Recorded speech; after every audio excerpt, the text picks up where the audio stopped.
Alright, we back with Goku and DC. This time we have season 4. This will be episode 1. Superman wants to train with Goku.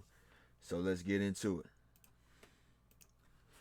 Goku wiped the sweat from his brow, his entire body screaming in protest as he stepped out of the custom-built gravity chamber. The heavy, hydraulically sealed door hissed shut behind him, muting the relentless artificial hum that had been his world for the last 3 hours. He took a deep, shuddering breath of the penthouse's cool, recycled air, with his muscles trembling with a familiar, deep-seated fatigue. For a year straight, this had been his secret ritual.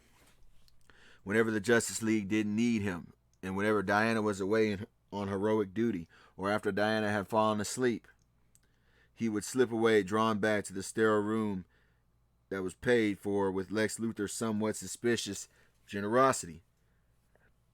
Inside, under crushing gravitational force that would turn a normal human to paste, he pushed himself.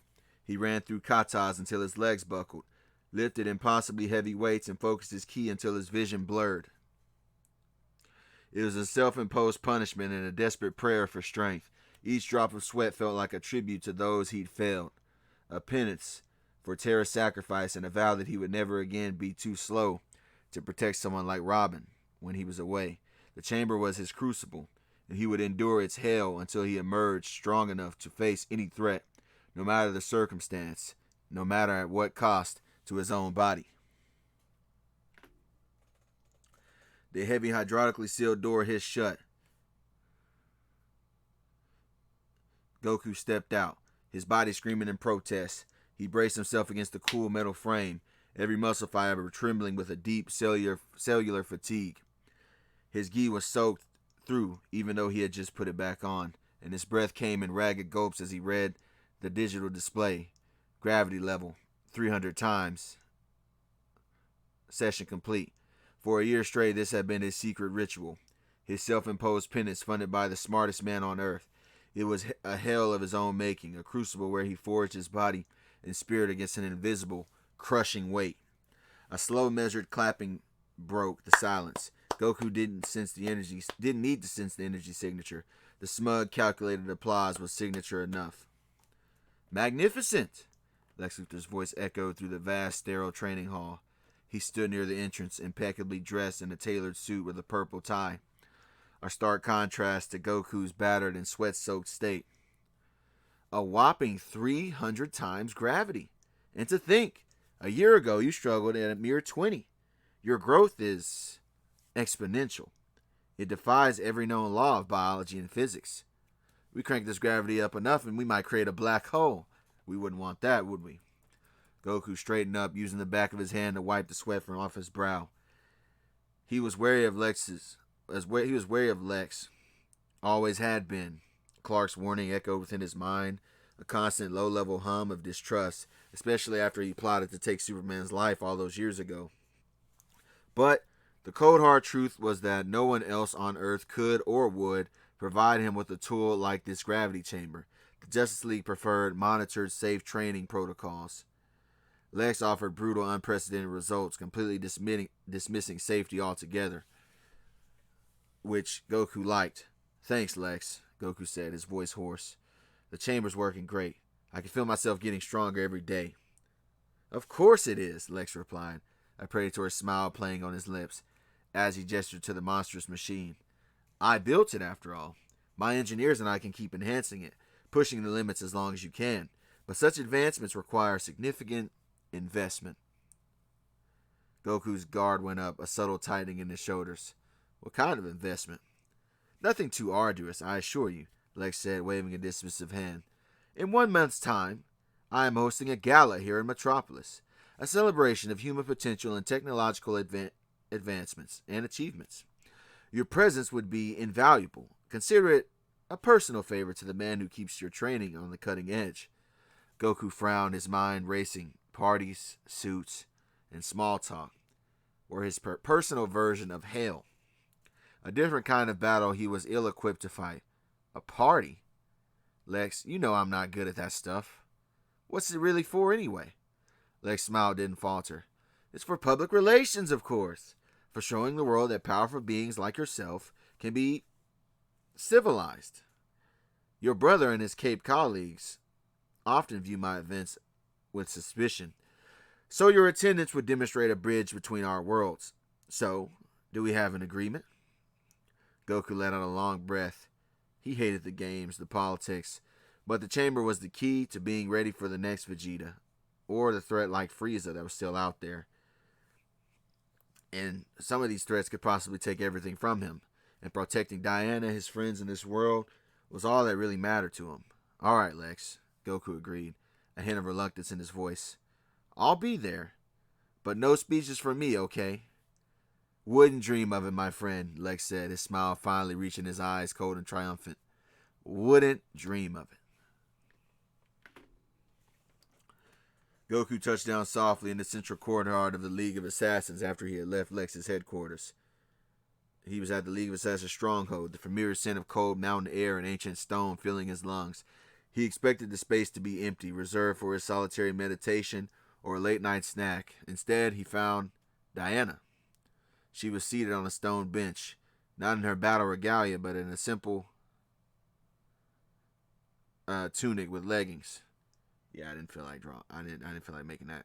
Sorry about that. A thick wooden blanket wrapped around her shoulders. She was gazing up at the stars, but her usual posture of unwavering strength was softened by a slight slump, a rare invulnerability that immediately set off alarms within Goku's head.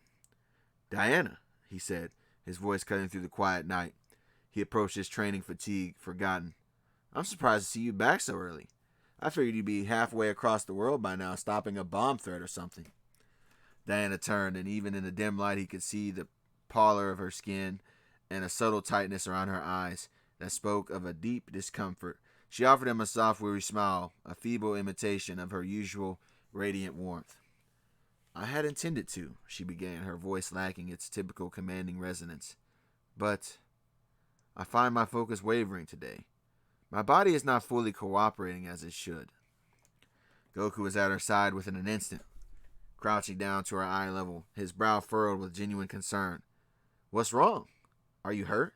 Did something happen on a mission?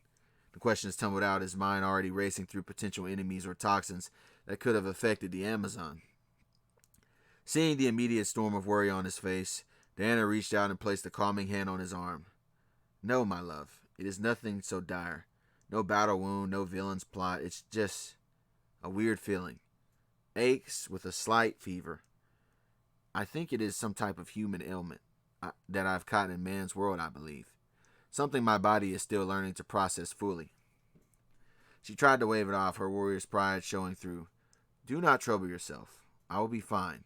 After some rest, and it is unbecoming of a warrior to complain of a mere chill. But Goku didn't move. He looked at her. This champion of Themyscira who faced down aliens and monsters without flinching was now brought low by some seemingly common sickness. A strange protective warmth swelled in his chest, mingling with his own concern. He gently pressed the back of his hand to her forehead, feeling the telltale see if he could feel any heat, because he remembered from his own childhood fevers under his mother Kent's care. You don't have to be a warrior all the time with me, he said, his voice uncharacteristically gentle. Especially not now. If you're not feeling good, that's all that matters. Let me get you some of that Themyscirian tea you like. You shouldn't be out here in the cold. His simple, direct care was a different kind of strength. One meant not for breaking enemies, but for holding the loved ones together. Holding a loved one together. Before Diana could protest his mother hinting, a familiar steady voice cut through the mountain air. Bruce said I might find you here.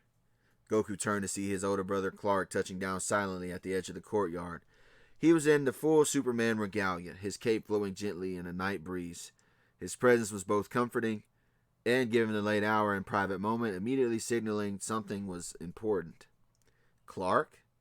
Goku said, a genuine smile breaking through his concern for Diana. What's up? You don't usually track me down for a chat. At this hour. Superman's gaze was warm but serious, his eyes flicking briefly to Diana, noting her pallor, with a slight sympathetic nod before returning to Goku. I wish it was just a chat, but I need your help with something, Goku. Goku's initial excitement at Clark's request was immediately overshadowed by a wave of concern. He glanced back at Diana, who was still seated on the bench, looking paler in the moonlight. The protective instincts that had flared up moments before roared back to life. Clark, I want to. You know I do, Goku stated, his voice uncharacteristically hesitant. He scratched the back of his head, a clear sign of his internal conflict.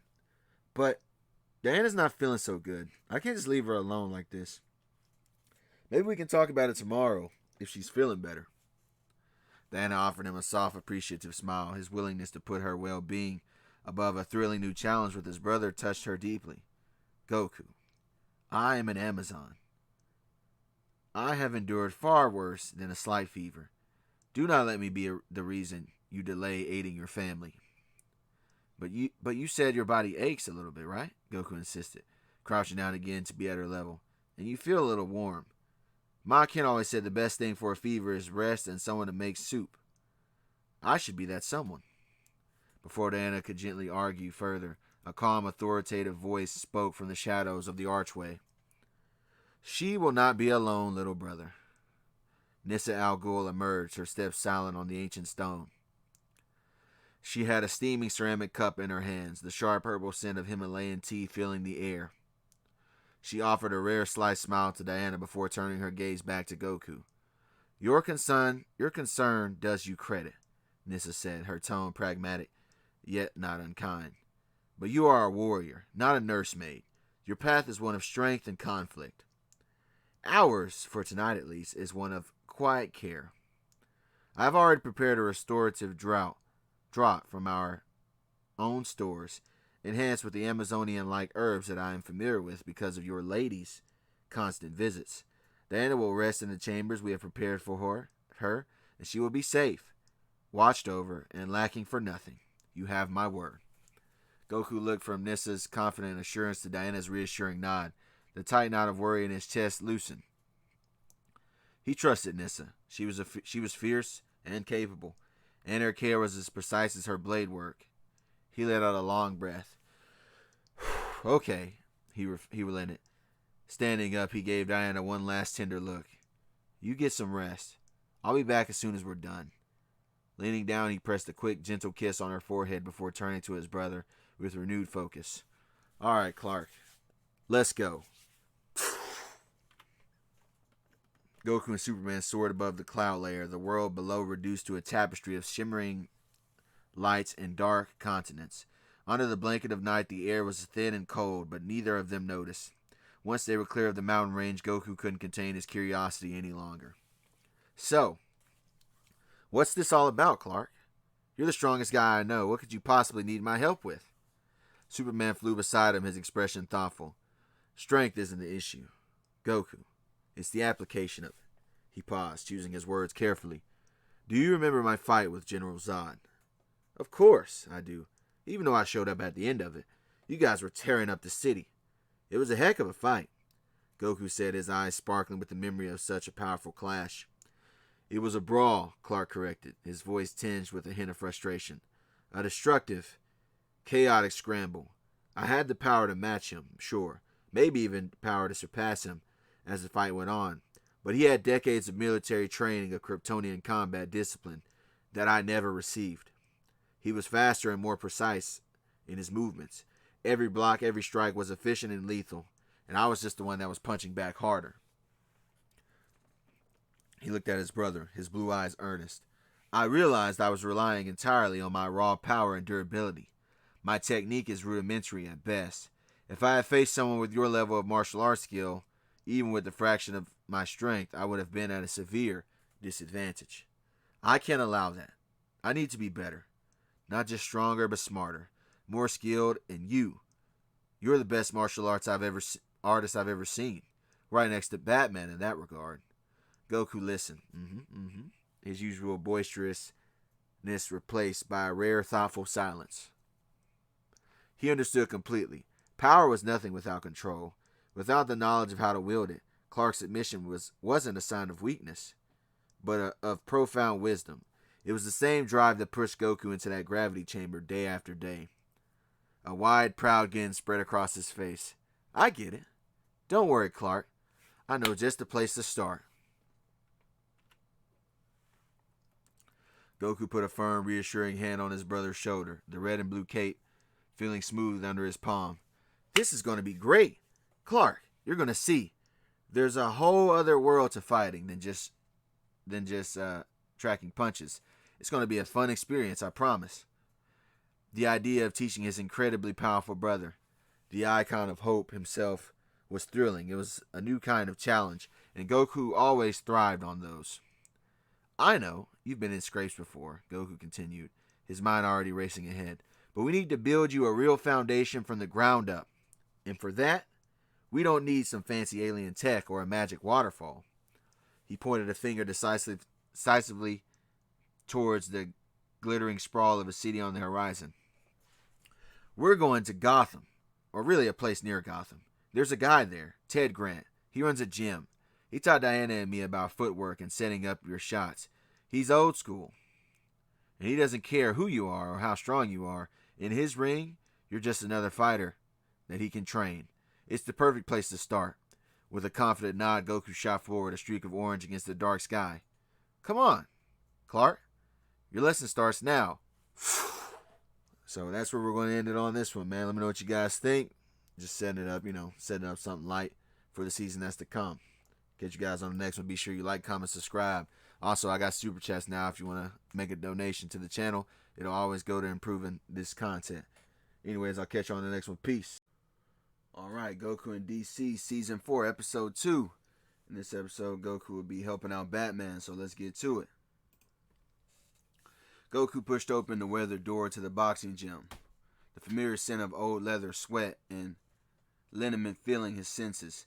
At his shoulder, Clark followed his broad frame, seeming to fill the doorway.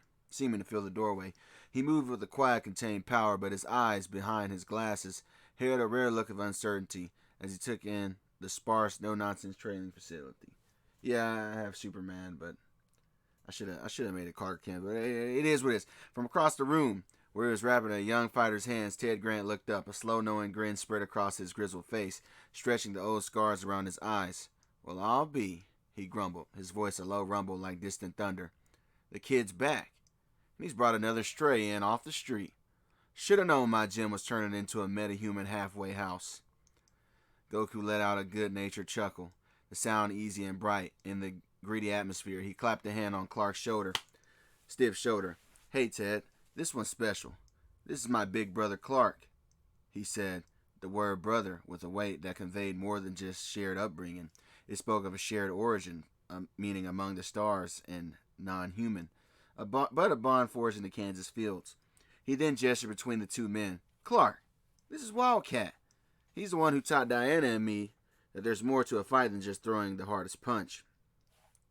Goku's expression grew slightly more serious as he got to the heart of their visit.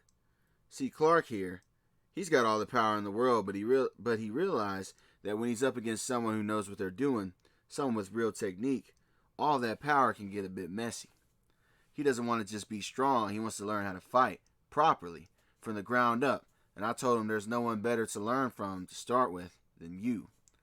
He looked at Ted, his black eyes earnest. So what do you say? Can you work your magic on one more stray? Meanwhile, alone in the austere stone chambers of the League of Assassins, Diana pressed a cool cloth to her forehead. The persistent fatigue and subtle nausea were unlike anything she had ever experienced on Themyscira. This was not a battle wound she could power through. It was a deep weariness that felt entirely too human. Nissa was a capable caretaker, but her expertise lay in poisons and mortal injuries, not mysterious ailments. However, she did find similarities between Diana's condition and Talia's whenever she was with child. But she simply brushed it off. A flicker of pragmatic concern solidified into a decision. If this was an affliction of man's world, she needed a mind from man's world to decipher it, one of unparalleled deductive skill and discretion. Retrieving a compact Justice League communicator from her belongings, she bypassed the main channel and opened a private encrypted frequency.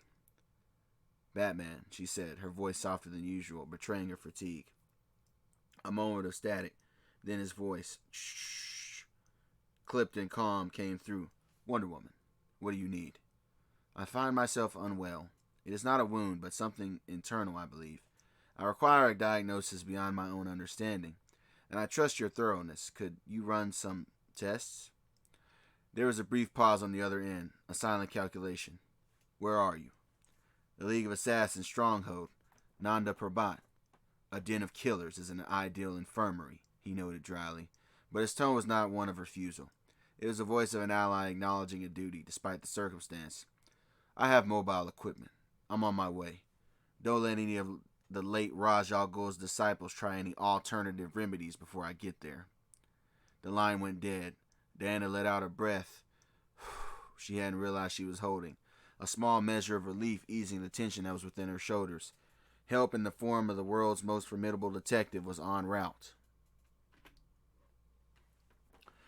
The worn canvas of the ring creaked under their feet as Wildcat positioned the two brothers. Clark stood awkwardly, his immense power making him seem strangely gangly and uncoordinated in this new context. All right, big fella. Forget everything you think you know about throwing a punch, Ted Grant barked, his voice cutting through the gym's quiet. Power don't mean squat if it's widely distributed. It starts from the ground up. Feet, shoulder, width apart, right foot back. Now chin down. I don't care if bullets bounce off of it. You keep it tucked in a real fight. He nudged Clark's gloved hands into position. Lead hand. Protect that pretty face. Backhand here. Guarding the ribs. Your elbow is a shield. Now listen close, he said, tapping Clark's fist. You keep this firm, but not firm like a stone. You only tighten it on impact. Clench too early and you're slow.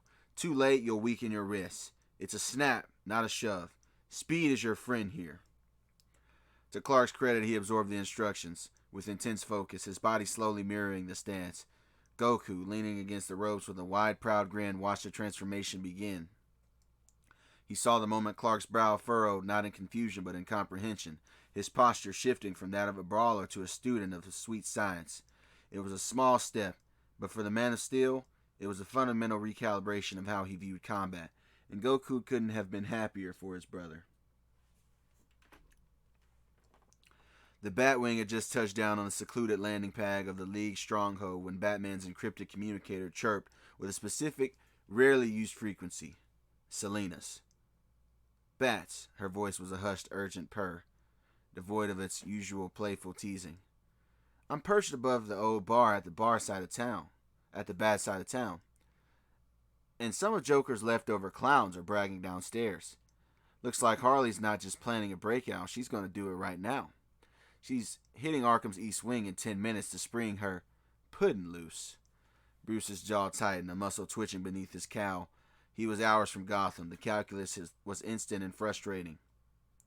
By the time he could get there, the clown prince of crime would be loose, and the city would be plunged into a deeper chaos because of it. His mission to help Diana was critical, but a free Joker was an imminent catastrophe. His gloved fingers flew across the back computer's interface built into his gauntlet. Pulling up the Justice League's active status log, Superman's icon glowed brightly, positioned not in Metropolis, but in nearby Gotham. A stroke of luck, it seemed. Without a word of explanation to the waiting Leaguers, Batman opened a direct line. The call connected, ringing once, twice. On the other end, in a quiet boxing gym, Clark Kent's phone would be vibrating. Bruce stood in the Himalayan silence, a dark silhouette against the snow-capped peaks, waiting for the one man he trusted to handle the storm that was about to break the city. His city. The sharp trill of a phone cut through the rhythmic thud of gloves on leather. Clark, his form locked in a textbook boxing stance, didn't flinch. Focused entirely on Wildcat's instructions. Goku, however, perched on the ring apron, leaned over and fished the device from Clark's discarded jacket. Hello? Goku answered cheerfully. There was a beat of stunned silence on the other end. Goku. Batman's voice was ever more gravelly than usual, layered with surprise and a hint of irritation. Where's Clark? He's a little busy right now, Goku said, watching Clark practice a jab. Ted's teaching him how to throw a proper punch. It's pretty cool. So what's up, Bruce? The line crackled as Batman processed this. There's a situation in Gotham. Harley Quinn is breaking the Joker out of Arkham Asylum. I can't get there in time, and I need Clark to intercept. Got it, I can handle that, Goku said, already hopping off the apron, his energy instantly shifting from observer to action. Goku, wait. Batman's voice was a sharp command. Do not underestimate them. They are not just dangerous, they're criminally insane. Unpredictable. This requires precision, not just raw power. Don't worry, Bruce. I fought space pirates and demon kings. How bad can a clown be? Goku's tone was breezy, utterly lacking in concern. I'll have them back in their cells before you know it. Bye. Before Batman could issue another warning, Goku, wait. The line went dead. Goku shoved the phone back into the jacket of his brother and called out to the ring. Hey, Clark. Bruce needs a hand with something in Gotham. I'm going to go take care of it, but you can stay here and keep learning the good stuff. Without waiting for a reply, a sonic boom echoed through the gym as Goku vanished, leaving a slightly bewildered Superman and a grumbling Wildcat in his wake. Perched atop a rain-slicked gargoyle, Selina Kyle watched Arkham Asylum brood against the Gotham night. It was a fortress of misery, its gothic spires clawing at a bruised sky. Curiosity, that ever-present feline itch, had kept her from simply melting back into the shadows after her call to Batman. How exactly did Harley Quinn plan to storm the most fortified madhouse in the world? It wasn't out of concern for the inmates or even the guards. This was pure unadulterated spectacle. Harley was a force of chaotic nature, a whirlwind of pink and pigtails armed with a giant mallet and a bleeding heart. She wouldn't try a subtle infiltration or a complex hack. No, her approach would be deranged as her goal. A grand, explosive declaration of love for the worst man imaginable. Selina's lips curled into a faint, amused smile. She settled in the cold stone beneath her, a front row seat to the impending, glorious disaster that was to come. She just had to see the show whenever Batman showed up. A whisper of displaced air was the only warning before a voice chirped directly behind her. Hey, cat lady! Selina Kyle nearly leaped out of her skin. A startled yelp escaped her lips as she spun around, claws instinctively extending. Goku stood there grinning sheepishly, hands raised in a placating gesture. Sheesh, kid! Give a girl a heart attack, why don't you? She hissed, one hand pressed to her chest. I guess Batman is the only one who can materialize out of thin air, so it seems. Her shock quickly melted into wry amusement. It had been years since their encounter in Gotham, but the Saiyan's unique presence was unforgettable, to say the least, for the thief. Goku's smile widened. You know, it's nice to see you again. Batman said there was some trouble here. He then fumbled with a device on his wrist, a simple Justice League issued tracker, and a holographic image of a grinning pigtailed woman in a jester's outfit flickered to life. Said I gotta stop a girl that I think is wearing way too much makeup. This her? Catwoman couldn't help but let out a low, genuine laugh. That's her, sugar. That's Harley Quinn. She looked from the cheerful, oblivious warrior back to the grim facade of Arkham. The pieces clicked into place in her mind. Wait, Batman was busy. He sent in the nuclear option. A slow, predatory smile spread across her face as she fully comprehended the glorious absurdity of the situation. The clown princess of crime, a creature of pure theatrical chaos, was about to be confronted not by the brooding Dark Knight, but by a genuinely good-natured powerhouse who probably thought her giant mallet was some type of cute party trick. The heist was no longer just a disaster. It was about to be a comedy. Things, she decided, had just gotten a lot more interesting. The ancient reinforced brickwork of Arkham's East Wing didn't so much crack as it simply ceased to be, with a deafening boom. A section of the wall erupted inward, showering the sterile hallway with dust and debris. Through the acrid smoke, a silhouette emerged, skipping merrily over the rubble. Harley Quinn, decked in her full red and black jester regalia, twirled her oversized mallet like a baton after she dropped the rocket. A motley crew of cackling, face-painted gang members fanned out behind her, brandishing an arsenal of garish, impractical weapons. Knock, knock! She sing-songed, her voice echoing manically down the corridor. Alarms blared to life, casting the scene in a frantic strobe of red lights. Orderlies and guards scrambled for cover, and then they froze in terror at the sight. She cupped her hands around her mouth, her voice rising to a gleeful shriek that cut through the chaos. Don't you worry, Mr. J.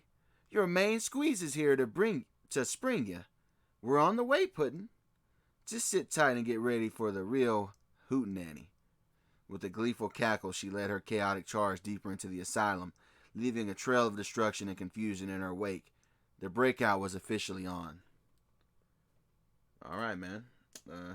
That's the end of episode 2, man. Let me know what you guys think in the comment section. Be sure you like that video and all that. And like I told you guys before, members will get this video early, but everybody's going to be able to see it eventually. So, catch you on the next one. Peace. All right, man. We back. Goku and DC Season 4, Episode 3. The Monkey Meets the Clown. So, let's go ahead and get into it. The reinforced doors of Gotham's Arkham Asylum were nothing more than twisted metal and splintered wood, a testament to the explosive entrance. Acrid smoke stung Goku's eyes as he stepped through the wreckage, the alarms a distant dying wail. This wing of the asylum was a scene of calculated chaos, shattered glass, open gates, and in the center of it all a single industrial elevator. Its doors held open by a grinning henchman with a feminine figure in the center of it. Harley Quinn, a splash of color against the gloom, was already stepped backward into the elevator car, with a duffel bag bulging with weapons and tools slung over her shoulder. She didn't startle at his arrival. She assessed him with a tilted head, her eyes sparkling with manic curiosity. Well, hey there, handsome. New face. Don't believe I've had the pleasure of being crashed in on by you before, she chirped, her voice a sing-song contrast to the destruction. Her gaze traveled up to his spiky hair. Oh, I like the do. Very anime-looking. You do it yourself? Or is that a natural reaction to all the zappity-zap meta-energy stuff I've heard about? Goku's posture was relaxed but ready, his feet planted firmly on the marble floor. My hair has always looked like this, I think. And I'm here to stop you. Harley, you're letting out some pretty bad people, and as a favor to someone, I'm here to stop it. His voice was calm, carrying an easy authority that made the henchman by the elevator shuffle nervously. Harley's grin widened, not into something friendly, but into the sharp, knowing smile of a gambler holding a winning hand. Stop, little old me. Aw, that's sweet. But see, sugar, you've got your priorities all mixed up. She gestured with her free hand, a dramatic sweep that took in the grand, shadowy hall. You might want to turn down the heat first. As if on cue, the sharp chemical smell of gasoline cut through the smoke. Goku's eyes flickered, his senses expanding from behind pillars. Her in the elevator, men in cheap down masks emerged. They weren't holding guns, they were holding red gasoline cans, sloshing ominously.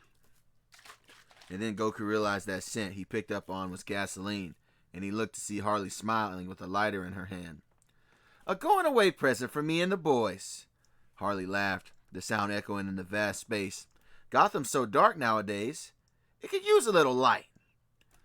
You can chase me, Spiky, or you can play hero and have some of these loonies still in the cell. Tick-tock.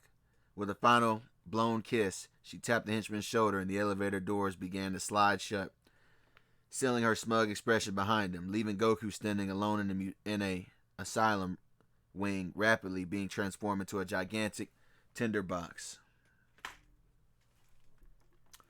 The acrid stench of burning varnish and melting plastic filled Goku's nostrils, but it was the faint, frantic cries from the cell blocks that truly decided his course. Harley's tongue hung in the air. Chase her or be a hero. But for Goku, he could do both. He could do both due to his abilities. In a blur of motion that stirred the smoke into spiraling vortexes, Goku became a blue streak of rescue. He didn't bother with cell doors. His fingers, hardened by ki, tempered in the gravity changer, simply peeled the reinforced steel aside like it was tissue paper. To the terrified inmates cowering within, he was less a man and more a force of nature, a reassuring pressure at their backs, a gust of wind that ushered them from their smoky confines and deposited them gently in the secure courtyards outside. All before they could even scream, he moved with impossible precision. A whirlwind of salvation that cleared the entire wing in the time it took a heart to beat twice.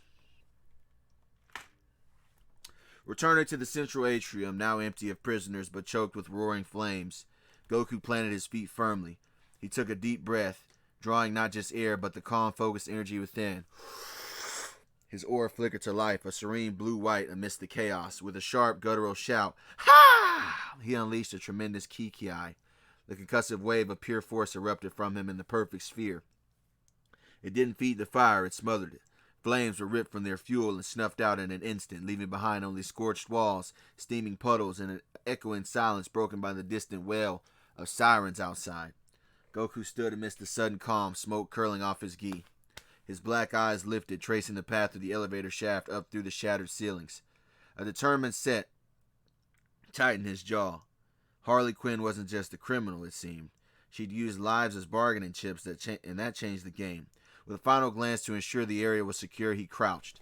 With a crack of sound, he launched himself upward through the open shaft like a human missile, ready to reclaim the time that she thought that she had bought from her distraction.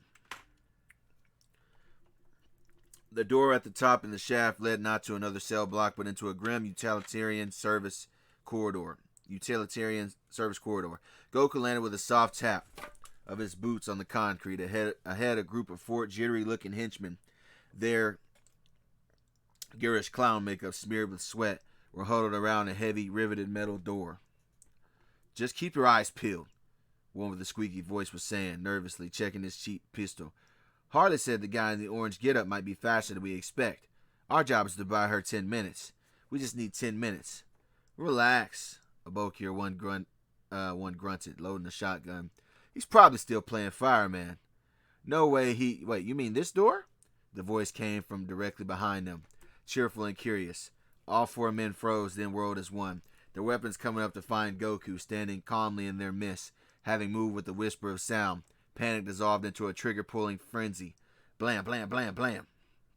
The corridor erupted in a deafening gunfire.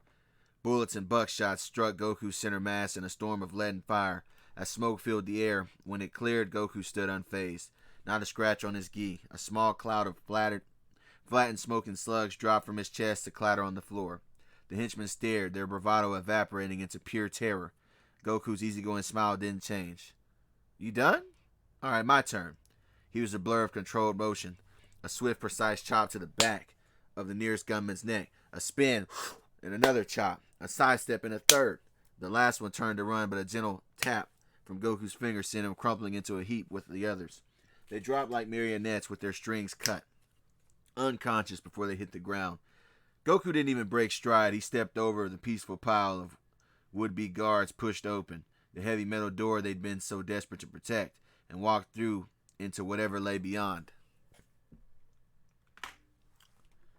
The door swung shut behind him with a definitive clang, sealing Goku in a stark, high ceiling hallway. Red warning lights pulsed silently behind thick glass panels, casting a hellish glow on signs that screamed in bold letters, "Extreme Risk" and "Maximum Security Isolation." Goku paused, letting his senses expand. His eyes saw the reinforced doors, the riveted steel, the psychological weight of the place, but his true sight was his ability to perceive life force energy. It painted a different picture. He closed his eyes for a split second. To his key sense, the wing wasn't a cavern of monstrous power. It was a dim gallery of sputtering, chaotic candles. He felt the jagged, unstable flicker of a mind consumed by obsession in one cell, and another a cold, oily spark of intellect, but one devoid of any physical threat. There were pulses of rage, whispers of madness, but all of them were quite small, containable. Compared to the blazing suns of power he'd felt in Vegeta, or the bottomless void of Piccolo's ominous magic, or even the disciplined aura of Diana, these signatures were embers at best. A flicker of confusion crossed his face. This was what Batman was so worried about? The Dark Knight's grave warning about the criminally insane and unpredictable replayed within his mind, and Goku scratched his head, looking at the ominous warning signs with newfound amusement. Maybe Bruce dealt with these kinds of threats every night, but from Goku's perspective, It was like being warned about a particularly aggressive kitten when he'd wrestled tigers and lions. He shrugged a small, understanding smile, tugging at his lips. Right, Batman. The man who had contingency plans for his own friends. Of course he'd see world-ending danger in every shadow. Goku's respect for Bruce was immense, but in this moment he chalked the caution up to the detective's inevitable professional-grade paranoia. With a renewed casual confidence, he started down the hall, his key sense already reaching ahead, tracking the bright bouncing signature of Harley Quinn, which stood out like a sparkler against these dim lights of energy. The frigid thin air of Nanda Parbat bit at exposed skin, but Batman's cape didn't so much as flutter as he followed Nissa Al Ghul through the stark stone corridors of the League's stronghold. The assassin moved with silent efficiency, her demeanor one of cool, pragmatic tolerance. This was not an alliance, but a temporary convergence of interests. They entered a Spartan-like chamber lit by flickering torchlights. Diana was seated on a stone bench, a woolen blanket around her shoulders, her usual radiant vitality dimmed to a concerning pallor. She looked less like a warrior goddess and more like a besieged queen. "Bruce," she said, her voice carrying its usual strength, though it was undercut by a note of some fatigue. She offered a faint, grateful smile. "Thank you for coming." "Diana," he acknowledged with a slight nod, his cowl obscuring any expression but the firm set of his jaw. He dismissed the surroundings, the ancient stone, the shadows, that seemed to hold centuries of secrets. With the detective's focus, his concern was a tangible, analytical presence in the room. Without preamble, he opened a compartment on his gauntlet. "I need to run a full-spectrum bioscan. My systems are calibrated for human and known meta-human physiology, but I've integrated some Amazonian medical data from your previous Watchtower physicals." He produced a small disc-like device that hummed to life with a soft blue light. "It's non-invasive. It will analyze your blood's chemistry, cellular activity, and energy signatures for any anomalies, including magical contaminations." Diana met his lens-covered gaze, seeing not a wary ally, but the world's most thorough physician at this moment. She gave a single regal nod. "Do what you must. I trust your diagnosis, Bruce." The corridor opened in a cavernous laundry area, all rusted pipes and stagnant puddles. Goku's key sense had registered the lurking presence, but he'd chosen the direct path. He was 2 steps in when a figure swiped from an open cell. With a sheer brutal force, shattered cinder blocks and dust filled the air as a massive green-scaled arm thick as a tree trunk slammed down like a piston exactly where Goku had been standing. The concrete floor cratered under the impact. Goku stood a few feet back, having leaned away with a casual, almost lazy speed. He watched as the dust cleared, revealing the hulking form of Waylon Jones, Killer Croc. He filled the broken doorway, his maw of jagged teeth spread in a grimace, his yellow eyes burning with a feral intelligence. "Name's Croc," he rumbled, his voice a wet, deep growl that echoed in the damp space. He flexed his claws, scraping them against stone. "And I'm walking out of this dump today. That clown girl's chaos gave me my ticket out of here." Goku didn't assume a fighting stance. He just shook his head, his expression serious but unafraid. "Sorry, but I can't let you do that. You're going to go back to your cell." Croc let out a low, grating chuckle that sounded like grinding stones. "Skinny thing like you? I've eaten freaks tougher than you for breakfast." He took an earth-shaking step forward, his tail whipping behind him. "You try to stop me, kid, and I'll pick my teeth with your bones." Goku finally settled in a slight crouch, a spark of focus entering his black eyes. "I don't know. My bones are pretty hard. If anything, you'd probably break your teeth." Killer Croc was a storm of feral violence. He lunged, his claws swiping through the air with enough force to shred. But Goku didn't block. He simply wasn't there. Leaning back just enough for the talons to whistle past his chest. Another lumbering charge, another sidestep. Goku moving with the calm precision of a matador. Croc's attacks were powerful but telegraphed, and his rage made him slow to Goku's heightened perceptions. Frustrated, Croc roared and lunged in a final brutish tackle, his massive jaws gaping wide enough to sever a man in half. This time Goku didn't even dodge. He stepped into the lunge, planting his foot and driving a single sharp front kick upward. Thwack! The sound was like a sledgehammer hitting a side of beef. His heel connected squarely with the underside of Croc's jaw, snapping the creature's mouth shut with a clack of teeth and snapping his head backward. The brute force behind the kick didn't just stop the charge, it lifted Croc's entire bulk off his feet and dropped him flat on his back, stunned and wheezing. Before Croc could even shake off the dizziness, Goku was at the nearby, now empty cell. He gripped two of the thick iron bars and, with a little bit of effort, bent them into a wide, misshapen U-shape. In a blur, he was back, hauling the dazed reptile man up and shoving him into a cell. He wrapped the bent bars around Croc and the remaining solid ones, clenching them tight into a grotesque metal-like belt, trapping the villain's arms against his own torso. Croc roared and strained, but the ad hoc restraint held fast. "Just stay put," Goku said, not unkindly. He gave a firm pat to the tangled metal, ensuring it was secured, then turned and shot down the corridor without a backward glance, his key already locking onto Harley's bouncing, retreating signature. The diversion had cost him a couple minutes at best and nothing more. The heavy door gave way to a derelict asylum, greenhouse. Shattered glass panes formed a jagged canopy under the Gotham night, and the air was thick with the scent of damp earth and rampant unnatural chlorophyll. Goku's key sense had been clear.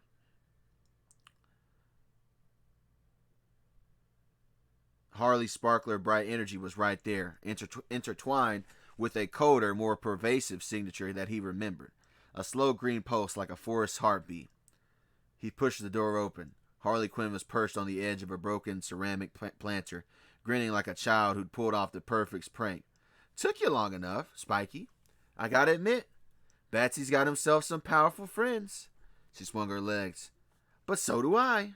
The attack wasn't a punch or a bullet, it was a whisper of movement from the shadows. A thick, ropey vine, studded with thorns, lashed out from a tangle of overgrowth with a whip crack, speed aiming to coil around Goku's ankle.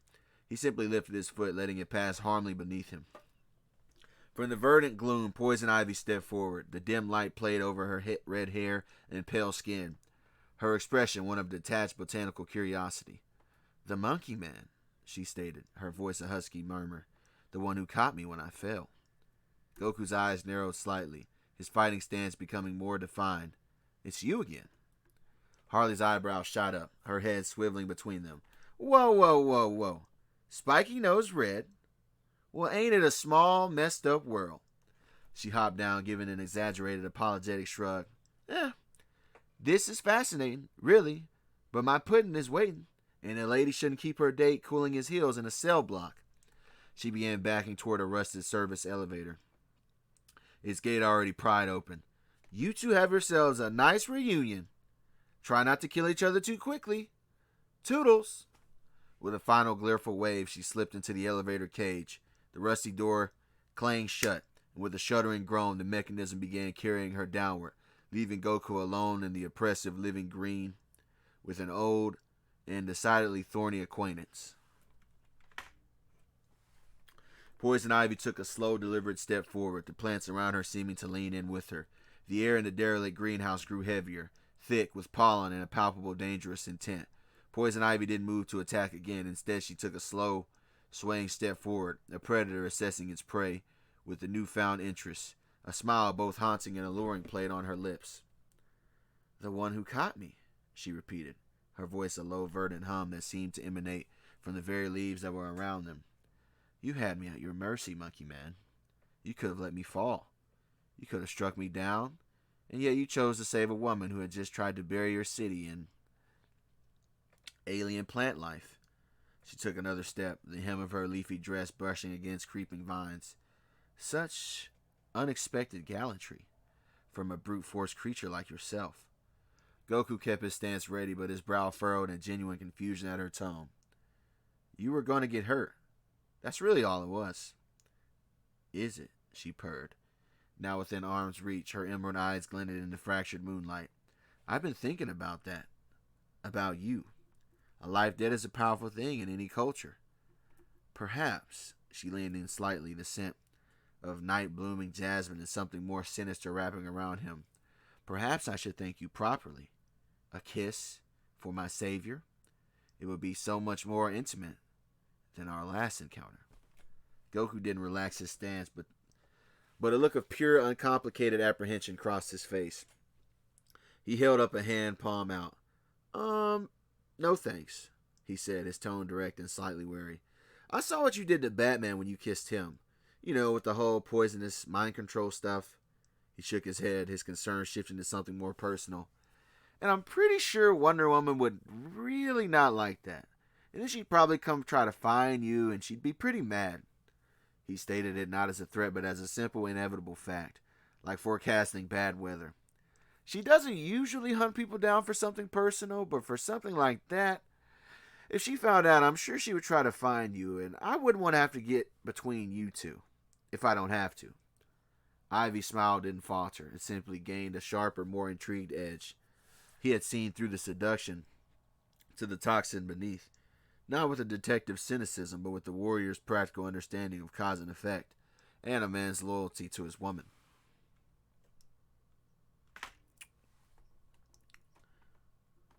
Goku braced himself, expecting the greenhouse to erupt in a tangle of attacking flora.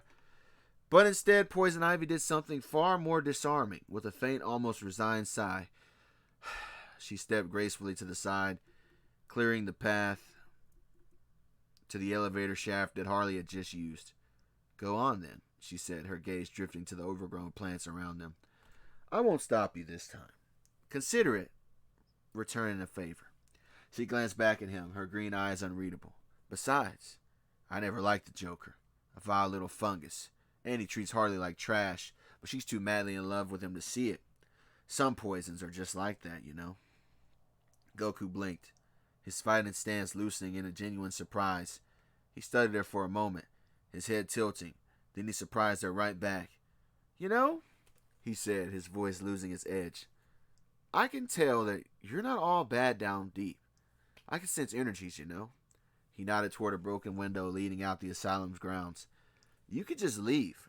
I mean, right now. Batman wouldn't be happy, but I feel like he would give you some slack if I put in a good word for you. Especially if you can stay out of trouble for a while. Poison Ivy stared at him, utterly stunned.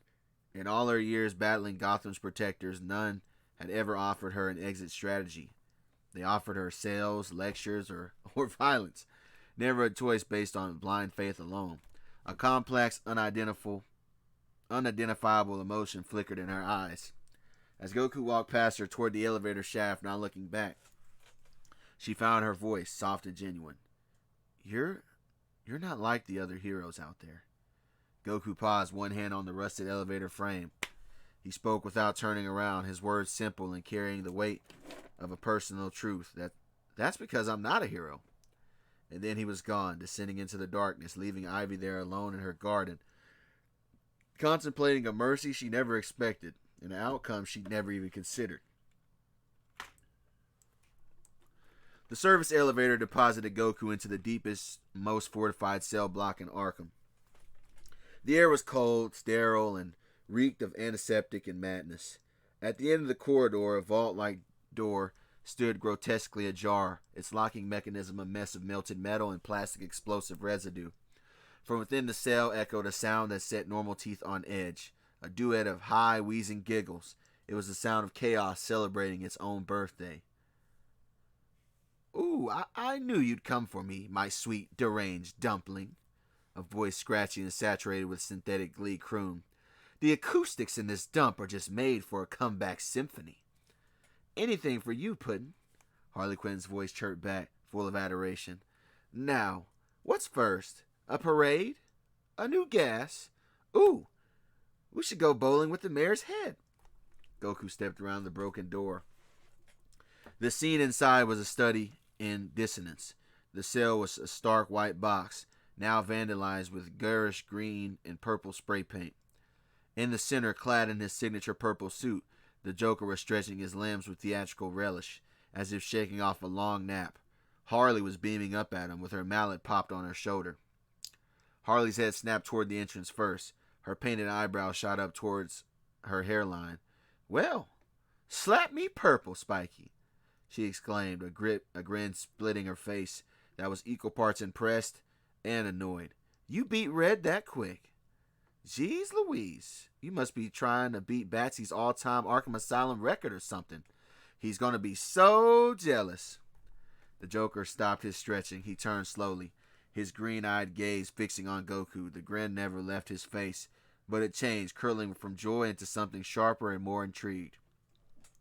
He looked Goku up and down, taking in the orange gi, the spiky hair, and the utterly unimpressed expression.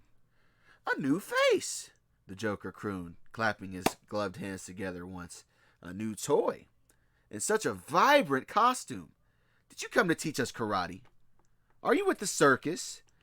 Maybe the metahuman freak show? Do you do balloon animals? Preferably living balloon animals. Goku ignored the barrage of questions. He didn't assume a flashy stance. He simply stood in the doorway, blocking the only exit, his arms crossed loosely over his chest. He looked from the gleeful Harley to the grinning Joker, his own face a placid mask of pure, uncomplicated resolution. Nope, Goku said, his voice cutting through the manic energy like a stone dropped in a puddle. It was flat, final, and utterly devoid of the dramatic cadence that the Joker thrived on. No karate lessons and no circus. His black eyes locked onto the clown prince of crime. And even if there was one, the show's over. Harley's reaction was instantaneous, a blur of motion fueled by a protective fury. I hope that hair doubles as a cushion, Spiky, she shrieked, her giggle vanishing as she swung her oversized mallet in a whistling two-handed arc aimed at Goku's head. Goku didn't dodge. His right hand shot up, not with a ki blast, but with simple, overwhelming physicality. The back of his hand met the solid wood of the mallet head with a deafening smack that reverberated through the cell block. The weapon didn't just stop, it shattered, the head snapping like a twig and the handle snapping into splintered pieces that clattered to the floor. Before the shock could even register on Harley's face, Goku's same hand darted forward, his fingers closed not around her throat but on the thick reinforced collar of her jester's outfit. With a trivial lift, he hoisted her straight off the ground. Harley dangled, kicking her boots in the air, more indignant than terrified. She smacked ineffectually at his wrist. Hey! Not so handsy, you big lug, she protested, her voice strained but still managing a tone of scandalized propriety. A girl's already spoken for, you know. This outfit's new, too, and you're going to stretch out the spandex. Her eyes darted toward the Joker as if seeking approval for her defiance, even while suspended in the grip of a man who had just turned her primary weapon into splinters. The Joker's laughter didn't cease. It simply changed pitch, becoming a low, appreciative chuckle as he watched Goku dangle a kicking Harley like a misbehaving kitten. He tapped a finger against his chin, his head cocked. You have to admit, darling, he said to Harley, through his wide, unblinking eyes stayed fixed on Goku. This is one brave, stupid baboon. Doesn't quiver, doesn't even make a funny face, not afraid of little old me or your charmingly violent outbursts. He took a slow, theatrical step closer, invading Goku's space, studying him like a bizarre specimen. But everyone is afraid of something. Fear. I mean, for me, it's the IRS. But I wonder what's the flavor of your nightmares. Goku focused on containing the struggling Harley, saw the Joker's hand dip into his coat. He expected a knife, a gun, or a joy buzzer, some type of physical threat. What emerged with a small white flower, its center a vivid green, with a soft puff of emerald hue gas erupted directly into Goku's face. It wasn't conventional poison, it was something subtler, and for Goku, far more disorienting. The gas carried a psychotropic compound designed to overload his senses. To Goku, whose perception of the world was hyper-tuned, able to track energy signatures, hear heartbeats, he seized the minute flow of ki. The effect was a catastrophic, and his vision didn't go dark. It shattered into a kaleidoscope of screaming, overlapping sensory feedback. He could smell colors, hear the blinding light of the cell, taste the roar of his own pounding heartbeat. His ki sense, usually a clear radar, became a deafening cacophony of meaningless noise. With a grunt of disoriented pain, his grip faltered. Harley dropped to the floor, scrambling away as Goku stumbled back, clutching his head. Looks like your flower gift worked out, Puddin'. Thanks, you bag of bones. Harley snapped, not at Joker, but past him.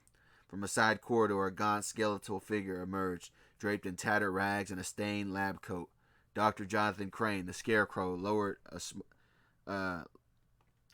his posture. His voice was dry, academic rasp, devoid of emotion. His hollow eyes flicked to Harley. We are even now. For my release. The Joker threw an arm around Scarecrow's stiff shoulders, cackling as he guided his new accomplice past the disoriented Goku. Marvelous teamwork.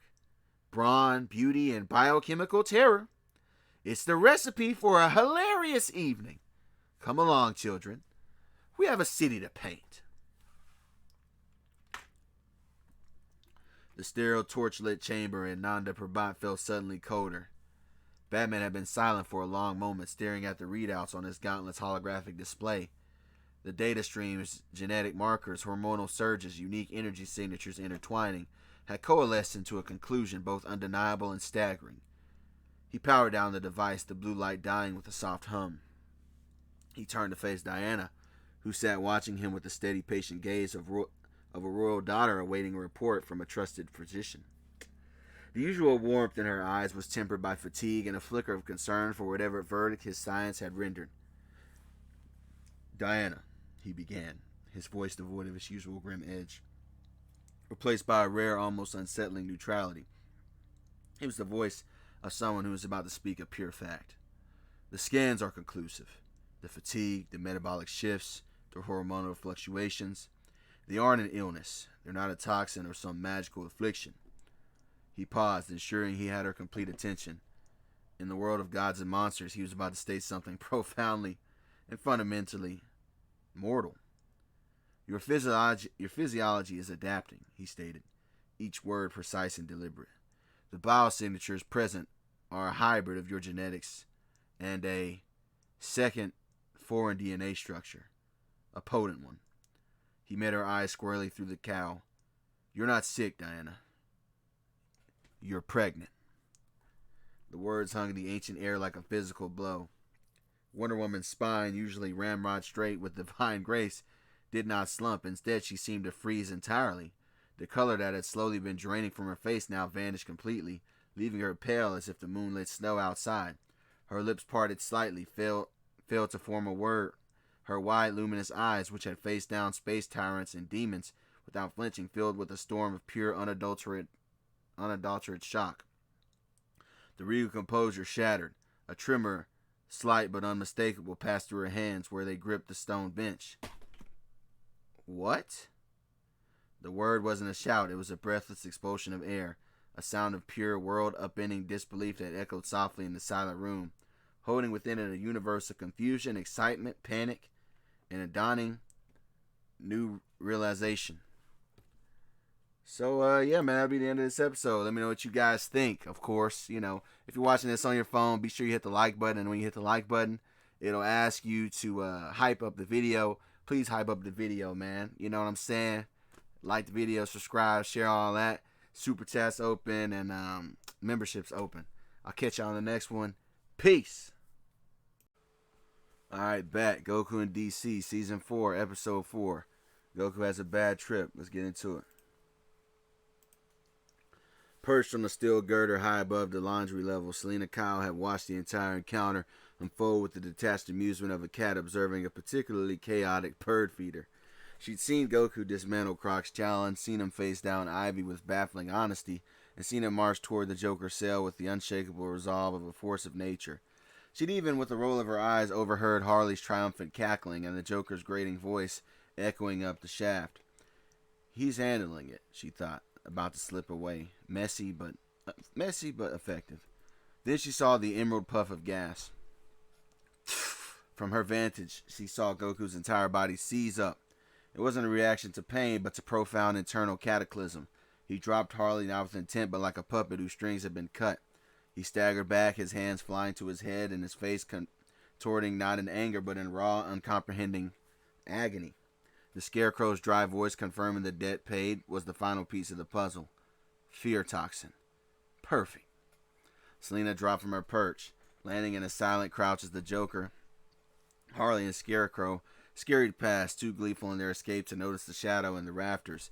She approached Goku cautiously. He was on his knees now, fists pressed against his temples, a low pained growl rumbling in his chest, and the air around him crackled with wild, uncontrolled energy, as tiny fissures were spreading in the concrete floor beneath him. "Hey, kid," she said, her voice low but firm. His head snapped up. His eyes were wide, unfocused, and seeing nightmares instead of her. The voices, the energy, it's all screaming around me," he gasped, his voice thick with disorientation. "Listen to me," Selena commanded, snapping her finger sharply near his ear. "That's Crane's poison. It's in your head. It's not real, but this is." She gestured at the trembling walls, the dust sifting from the ceiling. "If you lose it in here, you're going to bring down this whole mountain of misery on top of us, and every soul that's still inside it. You need some air. You need space." Goku fought for focus, his Saiyan biology warring against the psychological assault. He looked at his own trembling hands, then at the crumbling ceiling. A spark of grim understanding cut through the haze. He couldn't control the storm that was inside his mind for much longer.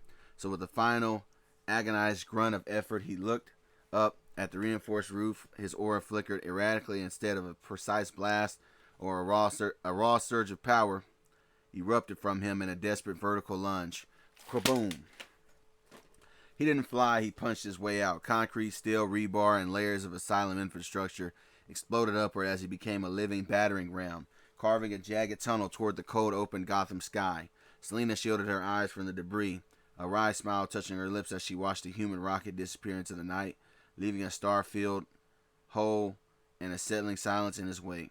Well, she thought, melting back into the shadows, that's one way to make an exit. I hope this place has good insurance.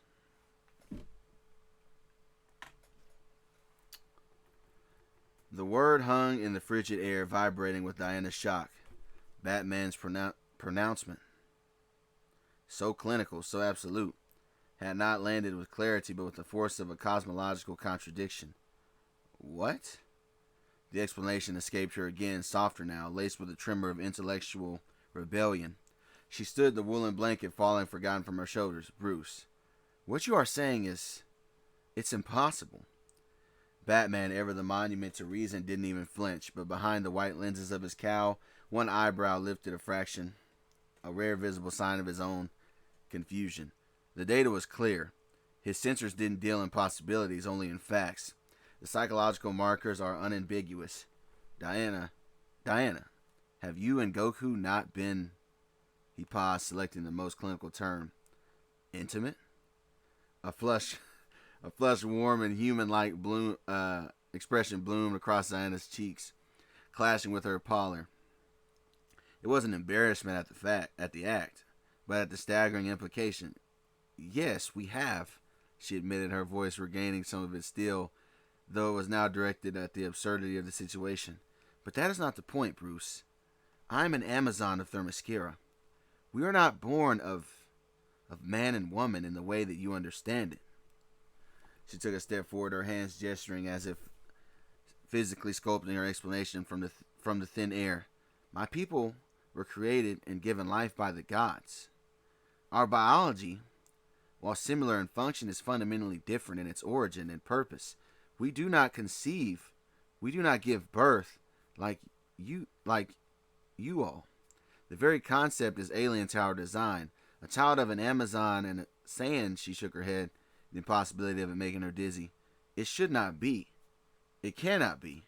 Your machines must be mistaking some other metaphysical shift, some residue from a spell or a divine blessing." And yes, for those wondering, I'm going with because there's different Amazon stories in DC.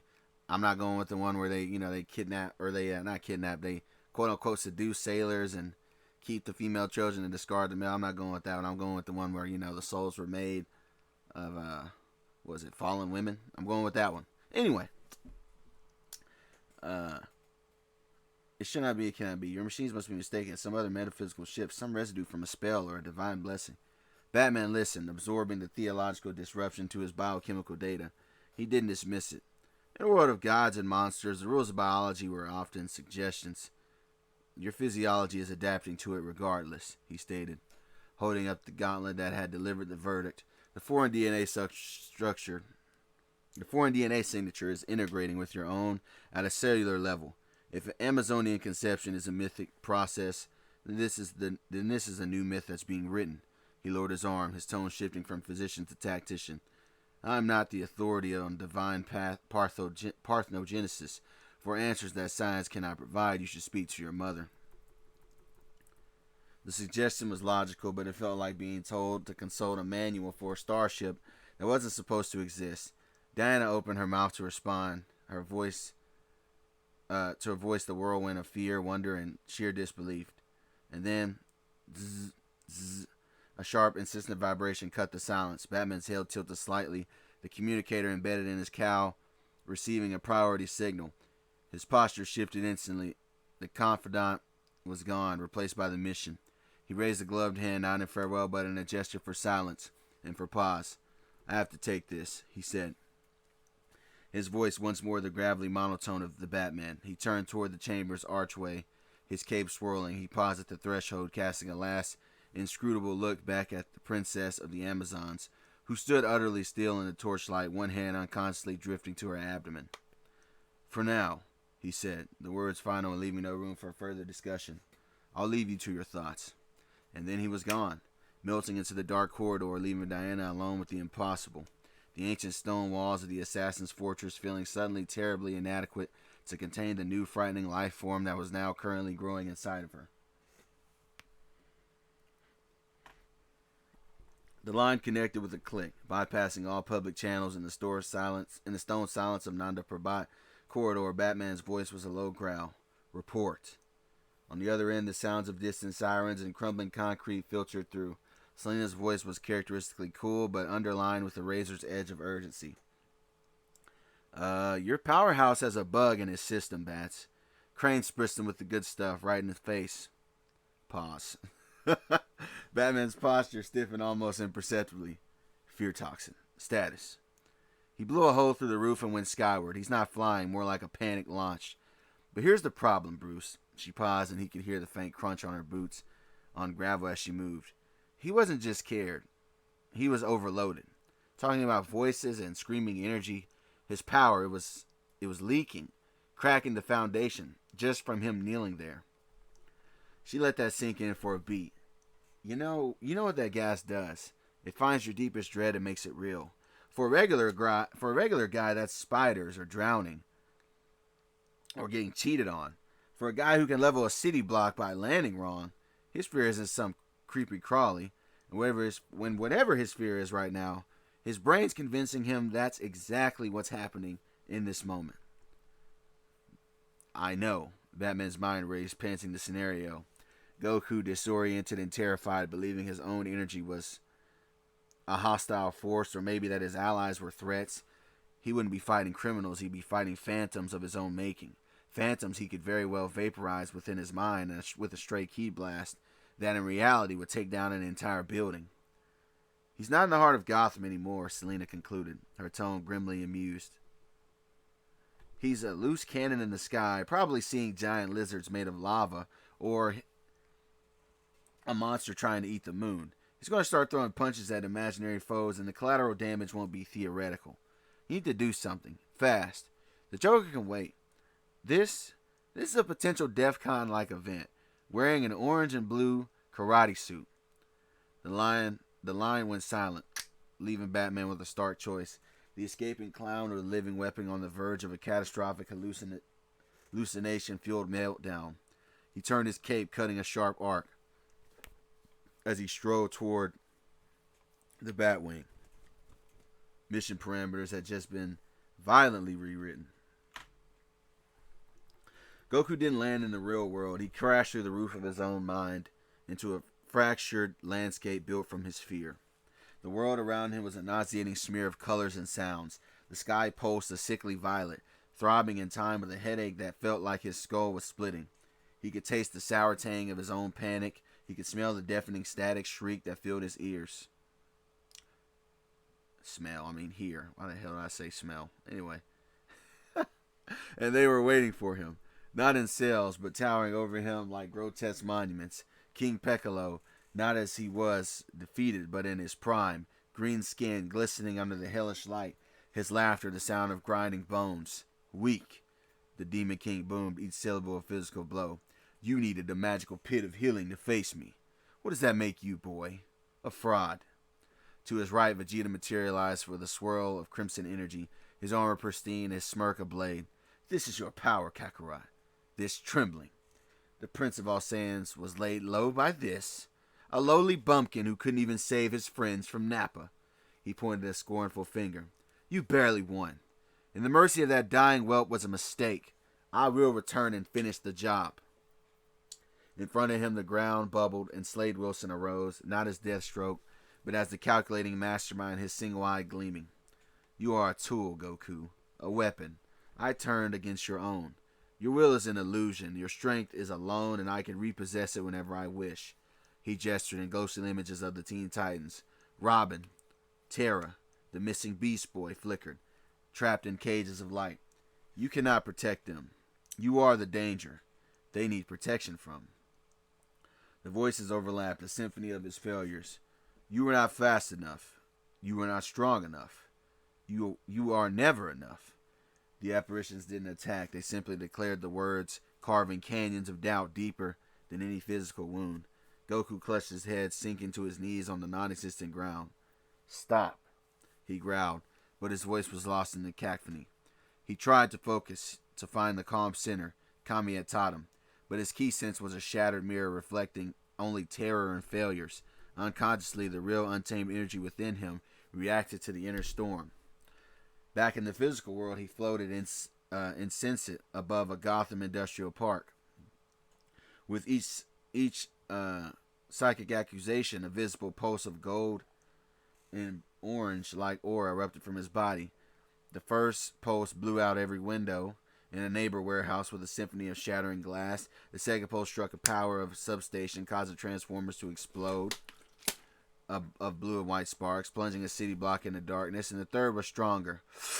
A concussive wave of force that sheared the smokestacks off factories, sending tons of brick and metal crashing to the ground in a thunderous roar. Goku didn't see it. He didn't hear it. He was trapped in the chamber of broken reflections, watching his friends turn to dust in the mocking grasp of his greatest foes, powerless as the very energy that defined him bled out into the night, a destructive testament to his deepest fear, that he was, and always would be, too late to save anyone. The rhythmic thump of leather on a heavy bag had finally stilled. In the quiet room of Ted Grant's gym, Clark Kent stood amidst the scent of sweat and resin, his borrowed gloves hanging loose at his sides. A profound feeling hummed in his muscles, not from superhuman strain, but from the meticulous grounding discipline of proper form. For the first time, he'd focused not on holding back, but on precision, and it felt good. The buzz from his jacket pocket was an intrusion from another world. He fumbled for the phone, expecting Lois or the Daily Planet alert. Bruce's ID on the screen sent an immediate cold trickle of foreboding down his spine. Batman didn't call for chats. Bruce, Clark answered, his voice still carrying the calm of the gym. Clark. Batman's voice was all business, a digital graveyard growl. Location. Now. I'm near Gotham. Wildcat's gym. What's... Goku's been compromised. The sentence was like a guillotine blade, severing the evening's peace. He intercepted the Arkham break. The Joker and Scarecrow were there. He was hit with a concentrated dose of Crane's fear toxin. Clark's gut clenched. He knew of Scarecrow's work. A weapon that turned the mind against itself. How bad? Catwoman's an eyewitness. She has eyewitness reports. He was sensory locked, disoriented, and his energy was manifesting uncontrollably around him, causing structural damage just from his distress. He then breached the asylum roof and ascended. He is currently airborne, and his location is unknown, and operating under a severe hallucinogenic episode. Clark was already moving, shrugging his jacket back off. I'll find him. I'll talk him down. Listen, Clark. Batman's tone brooked no argument. This isn't about talking him down. Understand the mechanism. The toxin doesn't just show you scary things. It weaponizes your deepest psychological fears and makes your brain believe they are physically real. For someone like Goku, whose perception of reality is already hyper-tuned to energy and life forces, the feedback loop is catastrophic. He isn't just seeing monsters, his mind is convincing his body that the monsters are there. He most likely still feels them there, and that he is under existential attack. The implications unfolded in Clark's mind with horrifying clarity. His power, it's reactive. His energy defends him. Exactly. On a subconscious autonomic level, if he believes he's fighting for his life against King Piccolo or Vegeta or whatever form his fear takes, he will lash out with proportional force. But there will be no real enemy there. The blasts, the shockwaves, the physical strikes, they will impact the real environment.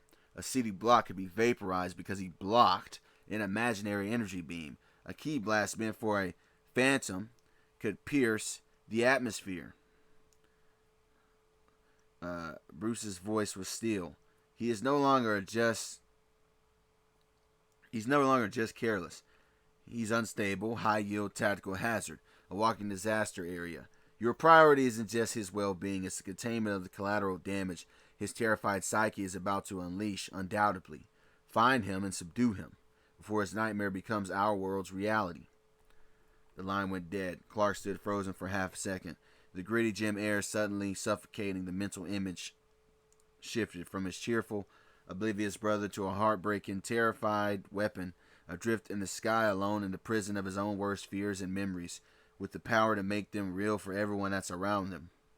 With a sonic crack that rattled the gym's window, Superman was gone, a blue and red streak tearing into the night, not toward a fight, but a desperate, heartbreaking intervention.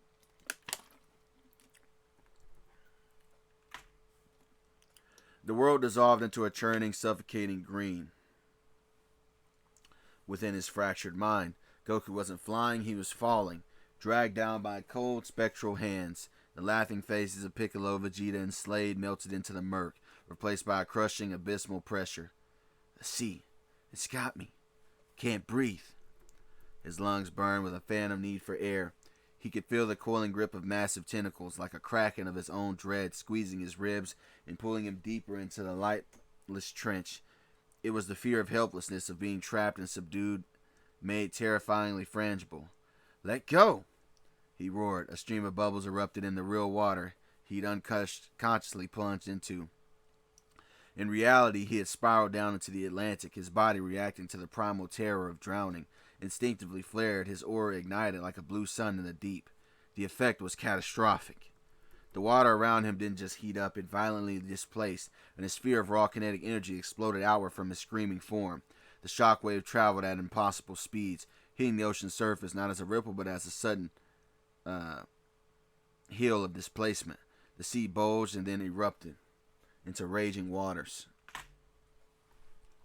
The first warning wasn't a sound, but a silence, a vast unnatural inhalation of the sea. Then came the roar. From his vantage 1,000 feet above the coast, Superman's enhanced vision saw it all unfold with terrible clarity. The ocean off the coast of Gotham Bay didn't just form a wave, it lifted. A wall of blackish water raised, ripped from the deep by concussive force born of fear. His heart, already heavy with dread for Goku, now slammed against his ribs. The calculus of crisis was instantaneous. The source of the blast was deep, directly below the rising water. Goku's energy signature was a turbulent, frantic sun sinking into the abyss. But between the depth and the surface had tons of seawater about to crash down onto coastal areas of the town, marinas, and the lower Gotham docks. He couldn't be in two places at once, so the people came first. The mantra of his life cut through the panic. He couldn't pull Goku out of the deep, if doing so would condemn hundreds, if not thousands. With a burst of speed that shredded the clouds, Superman shot not toward the epicenter, but toward the looming curved face of the tidal wave. His mind raced, discarding options. Punching it would only scatter the devastation. He needed to unmake its momentum. Flying parallel to the crest, he inhaled a deep, shaking draw of breath that pulled the moisture from the clouds themselves. He exhaled. The arctic chill of his freeze breath met the superheated steam on the onrushing wall of water. The effect was not a gentle frosting, but a violent instant crystallization. Ice raced across the waves, raced in jagged, thick blue-white bands, layer upon layer, like frantic scaffoldings. It bounded and hardened its structure, which crucially slowed it. The wave became a grinding, groaning avalanche of ice and slurry rather than a liquid hammer. He weaved and dove, his breath a blizzard, his hands a precise scalpel, targeting key pressure points and chipping pieces of the ice back into the water. Superman had stopped the growing tsunami from destroying the city.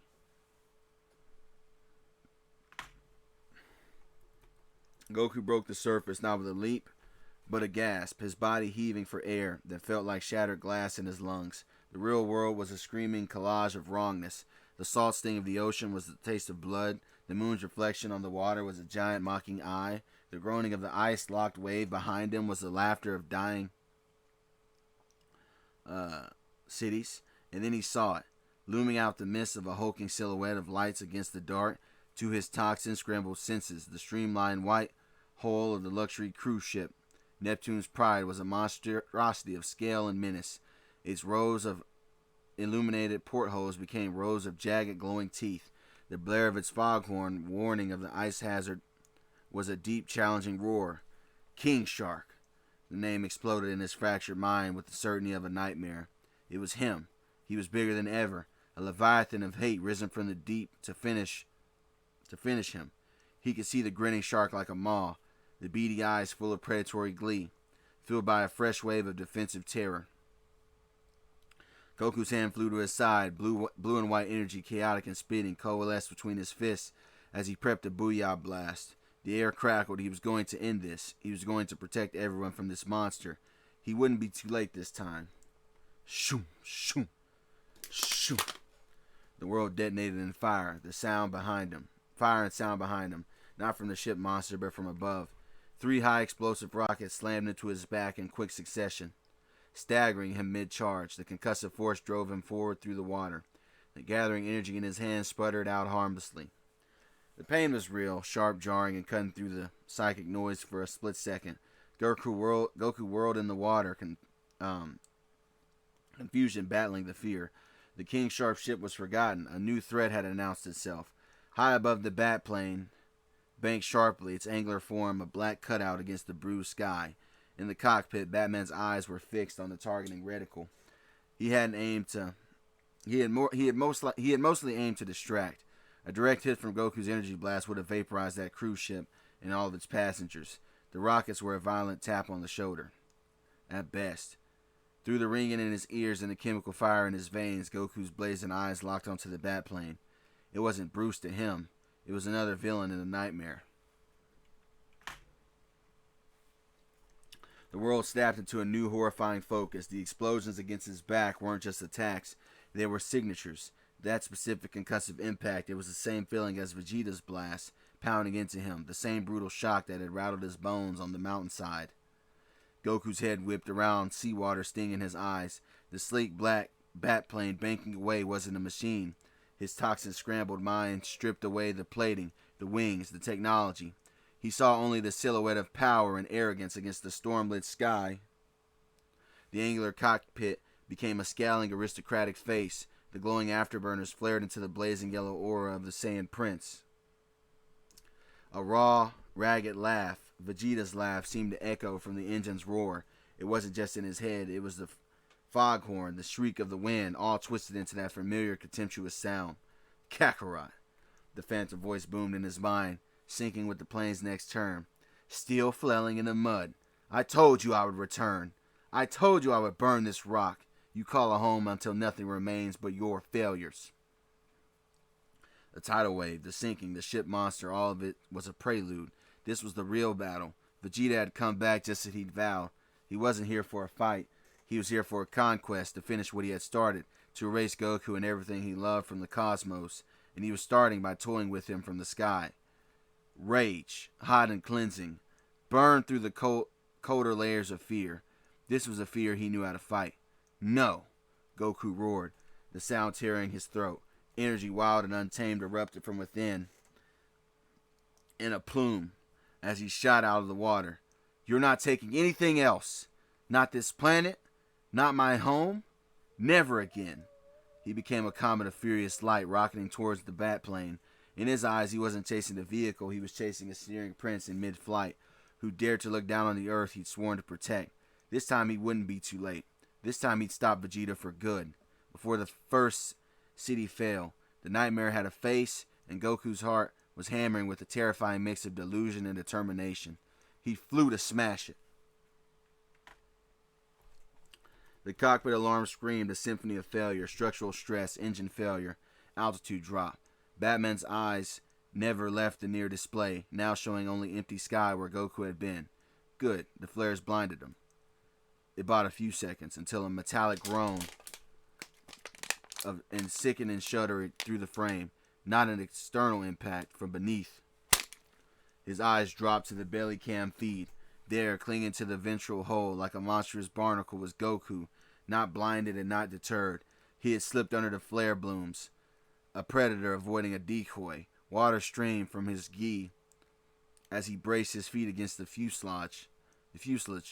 His fingers dug into the reinforced seams, and with a roar lost to the wind, he pulled. The Batplane didn't just descend, it wrenched downward, nose tilting violently toward the dark water. G-forces slammed Batman into his harness. The altimeter spun wildly. Eject, now. His hand flew to the sequence ignition. Canopy. Bolts fired. The cockpit shielded. The cockpit shield blasted away into the screaming night, and the seat rocket ignited, hurling him clear off the doomed craft. Twisting in the air, he saw it. Goku still anchored to the plane, his aura flaring around him as he rode the aircraft down like a vengeful god. With a final earth-shaking bellow, Goku shoved the Batplane forward, accelerating its plunge. It struck the surface of the Gotham River, not with a crash, but with a thunderous volcanic detonation of water, fire, and shredded alloys. The explosion painted the night in oranges and reds, reflecting in the lenses of Batman's cowl as he parachuted silently toward the docks, his strategy in ashes and a fear-maddened sand now rising from the flaming wreckage. The smoke from the drowned wreckage hung in the thick, greasy plumes over the Gotham River, painting the docks in shifting shades of gray and orange from the dying flames below. Batman landed with a soft crunch of gravel, his cape settling around him like the wings of a shot bird. He didn't rise immediately, his mind a cold, calculating engine amidst the chaos. Okay, ejection successful. Primary asset neutralized, and civilian areas clear. Target is enraged, disoriented, operating under the delusion that I am someone, probably Vegeta. Strategy non-engagement. De-escalate. Wait for. The air before him rippled. It wasn't a movement, it was a displacement. Goku stood there, water streaming off his body, his orange gi torn and smeared with soot. He hadn't flown or run, he had simply arrived, a monument of terrible power manifesting from the haze. Batman slowly rose to his full height, every muscle coiled but motionless. He knew what a predator looked like when it was poised to strike. Goku's eyes were not the warm black Bruce had seen in the League's halls. They were wide and blazing with gold-flecked chemical fire, seeing not a man in armor but a ghost in a sand battle gear. His breath came in ragged, streaming gusts. Hugh. Goku's voice was a low, grating thing torn from a place deep personal betrayal. You shouldn't have come back.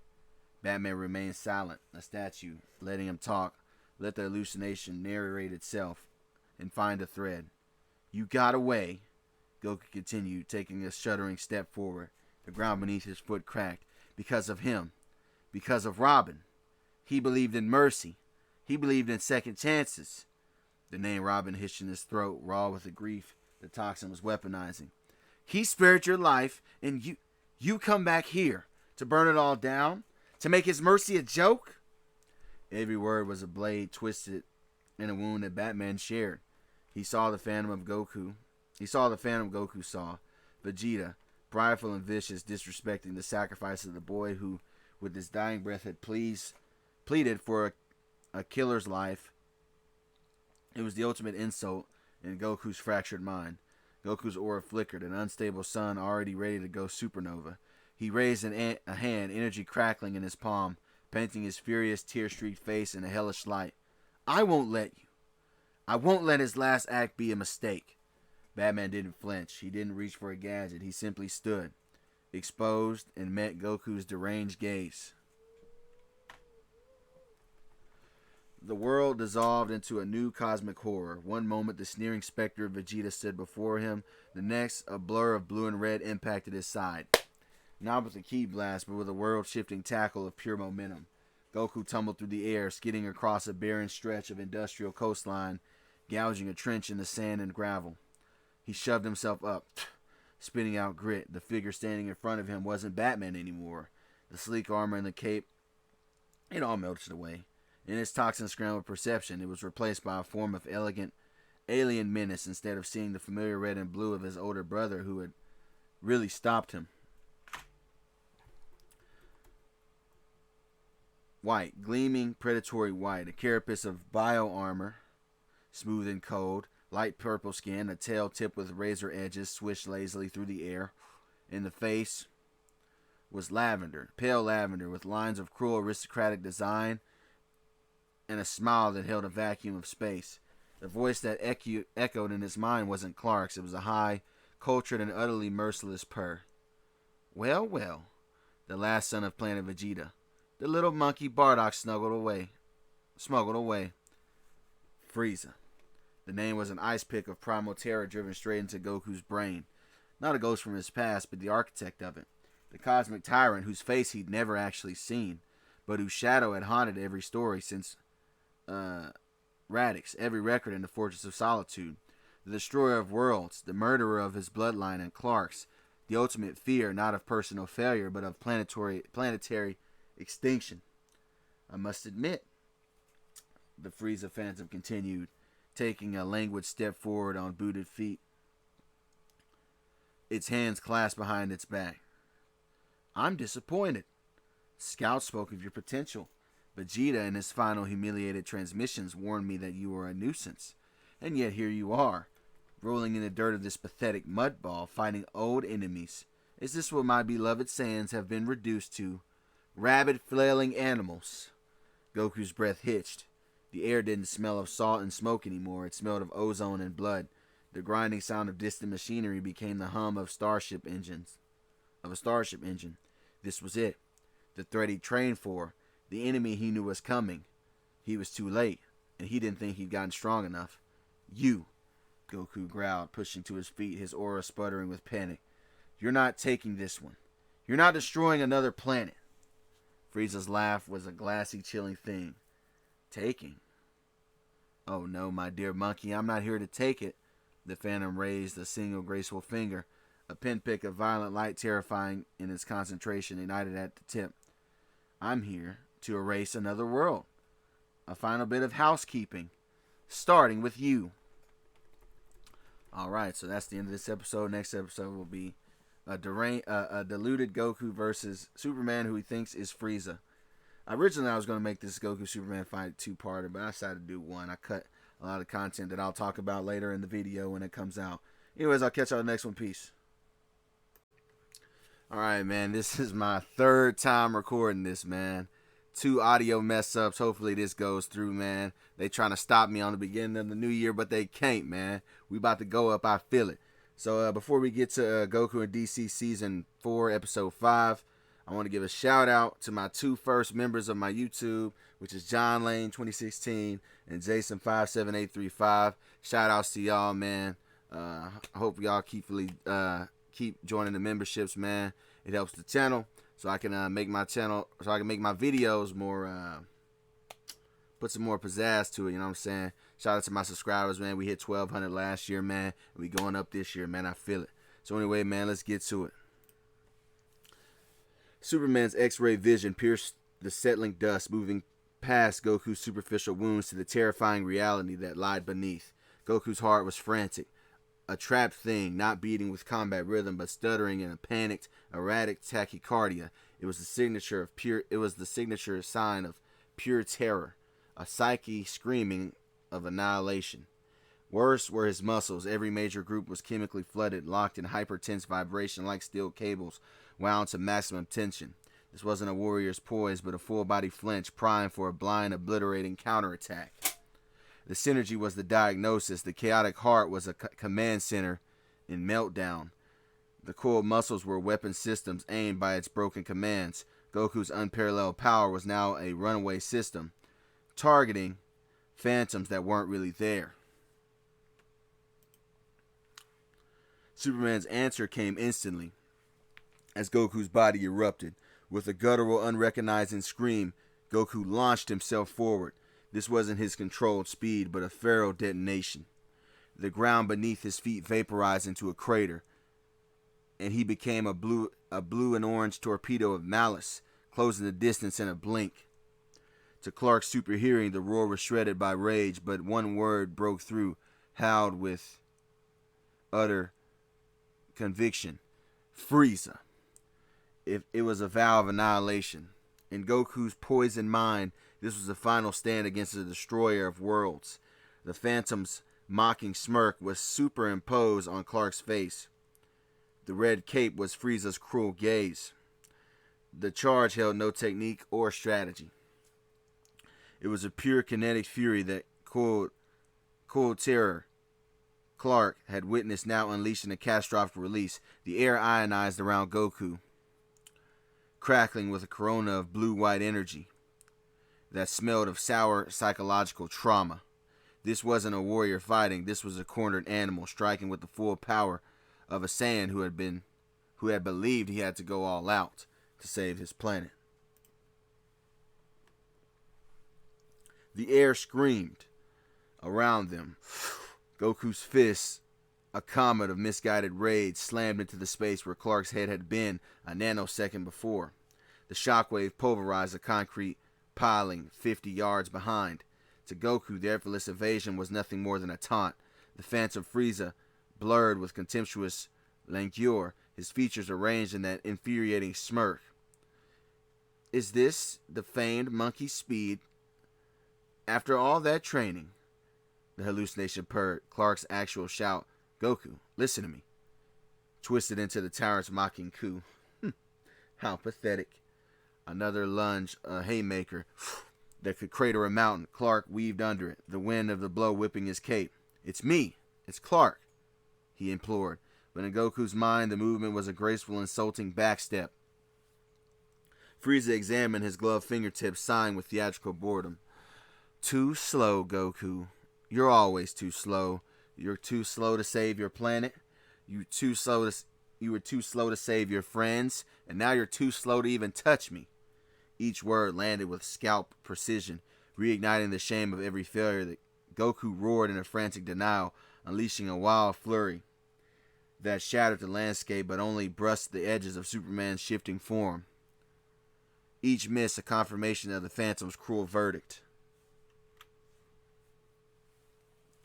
Frustration cut through Goku's terror. The Phantom Frieza slipped through every blow, and a new strategy born of countless battles clicked into place.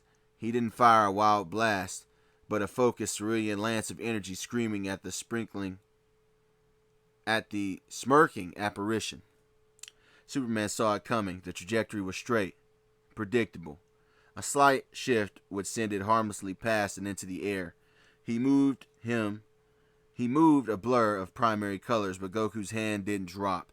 His fingers instead splayed, then twisted in a sharp, practiced motion, a technique of guiding energy like a living thing. The streaking blast hooked, bending in a physically impossible arc. It spun a vicious U-turn in midair. Clark's senses extended outward had already dismissed the threat. The realization came a split second too late. A shriek of twisted energy behind him. He started to turn. The redirected blast struck him squarely between the shoulder blades. The world dissolved into silent, blinding white before the sound arrived. Then a cocoon ripped across the coastline. The supersonic thunderclap, the concussion wave flattened the dockyard, the remnant, and lifted the river's surface in a shuddering ripple. Sand, water, and pulverized water. Sorry about that. Computer went crazy right there. Sand, water, and pulverized debris shot outward, erupted into a boiling mushroom, and then it all erupted into a boiling mushroom cloud, glowing from the within the angry blue energy. Superman drifted inside the silent, choking debris cloud. His suit smoldered from Goku's last strike, a statement of pure force.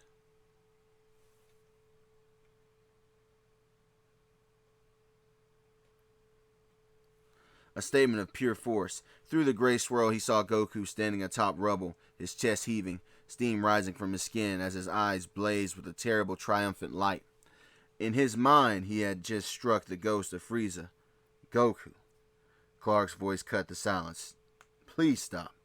It's Clark, your brother. The world dissolved. Goku's head tilted, listening to a phantom voice. A cruel smile touched his lips. His hands came up in a poised defensive gesture. Clark understood too late. In Goku's reality, he was the one that was under attack. Superman's eyes glowed, building to a furnace heat. He needed a shock to pierce the delusion. Twin beams of heat vision lanced forth, meant to etch a line of light at Goku's feet. They never reached him. The beams splashed against an invisible, shimmering wall a foot away.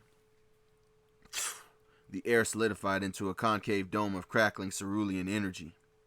The heat vision refracted into harmless sparks. The key barrier hummed, unwavering. Inside, Goku didn't flinch.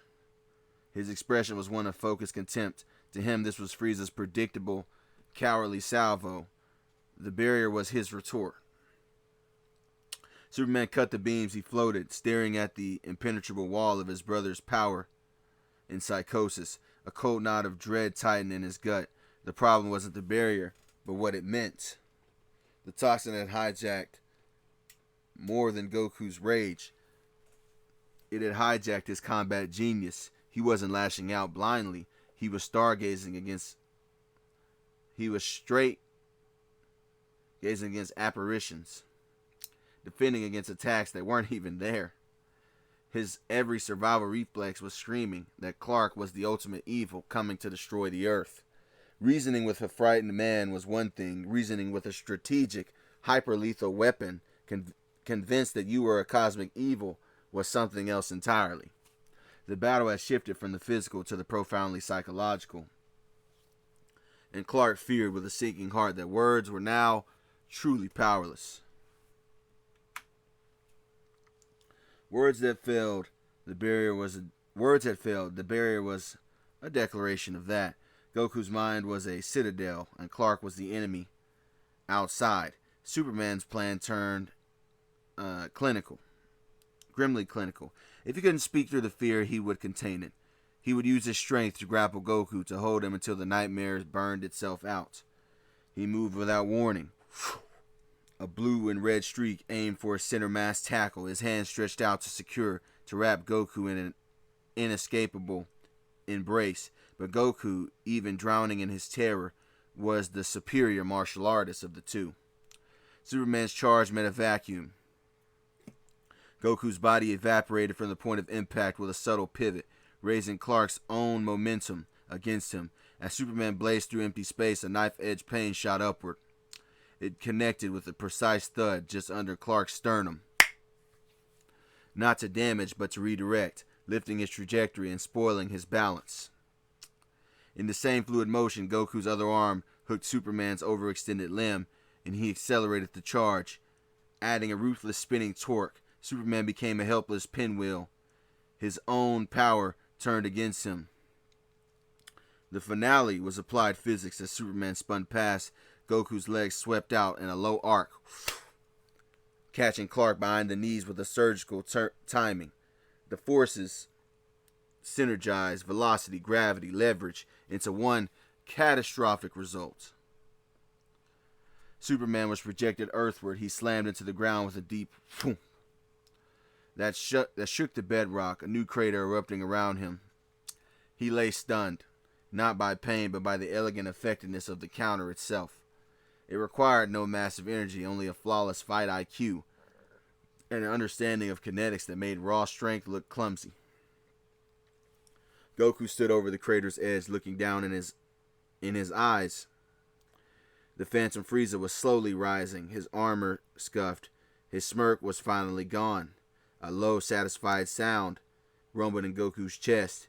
He had downed the tyrant. The fear whispered the next step, which was to finish it.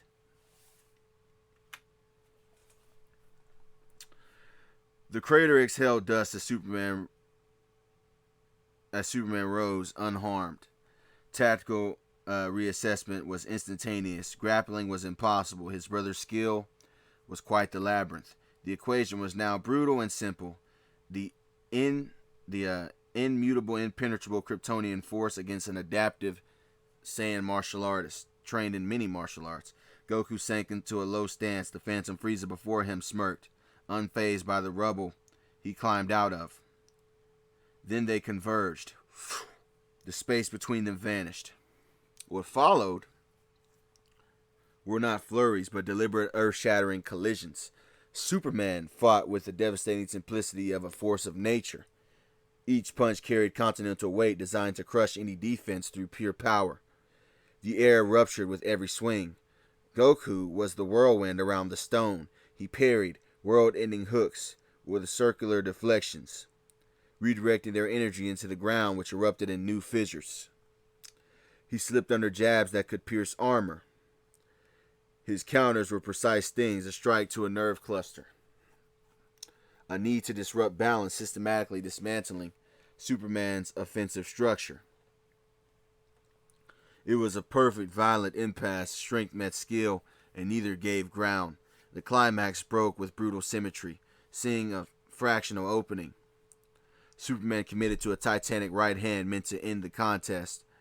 At the same instant, Goku, reading the commitment, planted his feet and unleashed his own devastating straight punch, a perfect palm heel strike. Their fists did not collide. Superman's hammer blow connected with Goku's jaw. The impact was a catastrophe. Goku's head snapped back and he rocketed skyward, vanishing into the upper atmosphere with a sonic boom. In the same nanosecond, Goku's palm heel drove into Superman's chest. It carried not raw force, but perfect connected focus. Perfect concentrated focus. All of Superman's own momentum, combined with Goku's counter thrust, was channeling him downward. With a deep "Koom," Superman was driven through the crust. He disappeared into a perfectly human-shaped shaft plunged dozens of feet into bedrock. A shockwave rippled out, flattening everything in a final circle. Silence and settling dust remained. The battle had ended, not with the victor, but with a catastrophic simultaneous negation. One warrior cast into the heavens, the other buried in the deep, dark earth beneath. From the shadow of a shattered overpass, Batman emerged, his voice cutting through the settling dust. Clark. Superman, kneeling in the crater of his impact, didn't turn, his hearing tracking Goku's roaring descent back from the atmosphere. The toxin hijacks the senses, Batman stated, pure analysis. His entire nervous system believes it's under attack. His reactions are genuine combat reflexes. A slight nod from Superman acknowledged the truth he'd seen in Goku's panicked physiology. His delusions, though, have a flaw. It has a flaw, Batman continued. It's a reactive script. You can't reason with it, but you can exploit its own logic. Create an environmental variable his phantom wouldn't produce. Something dramatic and external. He gestured to the ravaged dockyard that they were by. The flooded pits, unstable ground. His mind will have to process it. For a split second, his focus will fracture. The phantom will falter. That is your window. Not to talk, but to put an end to this. The analytical coldness was jarring, but it was the only key to Superman's jaw tightened. He wasn't fighting his brother, he was hacking a terrifying program. Above Goku pierced the clouds, a meteor of rage. Superman rose, his eyes now calculating, scanning the battlefield for the perfect piece of shattered world to weaponize. Batman's words had reframed everything. Goku descended like a vengeful comet, his focus locked on the smirking phantom of Frieza below. Every instinct screamed for a final, obliterating strike. Superman did not brace for impact. Instead, he dropped low and slammed his fist into the earth. The blow sent a subterranean pulse through the ruined dockyard, not lifting the debris, but agitating it. The ground billowed, a colossal expanding ring of dust and particulate exploded upward, a tidal wave of gray that swallowed the battlefield instantly. It was a choking, blinding smog thick enough to blot out the sky around them.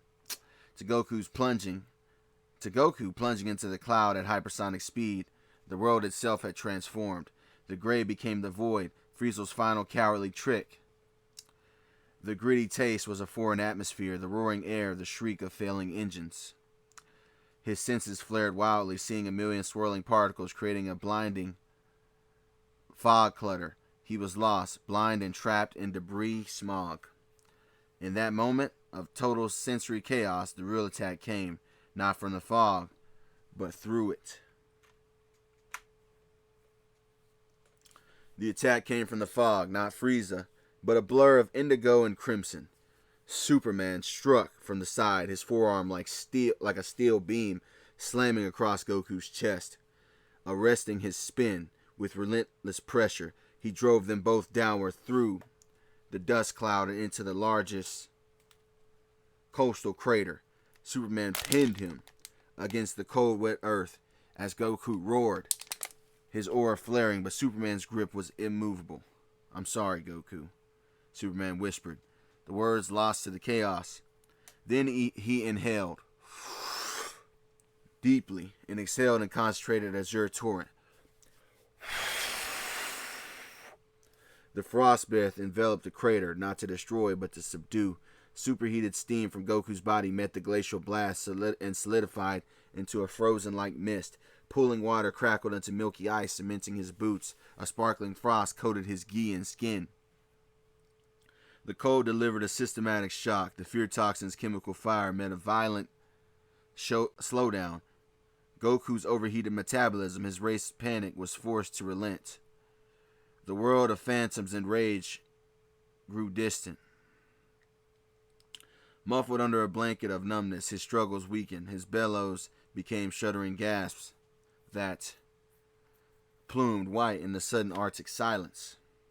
Superman held him there, encasing in freezing earth, watching the fire in his brother's eyes gutter into shivering confusion. The frost was buying time, leeching the fury moment by agonizing moment, forcing a tortured body and mind to finally cool down. The crater was now a shallow glacier, and at its heart stood Goku, encased in a shell of frozen ki steam. His furious aura was gone, replaced by a dull, trapped glow. Only the faint white cloud of his breath showed that he lived. Superman landed at the edge, wary in a way battle rarely made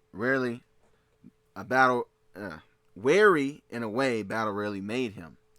His cape was heavy with dust and ice. He had not fought a villain, he had fought his own family. Batman emerged from the ruins to stand beside him. The silence was heavy, but not hostile. "It's over," Superman said, his voice hoarse. It was a hope, not a statement. "For now," Batman replied, his analyzer scanning the frozen form. After a moment, he spoke again, without turning. "You did what had to be done." Superman nodded slowly. "I still hate it." "I know." Batman's next words were stark and sincere. "Thanks, Clark." Clark finally glanced at him.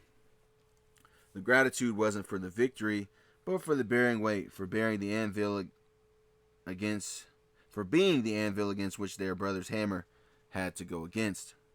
Together they looked down at the third most unorthodox member of their league, temporarily subdued in ice. The storm had passed, the toxin's fury was freezing out. In the brutal quiet, they allowed themselves a single shaky breath of relief. believing the worst was finally over. Now the long thaw could begin. Yeah, man, that'll be the end of this episode. Hopefully it recorded right this time. I shortened the pacing. I shortened the words, all right, because it was 35 minutes the last two times, so I deleted some words. Hope you guys enjoyed it. Funnily enough, I actually had a two-parter to this, but I ended up scrapping it. That somebody actually predicted in my comments. I had a two-parter plan where Goku was going to break through the ice and unlock False Super Saiyan, but I decided to scrap that just so we can move on with the story. So anyways, man, hope you guys liked it. If you did, like, comment, subscribe, become a member. Super chats are open, and hit the hype button if you are watching this on your phone. Anyways, I'm out. Peace. Okay, Goku in DC, Season 4, Episode 6. Goku finds out that he and Wonder Woman are going to have a baby. So let's get to it. Y'all already know. I want to give a shout out to my members. Shout out to Jason, 57835. Shout out John Lane, 2016. Shout out OD Demon Wolf 34, and shout out Kwate Mock. I probably said your name wrong. If I did, let me know how to say it in the comments. But yeah, shout out to the members, man. I really appreciate it. I'm probably gonna do a little a new member art for every new member. So anyway, let's get to it.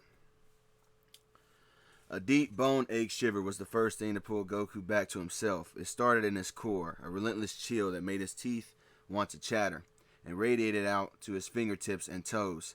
Consciousness returned not with a jolt, but in slow, heavy waves. The sterile filtered air of the Justice League's infirmary filled his nose. It was a sharp contrast to the remembered sense of saltwater, smoke, and fear. Whatever fear smells like. He blinked his vision, swimming before focusing on the familiar textured ceiling of the watchtower's medical bay. The light was soft and indirect. He was lying on a padded med bed with a thin thermal blanket over him. A faint, steady beep from a biomonitor nearby marked time. His body didn't just hurt. It felt used. Not the good, satisfying ache of a hard workout, but a deep, systematic weariness, as if every muscle had been strained to its absolute limits and then flash frozen. He was also, he realized, very damp. His gi felt cold and clung to his skin in places. With a groan, he turned his head on the pillow. The first face he saw was Clark's. His brother was seated in a chair beside the bed, still in his Superman suit. The bright blue and red looked oddly muted under the med bay lights. Clark's posture was straight, but his shoulders carried a weight that Goku rarely saw there. There were shadows under his eyes and a small healing cut on his cheekbone. He was watching Goku with an intensity that was equal parts relief and a deep, sorrowful worry. "Hey?" Goku croaked, his voice raspy. He tried to grin, but it felt weak on his face. What hit me? I had the weirdest nightmare last night. Felt like I was fighting everybody. And my entire body hurts. Also, why am I wet? Clark leaned forward slowly, his elbows resting on his knees. He didn't return the smile. The look in his eyes was one of profound apology. "It wasn't a nightmare, Goku," he said, his voice gentle but grave. "It was real. You were at Arkham Asylum. The Joker and Scarecrow broke out, and Scarecrow hit you with his fear toxin." Goku's brow furrowed, memories, jagged and chaotic, flickered at the edges of his mind. A green gas, laughter that sounded like breaking glass, the crushing pressure of deep water, and the blinding, hateful smirk of Frieza? But that didn't make sense. He looked at Clark, truly looked at him, and saw the wariness, the concern, and the evidence of a fight on his brother's face. We fought?" Goku asked, the pieces beginning to click into a horrifying picture. The soreness in his jaw, the ache in his chest, where a powerful impact had landed. They weren't dream phantoms. Clark nodded, the motion heavy. "I had to. You weren't you. The toxin made you see me as Frieza." He said the name with distaste, knowing the weight it carried for them both. "You were terrified, and your power was reacting in response. You were going to destroy half of Gotham Harbor. I tried to talk to you, but you couldn't hear me. Your mind was somewhere else." He looked down at his own hands, clasped tightly. "I'm sorry, Goku. I'm really sorry. I couldn't reach you any other way. I'm your brother. I should have been able to. I should have found another way." The guilt in Clark's face was thick and real. This wasn't Superman regretting a tactical decision. This was Clark Kent hurting because he'd been forced to use his fists against his own family in such a violent way. Goku was quiet for a long moment, absorbing it. The shame and the anger he might have expected to feel didn't come, however. Instead, he felt a surge of clarity. He remembered the training with Wildcat, Clark's dedication to learning control. He thought of his own loss of control, the terror that had just hijacked him. He looked at the cut on the cut on his own cheek, a small wound he himself must have caused. Then he looked at Clark's outfit, and it was worse for the wear. He's sure he caused that as well. Slowly pushing through the stiffness, Goku shifted and reached out, placing a hand on Clark's forearm. His grip was firm, a grounding touch. "Don't be sorry," Goku said, his voice firmer now. "You did the right thing. The only thing." He locked eyes with his brother, his expression earnest. "If I was out of control like that, if I was seeing monsters and blasting apart the city, then you stopped me. You protected everyone from me. That's what a hero does, and that's what you always wanted to be, right?" He managed a stronger smile this time, though it was tired. "Besides, better you than someone who wouldn't care if they hurt me. You froze me, right? To snap me out of it? That was pretty smart." He gave Clark's arm a reassuring squeeze before letting go and sinking back into the pillow with a sigh. "Man, that Scarecrow guy's stuff is no joke. Next time I'll hold my breath or something." His tone was light, but the look he gave Clark was one of complete unwavering trust and gratitude. The fight was over. The bond was intact, tested in fire and ice and found to be stronger. The physical hurt would fade, and the understanding between them, forged in this difficult moment, would not. The door hissed shut behind Superman, leaving a sterile quiet in his wake. It was broken a moment later by a different presence, heavier and deliberate. Goku didn't need to look. The specific gravity of the silence announced him. Bruce Wayne stood at the foot of the medbed, a silhouette of black and gray against the bright room, in his dark tactical bodysuit. His cowl he often wore for watchtower operations served the same function. His arms were crossed, his expression unreadable behind the white lenses, but the set of his jaw was pure, undiluted Batman, and Goku could feel the "I told you so" hanging in the air, sharp as a batarang. Before Bruce could give it a voice, Goku spoke, his eyes meeting the blank white lenses directly. "You were right," Goku said, his voice quiet but clear.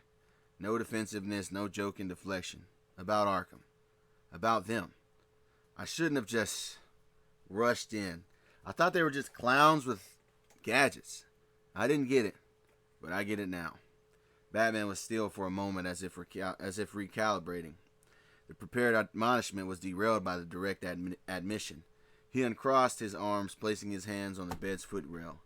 "You're lucky your brother was nearby," Batman stated. His voice, the familiar low growl, his intervention was the only reason. The casualty list from last night isn't measured in the hundreds. A misdirected energy blast, a panic surge of power in a populated area, it could have been a catastrophe. Hell, you almost destroyed a yacht. He leaned forward slightly, the cowl intensifying his focus. "Look, everyone makes mistakes, Goku. It's a human trait, even though you're not human, but you have to understand, when someone with your power makes a mistake, the definition of damage changes. A normal person's bad judgment might break a window, cause a car accident. Yours can level a city block. A normal person's panic attack is his private hell. Yours could become a natural disaster." He paused, letting the weight of that settle in the quiet room. "This isn't about blame, it's about calculus. Every action you take, every enemy you engage, you have to factor in the potential for uncontrollable escalation. Caution isn't cowardice. It's the first and most important responsibility of your power. You didn't just underestimate the clowns, you underestimated what could happen if you lost control of yourself." Batman straightened up, his point made. The lecture was delivered not with anger, but with the cold, precise urgency of a surgeon stating a fatal diagnosis. It was a warning about the physics of existence at their level, right? And the damage that they could cause. Then the stereo door hissed shut, sealing away Batman's grim silhouette and the weight of his lecture for a moment. Goku was alone, with the beeping monitor and ache in his bones, and then the door opened again with a softer sigh. Diana entered. She moved with her usual grace, but it was tempered by a visible fatigue that even Goku's battle-addled senses couldn't miss. She wore simple. She wore her simple outfit. Her hair was down and she looked pale.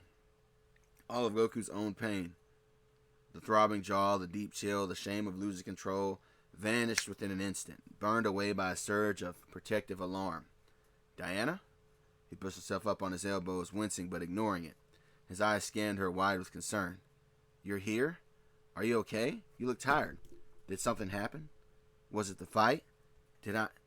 His words tumbled out frantic, already assuming her state was another consequence of his inner nightmare. She came to the side of his bed, a soft, almost sad smile touching her lips. She placed a cool hand over his, stealing his anxious questions. I am unharmed, Goku. Truly, the fatigue is unrelated to your battle. She took a slow breath, her thumb gently stroking his knuckles. But Bruce was correct. There is something we must discuss, something important. Goku's face fell into a mask of solemn understanding. He nodded, bracing himself. He expected a talk about responsibility, about the dangers of his power, echo of Batman's warning. I know, he said, his voice thick with regret. Look, I messed up, Diana. I wasn't careful. I let that scarecrow guy get in my head, and I could have hurt people. I almost hurt Clark. I get why you'd be Goku, she interrupted, her voice not sharp, but profoundly steady. It cut through his self-recrimination. Her other hand came to rest lightly on her abdomen. She held his gaze, his eyes a storm of fear, wonder, and unwavering love. I'm not here to lecture you. I'm here to tell you, I am pregnant. The words landed in the quiet room with the force of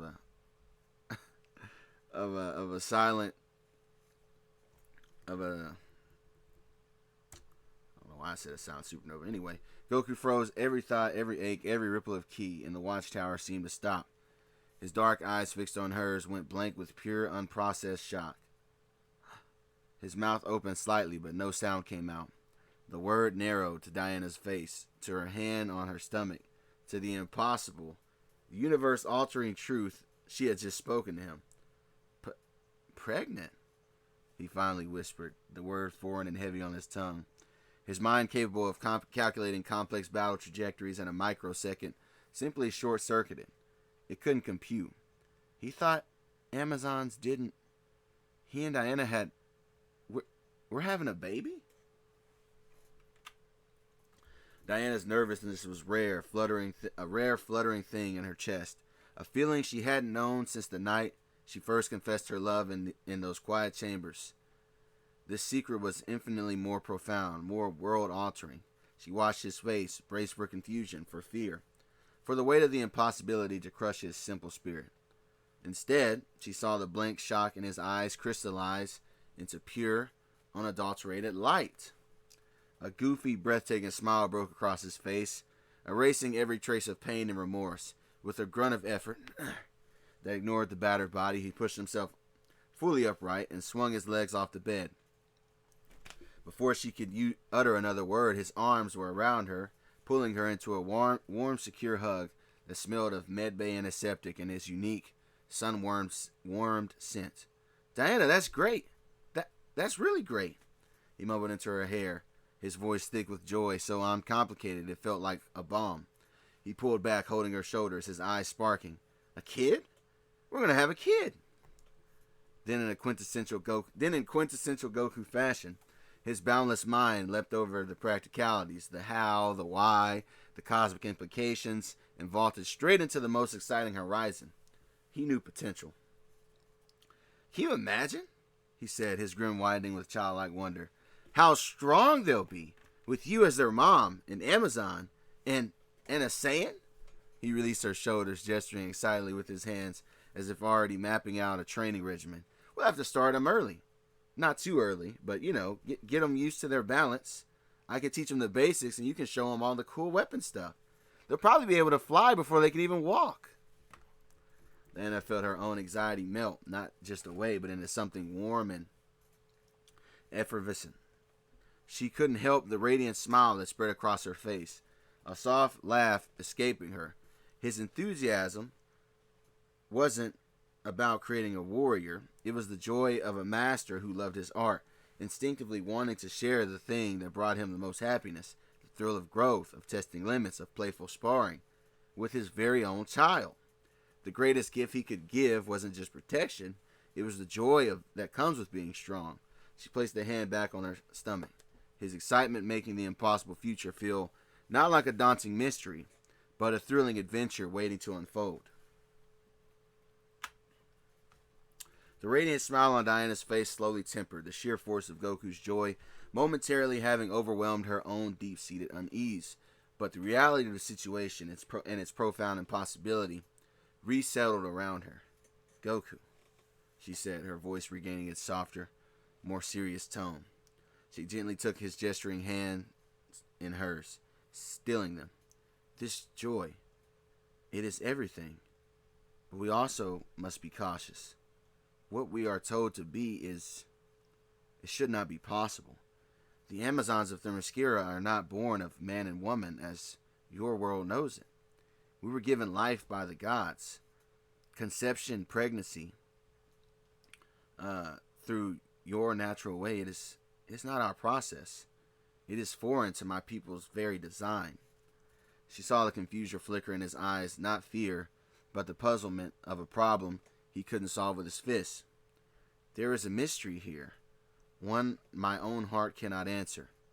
Once you have recovered," she insisted, her eyes glancing at the fading bruises on his jaw, "we must go to Themyscira. We must speak to my mother. If anyone can understand this miracle, it is Queen Hippolyta." Goku's excited energy shifted, focusing into a nod of firm agreement. You're right. Moms usually know this stuff." Then a new determination straightened his posture. "But first, I gotta take care of something." He turned, ignoring the protest of sore muscles and the dull ache in his bones, and he took a step forward toward the door. "Goku, you should rest," Diana said, reaching for his arm. "Your body has been through an ordeal." He paused, looking back at her with a smile that was tired but utterly sincere. He placed his hand over hers on his arm. "I'll be fine. Promise. This is important. I won't be long." He gave her a hand, a gentle squeeze, his eyes holding a promise of his own. "Then we'll go see your mom later, together." Before she could argue further, he walked past her, moving with a deliberate steadiness that belied his injuries, driven by a purpose that even this monumental news couldn't delay. Diana watched the door hiss shut behind him, her hand drifting back to her stomach, cradling their impossible future while her champion, bruised but unbowed, went to settle a debt from the recent painful past. Goku found him in a secluded alcove of the Watchtower's intelligence sector, a bank of holographic screens casting a cold blue glow on the dark Kevlar of his suit. Batman was a statue of focused intensity, his fingers flying across the keyboard, pulling up security feeds, facial recognition algorithms, and satellite thermal scans. The aftermath of the Arkham breakout was a sprawling digital puzzle, and he was deep in its very center. "Bruce," Goku said, his voice cutting through the low hum of the computers. Batman didn't turn. His eyes scanned three data streams at once. "You should be in the infirmary." "Did you catch them yet?" "Joker, Harley, I mean." A barely perceptible tightening of Batman's jaw. "No. They utilized the chaos you and Superman generated as cover. Current predictive models suggest a 72-hour window before they..." "Perfect!" Goku interrupted, his voice bright with sudden, resolved energy. Batman finally turned, the white lenses of his cowl narrowing. "Perfect. Their continued freedom guarantees further..." But Goku was already gone. There was no blur of speed, no sonic boom. One moment he was standing in the doorway, a determined set to his shoulders, and the next the space was empty, the air in the alcove undisturbed. Only the echo of his single cheerful word hung in the silence, a word that made no tactical sense, and a word that dismissed weeks of forensic work and predictive modeling. Batman stared at the empty spot, his hands pausing over the keyboard. The data on the screens continued to scroll, a river of logic and probability, but in that moment, he understood. Goku wasn't thinking in terms of models or windows. He was thinking in terms of a debt, and he just decided to go collect it personally. The hunt for him was not a puzzle to be solved, but a wrong to be righted. Immediately, with a slow exhale, Batman turned back to his screens, the parameters of the situation now violently and unpredictably rewritten. The condemned warehouse in the Gotham docks smelled of rust, rat droppings, and the sharp coppery scent of fresh blood. In a circle of light from a single dangling bulb, the Joker worked with an artist's concentration. A whimper came from the man-pinto wooden crate. One of Penguin's mid-level lieutenants, now a canvas. The Joker hummed an off-key lullaby, carefully deepening the curve of a bloody smile he was carving into the man's chest with a long, straight razor. "Almost there," the Joker whispered, his tongue peeking from the corner of his grinning mouth. The eyes are always the tricky part. Too wide and they look surprised. Too narrow and he looks sardonic. We're going for the classic joy look here. His victim's choked scream was abruptly, catastrophically drowned out. Then, kraboom! The entire brick wall behind the Joker didn't just shatter, it vaporized in a storm of pulverized masonry and splintered wood. A concussive wave of dust and debris billowed inward, snuffing out the bulb and plunging the space into near darkness, lit only by the hazy orange glow of the city through the new gaping hole. Standing in the wreckage, backlit by the night, was Goku. His orange gi was still torn and stained from the battle, his hair dusty, but his posture was utterly rigid. His usual relaxed grace replaced by predatory stillness.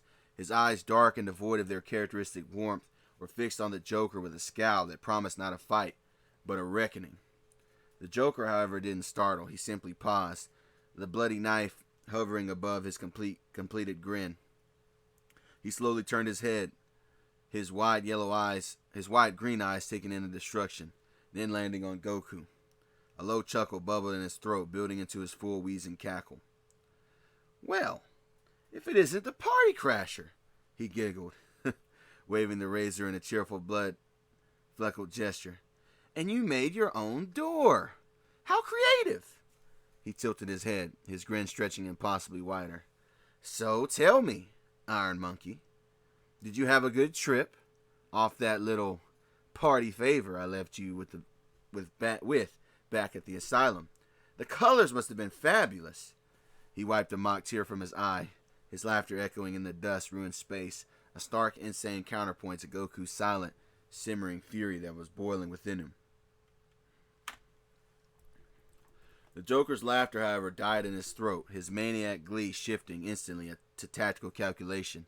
His gloved hand twitched, darting toward the inner pockets of his garish purple coat, reaching for a joy buzzer, a gas pellet, or some piece of lethal theater. But his hand never made it. There was no blur, no rush of wind. One moment Goku was a scowling statue 15 feet away. The next, the space between them simply didn't exist. A vice-like grip clamped onto Joker's lapels. There was a sound, shh, like a giant sheet of canvas being torn in half. A brutal ripping shh. The entire purple suit coat, vest, tie, and trousers was wrenched from the Joker's body in one vicious motion, leaving him standing stunned in his striped underwear and pale, skinny frame, the razors clattering to the dusty floor. Before the shock could even register on the Clown Prince's face, Goku pivoted. He didn't throw a punch, he simply used his grip on the torn bundle of fabric, still in his hand, to whip the Joker around like a rag doll and hurl him. Whoosh! The Joker cartwheeled through the air with a squawk of surprise. "What?" Crashing through the grimy warehouse window in an explosion of glass and rotten wood, he tumbled across the wet asphalt of the alley outside, skidding to a crumpled, bleeding stop against a brick wall, gasping for the air that had been driven from his lungs. The manic light in his eyes was replaced by daze and painful confusion. His pale skin was now a road map of shallow cuts and blossoming bruises. The punchline, it seemed, had arrived before the joke. The door on the opposite side of the warehouse burst open with a cheerful chatter. Harley Quinn bounced in with a heavy metal canister slung over her shoulder, like a bizarre purse. Pudding. I got the extra strength giggles. The guy at the chemical supply place was so boring.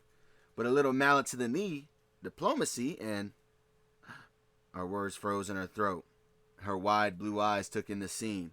The gaping hole in the wall and the dust hanging in the air, the unconscious penguin thug, and the shredded purple fabric lying like a discarded skin. Then her gaze landed on Goku, standing amid the wreckage, his eyes locked on her with a focus that crackled in the stagnant air. Finally, she spotted the heap of striped cloth and pale limbs lying in the alley outside the shattered window. Her grin vanished, replaced by a snarl of protective fury. "You!" she shrieked, her free hand darting to her belt, fingers closing around a spherical neon green gas grenade. She never got to pull the pin. Goku didn't cross the room. He was just there. A simple open palm push against her shoulder. No key, no flashy technique, just pure physical authority.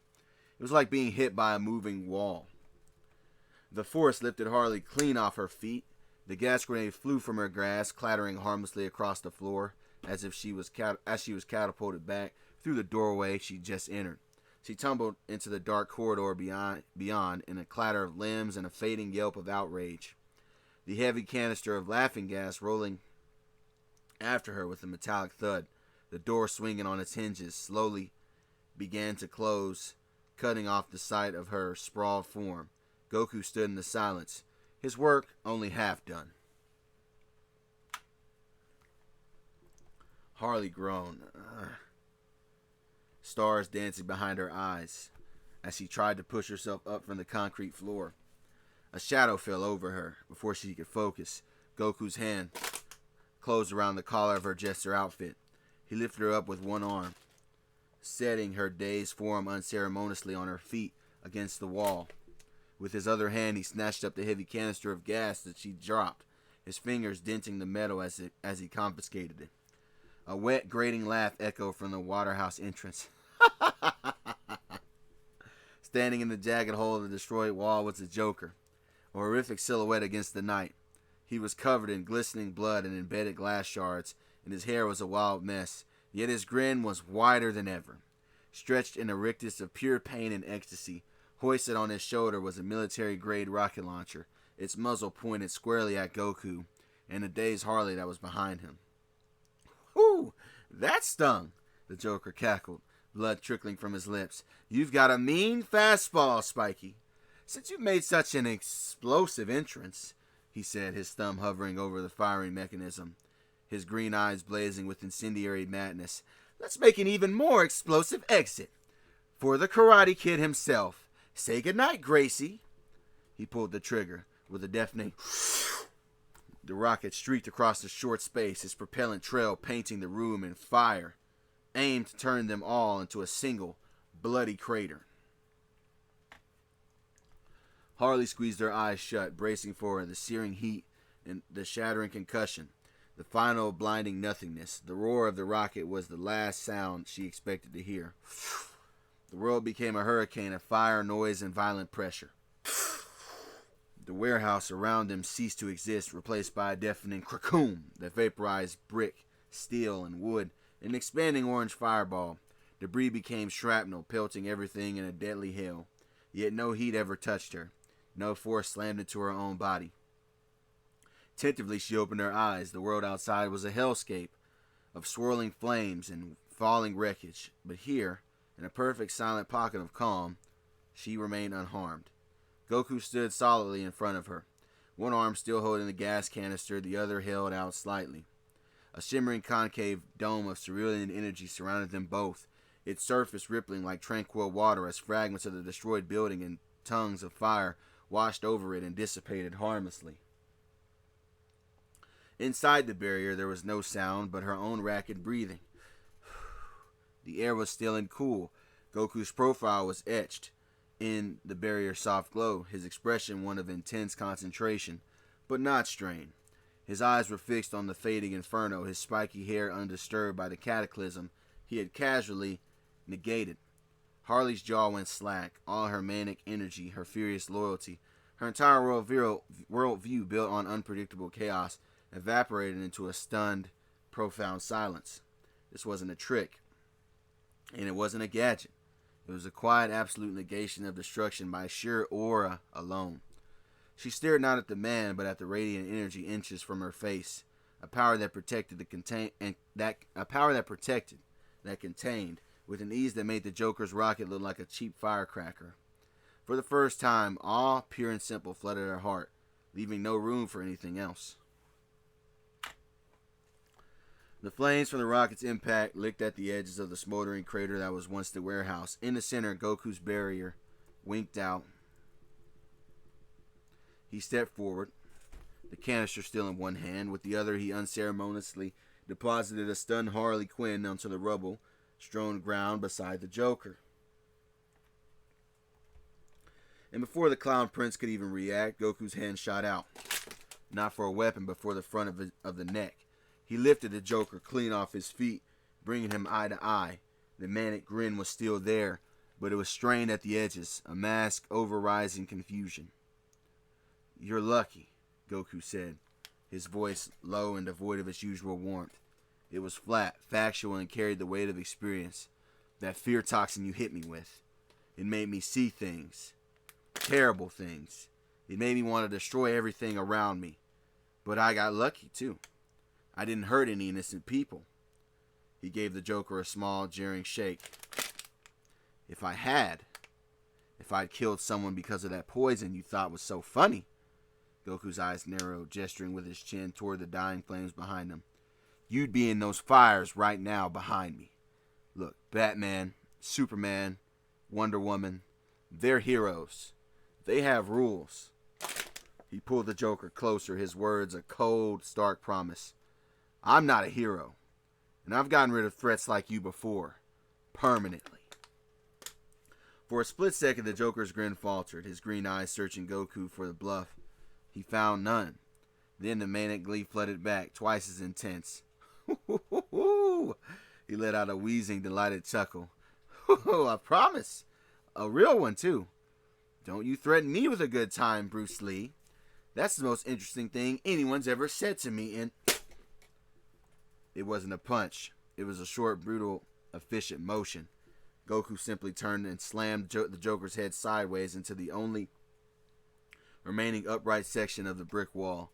The sound was a sickening crunch of plaster and bone. The manic laughter cut off mid-cackle. The Joker's eyes rolled back, and his body went limp in Goku's grasp. Goku released him, letting the unconscious villain slump into a heap next to a speechless Harley. He looked down at the two of them, his point made, not with a sermon, but with a simple, terrifying demonstration of consequence. The message was clear. His mercy had limits, and they had just been measured and laid out. Goku landed in the harshly lit intake bay of Arkham Asylum, the unconscious Joker dangling from one hand, and a shell-shocked Harley Quinn held firmly by the arm and with the other. He dropped them both unceremoniously onto the clean cold floor in front of a pair of stunned orderlies and armed guards. As the guards rushed forward to secure the Joker, Goku turned his focus to Harley, who was shakily pushing herself to her knees. He didn't look angry anymore, just intensely curious and slightly bewildered. "Hey," he said, his voice cutting through the institutional clamor. He pointed a thumb at the unconscious clown.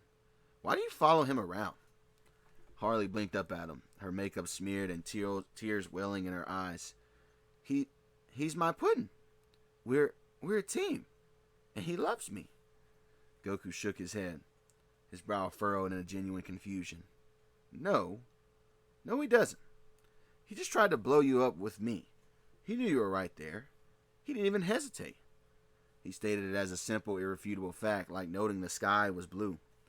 "Someone who cares about you doesn't do that. Ever." Harley opened her mouth, her usual torrent of excuses and justifications. He didn't mean it. It was for the bit. He knew I'd get clear. It all caught in her throat. The memory of the rocket's ignition, the absolute certainty of her own death, and the sight of Joker's gleeful face as he fired replayed in her mind. Against that, her words felt hollow. Even to her, she struggled, her lips moving soundlessly, finding no punchline to counter the truth. Seeing her struggle, Goku didn't press any further. He'd said what he saw. With a final almost pitying glance, he crouched slightly and then shot straight up, going through the already broken ceiling of the intake bay from a previous incident and disappearing into the Gotham night sky, leaving a shower of dust in the roof, and a far more significant one in Harley Quinn's defiant illusions. She sat on the cold floor, surrounded by guards and the smell of antiseptic, staring at the starry sky through the new opening, utterly alone with the devastatingly simple question he left echoing in the silence. So that'll be the end of episode 6, man. Let me know what you guys thought. I had to have Goku stand on business and let him know that he'll F around and do Joker like he did Slade. All right? So let me know what you guys think in the comments. Once again, shout out to my members, man. I appreciate y'all. All love. Shout out to my subscribers, man. Glad I'm at 1,200. It's only up from here. I'll see y'all at the top. Peace. All right, man. Goku and DC, Season 4, Episode 7. Goku and Wonder Woman learn about their child. Or I should say children, I guess. And if you guys are going to be lost in this, hey, go back and watch the other videos, man. I got like 45 videos I can check out. Of course, shout out to the members, man. Shout out to Jason, 57835, John Lane, 2016, OD Demon Wolf, 34, and Quate Moke, or Mock. I don't know how you say it. Correct me in the comments, man. And yeah, and also shout out to my, when I say appreciate my subscribers as well. If y'all want to be a member, join the channel. Every time I get a new member, it's going to be a different artwork for the shout outs. Anyways, let's get into it. The metallic whisper of the Hall of Justice main entrance was the only sound as Goku walked in. The grandeur of the atrium felt hushed. The usual daytime hum of activity was replaced by a low nocturnal thrum of essential systems. He was still in his torn, dusty gi, a walking testament to the toll his body went through recently. He didn't get 3 steps before a voice, dry and devoid of surprise, cut through the silence from the shadows of a monitoring station. The GCPD comms are reporting 2 high-profile recoveries at Arkham's intake, unconscious but stable. Batman emerged from the console's glow, a silhouette against a wall of data screens. He wasn't in his full armor, just the dark bodysuit and cowl, with his arms crossed, efficiency rating unusual for you. How? Goku shrugged, a small cloud of brick dust puffing from his shoulder. It wasn't too hard. I remember what Harley's energy felt like from back in Arkham, where I first met her. It's bright. It's kind of fizzy, like a soda pop. So once I focused, I could just feel where she was in the city. Led me right to their hideout. Batman was silent for a long moment, the white lenses of his cowl unblinking. The analytical part of his mind immediately began cataloging the implications of tracking ability, independent of tech, satellites, or networks. A biometric signature that was impossible to spoof or hide, at least not easily. A personalized energy signature. Batman finally stated, his tone shifting from interrogation to assessment. A persistent, unique physiological marker. That is a useful ability to have. A grin, tired but genuine, spread across Goku's face. Yeah, it's pretty handy for finding people. I could probably teach you how to feel for it sometime. It's all about focus and quieting your own energy down to listen, and it's a whole thing. The offer hung in the air, a bridge between their diametrically opposed worlds. Batman gave a single slow nod, not quite acceptance, but a definitive acknowledgement. The methodology would require study. For now, rest up, because I know not even you can recover from your past injuries that quickly. With that, Batman turned back to his screens. The conversation closed. Goku's smile lingered as he headed toward the residential quarters. The lecture from earlier still stood, but so did this. A new tool, understood. A threat neutralized, and a grudging nod from the most meticulous man on the planet. It felt like some progress. The polished floor of the Hall of Justice corridor stretched out, silent and empty. The moment the main atrium's doors hissed shut, cutting off Batman's silhouette, the effortless posture of Goku had maintained shattered. A full body shudder whacked him, starting deep in his core, where the phantom chill of Clark's freeze breath seemed to have taken its root. The adrenaline that had propelled him through Gotham, through the warehouse and the rocket blast, and the final confrontation and energy barrier, drained all away at once, leaving a raw, screaming void in its place. He stumbled, his right knee buckling under a sudden wave of dizziness. His hand shot out, slapping against the cool reinforced wall to keep from collapsing fully. The impact sent a jarring spike of pain up his arm. reminding him of the perfectly blocked punches he'd taken from Clark. Every breath was a conscious effort, each inhale tasting of dust and a coppery hint of blood from where he'd bitten his tongue during the fight.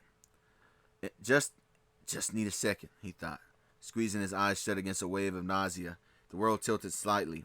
His ki, usually a vibrant humming wellspring inside of him, felt shallow and murky.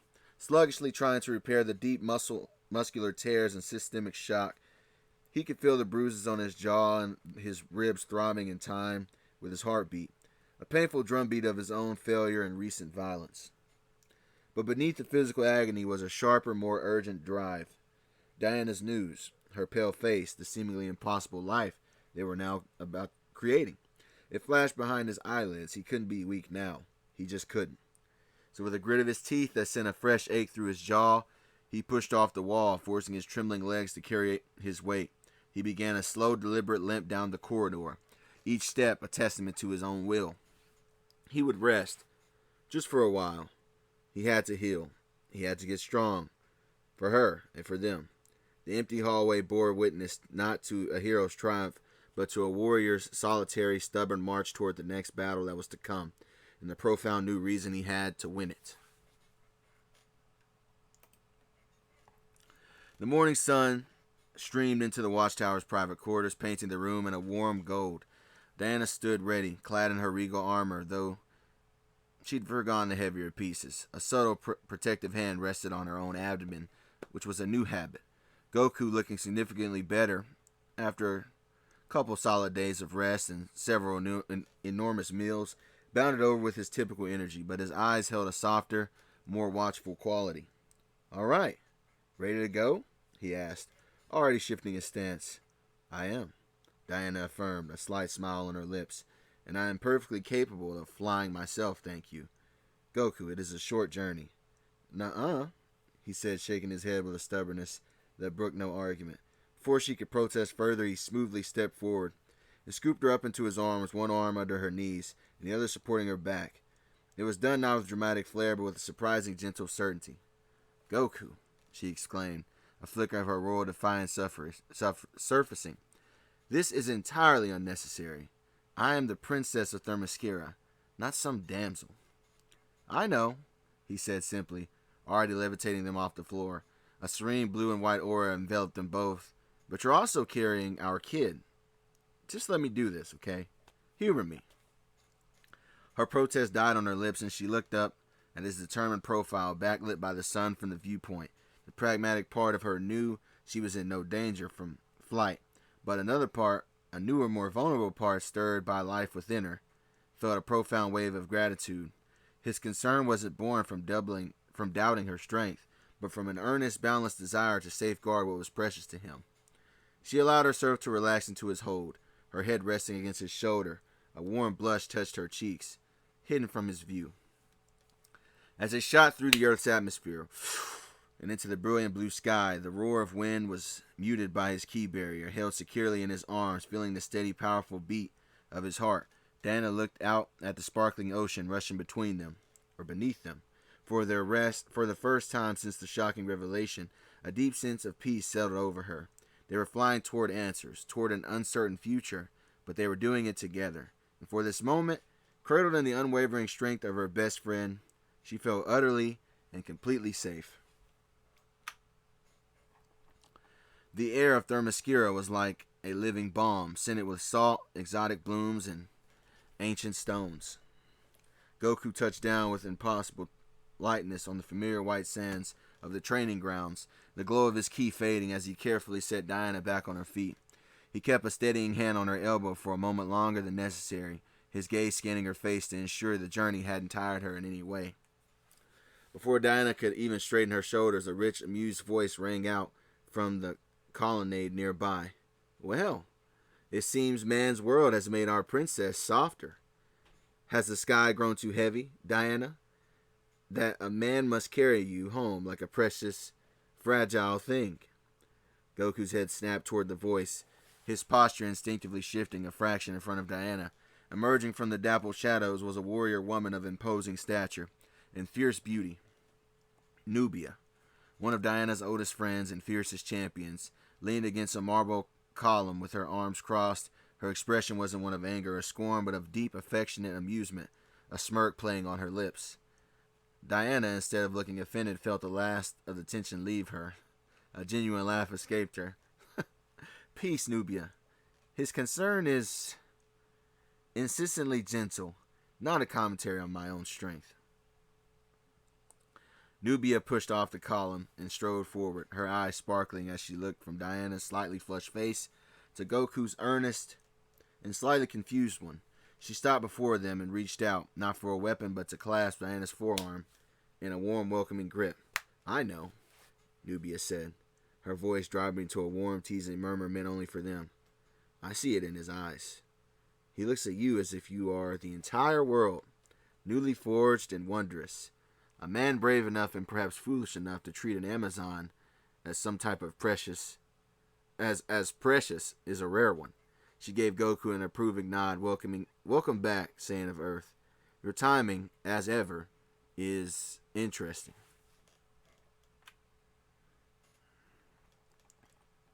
Diana's laughter faded, replaced by a solemn, regal gravity. She stepped forward, placing herself between Goku and Nubia, not as a shield, but as a focal point. The warmth of the reunion cooled into the clear air of purpose. Nubia, Diana said, her voice lowering, carrying the weight of the silent halls of Themyscira.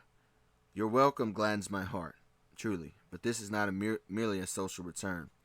I must speak with my mother, immediately. Nubia's playful smirk vanished, her keen eyes missing nothing. She saw the residual fatigue shadowing Diana's eyes, a wariness not of battle, but of something internal. She noted the unconscious protective way that Goku hovered just a step behind Diana, his usual boundless energy coiled into a watchful stillness. This was not the posture of a warrior couple returning from some type of victory tour. The Queen is in the Grand Archives, Nubia replied, her tone shifting from teasing to the steady cadence of a fellow soldier receiving a serious report. A sensitive matter, you say? Her gaze flicked meaningfully between them, lingering on Diana's face, then dropping briefly, almost imperceptibly, to her midsection, before returning to her eyes. The unspoken question hung in the salt-tinged air. How sensitive are we talking? Diana met her gaze unflinchingly, a princess acknowledging a trusted captain, of a nature that has no precedent in our histories, to my knowledge, a matter that concerns an Amazonian impossibility. She chose her words with care, each one heavy with implication. It is not a threat from without, but a mystery arising from within. My mother's wisdom and the archives themselves may hold the only keys to understanding what is going on. Nubia absorbed this, her expression becoming unreadable, a mask of Amazonian discipline. She gave a single nod. Sharp, follow me. She turned on her heel, her armor glinting in the sun. I will clear the path to the archives. The Queen does not appreciate interruptions, but for this, she will probably make an exception. She began striding toward the towering citadel, her pace brisk and assured, already transitioning from the welcoming friend to the dutiful escort guarding a secret of state, it seemed. The walk to the archives would be a silent one, as the weight of Diana's unexplained sensitive matter thickening the air with every step they took. The grand archives of Themyscira were a cathedral of knowledge, the air still and cool, smelling of aged parchment, incense, and marble dust. Sunlight streamed through high, narrow windows, illuminating swirling moats in the stern, timeless face of Queen Hippolyta. She stood before a vast scroll, her regal posture unwavering, as her daughter and the Saiyan and her most trusted captain all entered at once. You return not with fondness, but with urgency in your eyes, daughter, Hippolyta stated, her voice echoing softly in the hushed space. She had dismissed her guards, leaving only the four of them amidst the silent shelves of history. Speak, Diana. What matter of man's world is so grave it cannot wait? Diana stepped forward, Goku a steadfast presence just behind her shoulder. She drew a steadying breath, her hands briefly clasping over her abdomen, a subtle telling gesture that Nubia's sharp eyes did not miss. Mother, Diana began, her voice clear yet layered with vulnerability. It is not a matter of man's world. It is a matter of my own body. I have come because I am with child. The words hung profound and sacrilegious in the sacred quiet. Nubia's breath caught audibly, her eyes wide with disbelief. Flashed from Diana's solemn face to Goku's watchful one, then to the queen. The very air seemed to reject the statement. An Amazon conceived from clay and given life by the gods was pregnant? It was an ontological impossibility, a crack in the foundation of their very creation myth. With impeccable discipline, Nubia mastered her shock. She placed her fist over her heart in a swift salute. My queen, my princess, this is a family matter of the highest order. I will guard the door. She did not wait for dismissal. She turned and strode swiftly from the archives, the heavy doors thudding shut behind her, sealing them in a bubble of world-shattering silence. And Hippolyta did not move. She stood as if turned to the very marble of her city, her face in an immobile mask. The scroll in her hands was forgotten. The wise old eyes stared at her daughter, seeing not just Diana, but the terrifying, glorious unraveling of a well-kept secret. The silence stretched, thick and heavy, not with judgment, but with the sheer, staggering weight of a revelation. The silence in the grand archives was no longer merely quiet. It had become a physical substance, thick and cold as the marble columns holding up the weight of history. Hippolyta's regal mask finally fractured, not with anger or joy, but with profound, ancient sorrow that seemed to leach the warmth from the sunlit room. She turned slowly, deliberately placing the scroll she had been holding onto a stone lectern. The action was funereal. When she faced Diana again, her eyes, usually reflecting the steel of a queen and the warmth of a mother, held only deep worry and regret. A child, Hippolyta echoed, the word a solemn verdict. I had prayed to Hera that this day of confession would never come, that the secret could remain buried, for your sake. Her gaze shifted past Diana into the shadows of the archives, as if seeing the ghosts of her own choices. You ask what I mean, daughter. I mean that the story you know, the story every Amazon thinks they know about you, is a sacred lie. A story I crafted to protect you. Diana felt the world tilt. The solid marble beneath her feet seemed to tremble. Mother, what are you saying? Am I not of the clay? And the breath of the gods? Merely a myth, Hippolyta stated, her voice hollow. A beautiful, necessary myth. She took a step forward, her hand rising as if to touch Diana's cheek, but she let it fall. You were not sculpted from earth and given life by divine will, Diana. You were conceived in the natural way. The word born struck Diana with the force of a thunderbolt from her father's own hand. You are my natural daughter, Hippolyta continued. The truth flowing now like a long-contained river breaking its dam. Flesh of my flesh, blood of my blood, conceived not from clay, but in the old mortal way. And your father is Zeus. A gasp, sharp and involuntary, escaped Diana's lips. She took an unsteady step back, her mind reeling. Princess of Themyscira, daughter of Hippolyta, champion of the Amazons, these were the pillars of her identity. Now they were joined by the colossal and terrifying new truth.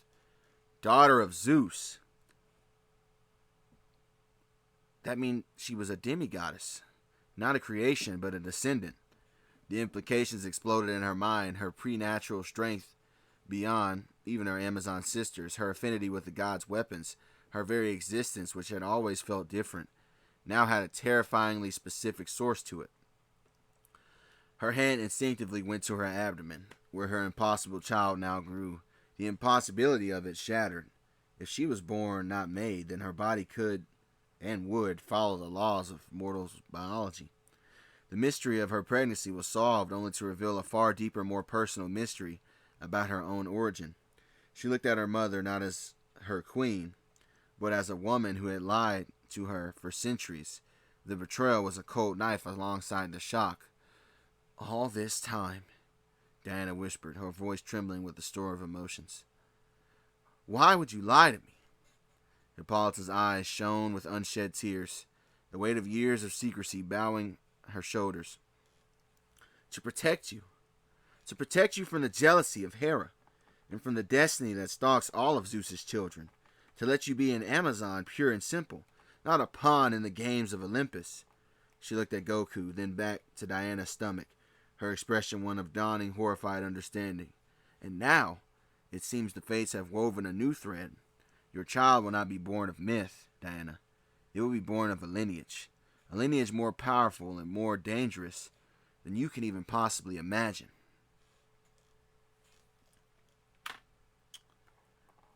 The air already charged with shock of Diana's divine paternity grew thick with a new ethereal pressure. A soft golden light coalesced between the towering shelves, resolving into the form of a woman who seemed woven from starlight and serenity. Her eyes held the depth of endless skies, and her presence hummed with a quiet ancient power that was neither Amazonian nor quite Olympian, but something fundamentally primordial in nature. I am Thea, she said, her voice a melodic resonance that vibrated in their very bones. Titan goddess of sight and the shining ether, a mother of lights, the moon and the dawn. She smiled, a gesture that held both immense warmth and immeasurable sadness. My domain extends beyond the mere glitter of light. I perceive the luminescent threads of what is, what was, and what may yet be. She gestured gently toward Diana's abdomen. The life within you shines with a fury I have not witnessed in a millennia. Two lights, not one, twins. Her gaze grew distant, seeing beyond the marble walls. My sight is not a clear pane of glass these days, child, but a river of possible lights, reflections on the water. I see fragments. A daughter with her father's wild hair, and the spirit with the heart of a warrior, and a blurry sense for justice, and a son with his mother's temperance, but a hidden anger lies beneath. Thea's form flickered slightly, as if maintaining her presence here strained the fabric of reality. I came because this conception has sent ripples through the tapestry of fate, that even the fates themselves are struggling to weave together for a future. Your children are not just a new chapter of Themyscira, or for the Saiyan. They are a convergence. Their potential futures are a branching tree of immense light and profound shadow. One path leads to a dawn that could banish eternal night. Another to a war that drowns the heavens and the earth in rivers of blood. My visions are not what they used to be in this age, so I cannot tell you which thread will truly solidify. Only that their arrival changes everything in time, eventually. And forces long dormant will now stir to claim, guide, or destroy them. Her eyes settled on Goku's, and Diana, filled with a grandmother's pity. Your trials are not over. They are only the beginning. The golden light began to dissolve, pulling inward like a dying star. Thea's form became translucent, the starlight of her body bleeding into sunbeams, cutting through the archives. A profound silence had gripped Hippolyta. The revelation that a titaness, a being from before the reign of Olympus, still walked the world was a seismic shock to her historical understanding. Diana stood reeling, her mind a whirlwind of twins, prophecies, and warring destinies. The weight of her own origin story now compounded by the fate of her potential children. Goku, however, blinked at the fading apparition. The cosmic stakes, the branching paths of fate, the trembling of cosmic tapestries, all of it seemed to slide off him like it was water. His brain, wired for more immediate and tangible realities, processed the information through its only reliable filter, which was combat potential. Wait, he said, his voice cutting through the heavy silence, not with dread, but with open, curious excitement. He took a step forward, the vanishing light. So, if you're a titaness, you must be really strong, right? Like, way stronger than King Piccolo or Vegeta was, right? Thea's almost gone face softened into a genuine amused chuckle. A sound like distant wind chimes. Her luminous eyes held his, seeing not a hero, but a fascinating, uncomplicated force of nature. "Oh, son of Bardock," she whispered, her voice now echoing from everywhere and nowhere. "You measure the universe in punches and power levels. One day, you will not need to ask. You will stand before the divine, and you will feel the terrible, glorious weight of it all. On that day, you will know of the power you ask for."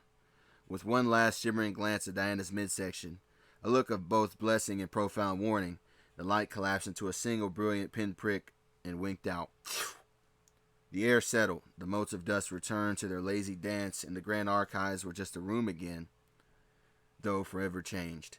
The three of them stood in the aftermath. Hippolyta was pale, grappling with ancient truths. Diana pressed a hand on her stomach, feeling the twin lights within, as if for the first time. And Goku just scratched his head, staring at the empty space, a fighter's grin slowly spreading across his face at the promise of a future challenge.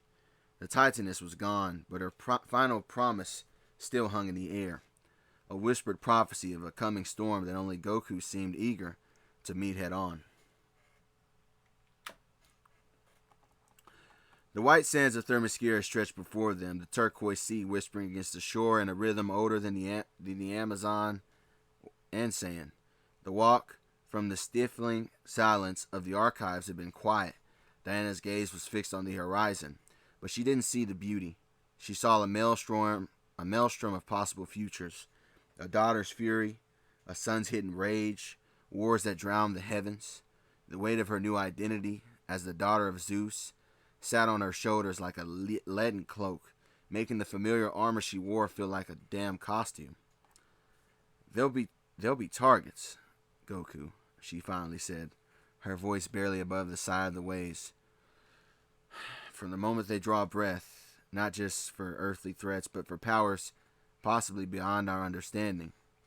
Thea spoke of forces stirring, and they will carry this, the legacy of divinity, and conflict within them. How do we protect them from a destiny that seems written in blood and starlight?"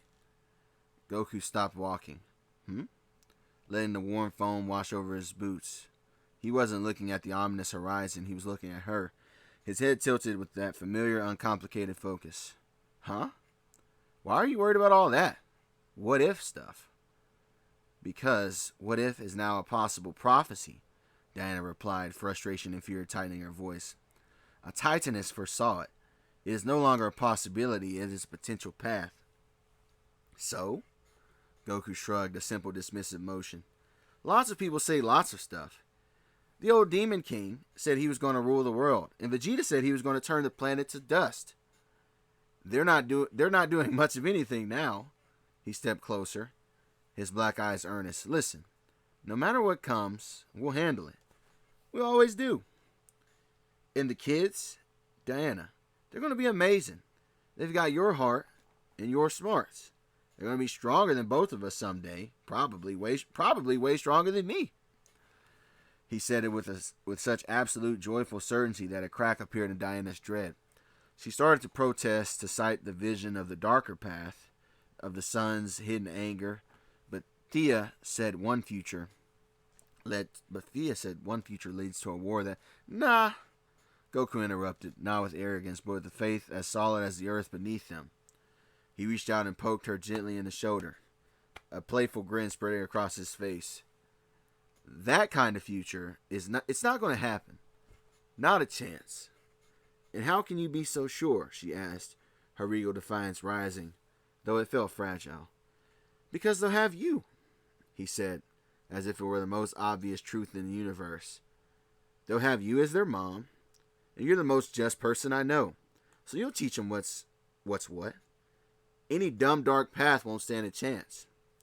The simple, profound logic of it, delivered with his utter conviction, bypassed her fears entirely. The tension in her shoulders, the cold knot of anxiety in her stomach loosened. A warm blush, sudden and genuine, spread across her cheeks. He didn't see a demigod princess or a vessel for cosmic prophecies. He just saw Diana. And he believed in her completely, not just as a warrior, but as a future mother.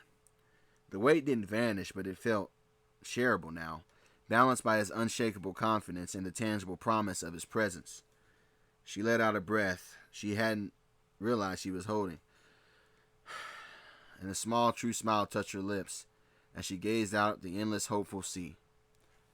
All right, man. I hope you guys like that. I had to get into the backstory. Diana found out her origins. Let me know what you guys think of this Thea thing. I had to Google some Greek mythology. I was like, who can see the future? And I found out it was her. And also, what do y'all think of this Nubia design I ended up going with, man? Let me know what y'all think in the comments below. But anyways, man, I'll catch y'all in the next video, man. Be sure you like, comment, subscribe, all that. Peace. All right, it's been 5 days since. Sorry for the wait, but we're back. Goku in DC, Season 4, Episode 8. Goku meets up with Lex Luthor, so let's go ahead and get into it. Oh, man, what am I doing? Hold on 1 second. I forgot to put this here, but I can still go to it. Man. Shout out to the members. Jason, 57835, John Lane, 2016, OD Demon Wolf, 34, and Kwate Moke. Man, shout out to the members, man. I appreciate it, man. The memberships, man, help me out with the channel. All right, I get enough members, I'm gonna be able to increase the production of this channel. So yeah, shout outs to y'all. I forgot, and also shout out to, and also much love to my subscribers. So anyway, now let's get into it. Goku DC Episode 8, Season 4. Let's go. The first rays of dawn painted the sky over Themyscira in shadows of rose and gold. Filtering into the quiet chamber Goku and Diana shared. Goku was sprawled on his back, one arm flung over his eyes in a deep sleep. Diana was already awake. She watched him with a soft smile as her hand rested on her abdomen. The peace was absolute, broken only by the distant cry of birds in the background. Then a sharp electronic buzz cut through the serenity. Goku jolted awake with a snort, fumbling blindly on the nightstand. He found the sleek Justice League communicator that was given to him, a stark contrast to the room's ancient stone. Squinting, he answered, "Lo." "Goku, I trust I'm not interrupting your beauty sleep." Lex Luthor's voice was smooth as polished marble, carrying that familiar blend of amusement and thinly veiled impatience. "Lex?" Goku mumbled, sitting up, rubbing his eyes. Diana raised an eyebrow at that name, her expression shifting to one of mild concern. "The very same. I'm calling as a courtesy reminder. The Luthor Corp Gala commences this evening at 8 o'clock sharp. Metropolis Bayfront Pavilion. Black tie is optional for you, but your attendance is not." There was a pause laden with unspoken understanding. "I know how your memory can be regarding social engagements." Goku's face cleared as recollection dawned. "Oh, right. The party thing. Yeah, I remember." He glanced at Diana, who gave a slight, wary nod. They had not discussed this, but she wasn't offended because knowing Goku, he tends to forget things when violence isn't involved. Then he spoke. "Look, I said I'd be there, so I will." "Excellent," Lex purred, the sound of a satisfied cat. "It will be a monumental evening, showcasing a new day for the American people. Your presence will add a certain unique perspective to it." Just remember," Goku interjected, his tone turning firm and uncharacteristically serious. "I'm coming, like I promised. But I'm not giving a speech. No talking in front of crowds. That was the deal, remember?" On the other end, Lex chuckled. A dry, knowing sound. "Of course. Your terms are perfectly clear. I wouldn't dream of putting you on a podium. Your presence alone will speak volumes. Simply circulate, enjoy the cuisine. I've had the chefs prepare a special high-protein menu with your caloric needs in mind, and be seen. That is all I require." "All right, well, okay," Goku said, already swinging his legs out of bed. "See you there." "Perfect," Lex replied, the word crisp and final. Then the line went dead. Goku placed his communicator back down and stretched, his spine popping. He turned to Diana. "I guess I'm going to a party tonight." Diana's smile was tight, her eyes holding a universe of caution. "Just remember who you're dealing with, my love." "Yeah, I know," Goku said. But his mind was already on the promised food and the chance to see the gravity chamber's benefactor in person. The complexity of Lex Luthor was a puzzle he never felt the need to solve, because as long as the training equipment kept working, there was nothing else to talk about. Goku stared at the blank screen of his communicator after Lex's call ended. The words black tie was optional echoing in his mind. A party, a fancy one in a metropolis. Lex's voice had that sharp, expectant edge to it, the one that meant this was more than just free food. It was some type of transaction, more than likely. Goku had promised to show up, and he always kept his promises, but the dressing formal part was slightly a problem. He scratched his head, looking down at his worn orange gi. This definitely wouldn't cut it. Bruce would probably just grunt and point him to some stuffy armored tuxedo. Clark would offer his own suit, which would fit Goku like a child wearing his father's clothes. And then a memory surfaced, clear and helpful. He remembered Diana standing awkwardly in Man's World for the first time, with that same look of bewildered determination on her face, telling him that I require attire for a job interview, and his own solution was, Lois! She'll know what to do. A grin spread across his face. That had worked out perfectly. Lois Lane had a no-nonsense way of cutting through confusion. She saw a problem and fixed it. She'd known just what to get Diana, making her look both powerful and professional. If she could handle the princess of Themyscira, she could surely handle him in his predicament. With the decision made, he needed a suit. Lois knew suits. Therefore, he was going to go to Lois. He bounded over to Diana, who was watching him with that familiar mix of affection and concern. I gotta go see Lois, he announced. Lois? Why? Diana asked, though a hint of a knowing smile played on her lips. For the party. Lex said to dress nice. Remember when you needed clothes and Lois helped us out? She's good at that kind of stuff. His logic was impeccable, in a straight line from problem to solution. Diana's smile widened. She remembered the bank robbery interrupting their shopping trip, and how effortlessly herself and Goku had handled that situation. She is, indeed, just try not to break anything in her office. I won't, he promised, already heading for the balcony. I'll just ask real quick and be out. With a final wave, he stepped off the balcony of the Themysciran palace. Instead of falling, the air crackled around him, and he shot forward, not with the word-shattering boom of a full-powered launch, but with a controlled thrum of energy.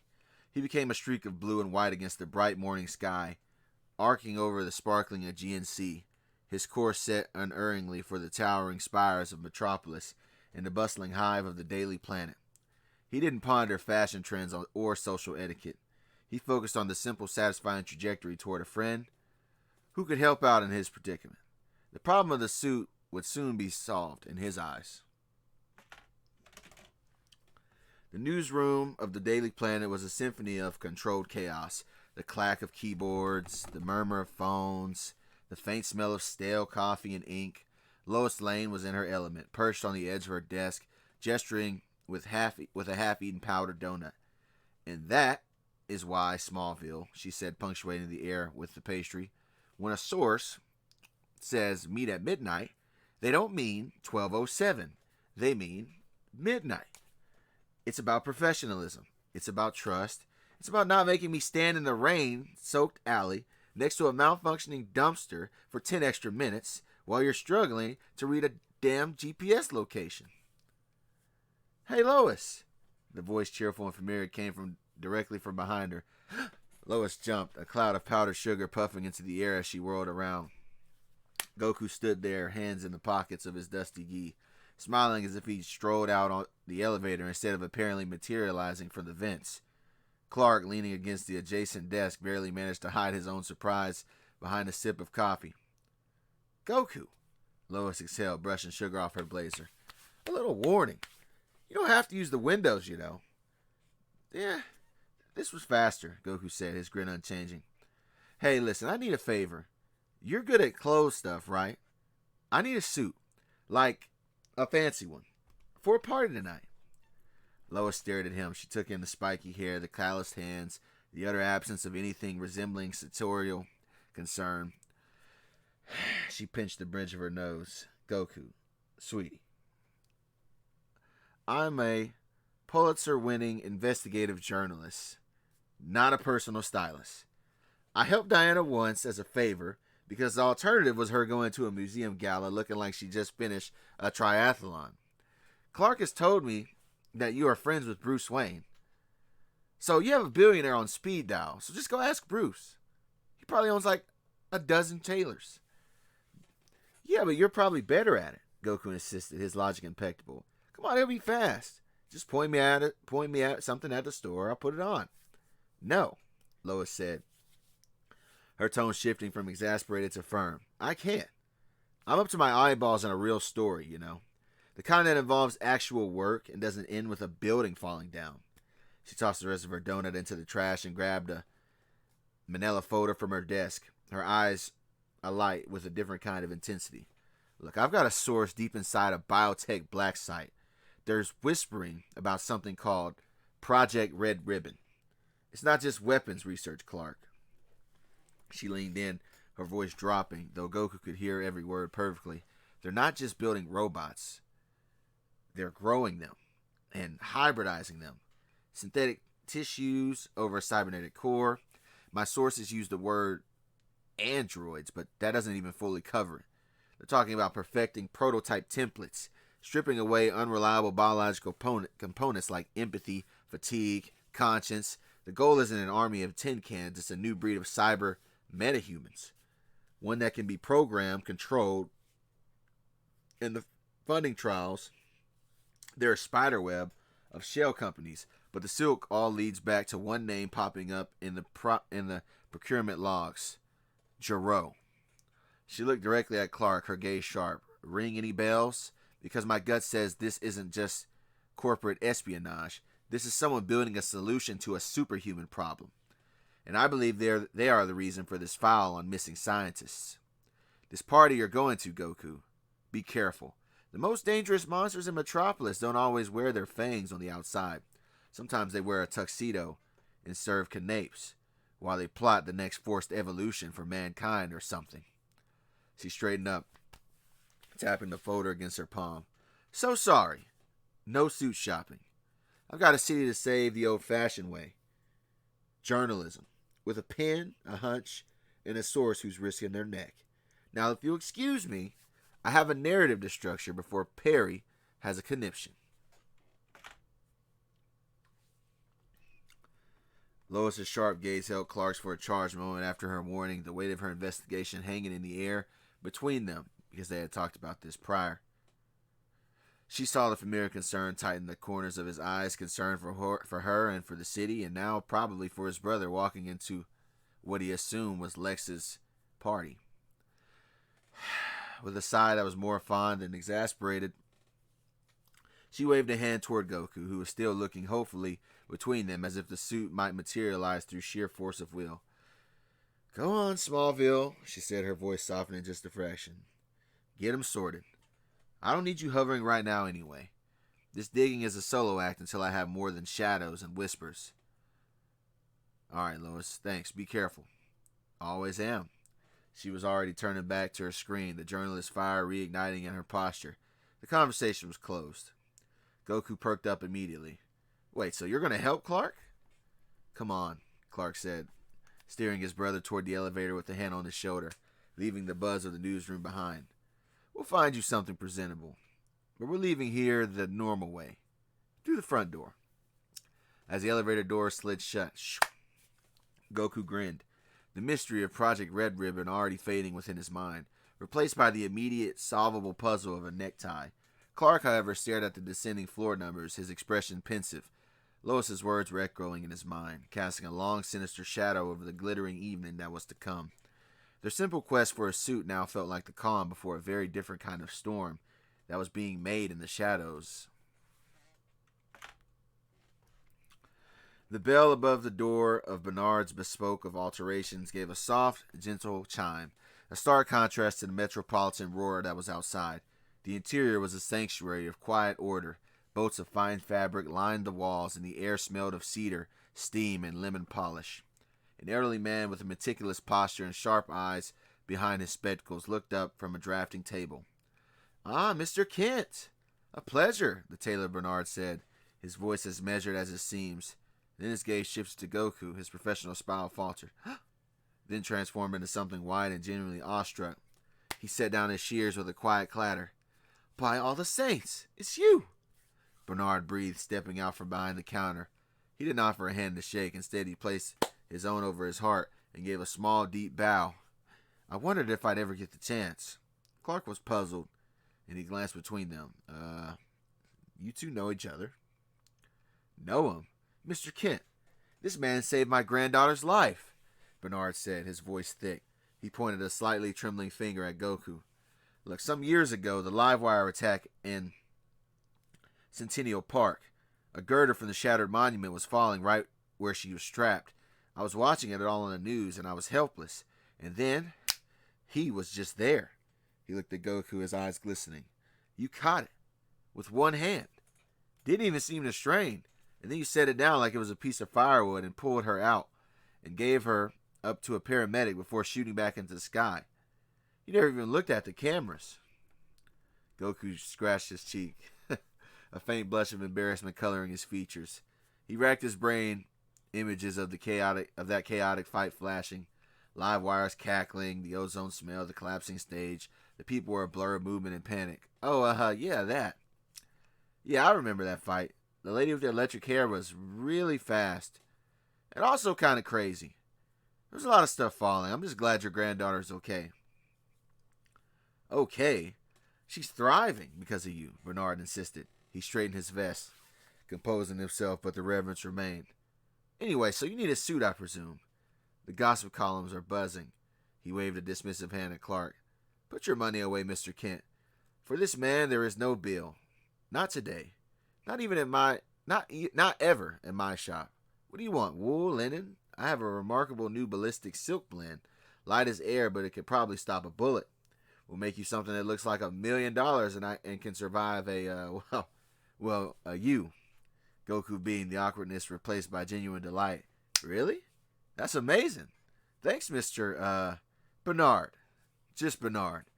The tailor was already pulling a tape measure from around his neck, his professional instincts overriding the emotion. "Now, let's see. The shoulders will need special consideration. Given the latent musculature, this is going to be a delight." Clark watched with a warm smile on his face. In the vast, often tragic tapestry of their very lives, these moments were pure gold.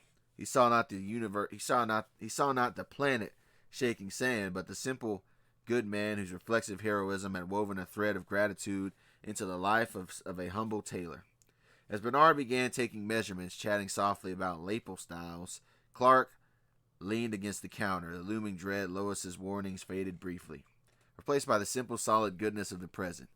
A hero that was being thanked, not with a medal, but with a kindness as finely crafted as the suit he was about to receive. The transformation was nothing short of astonishing. When Goku emerged from the fitting room, Clark's eyebrows shot toward his hairline. Bernard had performed a sartorial miracle. The foundation was a suit of profound yet understated quality. The jacket, however, was a statement piece. It was a vibrant, seamless orange that precisely matched the burnt sunset hue of his classic gi. It was cut not like a traditional blazer, but with a martial artist's freedom in mind. The shoulders subtly reinforced and tapered to accommodate his powerful deltoids without pulling. The back pleated to allow for his full range of motion. It was a piece of formal wear engineered for a living weapon, in the color of his martial arts heritage. Beneath it, a crisp bone white dress shirt provided a clean canvas, its fabric a high thread count cotton that felt sturdy against his skin. At his throat, the knot of a tie in a deep oceanic blue was perfectly dimpled, a spot of cool color against the warm orange and white.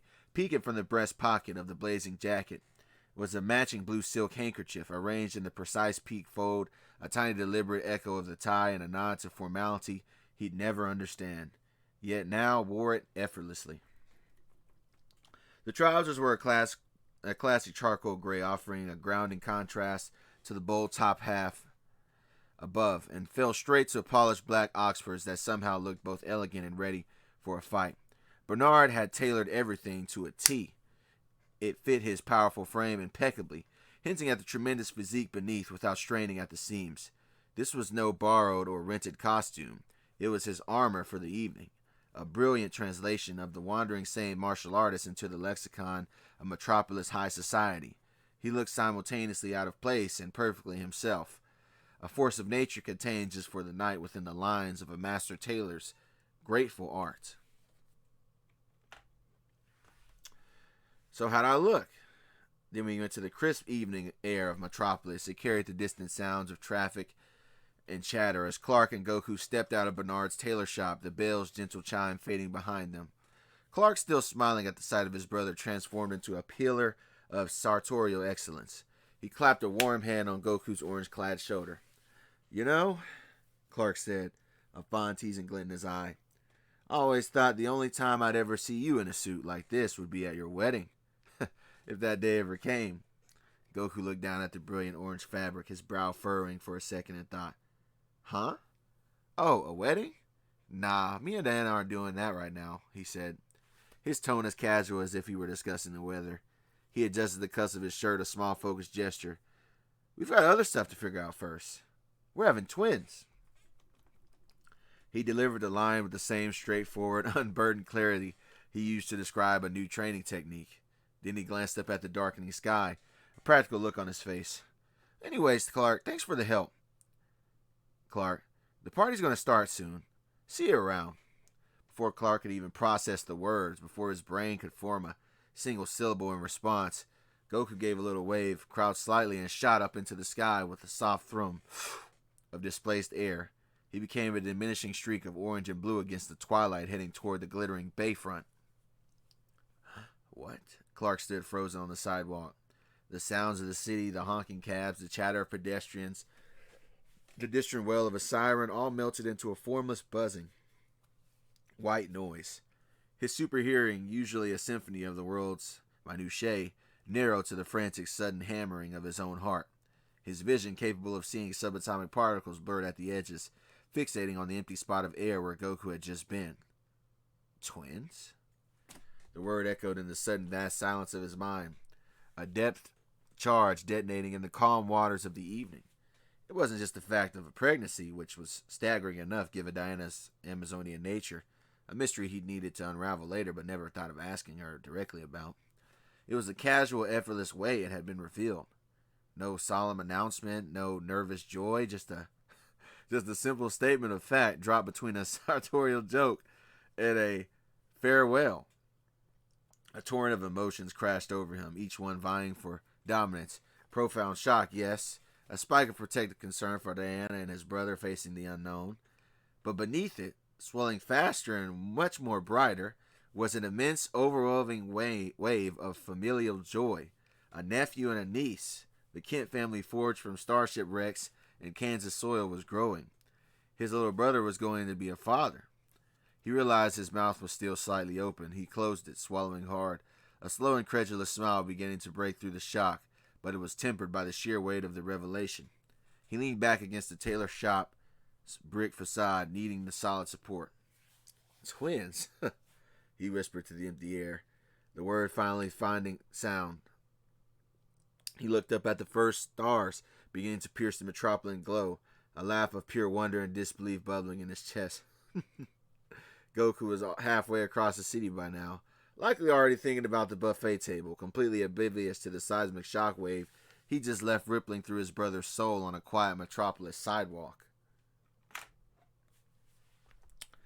The polished marble floor of the metropolis bayfront pavilion seemed to absorb sound rather than reflect it, creating a low, murmuring hum that set Goku's teeth on edge. He stood just inside the grand entrance, a blazing sunspot in a sea of monochrome and muted jewel tones. The orange of his jacket, which he had felt so right in the tailor shop, now screamed in the softly lit room. Around him, the cream, navy, and charcoal gray of hundreds of other suits and gowns flowed like a slow, calculated river of importance. He felt the stares, not the awestruck gazes of citizens after a battle, but the cool, appraising glances of the powerful. They were glances that inventoried, categorized, and dismissed. A woman in a silver dress sipped champagne, her eyes flicking from his spiky hair to his bright jacket, with a barely concealed smirk.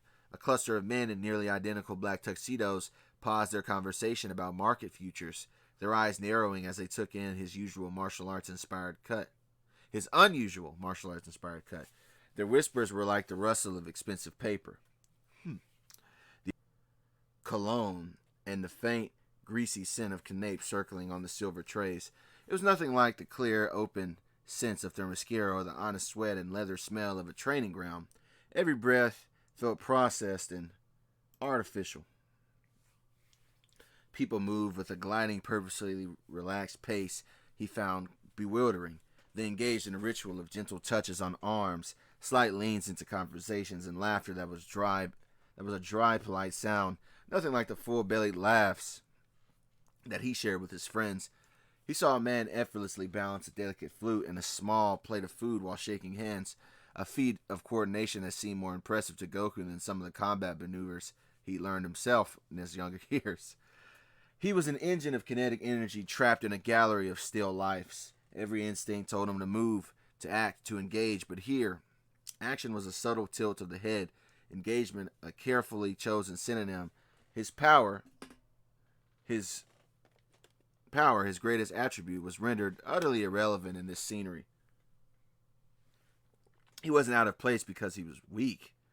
He was out of place because the currency of this realm was influence, pedigree, and a language of subtlety that he never needed to learn, nor had interest in.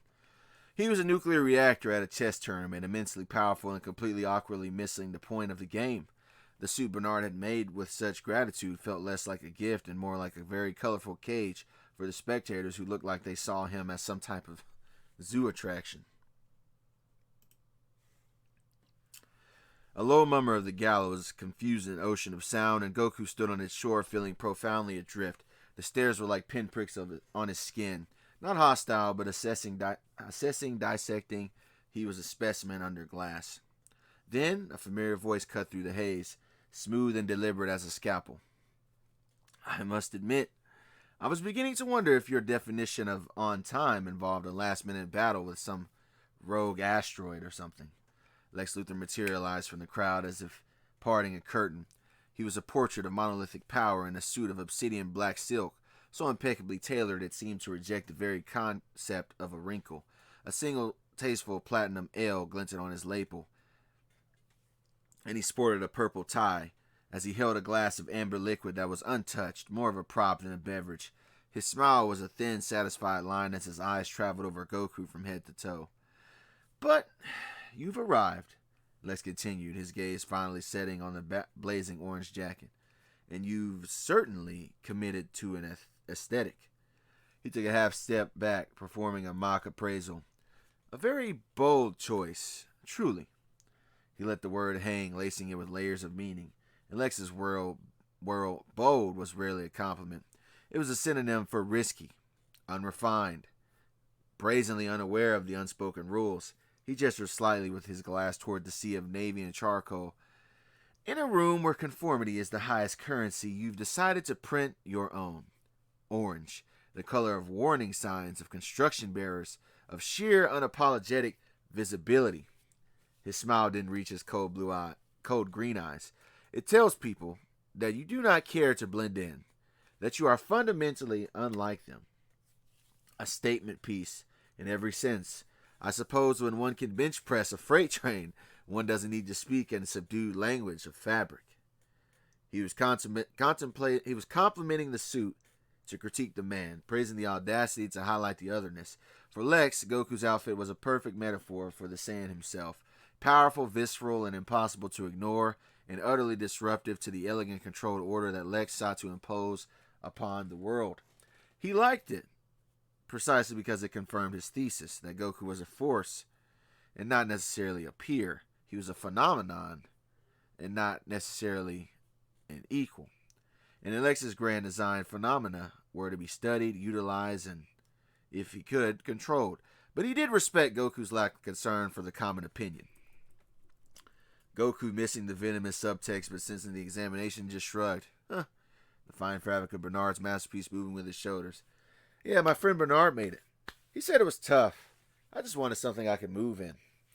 Lex's smile tightened, a flicker of annoyance at the simplicity that deflected his complexity. Of course. Function over form. A practical philosophy. He then gestured toward a raised dais at the front of the door, or in front of the room where a sleek podium stood under the spotlight. Come, your timing is, for once, impeccable. You're just in time to hear about the future of Metropolis. He placed a guiding hand on Goku's back, a gesture that was both proprietorial and subtly steering, and began leading him through the crowd, the vibrant orange jacket cutting through a defiant path through the monochrome sea, exactly as Lex had intended.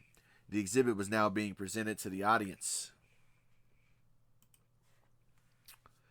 The sea of tuxedos and gowns rippled with anticipatory silence as Lex Luthor took the podium. The spotlight made the platinum L on his lapel gleam like a cold star. His smile was a masterclass in congenial authority. Ladies and gentlemen, Lex began, his voice resonating through the flawless sound system.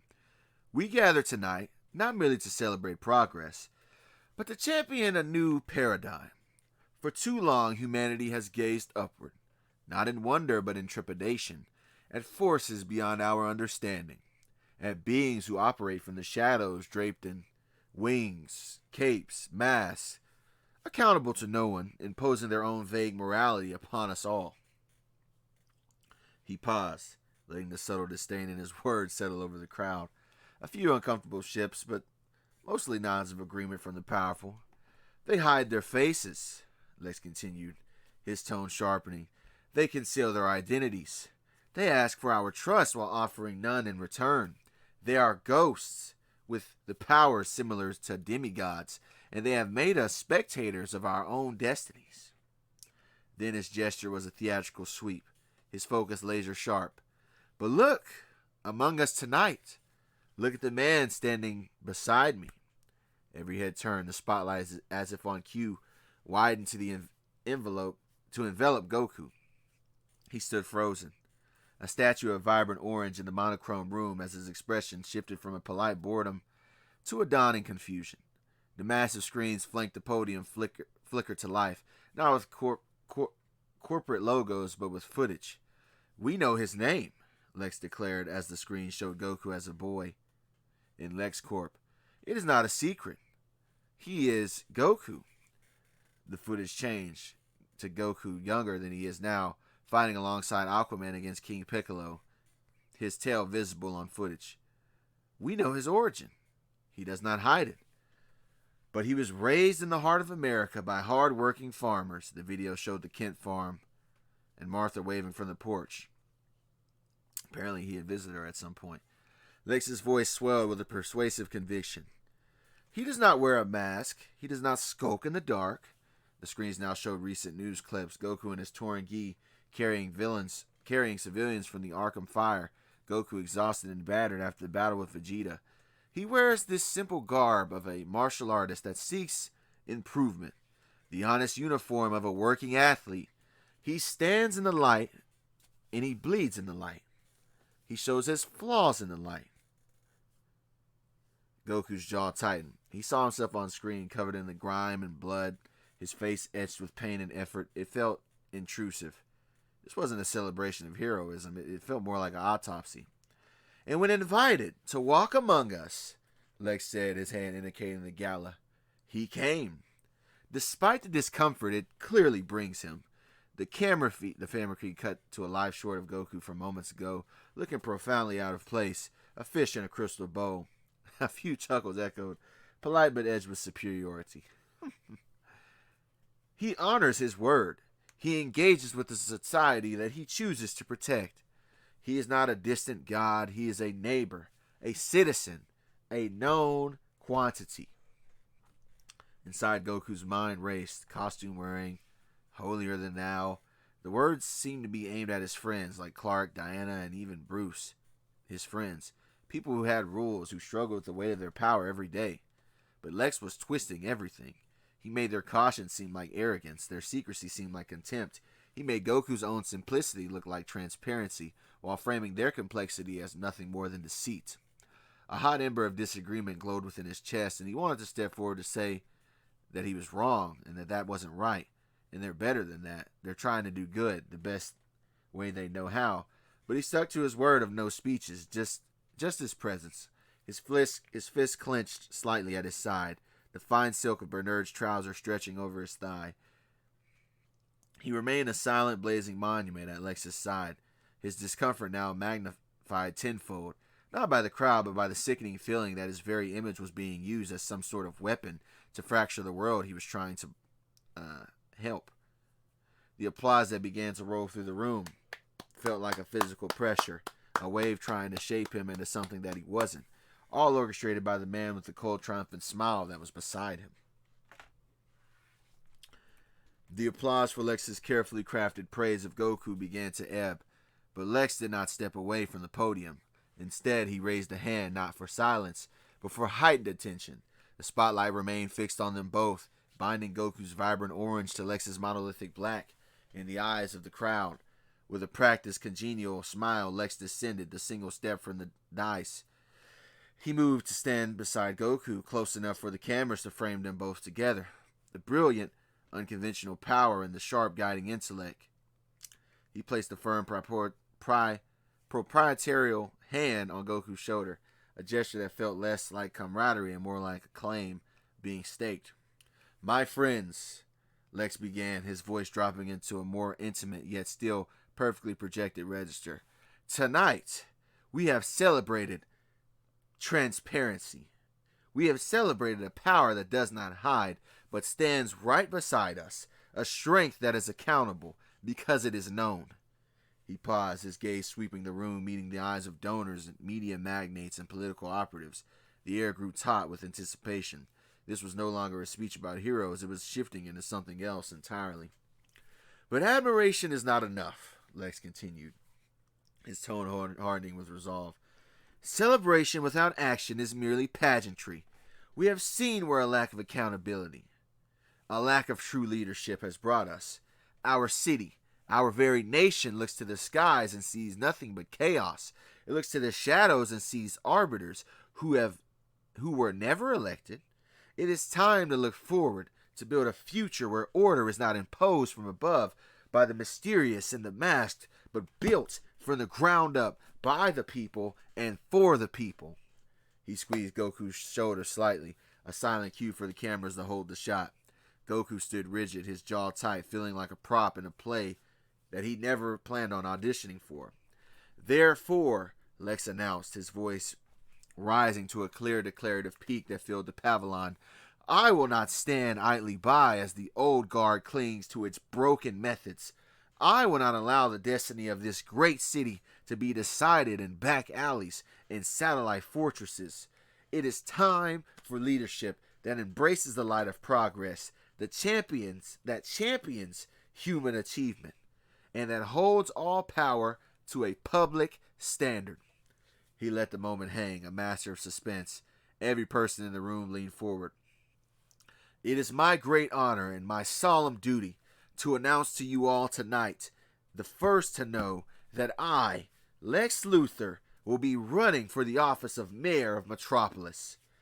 A wave of gasps, followed by instant thunderous applause, erupted. Camera flashes erupted in a staccato burst, painting the scene in blinding white, as Lex accepted it with a modest nod, his hand still anchored on Goku's shoulder, physically linking his political destiny to the Saiyan's very public image.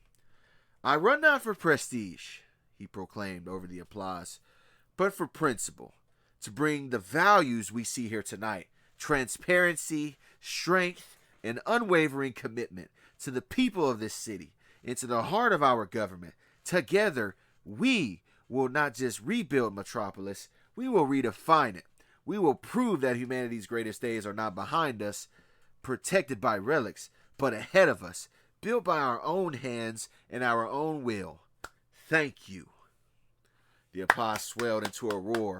Lex finally released Goku's shoulder, turning to shake hands, with well-wishers already surging forward. Goku was left standing slightly adrift in the spotlight, the dazzling orange of his suit now feeling like the banner of a campaign he never signed up for. He looked out at a cheering crowd, their faces alight with a fervor that he didn't share, and the ember of disagreement in his chest burned hotter. Lex had just moved the battle from the streets to the ballot box, and he'd placed Goku squarely on his stage as a living symbol of his new, unsettling vision.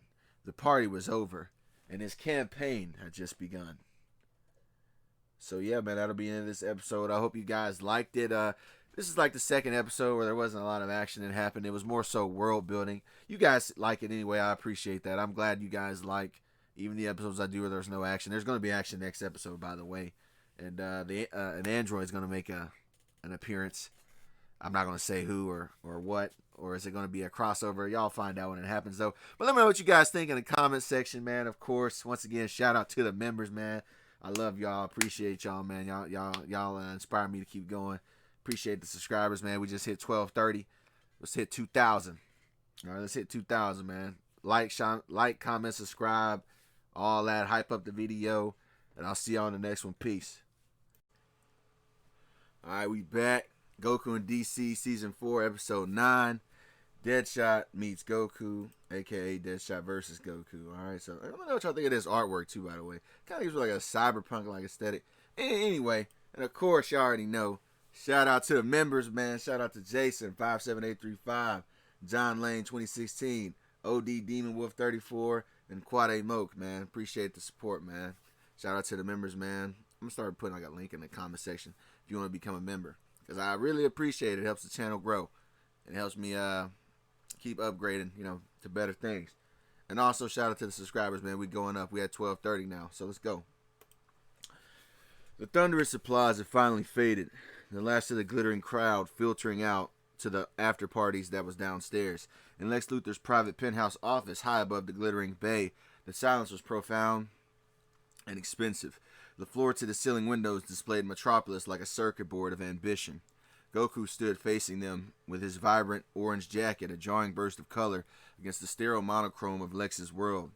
He'd finally broken the silence. "What you said down there about the others," Goku began, his voice uncharacteristically flat, lacking its usual easy rhythm. He turned from the window to face Lex, who was calmly pouring 2 glasses of water at a minimalist bar.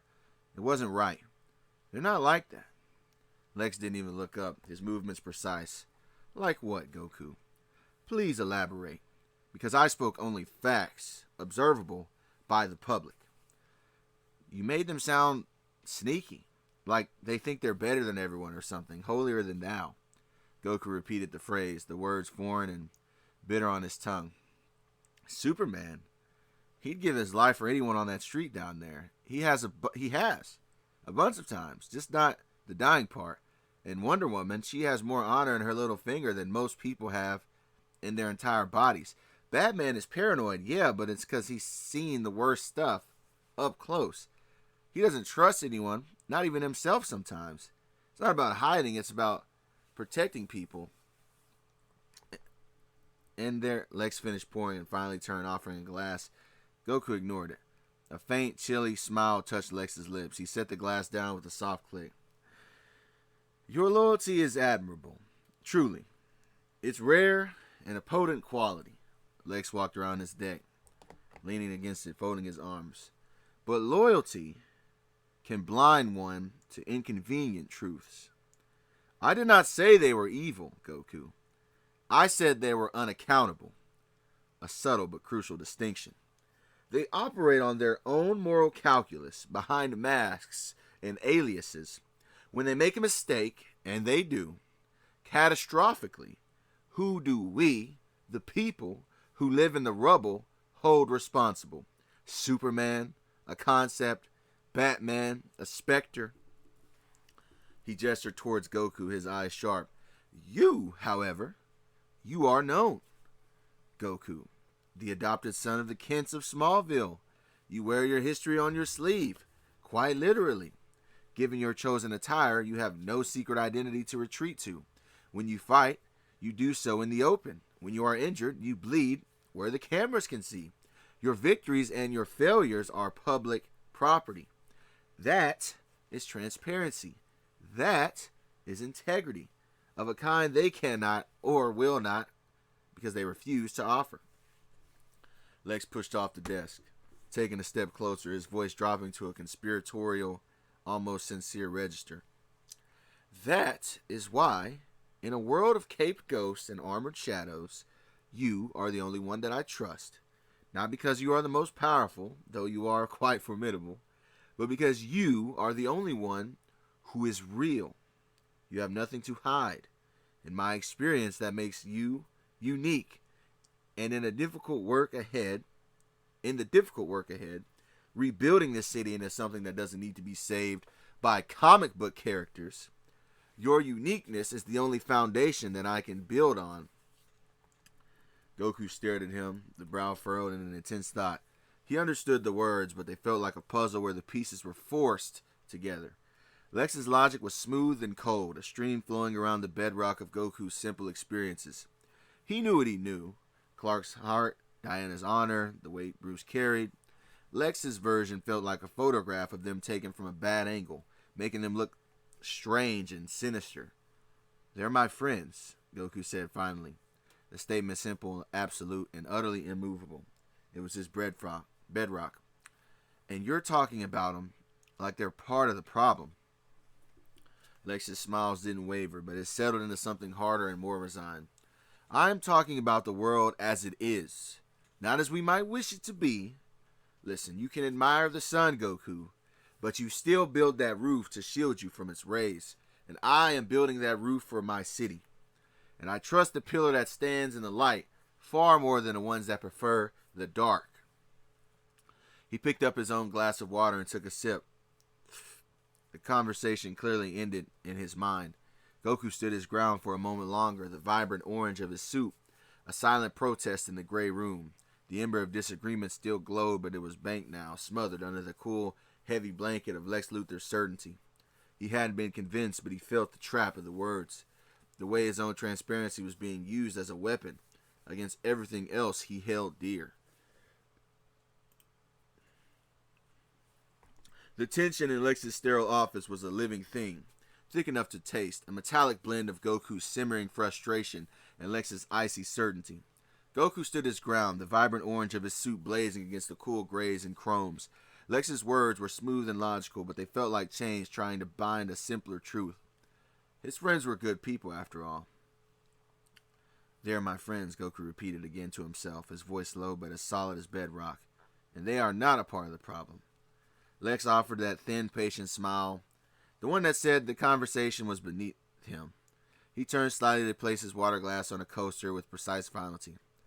"I am discussing systems, Goku. Accountability, sentiment, it's a luxury that..." A pinprick of brilliant red light appeared on the center of Lex's forehead. It was there for less than a nanosecond, a dot from a laser sight invisible to any normal person, but Goku's senses operated on a different wavelength.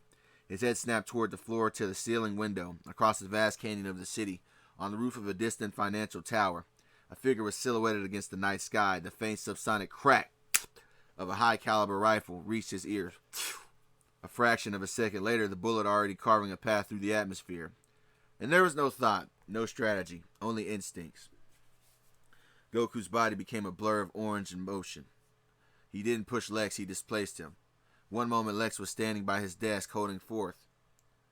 The next, a vortex of air whipped papers into the air as Goku crossed a 20-foot distance instantly.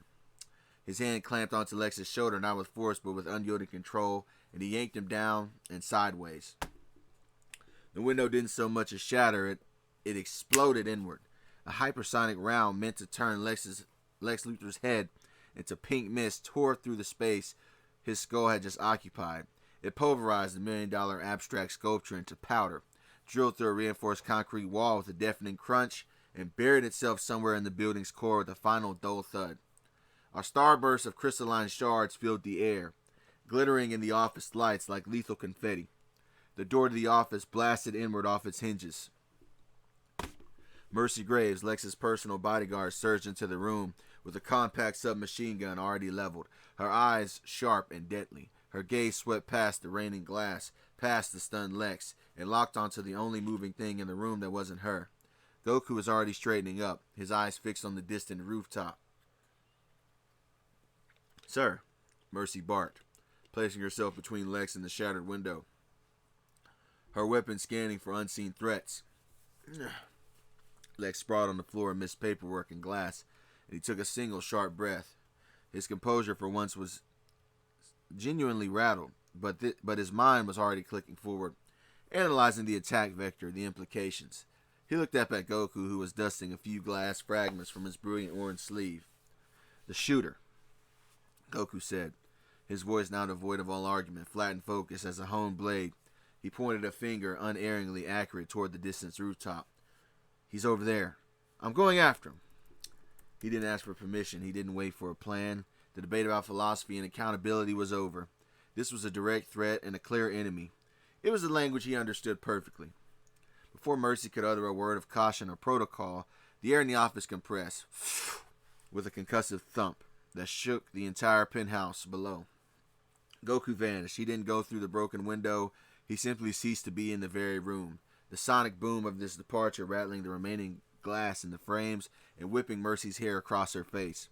He was now a streaking comet of orange light, rocketing across the metropolis skyline, a straight violent line drawn toward the source of the attack. In the sudden ringing quiet, broken only by the wall of building alarms, Lex slowly got to his feet, brushing glass from his suit. He looked at the hole that was in his wall, then at the empty space where Goku had been, and a slow, cold smile touched his lips, devoid of any warmth. "You see, Mercy," he murmured, almost to himself, "loyalty, and an utterly predictable sense of direction." The rooftop was a windswept platform of gravel and ventilation ducts, bathed in the cold electric glow of Metropolis. The air still vibrated from Goku's arrival, a sonic aftershock settling around him. He landed not with a crash, but with a definitive tap of his dress shoes, barely 5 feet from the shooter. The man was already standing, having abandoned his prone position and massive rifle the moment Goku's energy signature had spiked on his approach. He was clad in sleek, form-fitting tactical gear in the stark red and white panels, moving with the fluid, efficient grace of a professional. His face was concealed behind a smooth, featureless white-like helmet, save for a single unblinking optic in the center, a lens that glowed with a persistent, baleful crimson light. It whirred faintly, focusing and refocusing on Goku with clinical precision, as if analyzing him. Goku didn't assume a fighting stance directly. He simply stood there with his hands relaxed at his sides, the brilliant orange of his jacket a surreal splash of color against the industrial rooftop. He looked the masked figure up and down, with his head tilted slightly. "Hey," Goku said, his voice carrying easily over the wind. It wasn't a shout or a threat. It was a simple, almost conversational greeting. "You should probably give up. Whatever you got going, this isn't going to work." The sniper remained motionless, a statue of lethal intent. His glowing eye flickered like processing biometric data. Threat assessments and the absolute impossibility of Goku's casual demeanor. Goku gestured vaguely back toward Lex's tower with his thumb. "Those bullets of yours, the big one you just shot, they're not going to do anything," he said with the same flat certainty as stating the sky was above them. To illustrate, he casually tapped his own chest with 2 fingers right over his heart. "I've been hit with way worse stuff than that. It just kind of tickles, if anything. So you can just put the gun down and we can skip the part where you try and I have to crush it." His logic was infuriatingly simple, delivered without arrogance, just pure empirical fact. And the message was clear. The sniper's entire arsenal, his skill and his technology, were irrelevant against the fundamental reality of what stood before him. But the glowing red eye stared, processing the unacceptable variable in its calculated equation of death. The wind carried Goku's words away, met only by a silent, judging stare of the crimson optic. For a heartbeat, there was only the hum of the city below. Then, the sniper moved. It wasn't a grab for a secondary firearm. His left wrist snapped up, the sleeve of his tactical suit retracting seamlessly beneath was not a hidden blade or a dart launcher, but a polished matte black bracer encircling his forearm. With a sharp, high-pitched, the air between them distorted. A compact sphere of churning sun-yellow energy, not a beam but a contained projectile the size of a baseball, erupted from the bracer. It didn't travel. It appeared, crossing the 5-foot distance in a time frame that bypassed conventional speed. There was no fiery explosion, only a profound concussive thump of displaced matter as it hit Goku's center mass. The effect was instantaneous, violent. The sheer kinetic force of the energy blast didn't slice or burn, it shoved. Goku's eyes went wide with genuine shock, not at pain, but at the unexpected power and nature of the attack. He was lifted off his feet and hurled backward like a rag doll, crashing through heavy concrete ventilation housing. Dust and debris bloomed around the new Goku-shaped hole. From the setting cloud, the sniper walked forward, his steps measured and calm. He stopped at the edge of the shattered concrete, looking down at where Goku lay, partially embedded in the wall of the rooftop access stairwell. The red eye glowed steadily. A voice synthesized and flat filtered from a hidden vocator in the helmet. It held no triumph, only cold factual reporting. Assessment conventional. Ballistics are suboptimal for durable metal human targets, the figure stated. He raised his wrist, the bracer humming with residual energy and angry light.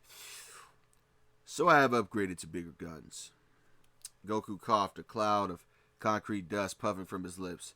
He pushed himself out of the wall with a grunt.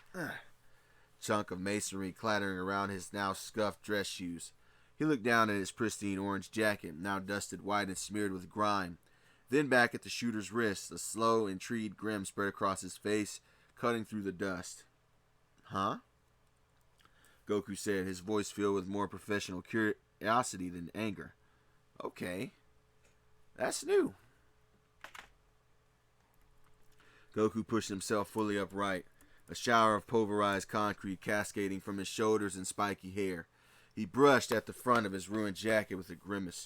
Not from vanity, but from the deep throbbing ache that he had bloomed behind his sternum. The blast hadn't broken anything his biology couldn't handle, but it had been a message in pure force. It was a sucker punch from a weapon that he'd never seen before. He took a sharp, focused breath. The pain, a bright, familiar signal in his nervous system. The sniper watched, unmoved, the red eye unwavering. The synthesized voice cut through the settling dust. You're looking at this all wrong, mate. It stated, cold and precise. Lex Luthor was secondary bait, terminal contingency. You, however, Mr. Goku, were my primary target. The shot was a calculated trigger to draw you into optimal engagement range. Goku stopped dusting himself off. He looked up, his dark eyes narrowing. The puzzle pieces clicked. The too perfect shot, the immediate retreat, the weapon that clearly wasn't standard issue. This hadn't been an assassination attempt on Lex per se. It was more so a trap for him. A slow, incredulous laugh escaped him. More breath than sound. He straightened to his full height, ignoring the protest that was in his ribs. Me? And you figured pushing me into a wall was the way to go? He shook his head, the grin returning, but it was sharper now, edged with a fighter's focus. Look, buddy. If I was your target, you're doing a pretty crappy job about it. You got one cheap shot in. Congratulations. His feet slid apart on the gravel, settling into a solid grounded stance, right foot back, knees slightly bent, hands coming up, open palmed. It wasn't the wild readiness of his humanoid grade ape form, nor the serene focus of Kami's trained meditation. This was just pure practical posture of a martial artist who had just decided that his opponent warranted actual attention. The playful curiosity was now gone and replaced by a calm professional assessment. Okay, Goku said, his voice dropping into a steady, clear tone. You wanted my attention. Now you've got it. Let's see what else that upgrade can do. The synthetic hum of the energy bracer escalated to a piercing whine. Deadshot's wrist didn't just aim, it tracked. The red optic and weapon system sinking into a single lethal calculation with another ear splitting. Zip! A second larger sphere of churning yellow energy lanced out. This one wasn't a compact projectile, it was wider. A roaring disk of destruction meant to vaporize its target, flashing across the rooftop to erase the space that Goku occupied. But Goku didn't blur. He simply ceased to exist at point A and appeared at point B. There was no transitional movement for the human or enhanced eye to follow.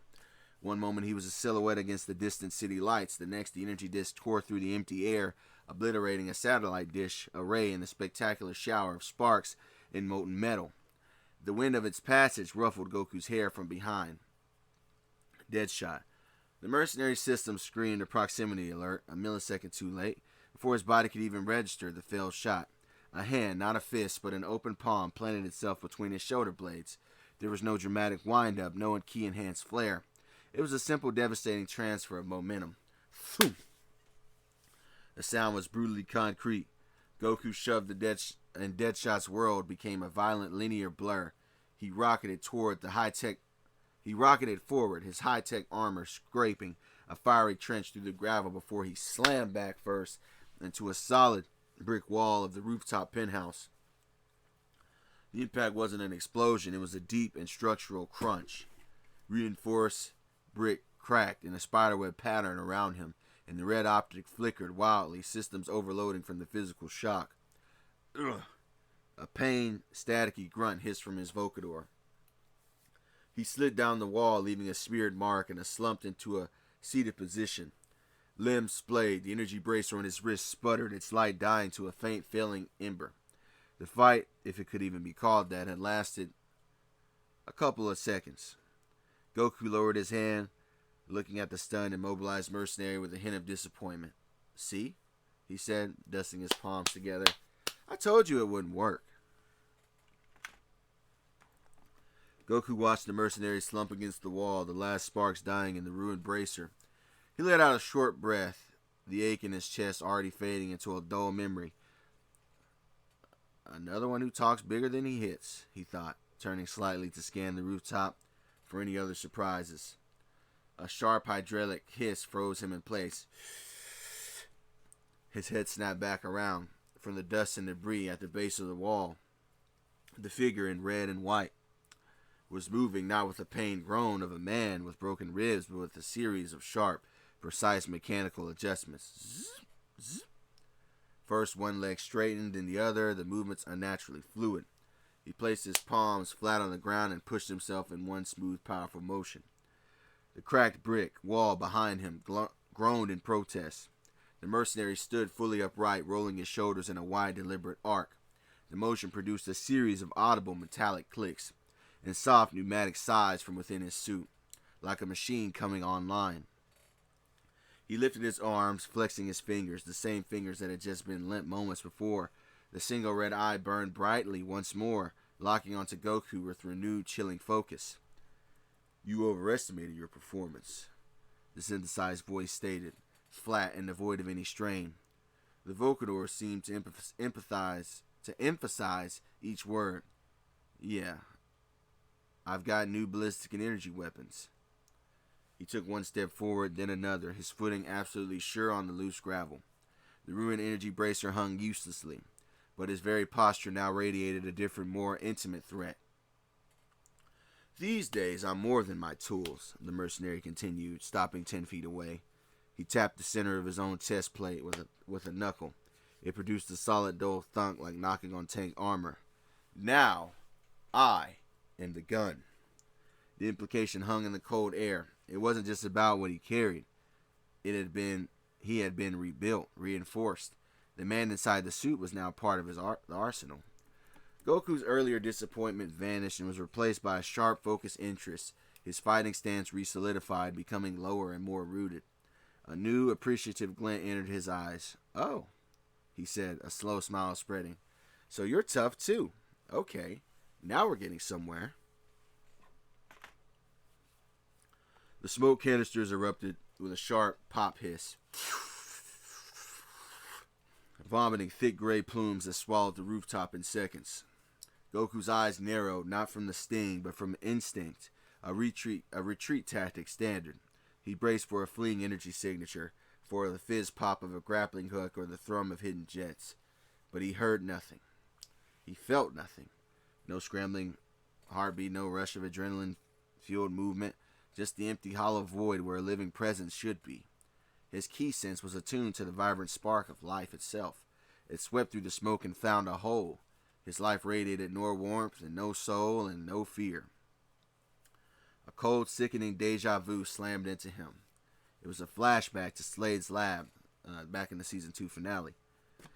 The lab, the stink of ozone and sterile metal. Slade moving with that same unnerving hydraulic precision after his upgrades. Goku battered stares as Slade rises. As Slade rises, his movements jerkily precise, the memory crystallized with brutal clarity. The empty energy signature, the seamless recovery from a spine-shattering impact. The mercenary's own words, "I am the gun." The smoke began to thin. Goku didn't move, his gaze locking onto the crimson optic glowing in the gloom. The puzzle pieces. Slade's return back then. The missing scientist Lois had mentioned. The Project Red Ribbon. Androids. Clicked in a terrifying, obvious picture. "You're not just upgraded," Goku said, his voice low. All traces of playful curiosity gone. It was flat, cold with understanding. "You're not even a guy in a suit anymore, are you? If you ever were. You're one of his. One of Dr. Giroux's." The synthesized voice crackled back, devoid of denial. "Designation. Android 11. But you can call me Deadshot still. Primary function, elimination of designated metahuman threats. You are the priority target." Goku's hands clenched. This wasn't some random mercenary. It was a message, a preview. Slade had been the prototype. This seemed to be an improved product. And if Gero was sending his androids hunting into the open, it meant that the doctor was starting to make moves. The world dissolved into fearless gray. Goku's ki, a thunderclap, a pure concussive force erupted from him in a spherical wave. It didn't just disperse the smoke, it basically atomized it, violently shoving the particulate matter out into the night sky in a perfect expanding ring. For a single crystal clear moment, the rooftop was starkly visible under the city's glow. But in that same moment, Deadshot fired. His wrist didn't launch another sphere. The aperture narrowed, the angry yellow energy condensing with a high-pitched scree into a line of incandescent, sun-hot white.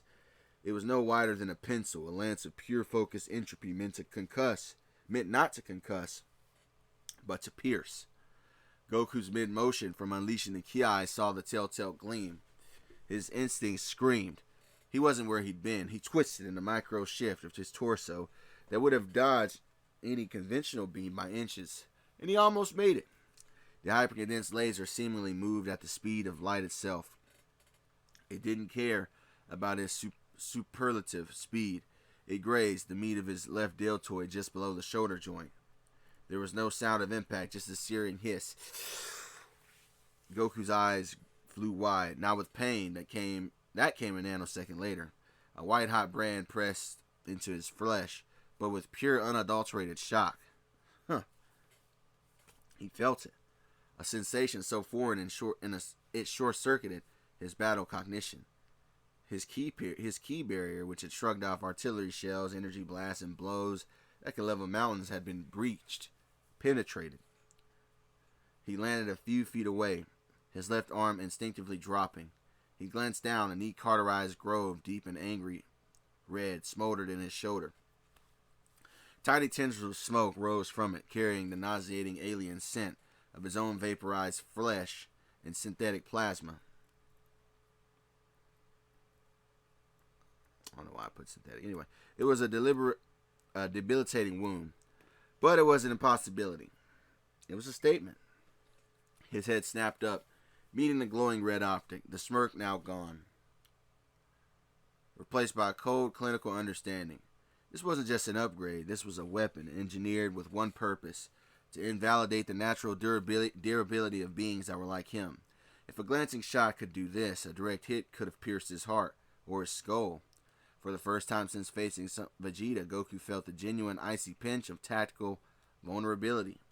The game had just changed. Dr. Gero wasn't just building androids. He was building metahuman and alien killers. The searing pain in his shoulder was a foreign language. His body screamed in shock. In that crystalline moment after the smoke cleared, Goku's mind, honed by thousands of battles, didn't process panic, it processed data. The beam cut me. Ki barrier didn't stop it. Source, the wrist. Target, the wrist. His dark eyes, wide with novelty of injury, narrowed into slits of pure focus. The red optic glowed, already charging another of those piercing lances. There was no time for a booyah blast, no room for a winding punch. He needed precision. He needed a scalpel, not a hammer. As the android's wrist bracer hummed into a piercing whine, Goku's own energy turned inward, condensing not into a sphere in his palms, but into two pinpricks, a furious red light at the centers of his pupils. The air around his head wavered, with heat haze mimicking one of the abilities of his brother Superman. The android fired. The lethal pencil-thin beam of white-hot energy lanced across the rooftop, but Goku didn't dodge. He moved his head a fraction, letting the beam slice the air beside his ear. In the same microsecond, the built-up energy in his eyes released. It wasn't a wild blast, but two focused azure lances of ki, thinner and faster than his usual beams. They crossed a distance with a sound like a tearing silk, then a zip, pop, crack. The first eye beam struck the center of the android's glowing crimson optic. The lens didn't just shatter, it vaporized in a small contained flash of sparks and molten composite, plunging that side of the helmet into darkness. The second beam was a fraction of a second behind. Aimed with surgical accuracy, it struck the center of the energy bracer on the android's wrist, and there was a louder, more violent crack, the sound of superheated metal meeting arcane circuitry. Arcane-like circuitry. The bracer didn't explode, it imploded, collapsing in on itself with a shower of miniature sparks before the housing blackened and smoked. Its deadly hum dying instantly. Goku let the minor eye beams fade, a wisp of smoke curling from his shoulders. He stood, left arm hanging slightly. The cauterized wound on his shoulder a stark testament, but his gaze was fixed on the android, now half blind and disarmed. The fight had entered a new and more brutal phase.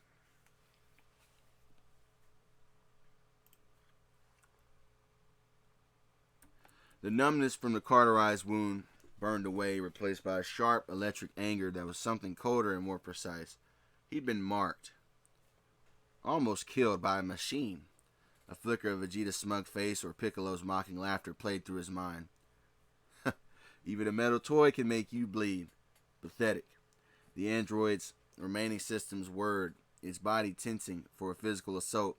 Now that its primary weapons were slag, it calculated 100 counterattacks in a millisecond. But Goku gave him 0 seconds. He was just there. His right hand shot out, not in a punch, but in a claw-like grab. His fingers didn't strike the chest plate, they dug, finding the seam where the red and white armor met. With a terrifying metallic shriek of rending alloy, he peeled the entire front thoracic plate backward like a lid of a tin can. Wires and synthetic muscle fibers glistening with hydraulic fluid snapped and sparked. The android staggered, its balance algorithms faltering. Goku didn't let it fall. His left hand, ignoring the searing pain in his own shoulder, hammered forward in a short, brutal uppercut. It connected on the helmet's jawline with a sickening crunch. Of composite material. The helmet's mounting ring sheared. The helmet flew off, clattering across the gravel. Goku froze, his fist poised for another strike. It wasn't the smooth synthetic face of an android that stared back. It was a man's face, pale and slick with sweat, bisected by a scar. His eyes were human, wide, bloodshot, and filled with terror and surprise that was utterly vulnerably organic. Goku didn't know who he was by name, but this was Floyd Lawton, Deadshot. But his bones underneath was framed by cybernetic components, sockets, and ports drilled into the bone, wires snaking from his temples into the neck of the suit. His mouth moved, grasping for air, a wet human sound. You're not a robot? Goku said, the anger draining into a vortex of cold, sickening understanding. The red eye, the bracer, they were just accessories. The real upgrade was the man. Jiro hadn't built a new android, he'd hollowed out a human and filled the space with weapons, turning a killer into a living, breathing gun. Turning a gunman into a living, breathing gun. Lois's words echoed. They're making them, hybridizing them. Goku stood over him, his own blood cooling on his shoulder. the victory tasting of oil and despair. The human face stared up at him, a grotesque sculpture of flesh, scar tissue, and gleaming cybernetics. Goku's rage, cold and precise just moments before, stuttered into a horrified confusion. This wasn't a machine to dismantle. It was a man who had been taken apart and reassembled into some type of weapon. Floyd Lawton gasped, a wet, ragged sound, his human eye bloodshot and shocked. Darted to a ruined bracer that was on his wrist, then back to Goku's face. A twisted pain smirk stretched his lips. See something you like, hero? He wheezed, his voice now his own, raw and strained without the vocodor. The docks work. He doesn't build from scratch. Not if he doesn't have to. He can retrofit. Better base materials and a mind that already knows how to kill. Goku took a half step back, his guard lowering a fraction. Why? Why let him do that to you? The why doesn't matter. Lawton coughed, pushing himself up on one elbow with a whir of servos. The job does, and the job's clear. Test the upgrades on a high-value metahuman target. Luther was just conventional bait. And he could have been a bonus. A 2-for-1 if I got lucky. He tapped a finger against the side of his head where a metal met bone. He uploaded the specs. I saw what you did to Deathstroke, mate. The raw data. I knew my new energy weapons were the only play. His hand, trembling slightly, moved to his belt, not for a gun, but to a small, flat device. But you're right. I am beat. Can't punch you to pace. Can't shoot through you right now. He held up the device, a single trigger, with a blinking red light. But the job's not over. Until the contractor says it is. And my contract has a severance clause. Goku's eyes widened. What's that? Insurance, Lawton said, his smirk turning into something grim and final. My sources tell me you saved the innocent. Cute policy. He pressed the button. Beep. A deep subsonic thump vibrated through the very structure of the building far below them. Not an explosion on their level, but in its foundations. The pavilion downstairs. Lawton grunted, struggling to his feet. Lex's party of the century had C4 wired to the main support columns during a setup. Low yield, calculated, won't bring the whole tower down, but the ballroom. The balcony where all those beautiful, important people are sipping champagne and pretending that they matter. He met Goku's horrified gaze. That's coming down. 100-foot drop into a bay for most of them. Hypothermia, drowning, fall, damage, or crushing debris. Goku took a step toward him, then stopped, his head whipping toward the edge of the rooftop as the first screams, faint and terrified, began to drift up from far below. The wall of structural alarms joined them. Hey, mate, if you think they're innocent, Lawton spat, trickling from his lip. Those people down there, their money hires people like me. Their policies create the wars, the slums, and the desperate people that I grew up with. They play with their lives like chips on a table, then go home to escorts and penthouses and pretend their hands are clean. They're not innocent, mate. They're the reason the world needs people with guns. They just usually have thicker walls between them and the consequences. He stumbled backward toward the rooftop's opposite edge, where a compact single-person jetpack was magnetically clamped. Time to take my ride. Your choice, hero. You can try to stop me, or you can go play lifeguard for a bunch of billionaires who'd sell your family for a 3-point stock bump. And if I didn't say it already, I'm Deadshot, by the way. And with a final ragged salute, Lawton fell backward off the ledge.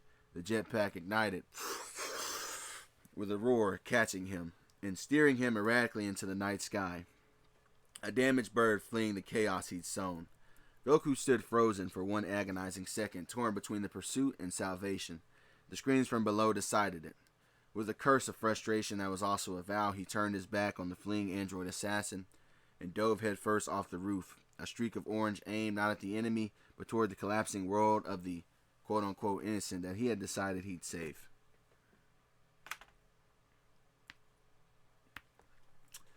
The dust from the collapsing pavilion balcony hung in the air like a bitter fog.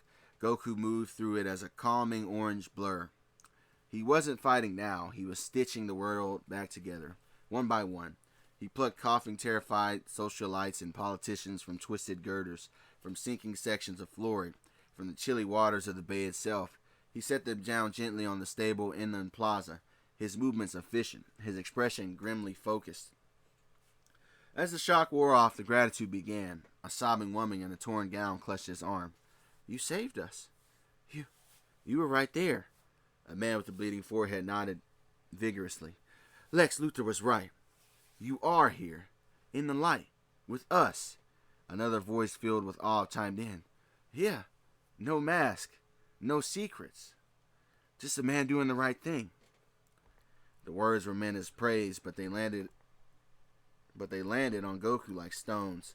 Each Luthor was right felt like a twist of the knife Lex had earlier planted. He was being thanked, but his very presence was being used as a weapon against his own friends. He gave short nods, avoiding their eyes, a hollow feeling growing beneath his sternum where the android's blast had struck. The final civilian was deposited on solid ground. The wall of emergency vehicles filled the night. And then, a familiar streak of blue and red descended through the haze. Superman landed behind him, his cape settling, his eyes full of concern as he scanned Goku, the torn, dusty suit, the glaring cauterized wound. "Goku, are you all right? The reports say Lex was almost assassinated. Then I heard the explosive collapse. What happened?" Goku finally looked at his brother, the crowd's echoing praise fading into background noise. He touched his injured shoulder, his brow furrowed not with pain, but with cold, tactical dread. "Yeah, I'm okay," he said, his voice low so only Clark could hear.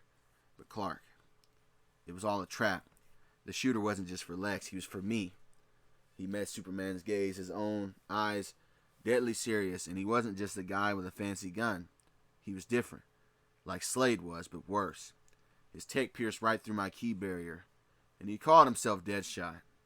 He let the name hang in the chilled air. "I think I just fought another one of the Red Ribbon's creations, and this one was built to hurt people that were like us." So yeah, man, that'll be the episode. I hope you guys liked it. You know, if you did, like, comment, subscribe. Dang, it's 40 minutes. It's a long one. Yeah, I decided to make Deadshot an android. Let me know what y'all think about that. Also, I didn't know if I wanted to go with like the Will Smith design or like, classic Deadshot. I decided to go with classic. My Australian accent is terrible, but it is what it is. So anyways, if you guys liked it, be sure you like, comment, subscribe. Once again, become a member. All that. Hype up the video. And I'll catch y'all on the next one. I've been talking too much already. Go in peace. Alright, Goku in DC Season 4, Episode 10. Goku looks for Raven. Let's get into it. Always, y'all know I gotta go first. Shout out to the members, man. Shout out Jason57835, John Lane 2016, OD Demon Wolf 34, and Quade Moke, man. Appreciate the memberships, man. You want to be a member? Enjoy the membership on the channel. And if you don't, hey, well, hit that subscribe button. You know what I'm saying? I'm giving shout outs to the members, though. Shout out to the members, man. So anyway, let's get into it. The sterile filtered air of the Watchtower's infirmary had been replaced by the stale coffee and desperation scent of the Daily Planet bullpen. Lois Lane sat hunched before her monitor, the blue glow etched tired lines onto her face. Clark's warning hummed in her ears. His tech was able to pierce through Goku. She chased leads all night, and the trail was colder than a metropolis winter. The rooftop where Goku fought Deadshot was a forensic black hole. The GCPD's initial report, which she'd borrowed via a friendly and deeply terrified beat cop, mentioned advanced energy signatures on radars and alloy fragments unlike any known military database. LexCorp's official statement was a masterpiece of smug deflection, painting Luthor as the resilient victim of an unprovoked metahuman attack, subtly leveraging the chaos to fuel his Man of the People campaign. And her usual network of snitches in the tech underworld had gone quiet. The word Giro was a ghost, a name that triggered hang-ups and encrypted dead ends. She'd combed through missing persons reports for scientists specializing in cybernetics or exotic energy, cross-referenced with unexplained industrial acquisitions. She found Shadows, a lab in Zurich that went dark 18 months ago after a fire, mysteriously, a robotics firm in Tokyo whose entire senior staff took simultaneous sabbaticals, connections, but there was no chain. Frustration was a familiar fuel. She pulled up the grainy, zoomed-in security footage from a traffic camera 3 blocks from Lex's tower. The streak of orange intercepting the hypersonic round was just a blur. But the aftermath, she froze on a freeze frame. Amidst the glittering shower of glass from Lex's window, there was a smaller separate spray of something dark. Not glass, flecks of some type of material, probably from a round. Enlarging the pixelated mess was useless, but it gave her an idea. So she grabbed her jacket. If the weapon left a trace at the impact site in Lex's office, LexCorp would have sanitized it. But the shooter's position, the rooftop, the police would have swept it. But they were looking for a sniper, not a sci-fi armory. They might have missed the subtleties. So an hour later, Lois was inspecting a plumbing leak, quote-unquote, on the adjacent building's roof, bribing the superintendent with a bottle of mid-shelf scotch. From this vantage, she scanned the crime scene tape across the way, her eyes trained for the detail everyone else overlooked, and she caught it. Not on the gravel, but melted into the asphalt of a heating vent, where part of his armor had been ripped off by Goku. It had a scorch pattern, and embedded within it was the letter R. Alright, and it was frayed with high tensile copper wiring. It wasn't circuit board material. It looked somewhat organic, like some type of synthetic muscle filament. Alright, and the initials had to be the Project Red ribbon. Lois snapped the photo with a long lens, her heart pounding. Not a weapon, but a part of some type of cyber exoskeleton. Clark was right. This wasn't an assassination attempt. It was a field test, and someone was building a new breed of hunter from the inside out. She had her physical clue. Now she needed to find the butcher, or at the very least, the supplier. The world outside the walls of their Thermoscurian sanctuary whispered of hidden androids, political upheaval, planet-purging tyrants, and cosmic prophecies. Within the sun-drenched chambers gifted by Hippolyta, those whispers faded into a distant hum, overshadowed by a far more immediate, profound rhythm. Diana reclined on a low couch piled with cushions, her hands resting on the pronounced, graceful curve of her abdomen.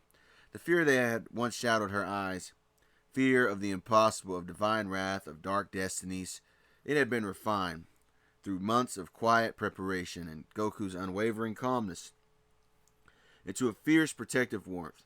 She felt them move not as a medical symptom, but as a conversation. 2 distinct presences, joisting for space, a gentle kick here and a slow roll there. Goku sat on the floor beside her, his back against the couch, one hand lightly covering hers on her stomach. His typical restless energy was banked into a contented simmer. His head was tilted, his eyes closed, not in meditation, but in a deep focus. The little one on the right is doing that spinny thing again, he murmured, a grin spreading across his face. Feels like they're warming up for a kickflip. Diana laughed, a rich, full sound that had become more frequent as her pregnancy progressed. And the other one, Goku said, his voice softening with awe, just really strong. Wow, like a quiet little engine. Not showing off, just being solid. He opened his eyes, looking up at her with pure, uncomplicated wonder. They're almost here, Diana. The threats hadn't vanished. Lois and Bruce were running down leads on Dr. Jiro's network. Bruce had been filled in by Goku, of course. Lois's investigation into Project Red Ribbon was a constant, worrying ticker tape in the back of their minds. The vision of the Titaness Thea hung over them with a promise of unimaginable potential and peril, possible peril. But in this moment, those shadows could not touch the simple, monumental fact that was cradled between them. They hadn't chosen names yet. They debated whose eyes they might have and whose stubbornness. Martha Kent had sent hand-knit blankets. Clark visited often, his smile growing wider and more wistful each time. Even Bruce had delivered without comment a state-of-the-art, league-funded medical suite. For logistical preparedness, of course. The imminent arrival had rewired their universe. Goku's drive to train, to face the next threat, was now inextricably linked to the crib being carved from Themysciran oak. Diana's duty to the world now had a fiercely personal, tiny heartbeat at its core within her. The excitement was a tangible thing in the room, a shared, breathless anticipation for the first cry, the first glimpse, the terrifying, wonderful beginning of a new chapter where they would no longer be just warriors or even lovers, but a father and a mother welcoming two new, incredible lights into a world they were determined to keep safe. While joy blossomed in the sunlit chambers of Themyscira, a profound and private winter had settled within Raven, in her quiet quarters in Titan's Tower, now feeling carnivorous and empty. She sat wrapped in a blanket that did nothing to dispel the deep internal cold that had clung to her since her return from the dead zone. The nightmares were not mere dreams. They were psychic reverberations. She would jolt awake, not from images, but from sensations. The absolute swallowing nothingness of the dead zone, a void so complete it had whispered to the emptiness in her core. Then overlaying it, the two vivid memories of Robin's resting place, with the light leaving his eyes, a death she felt she could have prevented. And then she thought of Terra's sacrifice. It played on loop, both of those in her mind. A pool of blood and a final smiling look of peace that Raven felt unworthy of her displaying. The chills were worse than any earthly cold. They were the aftershocks of channeling her power in a dimension that defied reality, a place where her father's influence was weakest, but where the ambient anti-energy had seeped into her metaphysical bones. Her soul felt frostbitten. She avoided the others. She saw the League members trying to heal, to move forward, and it only widened the chasm that she felt within. Her meditation was fractured. The disciplined emotion she had spent a lifetime willing away now leaked through the cracks, not as rage, but as a desolate, exhausting grief. She was a dam straining, and the reservoir behind it was a bottomless sorrow. Across the dimensional barriers in a realm of eternal, like fire and despair, this flickering cold pain, it was like a beacon. Trigon observed. His daughter's suffering was a familiar, delicious scent. Her usual defenses, her rigid emotional control, her disciplined mantra were corroded by trauma and guilt. The cracks in her psyche were no longer faults, they were becoming doorways. Her fluctuating emotions weren't just a symptom of distress, they were a frequency that he was learning to tune into. He could feel the dead zone's residue on her spirit, like a taint, a void that opposed his own fiery essence, but in its emptiness, it had formed a vulnerability within his daughter. Her grief over the boy's death was a raw, open wound in her soul. Her isolation was a willing retreat from the light that usually fortified her. A plan, slow and inevitable as tectonic shift coalesced within his mind. He would not need to batter down her gates. He would simply wait for her to unlock them herself. Her pain, her chilling despair, her feeling of being utterly alone in a crowded universe. These were not weaknesses to be cured, but instruments to be played. Soon, when the oscillation between her sorrow and her attempts to repress it reached its peak, that moment of maximum psychic instability would be his key. Her universe, so brightly defended by heroes, had a crack growing right at its heart, and it was his daughter, Raven.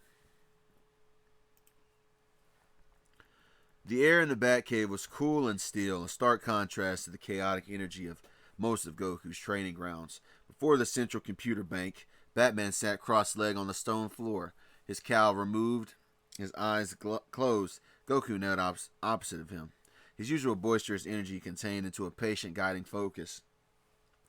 Okay, so forget your eyes for a second, Goku instructed, his voice unusually soft in the cavernous space.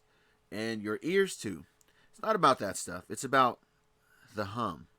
Everything alive has it, you know?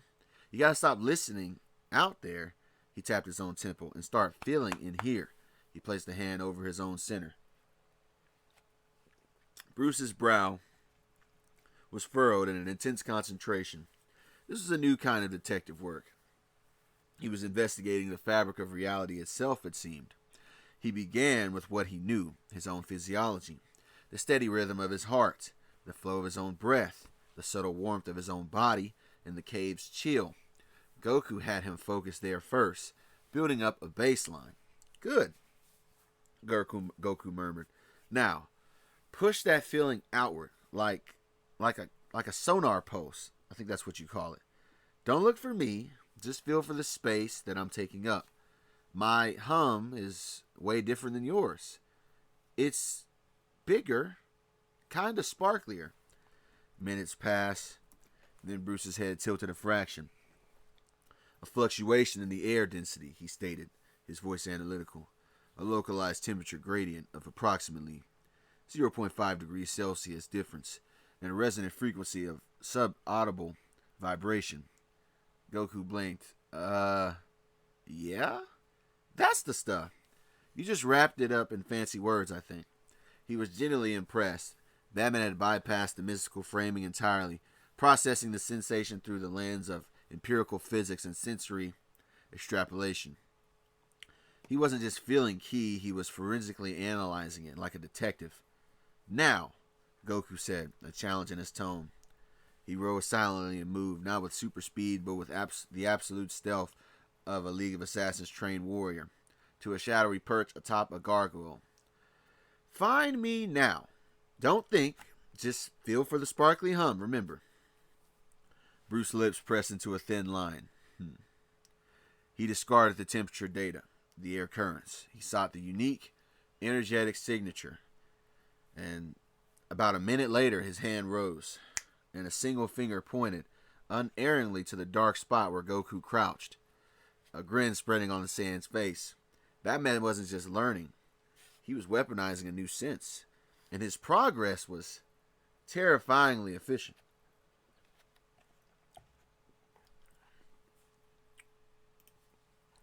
The focused silence of the Batcave shattered in a shared, visceral flinch. Both men's eyes snapped open simultaneously.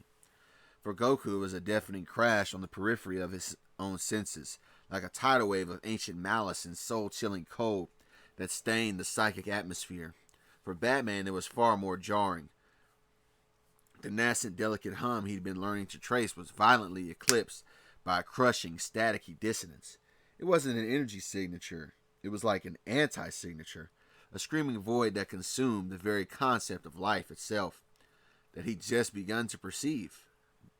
The fact he could sense it at all from Gotham meant it wasn't just powerful, it was probably apocalyptic in scale, broadcasting on a frequency designed to corrupt reality itself.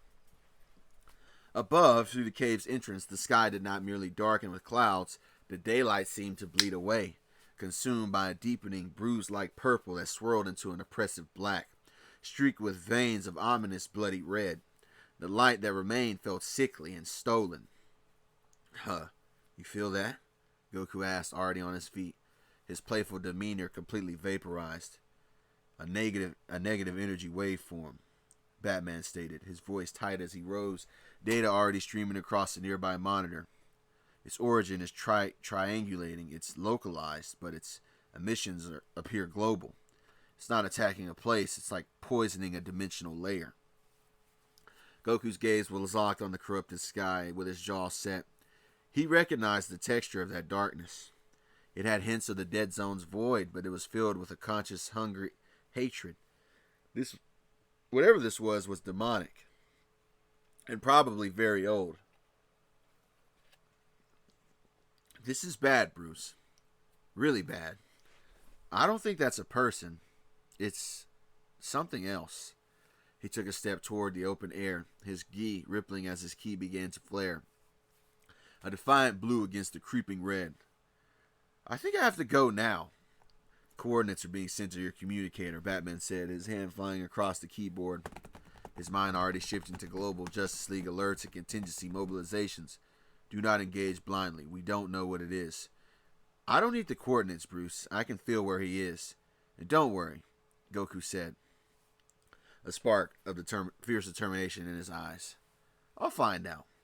With a concussive thumb that shook the stalactites, he was gone, a blazing meteor tearing through the stained sky toward the epicenter of the growing darkness, leaving Batman alone in the cave, the monitor's cold light reflecting in his eyes. His first lesson in key sensing had ended with a final exam from hell, it seemed. In the arid stillness of a Kahndaq afternoon, Piccolo stood atop a windswept plateau, the ancient sands whispering below. His meditation was shattered not by a sound, but by a profound wrongness that scraped against his own senses. His head jerked upward. His antennae were twitching. The sky over the desert was not his own. The familiar blistering blue was being smothered by a creeping stain, a vortex of bruise-like purple and deep arterial red that seemed to pulse with a sickening life of its own. This was no sandstorm, no natural phenomenon. A grimace pulled at his lips. He felt it deeper than Superman or even Goku ever could. This energy was demonic. It resonated with the darkest echoes of his own original being, the heritage of the Demon King who had once been. But where his father's power was one of conquest and rage, this one was pure, unadulterated evil, ancient, cosmic, and very hungry. It wasn't just a threat. It was like an anti-creation, a force that sought to unmake. His first instinct, born of a lifetime of solitary warfare, was to fly toward it, to meet the threat head on, but his feet remained planted on Kahndaqi stone. A new instinct, heavier and more compelling, held him fast. This was his territory now. The people in the city below, going about their lives, they were under his protection. Black Adam had not just given him a portion of his own power, he had given him a purpose and a debt. The divine lightning of the wizard now intertwined with his own emerald being, a constant humming reminder of his vow. As the dark energy washed over the land, a faint golden crackle of energy traced the lightning bolt symbol on his chest. The bestowed power of Shazam reacted to the encroaching darkness, a low thrum of defiance in his own veins. His crimson eyes narrowed, fixed on the epicenter of the distant storm. Whatever you are, he growled, the words carried away by a suddenly hot, foul wind. You will not claim this land. He crouched, not in flight, but in a guardian stance, ready to defend his post. The champion of Kahndaq would not seek the battle this time, yet. He would ensure the battle did not come here, but if it did, it would break upon him first. In the silent, crushing depths of the Atlantic Trench, Arthur Curry's eyes snapped open. The water around him, usually a constant comforting pressure, had changed. It wasn't a shift in current or a tremor in the tectonic plates. This was something fundamental. A deep, pervasive chill was leaching into the world's oceans. A cold that had nothing to do with temperature gradients. It was metaphysical frost, an energy that made the very life in the sea thrash in subconscious terror. He felt it through the crown's connection. The frantic skittering of crustaceans, burrowing deeper into silt. The panic disoriented migrations of great whales. The sudden silence of coral polyps. The ocean itself was recoiling. This was not a threat from within. Not some rogue leviathan or sorcerous incursion from a hidden sea. No attack from the trench. This poison was dripping down from the surface and seeping into his kingdom from a world he'd fought so hard to protect. A low growl rumbled in his chest, vibrating through the water. He had made a promise to his people, to protect them from threats that could be realm-ending. This chilling wrongness was such a threat. So with a powerful kick, he ascended, not in a leisurely pace, but with the urgent speed of a monarch answering an alarm. The water parted for him as he shot upward. His mind was already working, communicating a silent, calming command through the psychic link of the sea life. Steady. Your king investigates, even as his own concern, solidifying into grim resolve. He broke the surface, not into sunlight, but into the eerie, blood-tinged twilight that had fallen over the entire planet. The unnatural sky reflected on the choppy, anxious waves. Arthur tread water, his gaze sweeping the horizon before locking onto the distant, swirling epicenter of the darkness, his trident hand tightened. First, the sky turns against the sea, he muttered, his voice a gravelly contrast to the ocean's roar. Now this.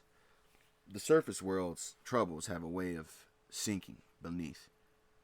He would find the source, and if it threatened the tides, it would answer to the king of the seven seas.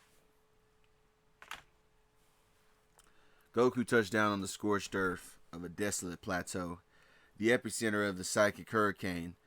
The air crackled with a static that tasted of ozone and despair. Before him stood Raven, or a grotesque effigy of her.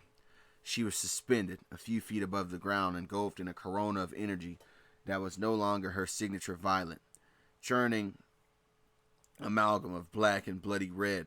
Her eyes were glowing with the same sickly crimson as the sky. They were wide with a pain that was not entirely of her own. Behind her, reality itself seemed to be tearing. A massive jagged portal was slowly wrenching itself open. Not a clean circle of magic, but a bleeding wound in the fabric of the world. From it poured the palpable soul-numbing darkness that was poisoning the planet. Within its depths, colossal shapes of flame and shadow stirred. "Raven," Goku called out, his voice cutting through the howling psychic wind. He took a step forward, his guard up, but his stance more concerned than combative. "What's going on? What is this?" Raven's head turned slowly toward him. The movement was strained, as if she were fighting a current. When she spoke, her voice was a layered dissonance, her own soft tone fractured by a deeper resonant echo that was utterly alien. "Goku, you shouldn't be here." Her own words fought their way out, laced with anguish. I can't hold it back anymore. The door is opening. He's coming." Pause. She shuddered violently, the dark energy flaring. The cold, the grief. "He's using it. I'm the lock. And it's breaking." Her glowing eyes met his, and for a flicker he saw the friend that he knew, and she was terrified and drowning. "Please, get out of here. Get everyone away before it's too late. Before I can't stop myself from helping him." The plea was a knife to Goku's instincts. He saw not a villain, but a teammate that was in torture, used as some type of conduit for a seeming invasion. The portal groaned, widening another foot. The answer was clear. This wasn't Raven's doing. It was something using her and breaking her from the inside out. And Goku was never going to leave a friend behind. Goku's brow furrowed deeper. "Help who? Talk to me. What can't you hold back?" Before she could muster another warning, the very air coagulated. The howling wind died, replaced by a silence so profound it felt like pressure on the eardrums. Then a voice emerged. It was not heard, though, through sound, but felt as a direct vibration in the marrow, in the soul. A basso profundo of pure distilled malice that seemed to speak from the collapsing sky and the trembling earth simultaneously. "She speaks of me." The words rolled over Goku like a physical wave, carrying them with a physical payload of despair and infinite, arrogant hunger. He turned his head, following the source of the voice to the heart of the bleeding portal. The massive shadowy forms within were coalescing, drawing together into a single terrible silhouette of red. A figure began to manifest, pulling itself into their dimension, and two horns with crimson energy, and then he had eyes that shone with the cold light of dead stars. Then a torso of molten rock and sculpted shadow, vast enough to dwarf buildings. The temperature on the plateau skyrocketed, not with natural heat, but with a blistering infernal energy that warped the light around them. This was no mere monster. This was an event, some type of demonic titan, fully manifesting in a reality not meant to contain him. One set of those star-bright eyes shifted from Raven's straining form to lock onto Goku. The gaze was a physical weight, an assessment that felt less like being seen and more like being cataloged for consumption. I am Trigon. The entity boomed, the name cracking the stone at Goku's feet. Your world ender, the devourer of hope and the father of the conduit you mistake for your friend. The revelation landed with the force of a meteor strike. Goku's eyes darted from the colossal emerging horror to Raven's small agonizing form suspended before it. Father, the math of it was monstrous. This all-consuming evil was the source of the kind, reserved teammate he'd fought alongside. He saw it now. The same crimson energy, the same cosmic scale-like of power. But where Raven's was controlled and disciplined, this was raw, and it felt like an annihilating chaos. Trigon's manifestation neared completion. His power was saturating the atmosphere itself. She has fulfilled her purpose. Her pain was the key, and her blood, of course, the seal. Now, this reality will be my newest feast for Conquer. Every instinct, every battle-hardened sense in Goku's body screamed a single deafening alarm. This wasn't like King Piccolo's tyranny or Vegeta's ruthless pride or even the cold cunning of the androids. This entity, Trigon, exuded a presence that was fundamentally anti-everything, completely negative. It wasn't just powerful, its very existence seemed to corrode reality itself, to drain light and hope from the air itself. The sheer gravitational pull of its malice was unlike any energy that Goku had ever felt. There was no time for analysis and no moment for a cautious probe. In the face of a threat this absolute, Goku's Saiyan biology and warrior spirit mandated one response: overwhelming, immediate force. His body reacted before his mind finished the thought. With a guttural roar that tore from his very core, Goku's aura exploded around him. But this was no ordinary power-up. It was a detonation. Bluish light, searing and defiant, erupted in a blazing column that, for a moment, pushed back the hellish crimson gloom. The ground beneath him didn't just crack, it vaporized in a circular crater, molten rock bubbling at the edges. Energy crackled around him like a violet lightning, his hair lifting as the blue glow intensified. He didn't assume a stance. He became a conduit, drawing in every ounce of power he could muster. His hands flew to his side. His fists cupped blue energy between. It didn't just gather, it screamed into existence. A sphere of white light formed, so dense and curious it warped the light that was around it, sucking in the demonic miasma and incinerating it, apparently. This wasn't a test, this was his answer. Booyah Blast! He bellowed, the name a promise of annihilation.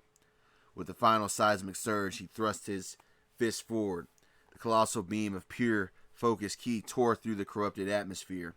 A blazing sphere of defiance aimed not just at the towering form of Trigon, but at the hellish portal itself. A declaration that this world already had its defender. The searing column of the Booyah Blast, a technique that at full power could destroy a planet, crossed a short distance. In a flash of incinerating light, it struck the center of Trigon's vast, shadow-forged torso with the sound that tore the sky. Boom! Of pure energy released that would have vaporized a fleet of warships. And then, nothing. No explosive impact, no searing burn, no stagger of the colossal form. The brilliant white light energy didn't explode against Trigon. It seemingly dissipated against him, like a wave of luminescent water breaking harmlessly against a cliff of black obsidian. The terrifying power was absorbed and silenced, and utterly negated, without the slightest visible effort from the demonic lord. The silence that followed was more deafening than the blast itself. Then the laughter began. It started as low seismic rumble deep within Trigon's form, a vibration that shook the continent's plates, it seemed. It built layer upon layer into a roaring multidimensional cacophony that wasn't just heard, it was felt as a physical nausea, a psychic scourge. The six burning eyes blazed with amusement. A spark, Trigon's voice boomed, the words laced with infinite contempt. A brief, pretty spark against the eternal night that is to come. You struggle so loudly with the power of flesh and spirit, little mortal. Admirable, but utterly meaningless. Goku stared, his arms still outstretched, the last sputtering tendrils of his ki fading from his fingertips. His senses still ringing from his own output, reported back a terrifying truth.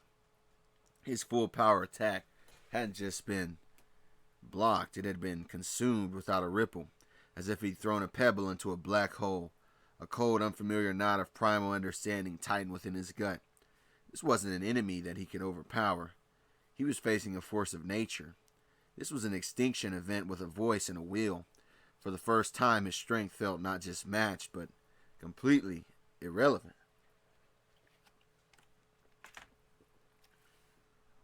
The searing afterimage of his Booyah blast still danced on his retinas, a futile firework against an infinite dark.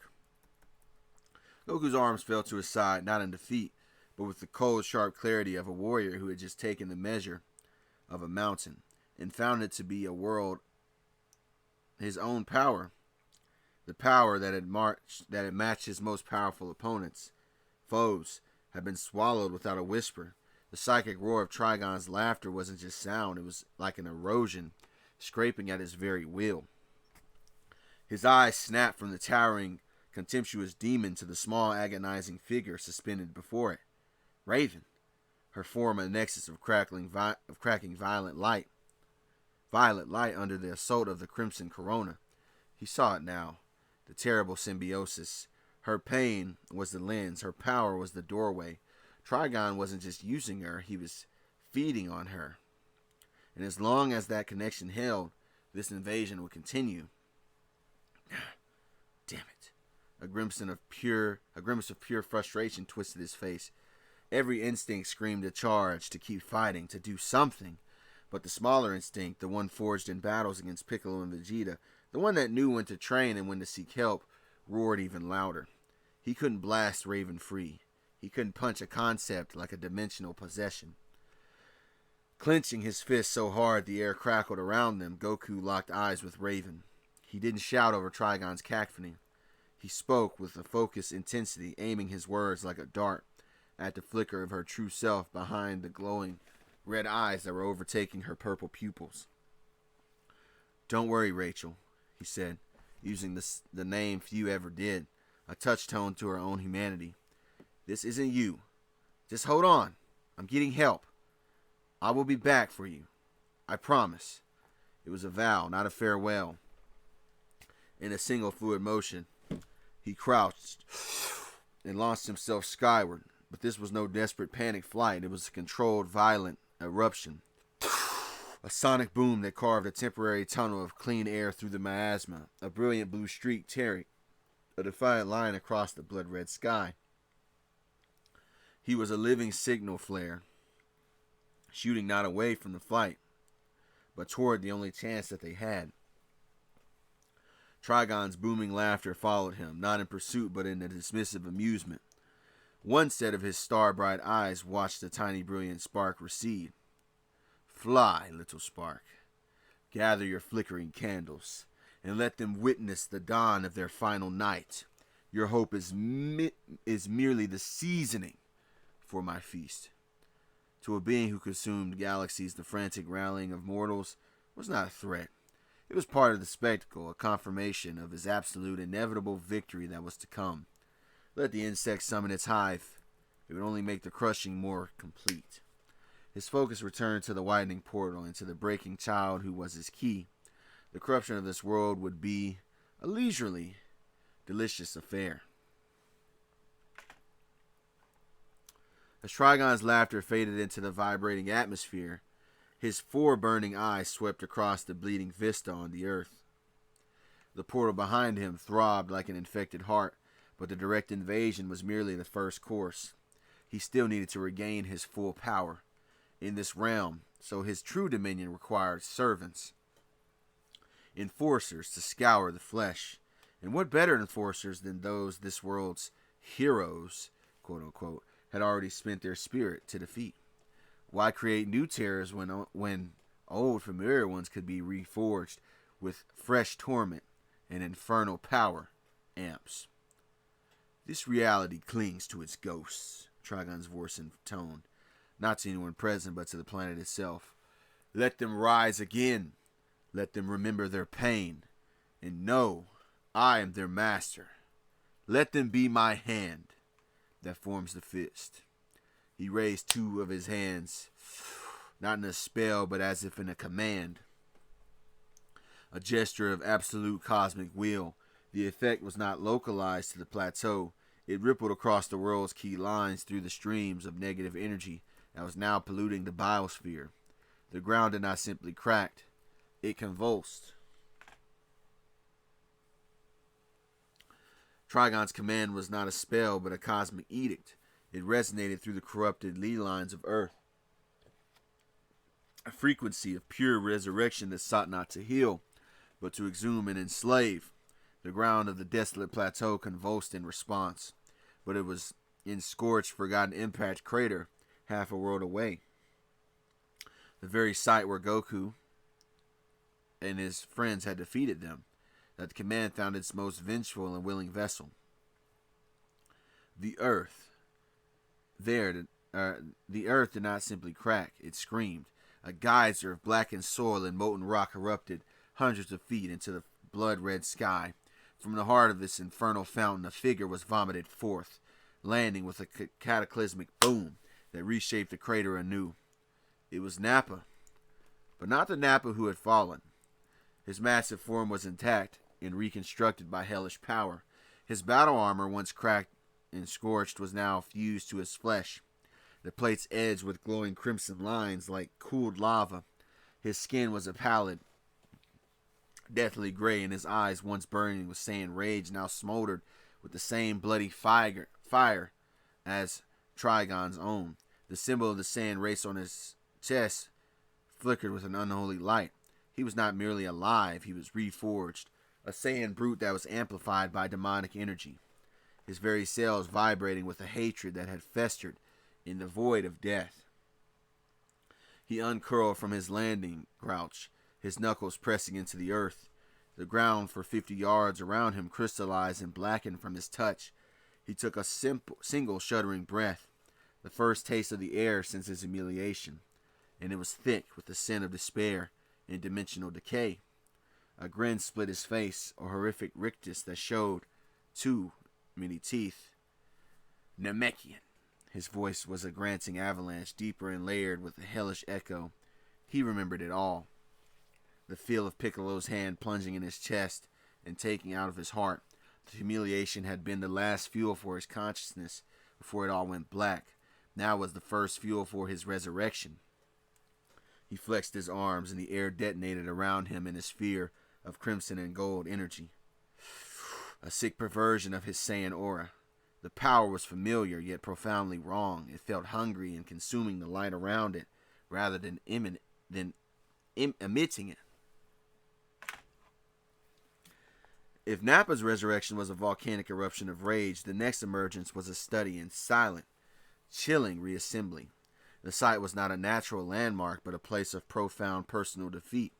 The scattered fused remnants of the underground lab where Goku, in a moment of shattered grief, had vaporized him with a cobalt blue blast of pure energy. Here, the air still tasted of old ozone and ionized regret. The command of Trigon did not disturb rubble, it gathered it. Shards of carbonized alloy and flecks of molecularized body armor, and the lingering psychic echo of a supreme tactician's final, furious thought. All were drawn from the earth in the memory of the place itself. From a pool of shadow that wept upward, a form condensed first. The gleaming blackened alloy of the new cybernetic frame, more seamless and organic than anything Dr. Gero had ever crafted, etched with faint pulsating lines of hell-forged-like energy. Then muscle and sinew wove itself around it, not with the vitality of life, but with the grim, unyielding performance of a thing that had rejected the very concept of its own end. Finally, the mask formed, the familiar black and orange, but now the single eye lens glowed with the steady, baleful crimson, a smaller cousin to the stars burning in Trigon's own gaze. Slade Wilson stood complete. He did not roar, he did not test his new limbs with dramatic force. He simply was. He looked down at his hands, flexing the fingers and observing the way the infernal energy traced the pathways of his upgraded systems. A low, thoughtful hum emanated from his chest plate. I calculated a 0.03 chance of repair because I suffered a total atomic dispersal, preventing any form of recovery, he stated. His voice was the same gravelly monotone, now underscored by a faint dimensional echo. He touched the center of his chest where Terra's final act and Goku's vengeance had met. It seems I was incorrect. It appears some equations refuse to be solved. He lifted his head, that single red lens scanning the blighted sky, processing the data of a world under new management. There was no anger, no manic thirst for revenge. There was only cold, analytical certainty. Death had not been a defeat. It had been an unscheduled upgrade, a transfer of ownership from a mortal's ambition to a cosmic power's utility. Hell, Slade mused, the word devoid of fear or wonder, lacks adequate containment protocols for a will that refuses to terminate. An oversight, now. His lens focused, as if targeting solutions were already painting themselves across his vision. The variables have changed. The boy is no doubt stronger, the battlefield is eternal, and the employer is exponentially more demanding. The mission, however, remains clear. He was Deathstroke, reborn, no longer a mercenary but an internal enforcer. Hell hadn't held him, it had simply hardened him, a better toolkit, and a target list that now included the very universe itself, it seemed. The final resurrection was not an emergence, but a conjuration. It did not occur on a battlefield of physical defeat, but at the site of a sacred violation, the forgotten scourge path of Earth in Central City, where Aquaman's trident had pierced his very own heart, and where his last act had been spit his essence into the future. Here, Trigon's will did not reassemble matter, it performed a dark sacrament. The air itself curdled, condensing into a swirling vortex of emerald and crimson mist. The lingering echo of Piccolo's malignant life force now pulled from the ether and fused with the fresh seeping power of the hell dimension. The ground burned with necrotic symbols that hadn't existed moments before. From the vortex he coalesced, but in a form that harkened back to his primal, most infamous self. Demon King Piccolo stood tall, his familiar green skin now dark and lustrous like poison jade, etched with pulsating scarlet veins that mirrored the cracks in the sky. His antenna twitched with predatory awareness. His old outfit was gone and replaced by an aura of tangible shadow that clung to him like a royal mantle. The hole that was in his chest was sealed by a knot of solidified dark energy. He opened his eyes, and they glowed with the furnace light of intelligent cosmic malice. He stretched his fingers, and the space around them warped as if reality itself was but a soft play to his renewed will. Ah, he breathed, the sound of dry rasp with landslide and shifting tectonic plates. A terrible serene smile spread across his face. This clarity. He examined his own hand, watching the red energy dance between his claws. I spent centuries calling myself a demon, nurturing hatred, wielding power I thought was absolute. I was a child playing with mere cinders. He looked toward the distant towering silhouette of Trigon, and for a moment his expression held something like reverence. Now I feel the true depth of the abyss. I feel its cold fire in my very veins.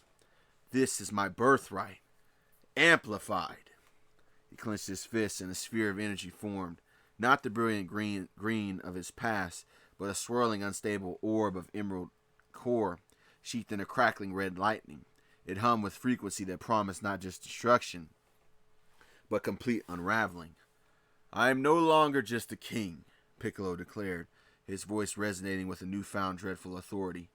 I am a vessel of the eternal night, and the Saiyan, the world that cast me out, will learn the difference between a demon who ruled a planet and a demon who has tasted the power that will devour all planets.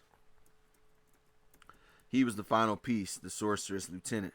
Where Nappa brought brute force and Slade brought ruthless tactics, Piccolo brought an ancient, intelligent evil now plugged directly into the source. He was no longer just a foe to be defeated. He was a symptom of the world's terminal disease that was to come and growing. All right, so that was a long one. I hope you guys liked it. I decided to throw Trigon in here, man. Hopefully you guys like it. Let me know what you guys think of the design of Trigon, by the way. Sometimes he's depicted with 6 sides. Sometimes he's depicted with 4. I decided to go for 4. Anyways, man, if you did like it, you know what to do. Hype up the video, like the video, comment your thoughts down below, subscribe, become a member, all of that. I will catch y'all on the next one. Peace. We back.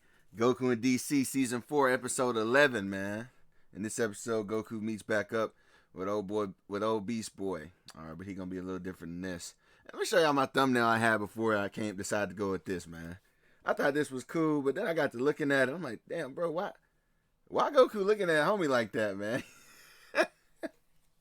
Well, let me know in the comment section what you think Goku's thinking right here, because I got a lot of different things I could put. I might put some of my jokes in the comments too. Anyway, shout out to the members, man. Jason57835, John Lane 2016, OD Demon Wolf 34, and Quade Moat, man. Shout out to the members, man. Join the member, man. Stop playing. It helps the channel, helps me make better content for the people. Quality just keep going up. Shout out to the subscribers. Let's get into it. The sonic boom from Goku's retreat from the plateau was still echoing across the bleeding skies as he rocketed upward, putting miles between himself and the cosmic malignancy that was below. The searing, impotent memory of his Booyah Blast dissolving against Trigon's form was a brand on his own mind.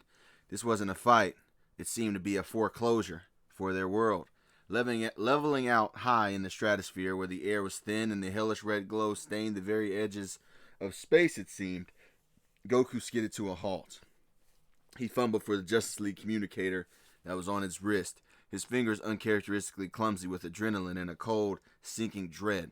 He didn't open a private channel. He slammed his thumb onto the highest priority, all-frequency emergency beacon, the one that would scream across every watchtower console, everyone's communicator, and even the encrypted lines that Bruce insisted that they all carried. The device chimed, a soft, stupidly normal sound against the apocalypse that was around him. A holographic array of familiar ID tags flickered to life. Everyone listen up.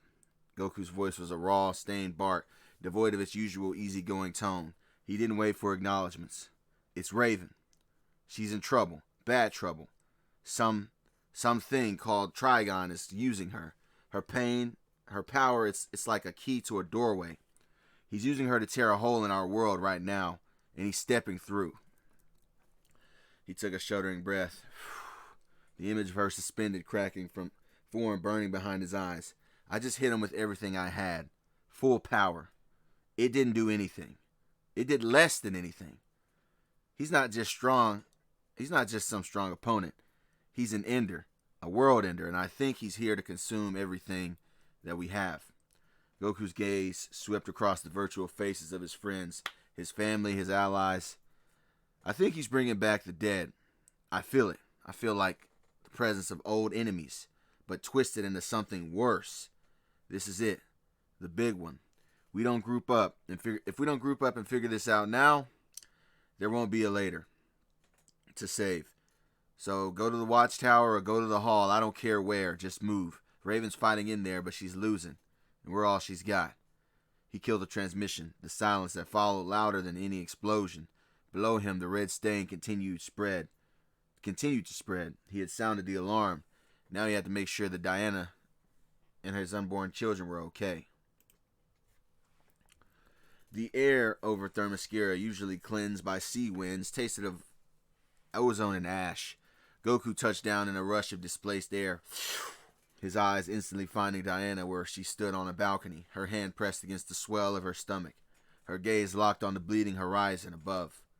"Diana," he called, crossing the distance in a blink. His hands came up, hovering near her shoulders as if to check for an injury without touching. "Are you okay? The energy out there, it's everywhere. Does it hurt you? Them?" His eyes dropped to her abdomen, wide with a fear far more personal than what he'd felt facing Trigon. Diana turned to him, her face a mask of regal strain. "I am unharmed, physically," she said, but her voice was tight. "But I can feel it, Goku. A coldness, a wrongness seeping into everything. It does not attack the body, but it leeches at the spirit, at the very essence of life." Her hand rubbed a slow circle. "They are restless. It is as if they sense the shadow. I do not know if this energy can harm them directly, but the stress, the terror of the world, it is not an environment for up-and-coming new life." Frustration etched her features, and a rare crack was in her composure. "And I am trapped here. My sisters are preparing for war, but my duty now," she looked down at herself, "it chains me to this island. I should be with you, with the League. My place is in the fight to defend our home." Goku shook his head fiercely, his concern overriding everything else. No, your place is right here, keeping them safe." He looked around at the beautiful fortified island, but his senses screamed that it wasn't going to be enough. Themyscira was powerful, but it was still on the surface, and Earth was being swallowed. But this isn't safe enough anymore. Not from this. He jerked his chin towards the crimson sky. "We need somewhere away from here. Somewhere that things, bad vibes, they can't reach." He snapped his fingers, a spark of desperate inspiration in his eyes. "Kami's lookout. It's not on the surface. It's not on Earth, really. It's like in a sphere in the sky with an ancient barrier around it. It's high above everything. Mr. Popo and Kami can protect it. That negative energy won't get through it as easy. It's the safest place in the world right now." He took her hands, his grip firm. "Please, Diana, for them. Let me take you there." Diana searched his face, seeing the terror of his family warring with his resolve to face the cosmic threat. Her warrior's heart rebelled, but the mother's heart, the one that had grown alongside these two lights that were now within her, conceded. The safety of her children was a battle she could not afford to lose. She placed her other hand over his and gave a single, registered nod. "Take us to the lookout. But promise me, Goku. Promise you will end this, so we can all come home." "I promise," he vowed, the words heavy as stone. He gathered her carefully into his arms, his aura enveloping them in a gentle protective field. And with one last look at the besieged world below, he shot upward, carrying his most precious cargo away from what seemed to be the dying Earth, toward a sanctuary that was in the sky, his heart already turning back to the hellscape and the friends that he had to save. The power that flowed from Trigon was not merely an energy source. It seemed to be a corrupting will within itself, a command that twisted reality to its whims. For Piccolo, this was a revelation. His own ability to spawn warrior drones, the offspring of his own malice, had always been a biological function, but a slower act of creation that often tired him out. Now, under Trigon's cosmic influence, it became something far faster and more terrifying. Standing amidst the hell-scorched earth, Piccolo began to vomit out Namekian hell spawns. Gelatinous orbs of black and crimson mucus began to drop. They hit the blighted ground, not with a splash, but with a hungry hiss, absorbing the ambient negative energy that was around them. This was no longer the exhausting laying of Namekian eggs. This was a spontaneous and malignant generation. The orbs pulsed, expanding like grotesque bubbles. Within seconds they ruptured, not with the slow cracking of a shell, but in a violent unfurling of limbs and shrieks. Creatures emerged, but they were not the uniform spawns of old. These were variegated horrors, some hulking and muscular, covered in chitinous-looking plates that gleamed with bloody light. Others were slender and swift, with bladed forearms and eyes like smoldering coals. Their forms seemed to be unstable, dripping with amniotic fluid that burned the ground, reflecting the chaotic, evolving will of their own master in the dimension that he now was representing. and they grew not over days or hours, but in minutes. Feeding directly on the Trigon energy, their muscles swelled, their talons lengthened, their shrieks deepened into roars. A spawn born next to Piccolo's shoulder hit the ground, and it was the size of a dog. It stumbled once, and by its third step, it stood as tall as a man, its carapace hardening with audible cracks. Piccolo watched a general surveying his instant army. He pointed a clawed finger east and then west. No words were needed. A psychic filament of Trigon's command relayed through him, snapped into each spawn's nascent mind with coordinated snarls that were disturbingly intelligent, and then the horde split into different directions. One wave lurched toward the distant glimmer of a coastal city, moving with a frightening, scuttling speed. Another turned inland toward the psychic terror of populated mountains. Their purpose was to terrorize, to break the spirit of the world, and to feast on the fear and pain they created. And with Piccolo as the hellish midwife of the horror. The pristine, timeless air of Kami's lookout was a stark, almost shocking contrast to the poisoned atmosphere of the world below and around. Goku stood on a floating palace, watching all the chaos through Kami's seeing pool. Below him, the world was a tapestry of agony.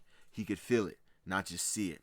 It was like a psychic poison seeping into every living thing, but sharper than the ambient misery where the violent, familiar flares of conflict igniting like struck matches across the globe. In a scorched desert, a bestial, hateful roar shook the continent. It was Saiyan-like, but warped, gorged on something foul and endless. It had to be Nappa. The sheer brute violence of the energy signature was unmistakable. Yet it felt sticky and wrong, like tar burning itself. From the ruins of a forgotten city, a different kind of evil, cold and precise and utterly silent, void of emotion, wrapped around a core of lethal calculating purpose, who moved with the predator's patience, hunting, slayed, deathstroke back from atomic dispersal, now operating on a frequency of pure infernal logic. And from the epicenter of the spreading crimson stain, a more complex signature bloomed, ancient, intelligent, and malignant, conducting a symphony of creation and horror and terror. Piccolo. King Piccolo. But this wasn't the focused, honed energy of his rival. This was a deep, churning well of demonic-like power, spawning smaller, hungrier horrors that scatter like locusts, their tiny, savage minds fixated on distant pockets of human fear. Mr. Popo's soft footsteps approached from behind, his usual placid demeanor hardened by necessity. The princess is settled. The lookout's ancient wards are holding. The negative energy, it brushes against the barrier, but cannot take root here. Not yet. She and the children will be safe for now. Goku didn't turn. He gave a short, grateful nod, his eyes still closed in concentration. Safe? Diana and the twins were safe. That was the first weight lifted. But the other weights, the roaring, the silence, the spreading plague of fear, pulled at him, demanding immediate action. Kami materialized right beside him, his expression grave. The balance has been shattered, I'm afraid, Goku. This entity, Trigon, he is not of any circle that I tend. He seems to be a consumer of realms, though, based on this shift. Your power, great as it is, cannot purge a sickness of this magnitude. Not alone. I know, Goku said, his voice low. The memory of his energy dissolving against Trigon was a cold stone within his own gut. I hit him with everything I had, Kami.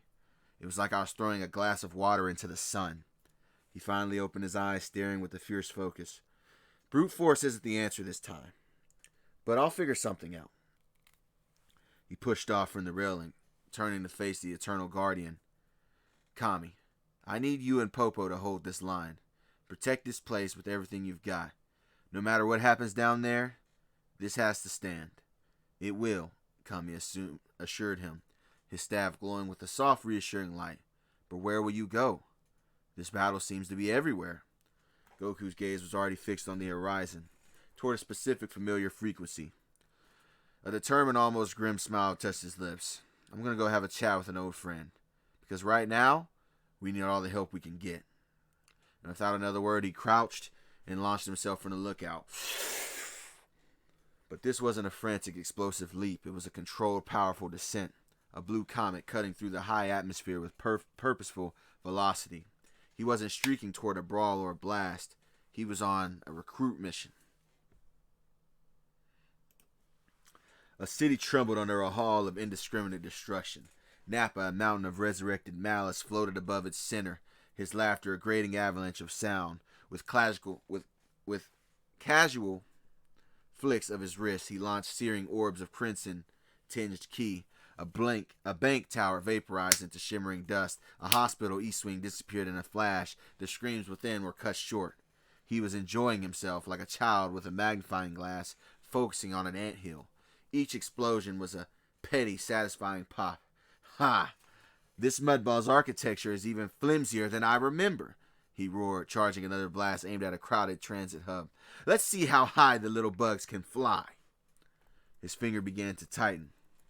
The sky above him answered first, not with a counterblast, but with a concentrated spear of raw divine fury, a bolt of lightning, not gold, but the deep resonant blue of the ocean's heart, lanced from the swirling crimson clouds. It didn't crackle. It detonated across Napa's broad back with the force of a tectonic plate shifting. Kaboom! The impact drove the hulking sand from the sky like a hammered nail. He cratered the intersection below in an eruption of asphalt and sewer steam. His gleeful roar choked into a grunt of shock. As the dust settled, Napa pushed himself up, chunks of rubble sliding from off his armor. He wasn't hurt, the demonic energy reinforcing him saw to that, but he was profoundly annoyed and pissed off. He looked up with a snarl on his lips. A figure descended through the haze backlit by the hellish glow. It was Aquaman, and he landed with a thud that shook the street. His posture one of unwavering, regal fury. He had changed. His other arm ended not in a hand, but in a vicious, amputated piece of metal forged from Atlantean steel, and it was etched with runes of binding. In his remaining hand, his trident hummed with captured storm energy.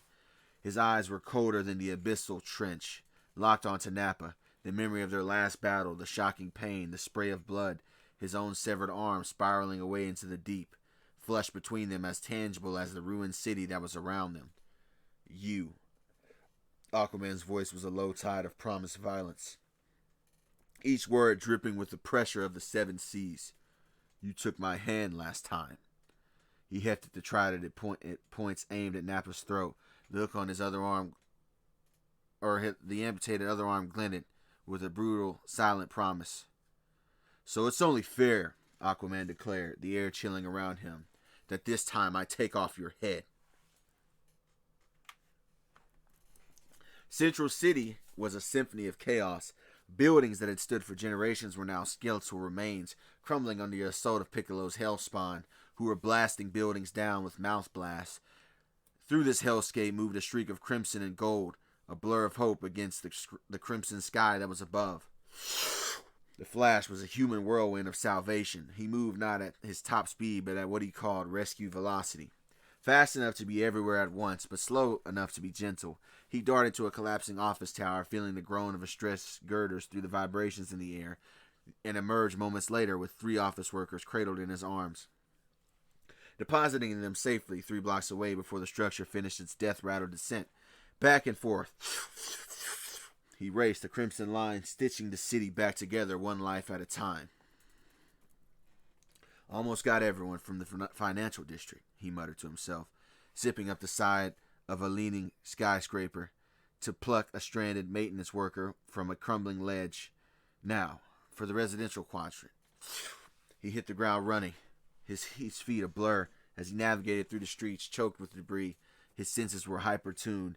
He could hear the heartbeat of a child trapped under rubble 2 miles away. Smell of the ozone of falling electric grids frying the things below. Feel the subtle shift in air pressure that warned of another building that was about to go. That's when he felt it. Not a sound, but a vacuum, a pocket of absolute stillness within the chaos. His speedster instinct screamed, and he tried to change direction, but physics, even for him, had rules, and something thin and possibly strong and almost completely invisible snapped at ankle height, tied at ankle height across the street. The tripwire wasn't metal, it was a filament of solidified shadow-like energy. humming with the same crimson frequency as the sky. It didn't just trip him, it anchored him. The kinetic energy that should have sent him tumbling was seemingly absorbed and converted into a painful feedback jolt that ran up his own nervous system. Barry Allen tumbled head over heels, skidding across broken asphalt in a shower of sparks from his suit. He came to a stop against the husk of a burned-out car, with his vision swimming, and he pushed himself up. What the? Shaking his head to clear it. That shouldn't have worked. Nothing was supposed to be able to. Speedster, you really ought to watch your step. The voice was dry, familiar, and utterly impossible. It came from the shadows of a partially collapsed bank vault. From the darkness, a figure stepped into the hellish red light. It's Deathstroke. But not as Barry remembered him when he saw footage of him fighting the Titans. His armor was sleeker and darker, as if forged from a compressed void. The single eye lens glowed with a steady, baleful crimson. He moved with an unnerving, silent grace. No sound of boots on rubble, no rustle of armor. He simply was where he hadn't been in a moment before, leaving no trace. You, Barry breathed, scrambling to his feet. But you're dead? Atomized? Yes. Deathstroke head tilted, the lens whirling faintly as it focused. An interesting experience. I don't recommend it. But as it turns out, some equations have magical loopholes, it seems. He took a step forward, and Barry instinctively fell into a runner's crouch, vibrating his molecules at a frequency that should make him untangible. Don't bother, Deathstroke said almost conversationally. When I became an android, Jiro gave me the ability to track speedsters to a degree. After all, that's how I was planning on capturing you before the Titans defeated me and rescued the other metahumans. But now, with Trigon's power, he has further enhanced my reflexes and versatility. But we can play this game of cat and mouse if you wish. Ultimately, you will lose. The Batcave was a cathedral of shadows and silent data streams. Batman stood before the central holoscreen, its glows painting his cowl in a cold blue light. Around him, satellite feeds and seismic sensors painted a picture of global collapse. Trigon's crimson stains spreading energy signatures of resurrected foes flaring like infected wounds. His focus, however, was narrow to a specific grotesque anomaly. His fingers flew across the keyboard, pulling up thermal and biosignature scans, and he remembered Poison Ivy Cyberman forces years prior. The scans showed life, but it was all wrong. Dozens of small bipedal heat signatures moved with a coordinated insectoid purpose through the scorched forest. Their energy profiles were a vile splice, the familiar acidic key signatures of Ivy Cyberman, but now interwoven with the same crawling demonic frequency that emanated from Trigon and his seeming lieutenants. They're not just back, Batman muttered, his voice a gravelly whisper in the cave's stillness. He enhanced the image. The creatures were recognizable. The bulbous heads, the root-like legs, but their typical green hides were now streaked with pulsing crimson veins. Their eyes glowed with the same hellish light as the sky, and they moved faster with the predatory cunning the original plant warriors seemed to lack. They weren't just rejuvenated, they seemed to be enhanced, turned into a spreading plague of demonic flora. A strategic nightmare unfolded within his own mind. The Cybermen were weaker individually than the likes of Nappa or the revived King Piccolo, but they were numerous and acidic, and their self-destruct capability was devastating. Corrupted by Trigon's power, that explosive potential could be magnified, their spores possibly carrying the corrupted energy itself. They couldn't be allowed to swarm a population center, or worse, be used as living bombs to spread the dimensional decay. He toggled the Justice League comm, opening a direct line to Superman. The connection chimed once before Clark's voice came through, tense but focused. Batman, what is it? I'm over the Atlantic. What do you need? A new variable, Batman stated, sending the data packet. The Cybermen have returned, Clark. Trigon's influence has altered them as well. They're demonstrating even more of a pack-hunting behavior, and their energy signatures are contaminated. I'm detecting at least 40 signatures right now, and they seem to be moving northeast. Projected path intersects with a refugee caravan at about 3 hours. On the other end, Superman absorbed the information. He remembered he'd fought the Cyberman before. He knew their terrifying efficiency and willingness to die for a kill. The thought of them now powered by the same evil that was breaking Raven sent a chill through him that even his heat vision couldn't dispel. Understood. Superman's voice was still. I'll reroute. I can be there in about 90 seconds. Containment protocol. Extreme prejudice, Batman replied, his eyes on the multiplying red dots.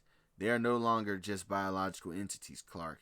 They are vectors. Do not let them detonate near civilians. Their spores may now carry some type of corrupting energy. In the meantime, I'm working on a sound frequency tower that's going to hopefully be able to incapacitate all of Piccolo's army within the city.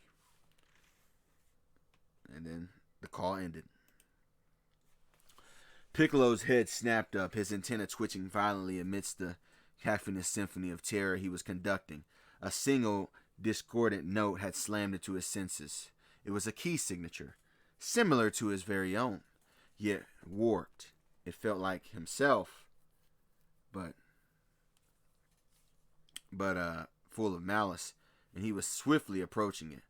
Without a word to his spawning horde, Piccolo shot into the crimson sky, a streak of emerald and shadow. He followed the pull of gravitational tide of familial hatred until he touched down in the wasted remains of an industrial park. The ground was cracked and smoking, and in the center stood a figure that made him freeze. It was King Piccolo, his father, but not as he had been in his final moments. This was the Demon King, completely reborn, yet amplified by the same dimensional evil that empowered Trigon. His green skin was dark like poisoned jade, shot through with pulsing scarlet veins that glowed with internal fire. His form seemed carved from molten rock and solidified shadow, radiating an aura of such profound cosmic malice that it made the air waver around him. His eyes were burning with the intelligent contempt, and it locked onto his son. You, the junior Piccolo breathed, the word leaving him in a shocked exile. The sight triggered a flood of memories, not of affection but of purpose, of a legacy of conquest he had both inherited and in his own way transcended. King Piccolo's voice rolled out a grating avalanche of sound that held no warmth, only searing disappointment. Look at you, my creation, my successor. He took a slow, deliberate step forward, the ground sizzling beneath his feet. I bestowed upon you my essence, my will to rule this wretched world. And what have you accomplished? He gestured broadly with a clawed hand, taking in the hellish landscape. You allied with humans. You too were bested by that monkey. He spat the last word out as ultimate insult. The world remains unconquered, and our enemies breathe. And you have been diluted. You play at being a guardian, some type of champion, while a true power now reshapes the reality that is around you. Piccolo stood rigid, a maelstrom of conflict raging within. The demonic energy his father now wielded resonated with his desire for strength, singing a song of unlimited power and absolute dominion. It was tempting, a return to the simplicity of monstrous purpose. But he also felt the weight of his back, the crackle of divine lightning that was deep within his chest. The power and duty given to him by Black Adam. He was no longer just his father's reincarnation. The world has changed, old man, Piccolo finally growled, his fist clenching. And so have I. You are a relic, controlled by a negative foreign power that you cannot even comprehend. And I serve a new purpose now. King Piccolo laughed was a sound of shattering stone. Purpose. You are a servant boy, a tool for a 10th Adam. I knew him long ago, boy. He is almost as ambitious as me. But perhaps there is still use for you. Kneel now and reclaim your birthright as my lieutenant in this coming feast that is to come, or be swept aside with the rest of these insects.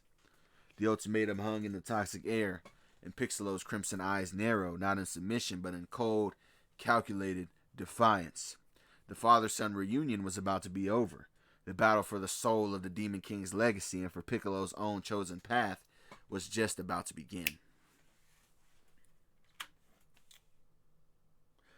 Beast Boy stood amidst the trampled grasses of the savannah. The acrid smell of gunpowder and blood thickened the air. 3 poachers lay motionless around a fallen bull elephant. Its great tusks were already half sawed. Garfield Logan didn't feel the rush of victory he once did as a Titan, nor the gnawing guilt that Batman insisted he should feel. He felt a cold, grim satisfaction. This was clear. This was real justice. The world was full of rot, and sometimes you had to cut it out. Goku had been right about that, back when he'd walked away. Some threats didn't deserve a sale. They deserved an ending. He'd heard the whispers, of course, the Justice League's strained calm chatter, the tabloid headlines about Luthor's rise, the ominous silence from his old friends. He'd ignored it all. The Titans were broken, Terra was gone, Robin was dead, the League's justice had felt like a hollow, hypocritical game. Out here, the calculus was simple. Protect the innocent, eliminate the scum. No meetings, no moral committees, no Batman's disapproving glare. He was a different kind of guardian now, a silent green specter of the wild, meting out a final kind of balance. As the last poacher's labored breath faded, the first change came, not from the ground, but from the very sky itself. It began as a distortion, a wavering at the edge of the brilliant blue-like heat haze, but wrong. Then the color leached away, replaced by a deep bruising purple that swiftly curdled into the color of a dying heart, a pervasive bloody crimson. The very light changed, becoming sickly and oppressive, casting long twisted shadows. The animals, moments ago silent in death or fear, erupted into a chorus of primal terror. Birds shrieked from the trees, herds of antelope stampeded in mindless panic, and the insects fell silent all at once. Beast Boy looked up, his emerald eyes widening. This wasn't a storm. This was like a wound in the sky. He could feel it. A deep psychic chill seeping into the world. A wrongness that scraped against his animal-enhanced senses. It felt alive with a hungry, hateful consciousness. It was the polar opposite of the vibrant life forms that he'd just protected. Or that he'd been protecting. His first hard instinct was to run, to find a deep cave and burrow in as a badger and wait it out. The heroes had their shiny watchtower and their endless debates. Let them handle it. They'd failed to save Terra, failed to save Robin, failed to see that Goku was in the right for slaying Slade.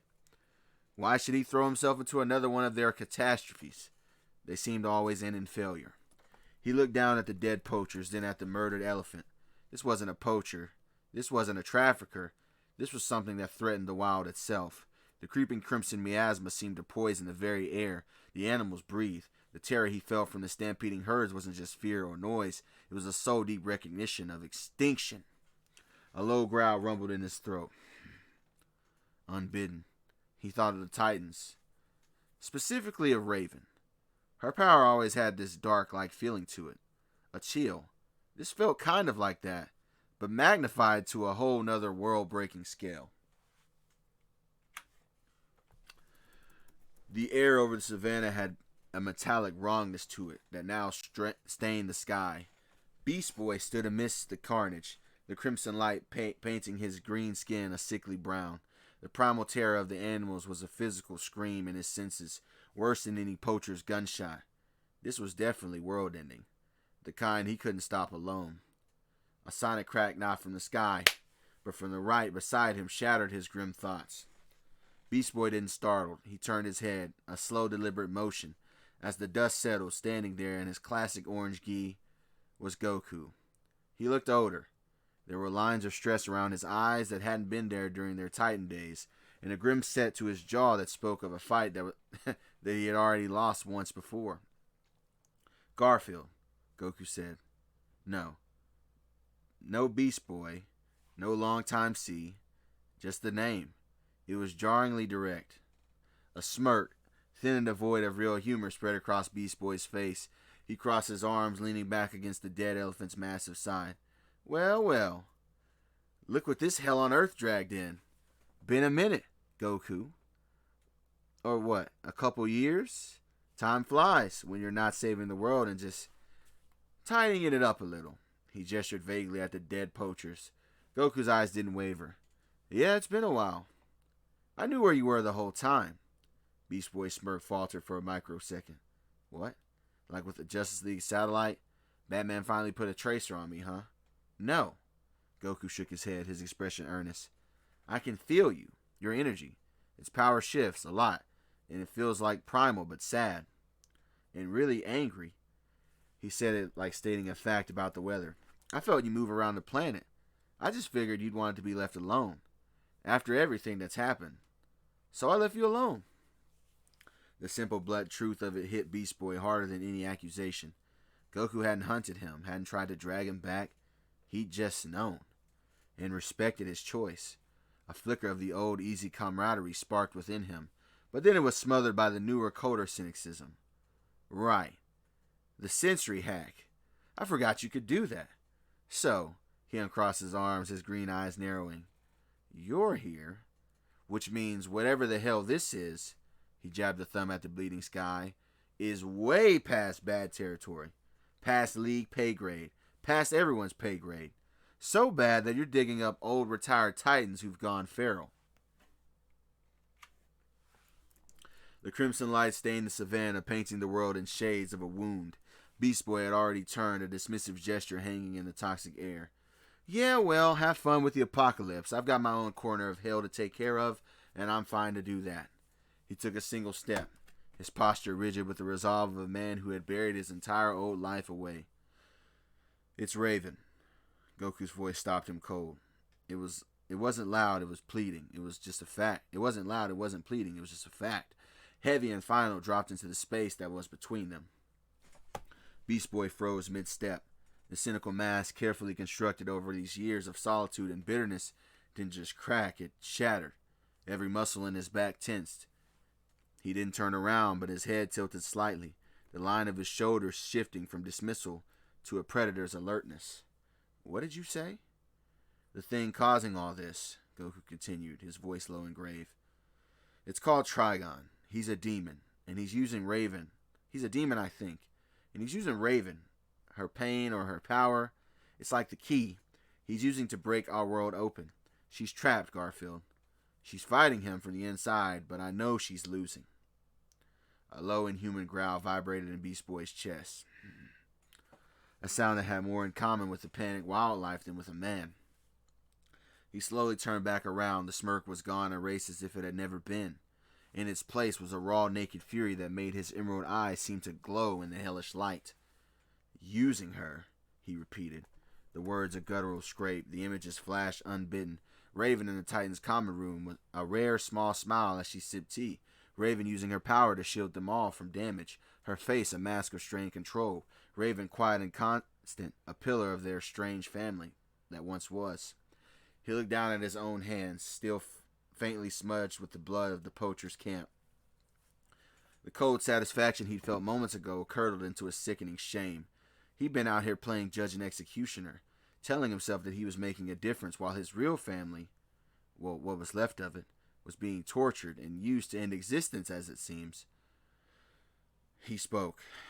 When Robin died, Beast Boy said, his voice trembling now, not with fear, but with a rage so deep it was icy. When Cyborg got put in that coma, I wasn't there. I told myself it was because the hero gig was broken, that I was done with the rules. He finally met Goku's eyes, his own gleaming with unshed tears of undiluted anger. But I wasn't there because I was selfish, and I was hurt, and I could have helped my friends. He took a step toward Goku, his form subtly shifting. This isn't about saving the world, Goku. Screw the world. Alright, the world didn't help Terra when she was growing up. And the world got Robin killed. And Cyborg got put in a coma for a world that won't even remember his sacrifice. He jabbed a finger toward the epicenter of the Crimson Storm. But that thing, in there, it has Raven. And Raven, she was always there, man. Even when she was brooding in the corner, she was there. She's our friend. He solidified his stance. The last vestige of his cynical loner burning away in the furnace of his loyalty. So, you tell me what we need to do. I'm not signing back up for the Justice League and I'm not turning hero again. But we are getting our friend back. And I'm making whatever is hurting her wish it had stayed in whatever hell it crawled out of. The feral guardian of the savannah was gone.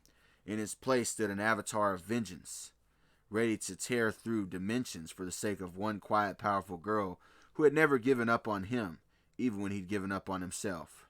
I'm in. All the way. And that's going to be this episode, man. I hope you guys enjoyed. Let me know what you guys think in the comments. Once again, let me know what y'all think of that picture, man. It's crazy. And y'all know, leave a like, subscribe, comment down below, hype up the video, man.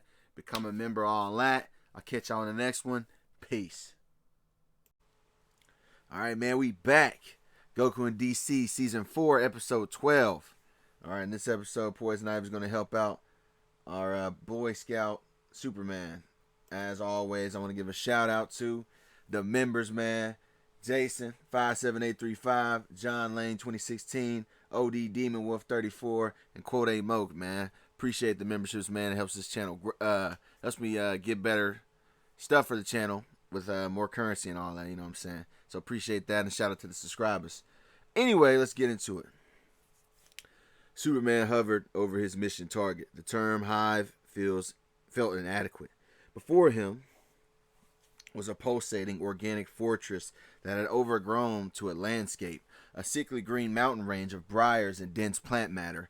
Tiny chittering Cybermen, not dozens but seemed to be hundreds, swarmed across its surface, their numbers dwarfing any past encounter. His eyes glowed ever so faintly as he activated his full sensory array, using his X-ray vision maps. He saw the hive's tangled internal structure, telescopic sight counts, the endless stream of emerging fighters, microscopic vision analyzing the acidic sap dripping from briars. He hears the hive's collective, plant-like heartbeats, and smells the ozone of their building energy. The data is instant and grim. This is not an army to be fought. It's a cancerous ecosystem that must be eradicated at the root, and its sheer scale presents a containment nightmare his usual tactics probably couldn't solve. With a grimace of resolve, Superman descended. He needed a closer scan, a weakness to see if there's a weakness in the hive's bioenergy matrix. His boots touched the blighted earth at the edge of the monstrous growth, and the soil crunching, brittle and blackened, and he never heard the attack coming. There was no surge of energy and no chittering war cry, just the faintest whisper of parting soil. Directly beneath him, a clawed green hand, small and root-like, erupted from the ground with viper-like speed. It wasn't aiming for his body, it was aiming for his anchorage. Its bony fingers, strengthened by demonic energy, clamped around his right heel with the force of an industrial vice. Superman's eyes widened in shock as he looked down. A single Cyberman had buried itself mere inches under the surface, a living landmine of infinite patience. Its expressionless face stared up, its eyes already glowing with a ferocious, unstable red light. Not the green of the normal self-destruct, but the violent crimson of Trigon's power. It was all the sound that it made. Then the word around him detonated. This was not the concentrated fiery blast of the originals. This was a catastrophic implosion of corrupted energy. The explosion was twofold. First, a sphere of pure concussive force, magnified tenfold by the demonic infusion, hammered upward with the focused intensity of a bunker-busting missile, directly into Superman's standing form. Simultaneously, a wave of crimson-tinged bio-like acid, psychic despair erupted outward in a seeping, expanding ring, vaporizing the topsoil and poisoning the earth for 100 yards in every direction. The sound was a deafening wet gloom, less a bang and more the noise of reality itself being locally digested in some sort of way. Superman was lifted off his feet and hurled backward like a discarded toy, a streak of blue and red carving a trench through the dead forest before smashing through a granite outcrop hundreds of yards away. Smoke, steam filled the air where he had stood. The Cyberman was gone, its sacrificed utterly, but the trap had been sprung with the flawless suicidal efficiency. The hive had drawn the Kryptonian in, and its smallest soldier had just delivered a devastating opening blow. The air was thick with the stench of ozone, scorched earth, and unnatural acid sweetness, acrid sweetness, that clung to the back of his throat. A low ringing filled Superman's sensitive, hyper ears. From the point-blank detonation, he pushed himself up from the cratered granite, blue and red fabric smoldering where the demonic acid had splattered on. His body ached with a deep cellular thumb, a sensation that he rarely felt. The Cyberman's sacrifice blast had been unnervingly potent, a corrupting force that his Kryptonian cells were actively fighting to purge. He rose to his full height, dust and rock fragments cascading from his shoulders. Through the clearing smoke and drifting spores, he saw them. 3 of them, to be exact. Their forms were lithe and menacing in the hellish crimson light. They moved with a silent predatory grace that was alien to their original clunky-like design. Their green hides were webbed with some pulsating scarlet veins, and their eyes glowed with a vacant, hungry intelligence. As they closed the distance, their mouths descended slowly and unnaturally wide, revealing not the simple fangs of the old plant beast, but rows of needle-like teeth that gleamed with razor-sharp menace. A low guttural hissing emanated from their throats, a sound of pure focused aggression. Superman's eyes narrowed, his fist clenching. This wasn't going to be a brawl, it was a coordinated hunt. He planted his feet, the ground firming beneath him. His own eyes began to glow with a soft, building red light. The trap had been sprung. Now the hive was sending its hunters to finish the job, and he would not be easy prey. The lead Cyberman didn't hesitate. With a silent, vicious spring, it launched itself into the air, claws outstretched for Superman's face. A feint. Its true goal was to close the distance to latch on and detonate, just like its former buried kin. Superman didn't move to evade, however, as the creature arced toward him. He simply raised his right hand and caught it by the ankle mid-flight. The action was so effortless, so dismissively casual, it seemed to freeze time for just a split second. The Cyberman hung in his grip, thrashing, its hiss escalating into a frantic pre-ignition screech. Before its internal reactor could fully spike, Superman pivoted on his heel. He used the creature's own momentum, whipping it around in a brutal single-arm arc, like a grisly flail. With a devastating thump, he slammed the Cyberman headfirst into the blighted earth at his feet. The impact cratered the ground, sending a shockwave of pulverized soil and stone radiating outwards. The creature's screech was cut off with a sickening crunch. But the hive-minded attack was relentless. Even as the first was being driven into the dirt, the second Cyberman saw its opening. Ignoring its stunned companion, it lunged low, a green and crimson blur aiming for Superman's legs. Its own body already beginning to swell and glow with the telltale catastrophic crimson light of a coming explosion. It was trying to grapple. It was like a living torpedo set to blow. Superman's response was a blur of precision born of necessity. He didn't release his grip on the first Cyberman. As the second closed in, its aura burning brighter, he hauled the dazed creature up from its crater and in one continuous motion hurled it like a shot put directly into the path of the lunging bomber.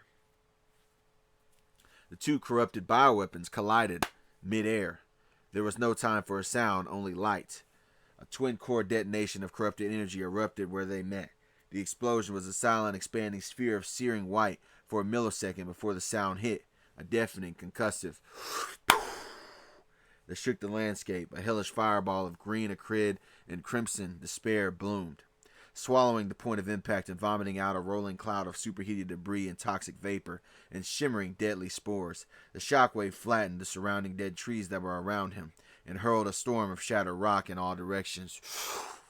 Superman stood firm at the epicenter, his cape whipping violently in the concussive blast, his eyes glowing fiercely through the suddenly opaque, churning chaos. 2 hunters were erased in an instant, but the cost was a battlefield now choked with zero visibility and radioactive decay. At least to the normal person, it was zero visibility. The shroud of vaporized and churning debris was absolute to a normal sight. A boiling, opaque wall of greenish-gray poison, but to Superman it was merely a filter. His X-ray vision cut through the murk with crystalline clarity, rendering the cloud translucent, the terrain a sketch of heat-like signatures in solid matter. He saw the third Cyberman the moment it moved. It had hung back during its sibling sacrifice. Learning instead of a suicidal charge, it planted its root-like feet with its bulbous head as it opened up. A pressurized stream of vicious emerald acid, laced with crackling red energy, shot through the cloud like a toxic laser, aimed unerringly at the spot where Superman stood. He wasn't there. A micro shift of his shoulders. A tilt of his head and the corrosive steam sizzled harmlessly through the space his chest had previously occupied, vaporizing a deep trench in the rock that was behind him. There was no pause and no dramatic wind-up. In the same instance he dodged, Superman's eyes blazed with a soft red to solar furnace of intensity. Twin beams of incandescent heat vision, precise and searing, lanced through the toxic cloud, and they didn't carve a path, they simply were on the other side, connecting his gaze to the creature in a straight line of annihilating light. The beam struck the Cyberman's center mass. There was no explosive resistance. The corrupted plant flesh didn't burn. It simply disintegrated, vaporized from the outside in. A brief silent silhouette of the creature glowed white hot for a nanosecond before it vanished into a puff of superheated ash and a fading, sizzling shriek. The acid attack sputtered and died, the cloud with nothing to stir it, and it began to slowly settle. Superman cut the heat vision, the fading afterglow reflecting in his stern eyes that were focused. 3 hunters were gone, but the immense breathing hive still loomed before him, its surface still seething with hundreds more. The trap had been sprung and countered. Now the real problem remained, a mountain of evil that could not be felled, one blistering pinpoint at a time.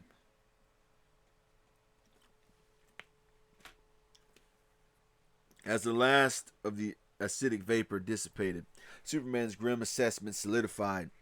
The hive pulsed, and from its fibrous weeping surface, a new wave detached. 10 more Cybermen, their scarlet-veined forms clambering over the scorched earth with silent purpose. They fanned out a coordinated skirmish line, ignoring their vaporized kin before them. The message was clear: attrition. They would keep coming, an endless tide, draining him and wearing him down until a lucky strike or a cumulative blast could finish what the first trap had started and tried to do.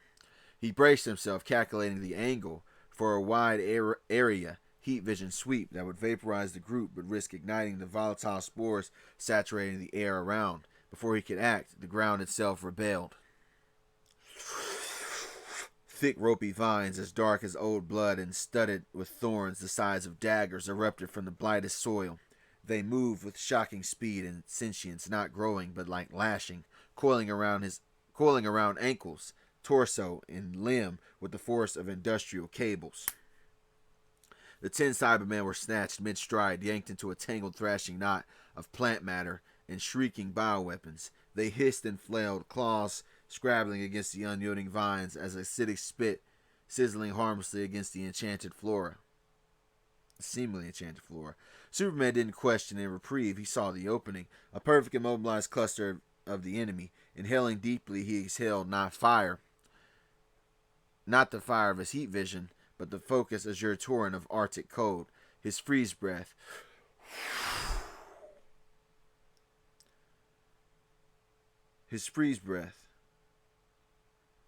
engulfed the struggling mass. The effect was instantaneous, and the thrashing ceased as thick crystalline rime of ice raced over vines and Cybermen alike, sealing them together in a single grotesque-like sculpture. The hisses died in frozen throats. The glowing crimson veins darkened under a shell of milky ice.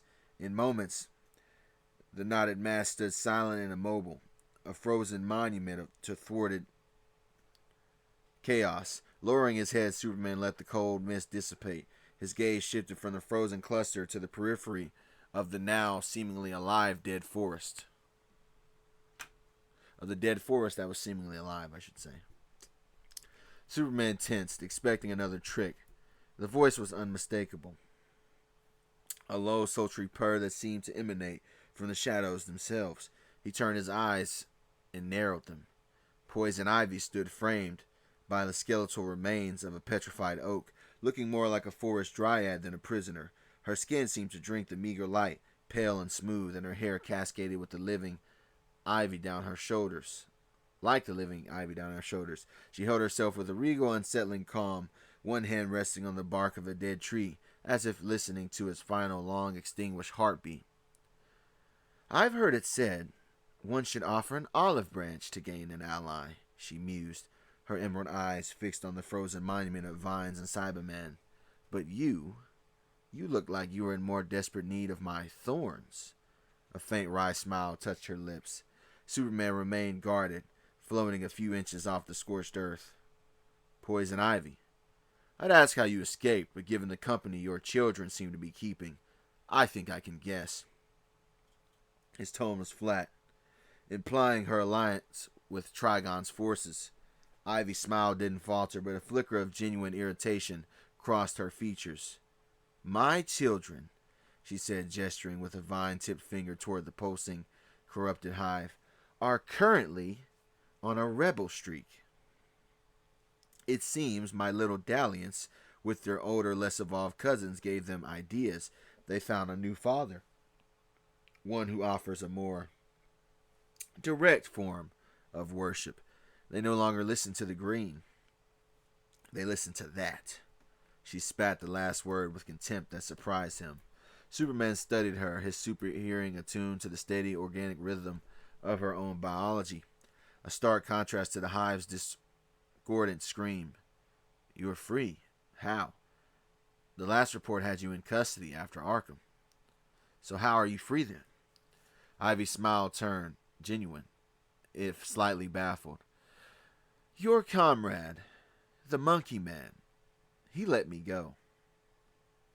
Said I wasn't all bad down deep, and that if I stayed out of trouble, he'd put in a good word.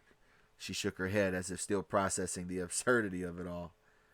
I thought it was naive or a trick, but the bat never came, so call it probationary freedom, I guess. And seeing this, her voice sharpened with disgust as she looked at the hive, deciding which side of the fence I'm on became remarkably simple. My greenery is being poisoned. I'm not a superhero like you people, Superman.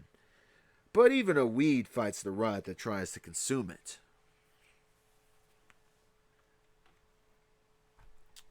Superman's eyes narrowed, processing Ivy's claim. Her disgust for the hive felt genuine. A botanical revulsion that resonated within her steady, chlorophyll-infused body signature. So you can control them, he asked, skepticism warring with necessity.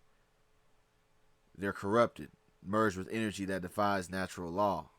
You can't control them, I'm sorry. Control is the wrong word, Ivy corrected, a vine snaking from her wrist to caress the frozen cluster. Though they have legs and mouths, they are plants. They respond to persuasion, to dominance. The green song is weak here, drowned by that static. She gestured at the crimson sky. But the root of them is still botanical, still linked to the earth I command. I can reassert the original template, remind them of their first mother, but I need to reach the heart of the hive, the primary growth node. It's broadcasting Trigon's corruption like a poison root system. From there, I might be able to overwrite the signal. Superman followed her gaze to the monstrous pulsating mass. Are you sure this will work? He asked, his decision made. Ivy smirked, and the petrified forest around her seemed to lean in. Thick brambles erupted from the cracked earth, weaving into a mobile, protective thicket around her. Just get me to the center, Man of Steel. I'll handle the family intervention part. Superman's mind raced. A frontal assault risked detonating the hive in a chain-like reaction, potentially leveling the city and spreading toxic demonic spores for miles. He needed a surgical strike, maximum force with zero waste, a scalpel made of pure velocity. The hive was a mountain, but its core was a biological nexus. If he could breach it cleanly, Ivy could do her work without triggering a catastrophic collapse or massive explosion. He turned to Poison Ivy, his expression resolute. Get ready. I'm about to make you a door.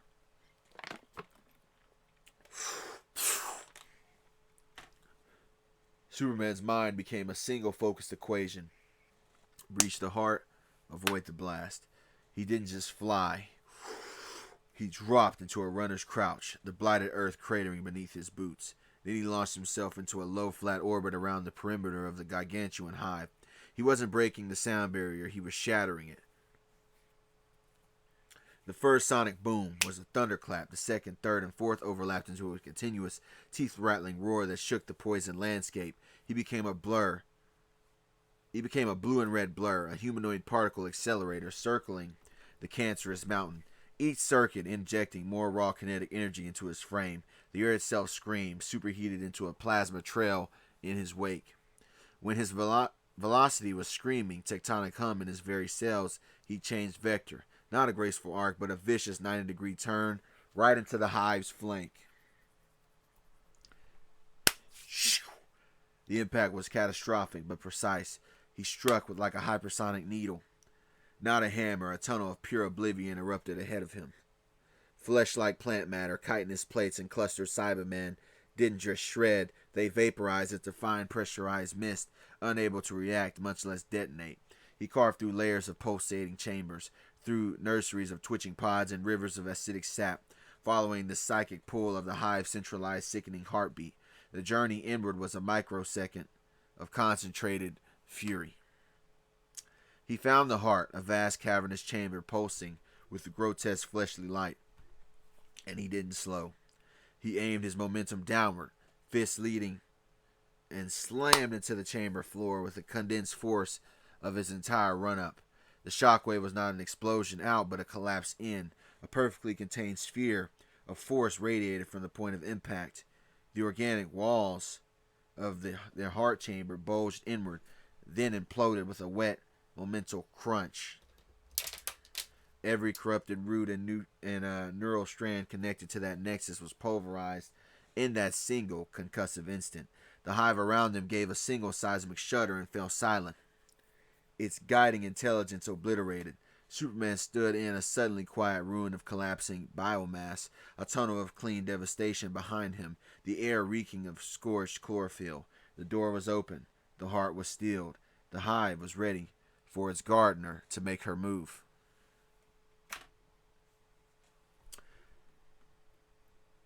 As he began, the silence, however, was a lie.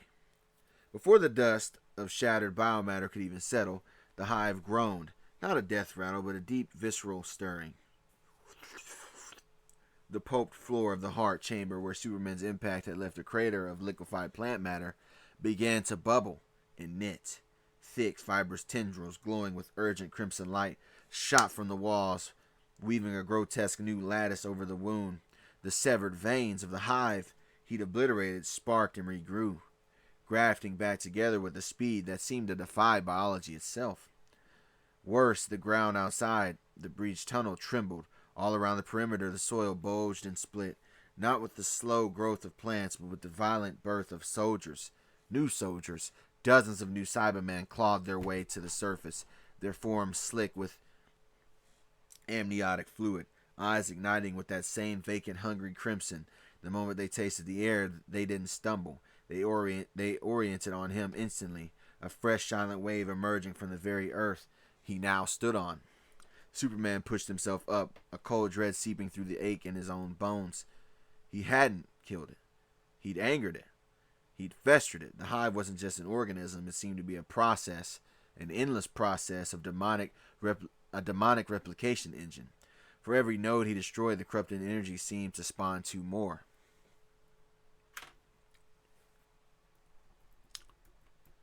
Before the freshly born Cyberman could launch their assault, a streak of emerald and pale white shot past Superman. Poison Ivy landed in the center of the steel-knitting chamber, her bare feet sinking into the spongy, pulsing floor below. She didn't hesitate. With a sharp, decisive motion, she drew a thorn from her own vine and slashed it across her palm. Her blood welled up, not just with the scent of iron, but of rich soil and blooming nightshade. Ignoring the seething mass that was around her, she dropped to her knees and plunged her bleeding hand deep into the gash Superman had torn in the hive's heart. She didn't flinch as the corrupted flesh tried to recoil. Instead, she closed her eyes, her expression shifting from grim determination to one of profound, terrifying focus. A soft, verdant glow emanated from her point of contact, spreading through the crimson webbed tissue like antidote through a vein.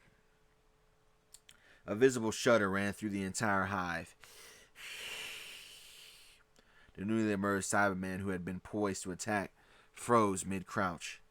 Their glowing crimson eyes flickered, the hellish light sputtering and fading. Replaced by the curious, they turned their bulbous heads toward Ivy, their posture shifting from predatory aggression to a strange, plant-like attentiveness.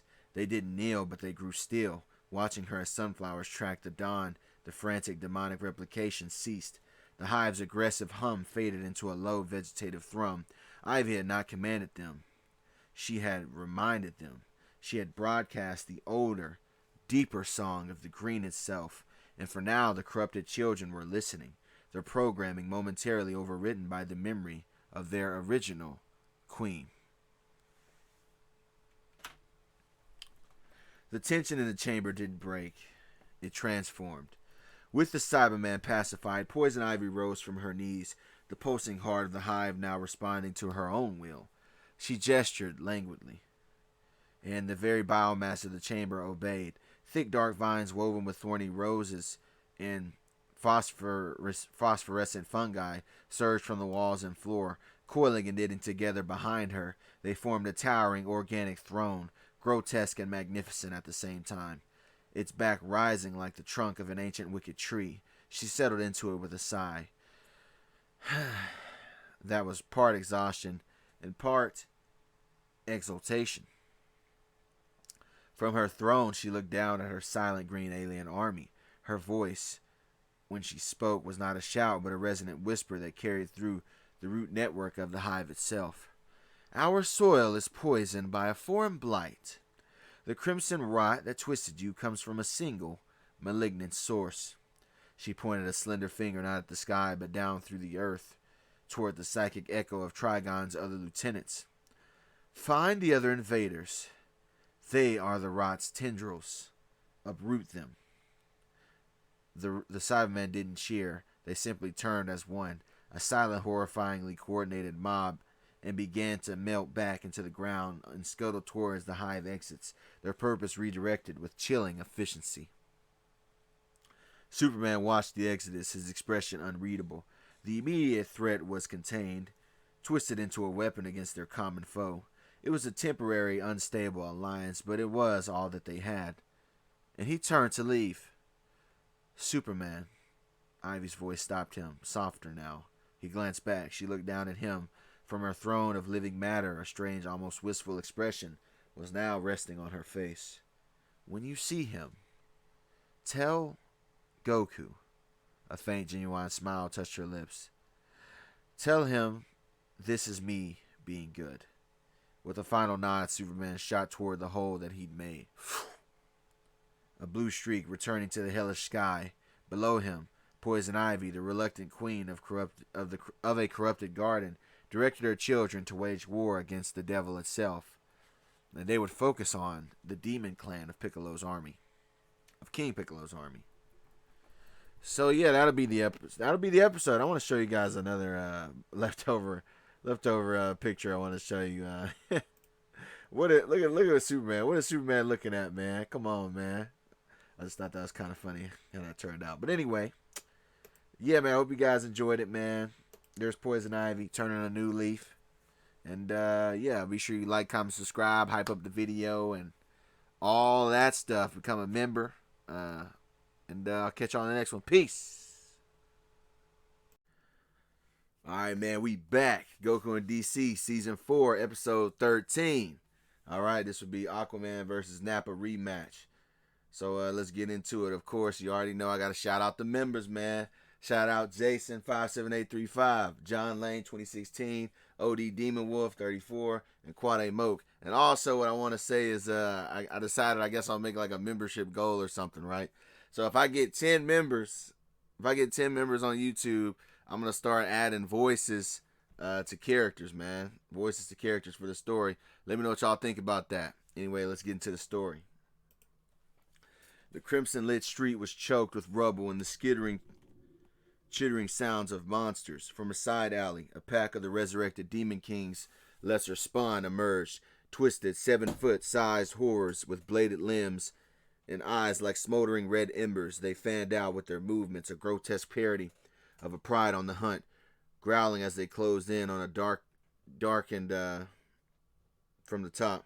A shadow massive winged, blotted out with reddish glow as a pterodactyl with scales like weathered jade and eyes of cold amber dropped like a feather missile. It didn't land, it struck. A talon foot snatched the lead spawn mid-scuttle, lifting it into the air before the beast Before, Beast Boy changed form in a flash of green and became a colossal titanoboa, binding the demon creature until an audible crunch was heard. Before the others could react, the snake vanished, replaced by a massive squid whose tentacles descended on the pack. A cloud of tendrils wrapped around their necks. The green form coalesced back into Beast Boy's humanoid form, landing in a crouch between the discarded monsters and the terrified family. He cracked his neck, a fierce, confident grin splitting his face as he took in the snarling bladed horrors that were before him. They weren't earthly animals. They were demonic alien abominations. They're part of the demon clan. All right. But they were new. Huh, he mused, his voice a low growl of anticipation. He'd spent years mastering the forms of Earth's creatures, the strength of a gorilla, the speed of a cheetah, the venom of a king cobra. He even got into the dinosaur biology. But these things, they were something else. It was like a fresh template, a new challenge. His grin widened, showing a hint of fang. Blades for arms, creepy bodies with nasty attitudes. He rolled his shoulders, his form already beginning to shimmer and distort with, "Looks like I'm working with some new material." The last word dissolved into the shriek of an owl as he launched himself to study, to adapt, and add the devil's own designs to his new shifting arsenal.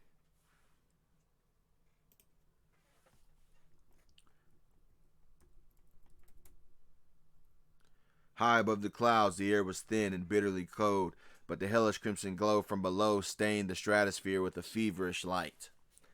Goku hovered, his eyes closed. He wasn't resisting. He was feeling. His senses stretched across the ravaged planet like a psychic net, tuning into the chaotic symphony of battles that were all throughout the earth. The most violent crescendo was easy to find. It vibrated with familiar brutal hatred, amplified by deep demonic wrongness. Had to be Nappa. That particular brand of Saiyan rage was a beacon of pure malice, turned up to times 10. But there was another strand there intertwined with it, powerful, regal, a signature thrumming with the fury of the deep ocean and the sting of revenge. Had to be Aquaman. Their energies were clashing violently, a storm of vengeance meeting an avalanche of hate. Another discordant note sang out. It was two of them, actually both, and they were chillingly familiar. Piccolo, but not one. Two. Their energies were a twisted mirror, one ancient and saturated with cosmic evil, and the other was conflicted. The younger Piccolo's signature was a storm of its own, the familiar honed emerald fury that he knew, but now woven through with crackling divine lightning and a core of grim resolve. He was fighting the older, fouler version of himself. Sounded like a family reunion from hell. Then, he felt the flash. Barry's energy was frantic. It was a frantic, vibrating hum of motion and desperation. But something was wrong. The usual brilliant, clean frequency of the speed force that he'd grown accustomed to seemed to be tangled and strained. He was in trouble, but the nature of it was murky. He didn't know exactly who he was fighting. Goku probed deeper, frowning. There was the source of Barry's distress. It was like a cold, precise void where an energy signature should be. It wasn't hiding. It's like it wasn't there. An absence that consumed the energy around it. A weapon with no aura. A predator that didn't breathe. That's because, Slade's an android. Androids don't have key signatures. Anyway, his jaw tightened. Barry was smart and resourceful. He could buy time. The two Piccolos, that seemed to be a personal war of its own, and it was a battle for the very soul. Arthur, though. Goku's eyes snapped open, reflecting the bloody sky. Arthur's pain wasn't just from the fight. It was fresh and personal. He lost an arm to that monster, and he was facing Nappa alone this time, driven by a rage that could cloud judgment. A corrupted Saiyan elite with time to ramp up was definitely a planetary threat. Arthur was holding the line, but he was in the most immediate danger of being overwhelmed by pure, unadulterated brutality. Arthur first, Goku muttered, his voice a low rumble. He uncrossed his legs, orienting his body with a decisive nod. He became a blue meteor tearing through the crimson haze on a new trajectory. The sonic boom that followed was a promise. Help was coming for the king of Atlantis. The ruined city block was a graveyard of shattered steel and glass. In its center, Aquaman stood like a monolith of orange and green. Well, I guess it wouldn't be orange because I decided to get him dripped out with no shirt this time. His jaw set in a line of granite, his gaze colder than the deepest trench. He was locked on Nappa's smirking face. The memory of their last encounter wasn't a thought. It was a phantom pain, a searing ache in the ghost of his forearm. This time there would be no threat. Or this time there would be no retreat and no holding back. With a roar that seemed to pull sound from the very air, Aquaman raised his trident high. The enchanted prongs hummed not with lightning this time, but with a deep thrumming call that resonated through the unseen waterways of the world itself. He didn't summon a tidal wave, he commanded the sky. He slammed the butt of the trident down onto the fractured asphalt. Boom! The impact wasn't just physical. It was like a seismic prayer to the heavens. The swirling crimson-tainted clouds overhead convulsed, darkened, and tore open. The deluge that followed was almost biblical. It wasn't just rain, it was like the ocean falling from the sky. Icy. Torrential sheets of water hammered down, instantly flooding the streets, turning craters into whirlpools, washing the ash and blood into choking rivers within seconds. The battlefield was transformed into a shallow churning sea, the water level rising past their very knees. Aquaman drew a deep breath, and the power of the seven seas filled him. Every drop that touched his skin was like a battery charge. Every current an extension of his will.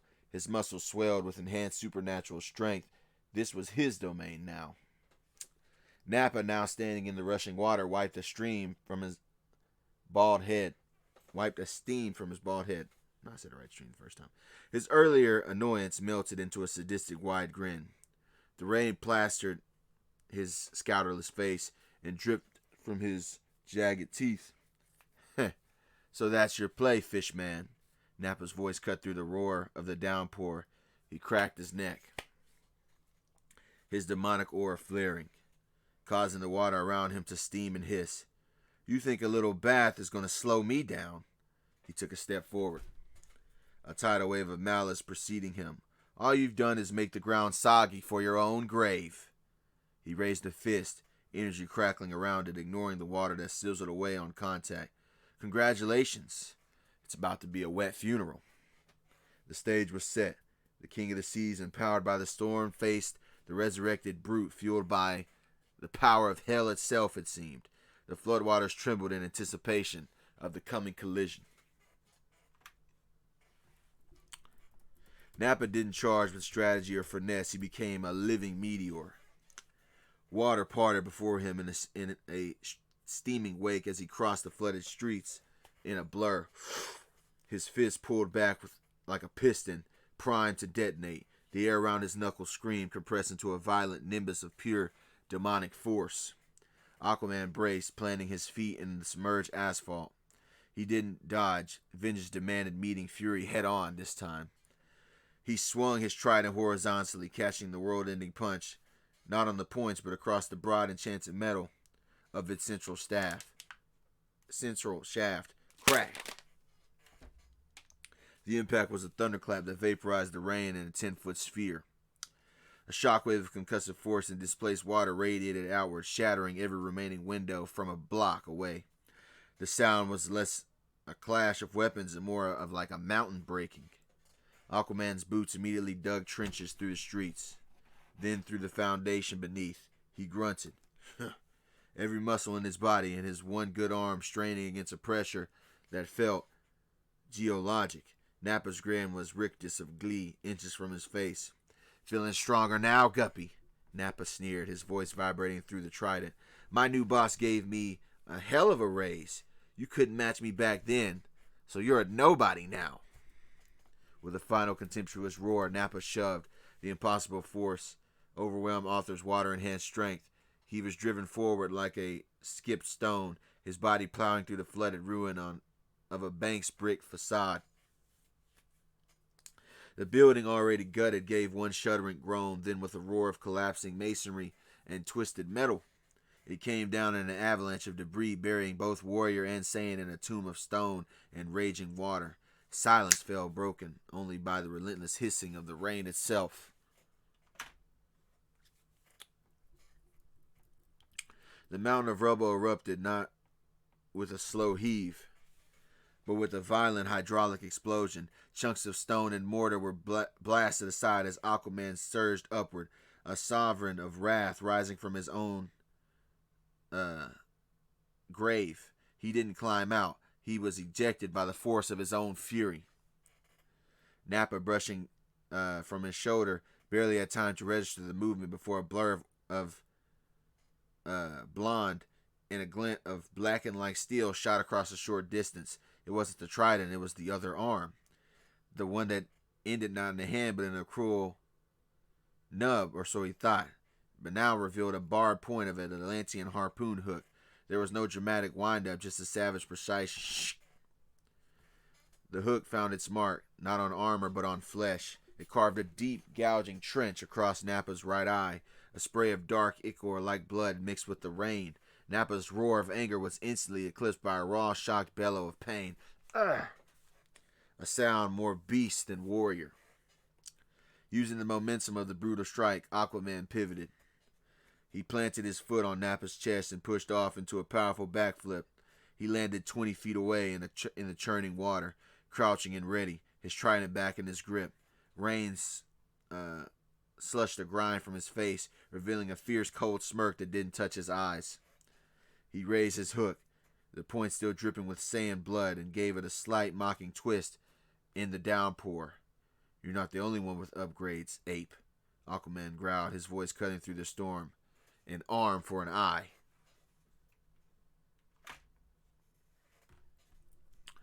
Rage, hotter and more volatile than any energy blast, consumed Nappa. The searing pain in his eye socket burned away the last shred of his mocking amusement. This wasn't a fight anymore. This was a soon-to-be eradication. "Enough!" he bellowed, the sound raw and guttural. He ignored the streaming blood, raising both hands high, fingers splayed toward the weeping crimson sky, as violent energy, thick and crackling with hellish static, coalesced between his palms into a writhing sphere of annihilating power. He wasn't aiming, he was deleting. With a final wordless roar of pure malice, he slammed his palms downward. The world turned white, then silent.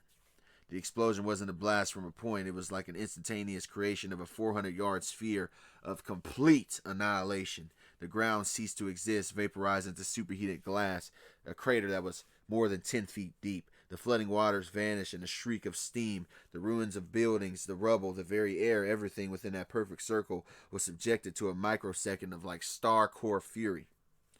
Aquaman had seen the telltale energy build up, and with a powerful thrust of his own legs, he launched himself skyward, a heartbeat before the detonation. But it wasn't really enough. The shockwave traveling through the ground and air faster than sound caught him.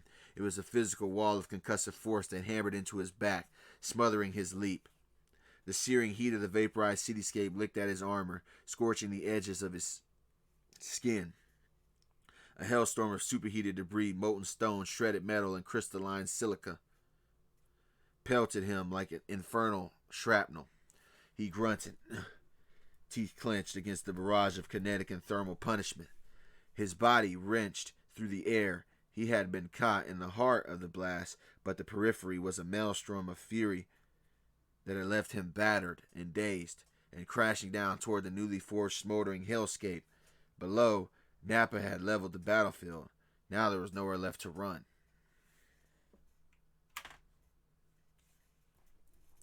Before Aquaman could even right himself in the air, the world blurred.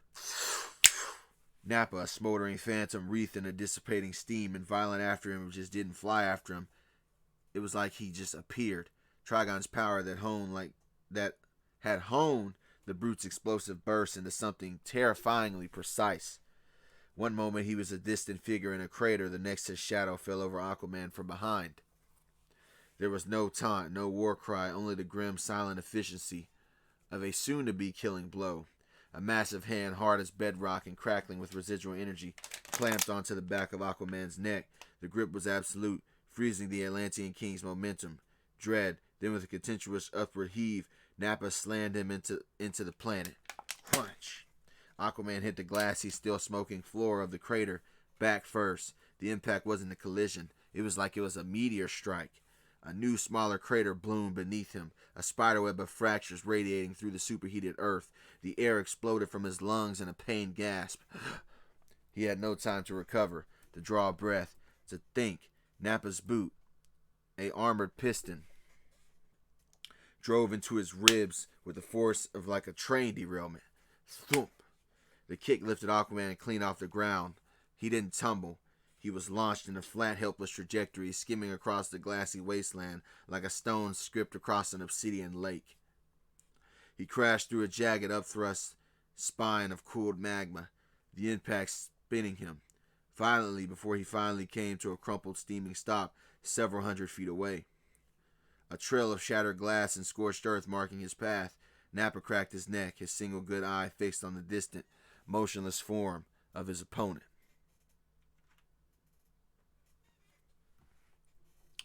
Every breath was fire. Ribs screamed in protest as Aquaman pushed himself up. One arm trembling, the other, the hooked one, digging into the glass for purchase. His trident, still gripped in his fist, felt impossibly heavy now. He used it as a crutch, hauling his battered body upright. Water dripped from his hair, mingling with the blood on his lip, the last remnants of his summoned storm. From across the scorched plain, Nappa's laughter rolled toward him. Joyless sound, still twitching. Tough little goldfish. He raised his right hand palm up as a sphere of energy, not violet this time, but a deep, boiling crimson, the raw color of Trigon's fire, began to swirl and coalesce. It crackled with a malevolent intelligence hungry for life to snuff out. Enough flopping around. Time to fry some fish. The air sizzled, the heat from the gathering blast warped the view between them. Aquaman didn't cover. He didn't plead, planting his feet firmly in the ashes of the city he was at. He raised his chin. His blue eyes, though clouded with pain, held no fear, only a cold, unwavering resolve. He tightened his grip on his trident, its points lowering, not in surrender, but in a final, defiant stance. He was a king. He would meet the end on his feet, staring into the face of the monster. He awaited the searing oblivion not with terror, but with a sovereign's grim acceptance. Nappa's finger began to curl, the finer trigger squeeze for the executioner blast that was to come. A comet struck from the side. There was no warning roar, no theatrical declaration, just a searing concentrated beam of a blue and white missile that materialized from the smoky haze and hammered into Nappa's ribs with the force of a divine hammer. It wasn't a wide area blast meant to destroy. It was a precise hypersonic punch of pure energy designed to maximize displacement. Pow! The impact lifted the massive Saiyan clean off his feet. The crimson hellsphere in his hand fizzled and vanished, completely forgotten it seemed. He sailed sideways, a look of stunned irritation. What? Flashing across his face before he became a demolition ball. He crashed through the skeletal remains of a concrete support pillar, then plowed into a mountain of unstable rubble that had once been a parking garage. Metal shrieked, concrete exploded, and a fresh cloud of dust bloomed, burying him under tons of debris. Silence returned sharper than before. The only sounds were the hiss of cooling glass and Aquaman's ragged breathing. From the settling dust, a figure emerged, landing lightly between the Atlantean King and the new rubble pile. It was an orange gi with black hair, a stance both relaxed and ready. Goku didn't look at the wreckage. His eyes were on Arthur.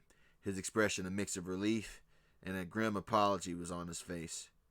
Sorry I'm late, Goku said, his voice cutting through the tense quiet. Goku stood as a steadfast shield between the fallen king and the settling dust cloud. He didn't take his eyes off the rubble pile, his posture deceptively calm ever since he tuned to the raging energy signature that was buried within. Behind him, Aquaman let out a slow, pained breath, the tension in his shoulders easing a fraction.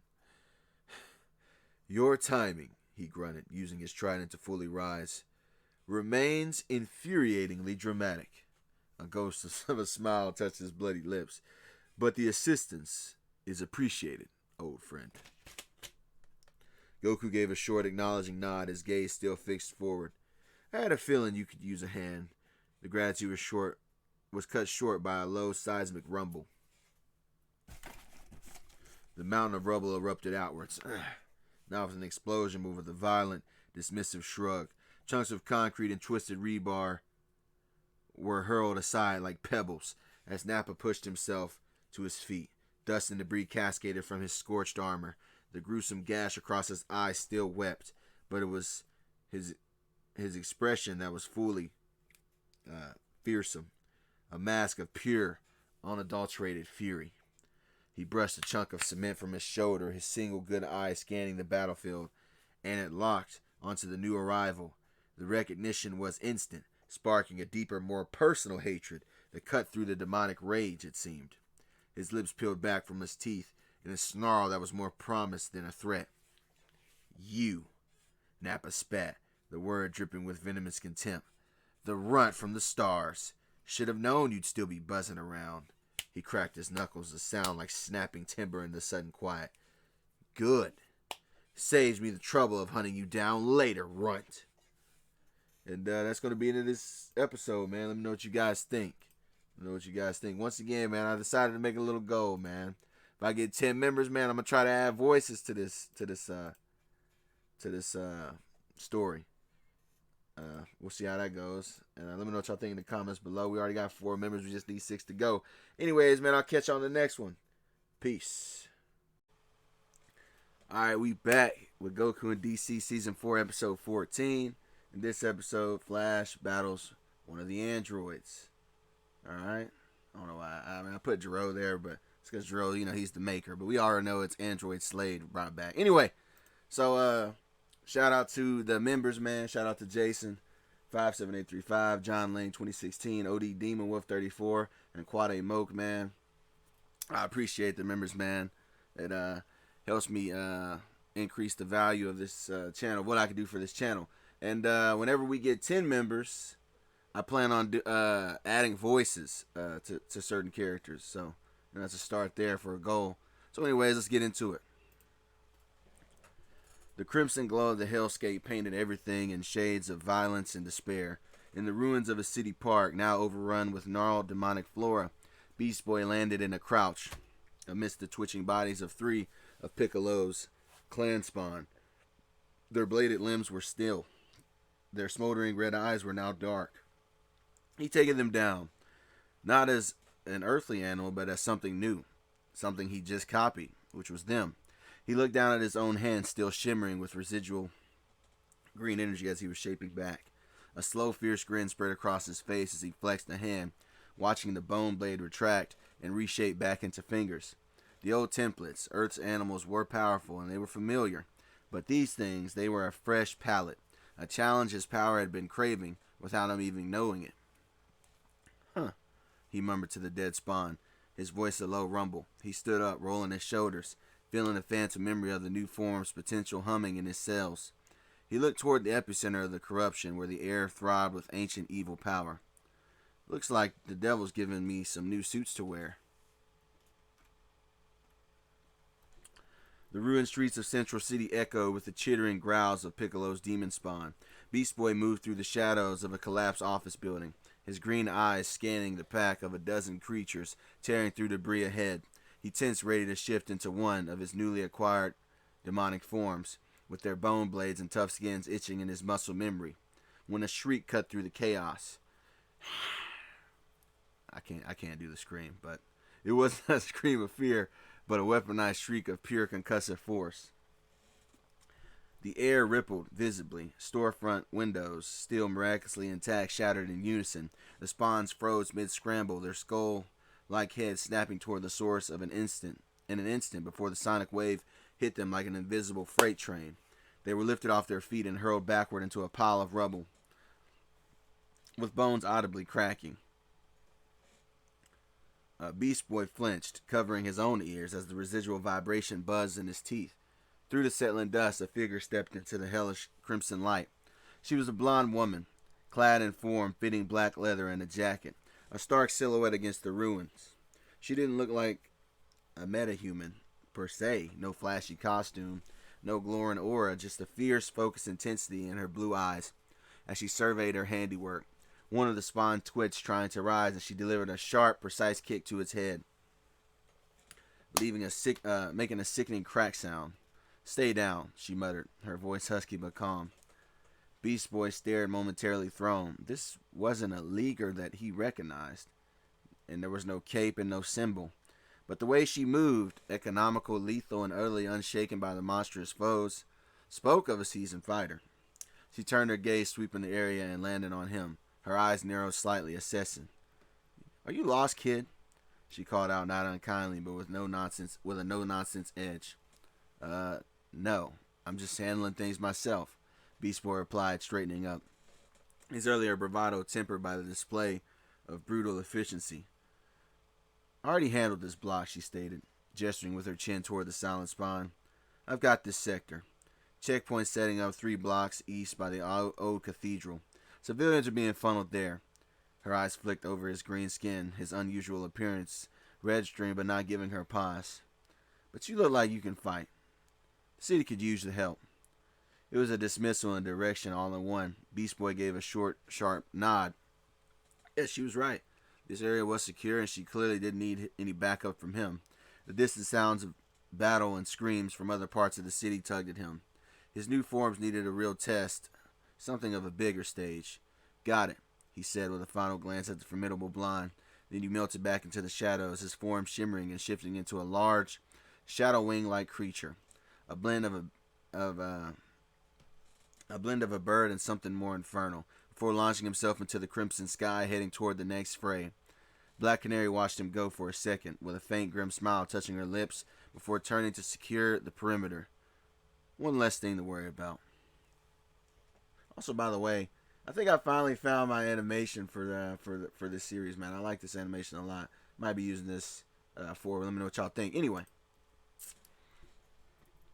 the world was a smear of color and terror, but for Barry Allen, it was a complex, high-stakes chess game, played at 1,000 moves per second. He was a crimson blur, a phantom of motion weaving through the ruined plaza. Deathstroke's traps weren't physical obstacles he could simply outrun. They were like temporal puzzles, pressure plates, keyed to kinetic energy rather than weight. They were buried under some dust, trip wires here, a delayed energy mine there. Each one was designed to catch not just a fast man, but the patterns of a fast man. But Barry danced through them all. He dashed toward a collapsed newsstand, only to vibrate his molecules to intelligibility a nanosecond before a net, crackling with red energy, snapped closed. He faint left, his afterimage baiting a hail of monomolecular flechettes from a hidden launcher, which his self delivered a volley of vibrating sonic boom jabs to Deathstroke's armored side from the right. Thwack. The impacts were like hitting a bank vault, but they did register. Each strike was a data point, a test. Barry wasn't trying to knock Slade out. He was probing. On the receiving end, Deathstroke was barely flinching, his single crimson lens word tracking not Barry's current position, but the ghosts of his movements, the statistical cloud of his most probable paths. Every dodge, every feint, every relatory punch was logged, analyzed, and fed into a predictive algorithm. The pain was irrelevant data. The fact that the speedster's third consecutive left side jab was 0.2 seconds slower than the first two was valuable information. He was utilizing Dr. Giroux's data on how to surpass metahumans through data entries. He took another stinging blow to the helmet, the vibration ringing his bell. Inside the armor, a cool digital readout flickered. A thin, invisible smile spread behind the mask. Let the speedster think he was winning the skirmish. Every second he spent reacting and attacking and surviving was another line of code in the program that would very soon tell Deathstroke exactly where he would be before he decided to be there, or how to spring the right trap. So the traps weren't meant to catch him now. They were being built, one countermeasure at a time, inside the mercenary's upgraded mind. The crimson and gold streak was a blur of controlled chaos, a dance around death. Barry Allen, the Flash, circled Deathstroke, a living storm of afterimages and supersonic feints. He saw the slight twitch in the mercenary's shoulder, a tail for a projectile throw. Predictable, Barry thought. Already adjusting his vibrational frequency as Deathstroke's arm snapped forward, a fan of razor-edged shuriken slicing through the air. Barry simply stepped through them. His molecules vibrated at a precise pitch, letting the cold metal pass harmlessly through his chest as if he were a ghost. He emerged in front of Slade, with his fist pulled back for a vibrating counterpunch, a smirk playing on his lips. "You'll have to do better than that," he began. But Deathstroke didn't turn. His free hand tapped a control on his armored gauntlet. Click. A magnetic pulse emanated from the thrown shuriken still hovering in the air behind Barry.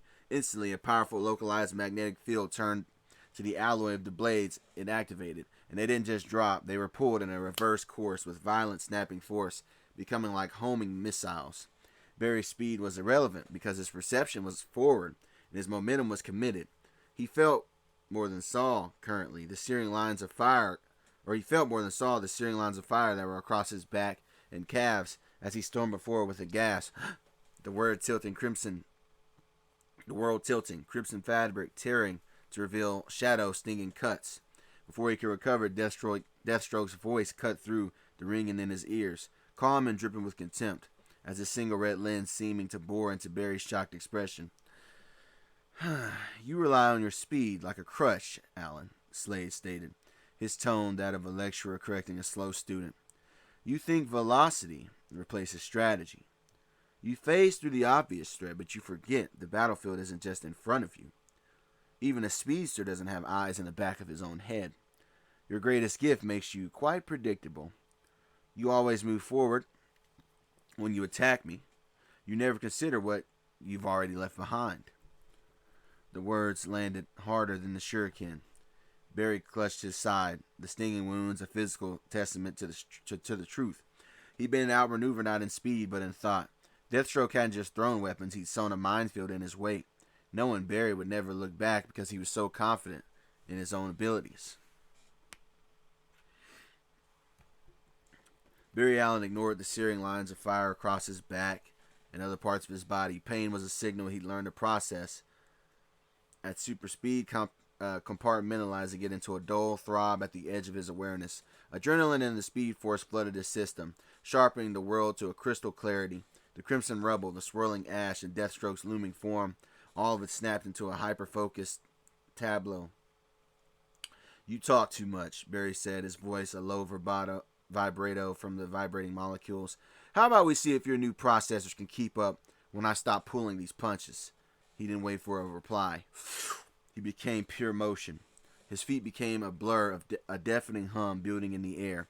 He didn't run in a line. He began to circle Deathstroke at an impossible velocity, a crimson and gold orbit tightening with each nanosecond.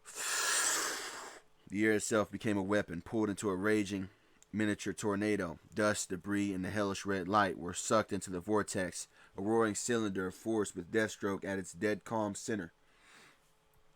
Inside the storm, Barry Allen attacked. He was everywhere and nowhere. A vibrating jab to the kidney from the left, a sonic boom kick to the back of the knee from the right, a precision strike to the joint of the armor's neck seal from directly behind.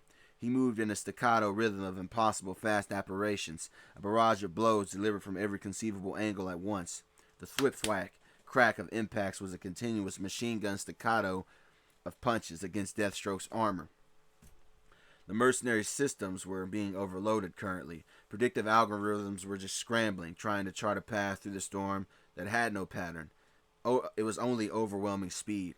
His armor whirred and sparked under the assault. He managed to block a strike, aimed for his lens, but two more hammered into his ribs in the same microsecond. Barry saw the opening, a slight staggering dip in Deathstroke's posture. He poured on the speed, the tornado shrieking to a new octave, and he materialized directly in front of Slade, who was still turning to meet ghosts from behind. Barry dropped low, coiling every ounce of kinetic energy into his legs. The words seemed to freeze for a single stretched second. "This fast enough for you?" Barry's voice was a whisper, lost in the tornado's roar, and then he unleashed it. A single perfectly vertical uppercut propelled by the momentum of 100 prior strikes and the power of the speed force, and his fist vibrating at matter disrupted frequency connected squarely under Deathstroke's jaw. The sound was like a cathedral bell being smashed. The punch didn't just lift Deathstroke, it launched him. He rocketed up and out of the dissipating tornado, a black and orange projectile of trailing sparks. He soared across the ruined plaza in a flat, helpless arc before crashing through the weakened facade of a half-colisted bank. A cascade of broken masonry, twisted rebar, and glass followed him down, burying him in a thunderous crash of stone and metal. The tornado dissipated, leaving only settling dust and a fading ring of impact in the air. Barry stood panting in the sudden silence, his fist still clenched, staring at the fresh pile of rubble. The silence after the bank's collapse was absolute, broken only by the patter of falling dust. Barry Allen stood amidst the ruined chest, heaving, a fierce, triumphant grin spreading across his face. Hell yeah. He'd broken through the armor, the predictions, the code calculus. For a glorious fleeting second, the old rush of victory, clean and bright, flooded back into his memories. The grin vanished, however, and it was wiped away by the sound of shifting stone. A single armored hand erupted from the rubble pile, scattering debris. Then another. With a slow, deliberate, and utterly unhurried motion, Deathstroke pushed himself free. Chunks of concrete slid from his shoulders as he rose to his full height. His armor was scuffed, one pauldron was cracked, but his stance was steady. That single baleful crimson lens fixed on Barry, unblinking. A low, distorted chuckle emanated from his helmet's vocoder. It was dry, like a humorless sound. You even celebrate too fast, Alan, Deathstroke stated, his voice a gravelly monotone that cut through the settling quiet. He brushed a final piece of plaster from his chest plate with a dismissive flick. The fight's not over until the contract is complete. A lesson you heroes never seem to learn. He took a slow, measured step, his head tilting. Honestly, I almost feel sorry for the women in your life, he continued, the dark chuckle returning, laced with insinuation. If you're this premature in everything you do. The crude jab was meant to enrage and to disrupt focus, but before Barry could formulate a scathing retort, Deathstroke's movement was a blur of pure pragmatic violence. His hand didn't go for a sword on his back or like a staff. It went to his thigh and came up holding a compact, matte black submachine gun, a weapon that seemed laughable and mundane amidst their powerful clash. Barry's eyes widened, not in fear of the bullets, but in confusion at the tactic. A gun? Now? Is he getting this desperate? Barry Allen became a blur of crimson and gold as Deathstroke's trigger pull was met with nothing but empty air and fading after images. The hail of bullets tore through the brick and glass where Barry had been a nanosecond before, but the flash was already a ghost in the storm. In the time it took for the first shell casing to hit the ground, Barry had completed a full circuit around Slade. He zipped in, his hands a vibrating storm of precision. The cold metal of the submachine gun was in his grasp. Then a dozen of disassembled pieces clattering to the rubble. At Deathstroke's feet, barrel, receiver, bolt, spring, all nearly separated before the mercenary's finger could even fully release the trigger. Barry skidded to a halt a few yards away, holding the empty magazine between two fingers with a look of patronizing pity. You really need to work on your aim, Slade. Or your budgeting. I just saved you a fortune in wasted ammunition. Deathstroke didn't look at the pieces of his weapon. His single red lens remained fixed on Barry, and from behind the mask came the same dry, humorless chuckle. It was a sound that froze the triumph in Barry's own chest. The pieces of disassembled gun lay scattered harmless. Barry's smirk was still on his lips, a trophy of his speed. Then he heard it. That dry, chilling chuckle from Deathstroke's vocoder. Ammunition cost is negligible, Slade stated, his voice flat. Efficiency is really what's paramount. His armor glove glow on his wrist. A low hum at first, imperceptible, then vibrated through the rubble. Then it spiked into a deafening, discordant shriek, a sonic-like frequency that resonated from a dozen points all at once. Barry clutched his head. His vision swimming. The world didn't just get loud, it got wrong. Like his equilibrium was finally tuned to the Speed's vibration, but it was being violently scrambled. It felt like his inner ear was full of angry hornets. He stumbled, the world tilting on its axis. While dodging the bullets, he played right into the trap. Embedded within the walls and the pillars, the very rubble around him were the actual payloads, because the bullets he'd so effortlessly avoided weren't standard rounds. Those casings were microscopic sonic emitters designed to anchor themselves upon impact and wait for a remote signal. Deathstroke watched, a statue of calculated victory, as the flash wreathed on the ground, incapacitated not by a blow he couldn't see, but by the invisible ring and aftermath of a harsh frequency. The sonic waves reached a crescendo, a wall of pure disorientation, holding the fastest man alive utterly and helplessly still for the moment. The sonic shriek was a cage of pure agony. Barry writhed on the broken asphalt, every nerve screaming in discord. The world was a nauseating smear of crimson light and vibrating rubble. Through the torment, he saw the silhouette resolve. Deathstroke moving with methodical calm. The mercenary's armored boots crunched on debris as he closed the distance. In his hand was the polished edge of a sword. He caught the hellish glow of a sliver of cold final light. Barry tried to vibrate and phase, to do anything, but the sonic frequency had hijacked his control, it seemed, like it was custom made for him. His powers were a roaring static in his ears and his unusable. He was just a man pinned by invisible like thorns, but in reality it was sound waves. Deathstroke loomed over him, the single crimson lens impassive. The sword rose, point aimed unerringly at Barry's chest. "Let's run the final test, shall we, Alan?" Slade's voice filtered through the ringing, devoid of triumph, only clinical finality. "Empirical data. Let's see if you're truly faster than the Grim Reaper himself." The blade thrust forward, a clean, efficient killing motion. Time didn't slow. There was no last burst of speed. Barry saw the point coming, and a terrible, inevitable conclusion written in steel. A final, bitter thought flashed. Iris. Before he squeezed his eyes shut, bracing for the searing cold, the end he'd finally, irrevocably lost. The killing thrust never landed, though. A thick, ropey mass of emerald muscles, a tentacle tipped with vicious edge, slammed into Deathstroke's side with the force of a wrecking ball.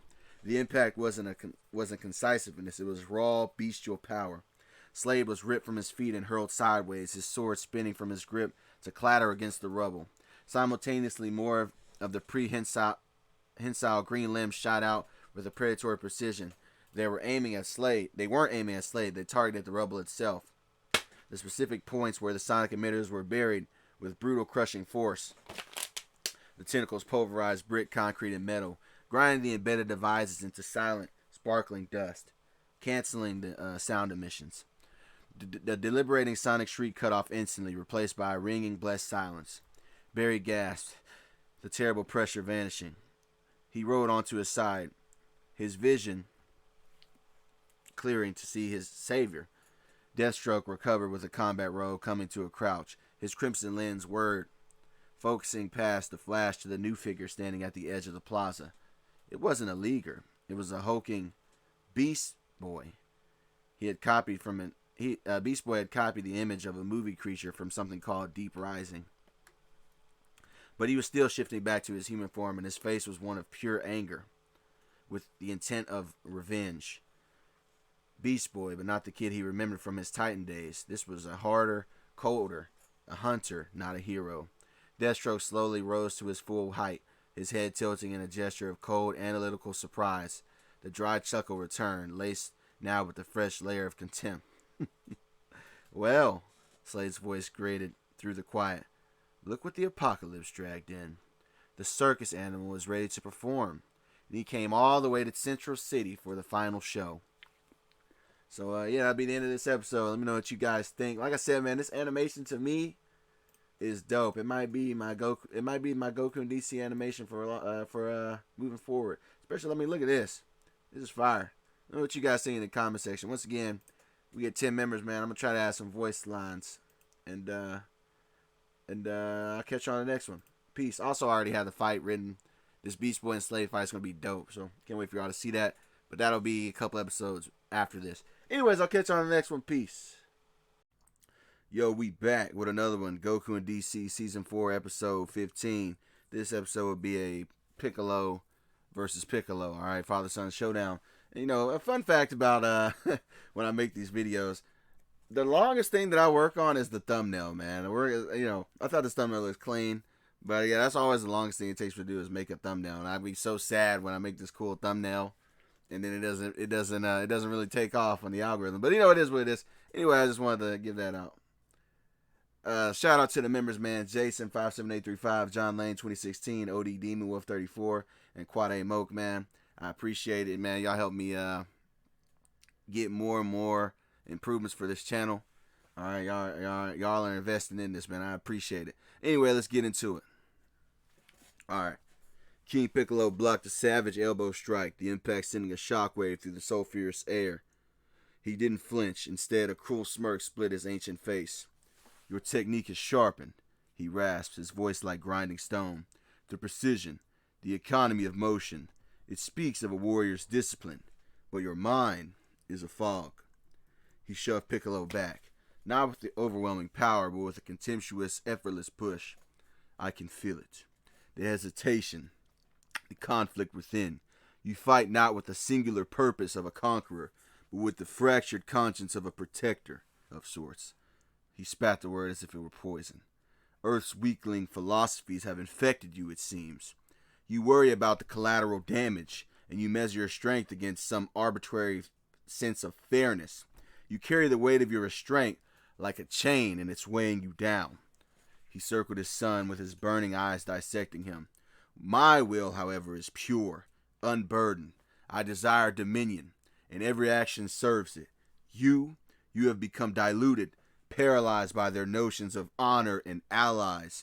You spent years with Teth Adam, and you've assisted that fool Goku, learning his clownish camaraderie, it seems. And now you dare to stand before me, your own father, with a flicker of their doubt in your eyes. That is why you will fail.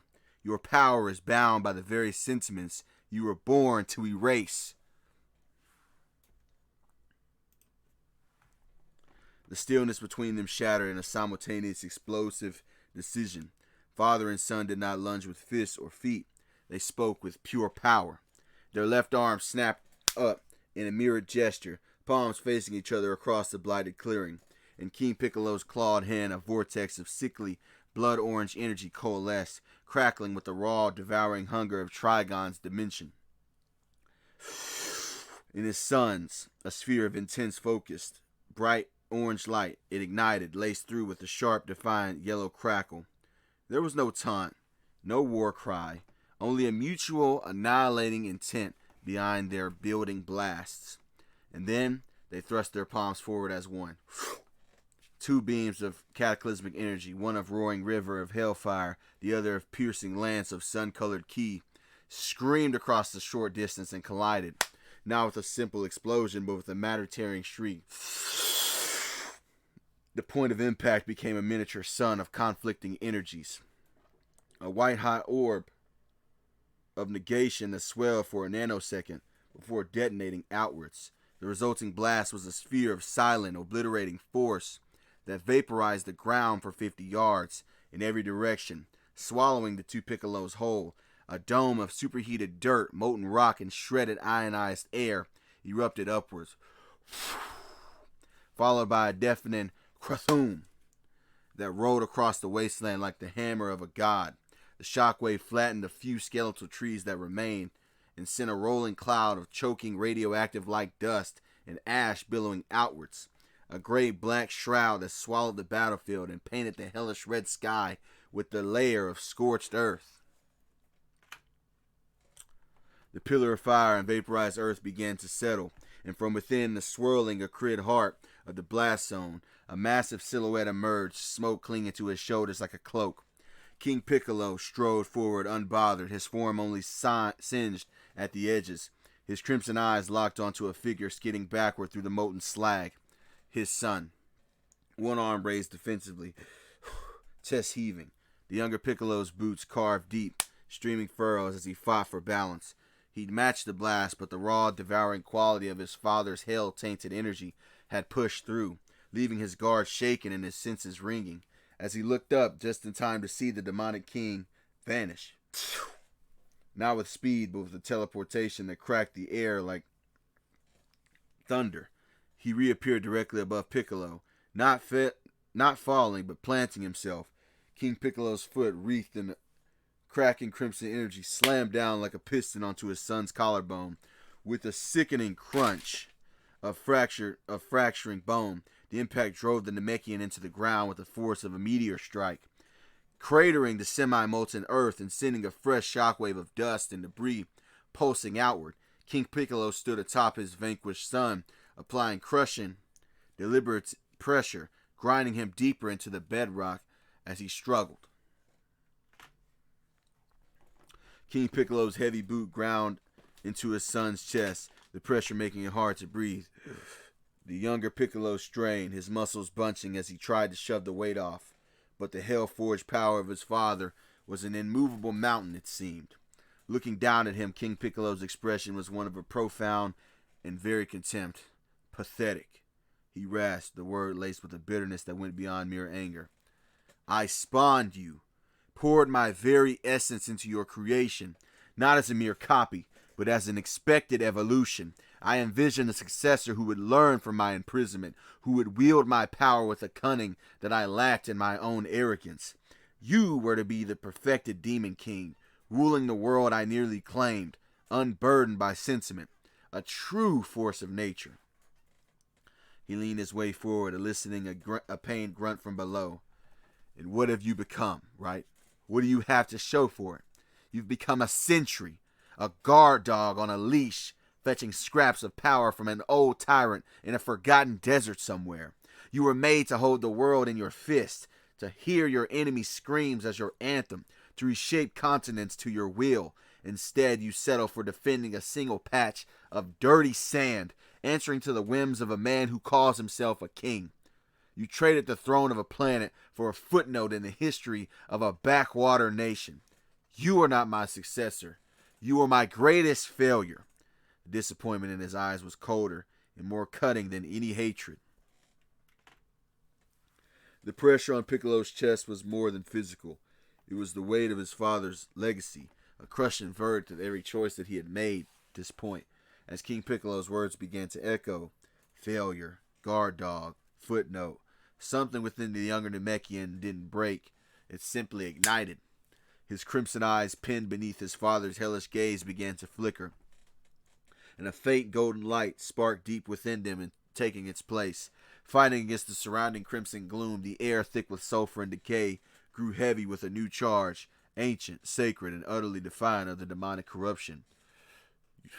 You're right, old man, Piccolo forced out through gritted teeth, his voice a strained growl that nonetheless carried a terrifying clarity. I am not the successor you wanted. The gold line in his eyes intensified, bleeding into a crackle of yellow energy that licked from his skin, pushing against the oppressive weight. I chose my own path. He sucked in a pained final breath, and with it drew upon the covenant etched into his very soul. His voice, when it came, was no longer a growl, but a thunderous command that shook the battlefield, a word of power that was both a denial and an awakening. Shazam! The sound was a clap of pure creation, a colossal pillar of divine lightning, blinding white gold, and wreathed in archaic runes of power, lanced down from the swirling blood-red sky. It did not simply strike King Piccolo, it erupted between them. The celestial hammer blow of the gods hit with the force of like a solar flare, blasting the Demon King off his son with a deafening kraboom that echoed like the shattering of a world. King Piccolo was hurled backward, a smoking furious comet of shadow and rage, carving a trench of molten glass through the very wasteland that they were on. The divine energy receded, leaving Piccolo standing in the epicenter of a scorched, glassy crater. He was transformed. His black gi remained, but over it now lay a long, flowing golden cape that billowed in a non-existent wind, its high collar framing his head like a halo.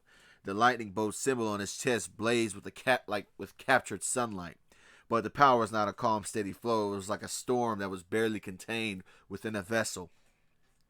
Golden electricity, raw and erratic, crackled across his form in snapping, unpredictable arcs. It didn't just outline him, it writhed around him like angry serpents of energy, earthing itself into the ground with sizzling pops and lashing the air with whip-crack sounds. His eyes, now glowing with the fierce, unwavering light of the sun, held a wild, untamed intensity to them. This was not the polished might of a seasoned champion. It was the furious, explosive awakening of a god's power channeled through a demon's will. An unstable, terrifying fusion of opposites. King Piccolo picked himself up from the smoldering trench, his body steaming, his eyes narrowed, not in pain but in analytical fury, as he took in his son's new form. The aura wasn't one of serene control, but of volatile, barely leashed potential. Piccolo's transformed figure flickered, not with speed, but with the absolute negation of space. In the time it took a synapse to fire, he was no longer in the crater's center. He was simply there, directly in front of his father, the vacuum of his movements sucking the air inward with a thunderclap of displaced atmosphere. King Piccolo's eyes had only begun to widen when the golden fist connected. The impact was not a punch, but it was like a localized cataclysm, a shockwave of concussive force, pure and white-hot, erupted from the point of contact into a perfect sphere. The very sound of it was torn away, replaced by a profound pressure. Cooker's silence for a single heartbeat. Then the world screamed back. The ground beneath King Piccolo's feet did not crater. It evaporated in a flash of superheated silica, collapsing onto a bowl of 100 feet wide. The force did not stop there. It transmitted through the bedrock with a seismic fury. The surrounding wasteland convulsed around. Cracks, deep and glowing, spiderwebbed outwards from the epicenter like a pane of shattered glass. Entire plateaus of scorched earth sheared off and slumped into the new streaming basin.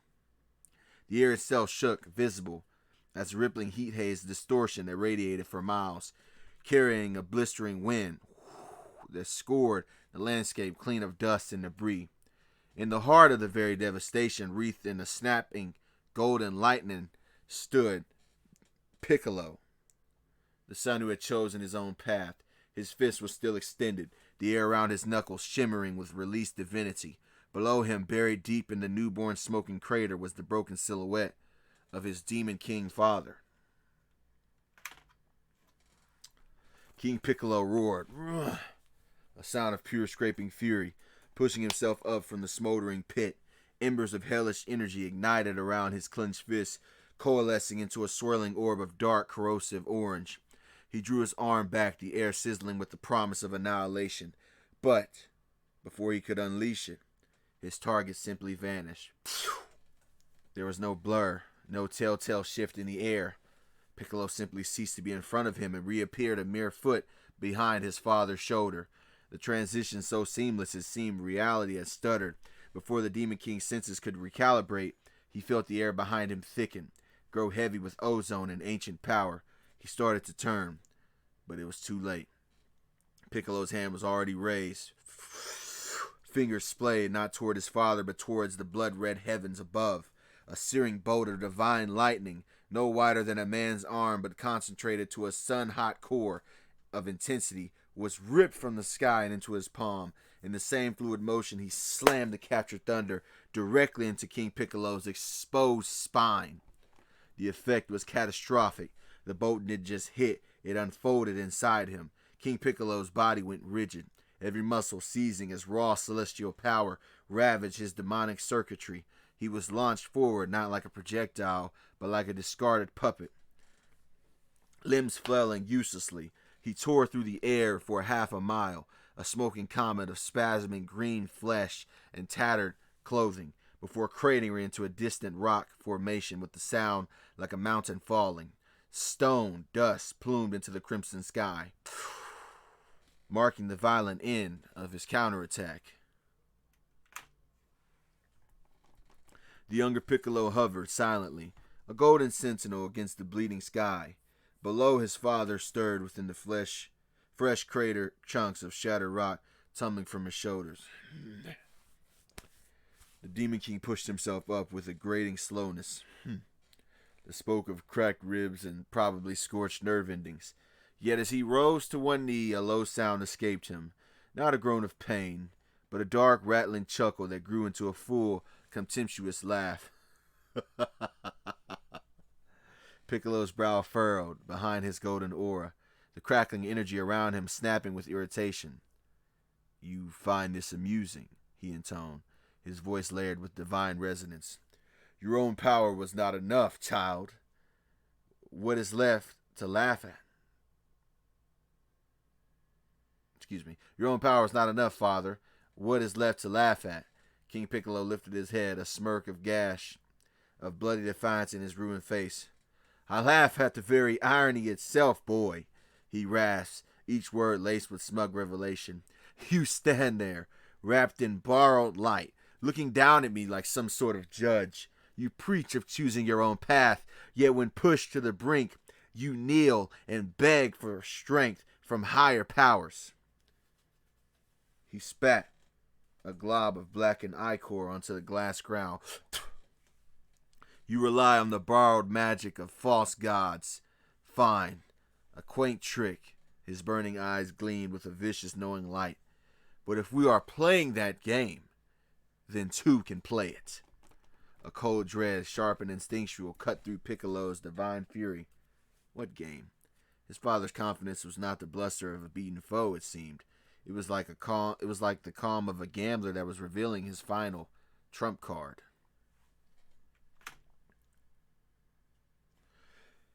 King Piccolo looked up. The divine crackle of yellow lightning around his son Piccolo sputtered as a new profound wrongness scraped against his senses. What? His father's laughter echoed, not with desperation, but with a dreadful certainty. "Very well," King Piccolo roared, his voice no longer addressing his son, but the churning crimson sky itself, it seemed. "You see my predicament, devourer. My own flesh betrays me with a borrowed light. If my will serves your feast, then let your power be my answer. Lend me the strength to break down this rebellious child. Show him the true cost of his defiance." The plea was a blasphemous prayer. The air above the Demon King coagulated. The swirling blood-red clouds above him didn't part. They focused.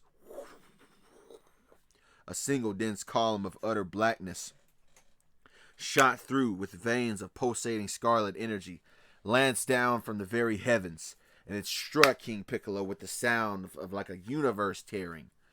This was not a healing light. It was like a violent transfusion. The hell beam didn't just envelop him. It reforged him. His body convulsed, muscles and sinews visibly swelling and restructuring under the skin, which darkened to the color of burnt charcoal. Jagged spikes of crimson crystal erupted from his shoulder blades and spine. His very silhouette grew hulking and monstrous as the red electricity crawled over him, solidified into like a permanent, crackling aura of pure hate. The ground for 50 yards around him blackened and died. Life extinguished in an instant. Piccolo hovered back, his golden eyes wide not with fear, but with a cold, dawning comprehension. This was no longer a personal battle for legacy. His father had willingly erased the last shred of his own sovereignty and became a direct conduit to the living vessel of Trigon's will. The smoke and dust from the cataclysmic infusion began to clear, revealing not a king, but a true herald of the end of the world. That's where we're going to end it right there. Let me know what you guys think, man. And this is King Piccolo's new transformation. I don't know what I'm gonna call it. I guess I'll call it Hellfire Piccolo or something. Let me know in the comments what would be a cool name for it. Not that they don't matter. Anyway, I'll catch you guys on the next one, man. Peace. Alright, we back. Goku and DC Season 4, Episode 16. Father versus Son. Piccolo versus Piccolo. Let's get into it. Shout out to the members. Jason 57835, John Lane 2016, OD Demon Wolf 34, and Quade Moke. Let's get it. The air between them was already thick with sulfur, and it was charged with opposing energies. It seemed to crystallize within the air. Then, with a shared silent understanding that words were now useless, they shot toward one another. Their collision was not a singular impact, but the opening note of a symphony of violence. Piccolo's fist, sheathed in a golden lightning, met King Piccolo's clawed hand, wreathed in crackling crimson. The sound was a deep, bone-jarring thum that shook the atmosphere. Before the echo could even fade, they became a blur once again. Piccolo's leg snapped in a blindingly fast axe kick. His father's forearm intercepted with a crack that sent shockwaves rippling through the ground below. A retaliatory jab from the Demon King aimed to crush a solar plexus was deflected by a whirling back fist that sparked against hell-forged knuckles. They hung in the crimson sky, a suspended maelstrom of emerald and gold and black and red. Each punch was a thunderclap, each kick a localized detonation that boomed across the entire wasteland. There was no strategy, no feints, just an apocalyptic test of raw, upgraded might. Fist met fist, canceling each other's force in bursts of concussive light. Knee crashed into knee, the shockwaves flattening the already decimated terrain that was beneath them. For a few terrifying seconds, it was a perfect, horrific stalemate, that the very sound of their battle, a continuous rolling peal of thunder, announcing the potential end of the world, it seemed. For a fraction of a second, Piccolo saw it, the infinitesimal lag in his father's guard. A slight over-rotation of the shoulder after blocking a vicious, golden elbow strike. It was an opening, a flaw in the monster's otherwise seamless defense. Instinct honed by battles.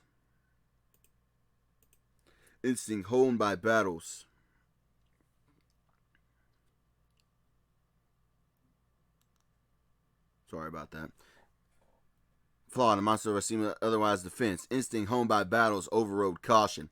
With a roar that mixed his combat-taught aggression with divine fury, Piccolo committed.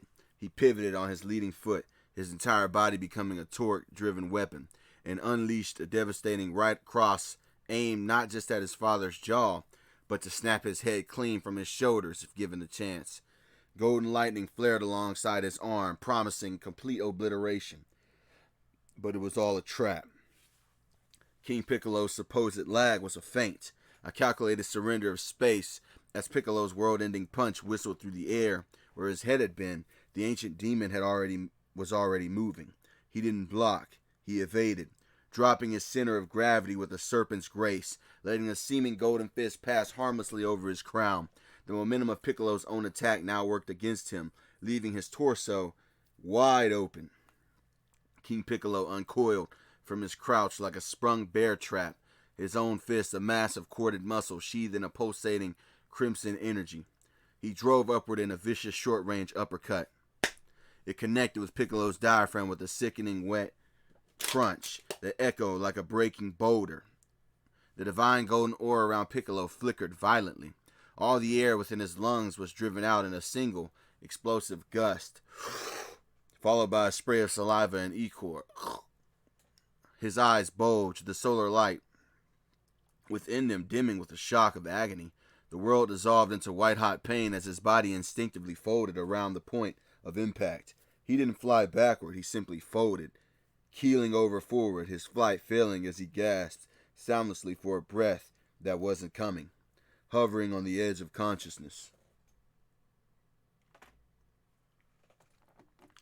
King Piccolo didn't celebrate the hit. Victory was a process after all, not just a moment. As his son doubled over, a broken puppet in the sky, the Demon King's eyes blazed with a cold, efficient malice.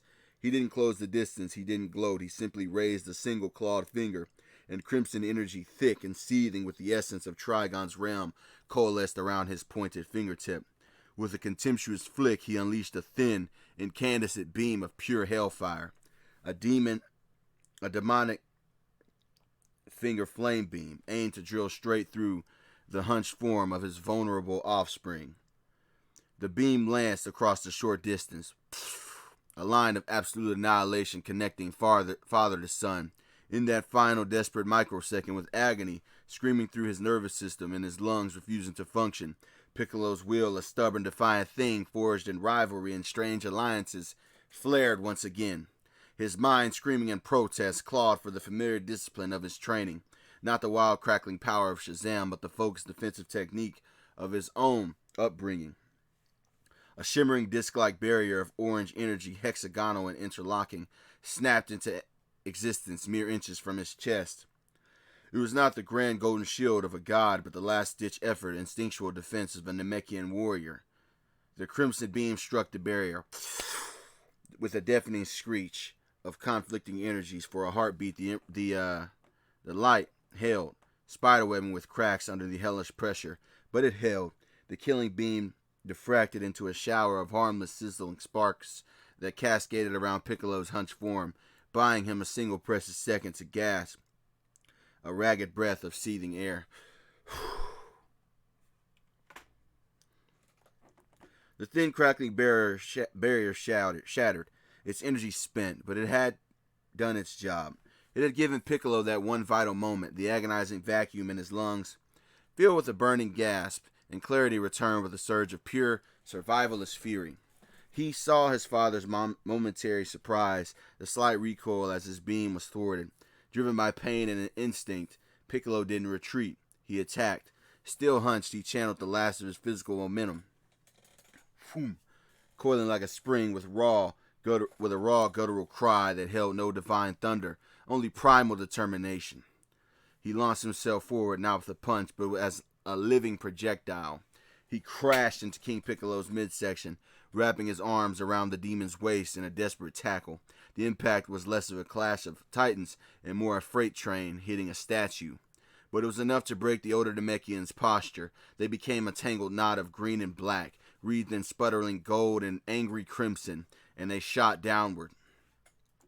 They hit jagged remains of a shattered plateau, not with a clean landing, but with a brutal grinding crash. Rubble exploded around them, but their momentum was unchecked. They didn't stop. They plowed through the rock, carving a trench of pulverized stone and glass, a comet of flesh and fury carving a new scar into the hell-blasted earth, tumbling and grappling as the world tore by in a blur of dust and fury. Locked in the grinding, chaotic tumble through rock and dust, King Piccolo didn't struggle against the grapple any longer. He endured it. His expression pressed against his son's shoulder was one of cold, seething calculation. As they carved their fiery trench through the earth, the Demon King simply focused inwards, tapping directly into the well of infernal power that Trigon had granted him. A low, resonant hum vibrated from his core, escalating into a crackle. Then it erupted, not as a blast, but as a corona. King Piccolo's body became the epicenter of a sudden, violent discharge of raw, crimson electricity. Jagged forks of red-black energy smelling of blood and sulfur lanced out in all directions, but their primary focus was the body clinging to him.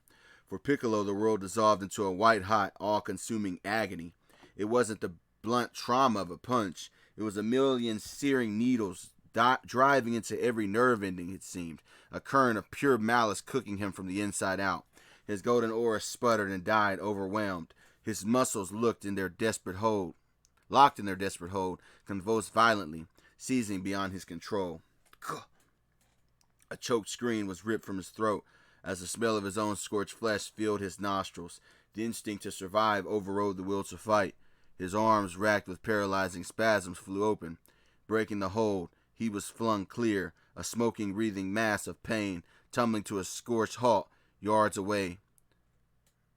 His divine transformation flickering weakly as he fought to remain conscious against the tide of fire that was now in his veins. The hellfire searing grip faded, leaving Piccolo smoldering on the scorched earth.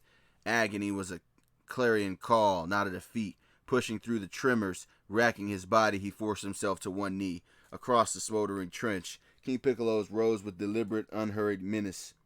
Words were ashes. This would be settled by pure, annihilating will.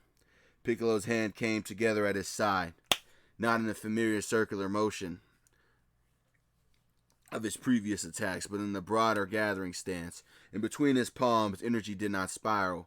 It condensed.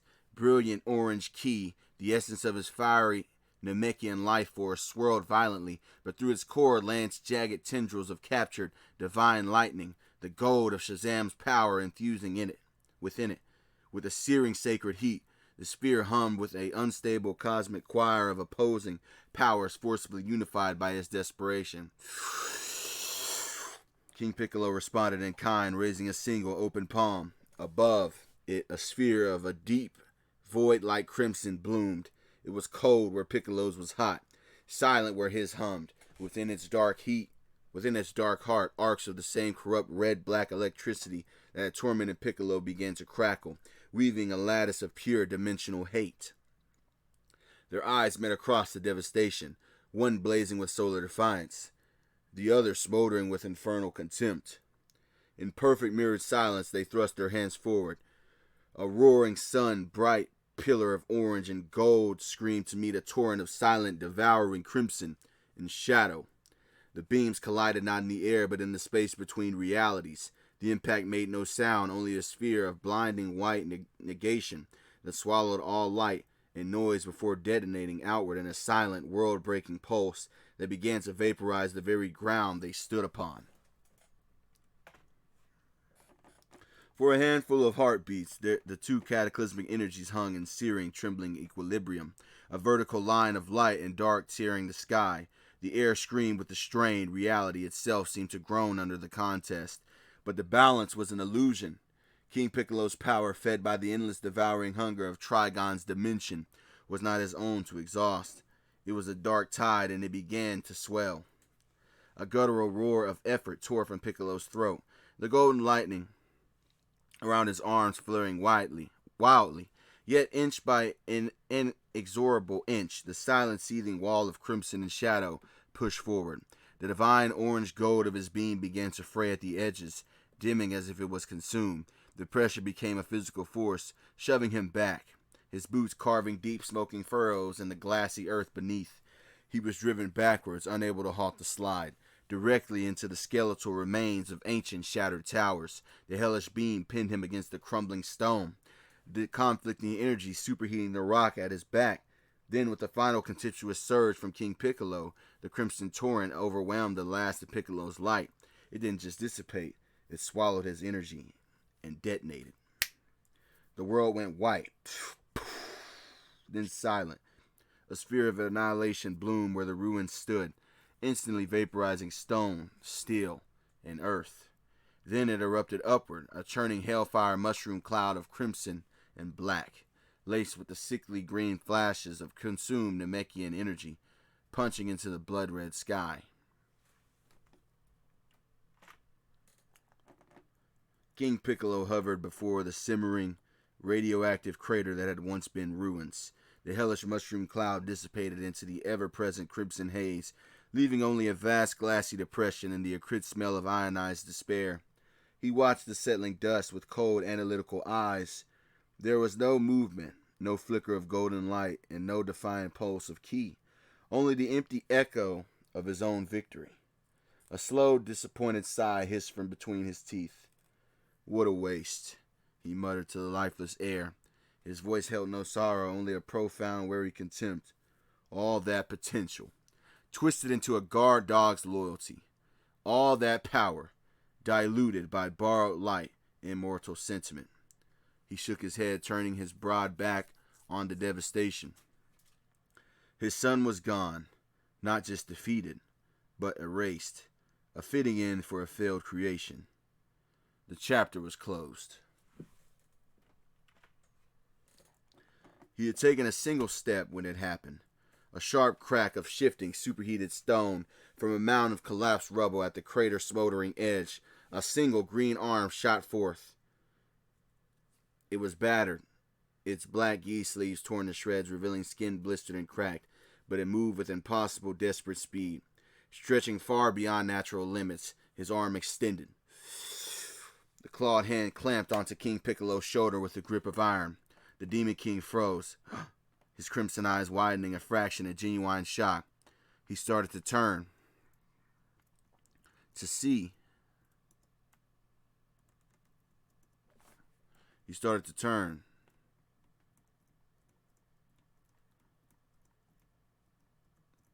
To see the impossible. A voice raw, scorched and stripped of all divine resonance, but vibrating with an unkillable will, rasped with the rubble pile. Shazam! It was not a shout, but a command, a final desperate invocation. The response was instantaneous and absolute. The blood-red sky did not part, it split.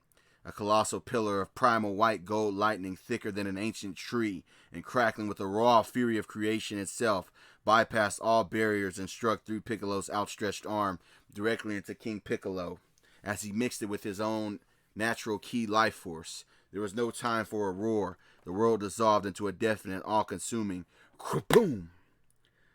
That was less a sound and more the universe realigning. The ground for miles around did not shake, it leaped, heaving upward in a seismic convulsion. King Piccolo was not blasted away, he was swallowed, pinned, and hammered into the earth by the concentrated wrath of the gods, a living lightning rod for his son's ultimate, defiant gambit. In the heart of the hellish explosion, microseconds from total atomization, Piccolo's warrior instincts had screamed. Brute strength was useless. His only chance was evasion and mitigation. As the crimson detonation bloomed, he didn't try to resist it. He used its initial concussive wave with the final desperate surge of his golden energy. He had flung himself with the blast like a green leaf caught in a hellish hurricane. Simultaneously, he crossed his arms and poured every remaining shred of his divine power, not into an attack, but into a dense, multi-layered barrier of hexagonal white light, reinforced with flickering gold. It was like holding up a sheet of glass against a nuke. The barrier held for less than a heartbeat, before shattering with a sound like a mountain breaking. But that heartbeat was enough. It diffracted the primary wave of annihilating force, turning a direct hit into a glancing, albeit catastrophic blow. The concussive fire and corrosive energy still washed over him, scurrying the golden aura away, searing his skin, and feeling like it was rending his very cells apart. He was hurled through the air, a smoking, barely conscious projectile, to crash into the rubble pile at the crater's edge. Now panting heavily, each breath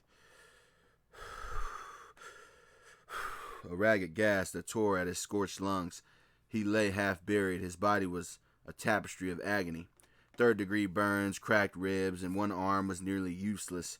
The glorious Shazam form was now gone, leaving only battered Namekian flesh, but his mind, sharpened by pain and defiance, had executed its desperate plan. He had survived the unsurvivable, not to flee, but to position himself. He had used the devastation as a smokescreen, and his own near corpse as a trap.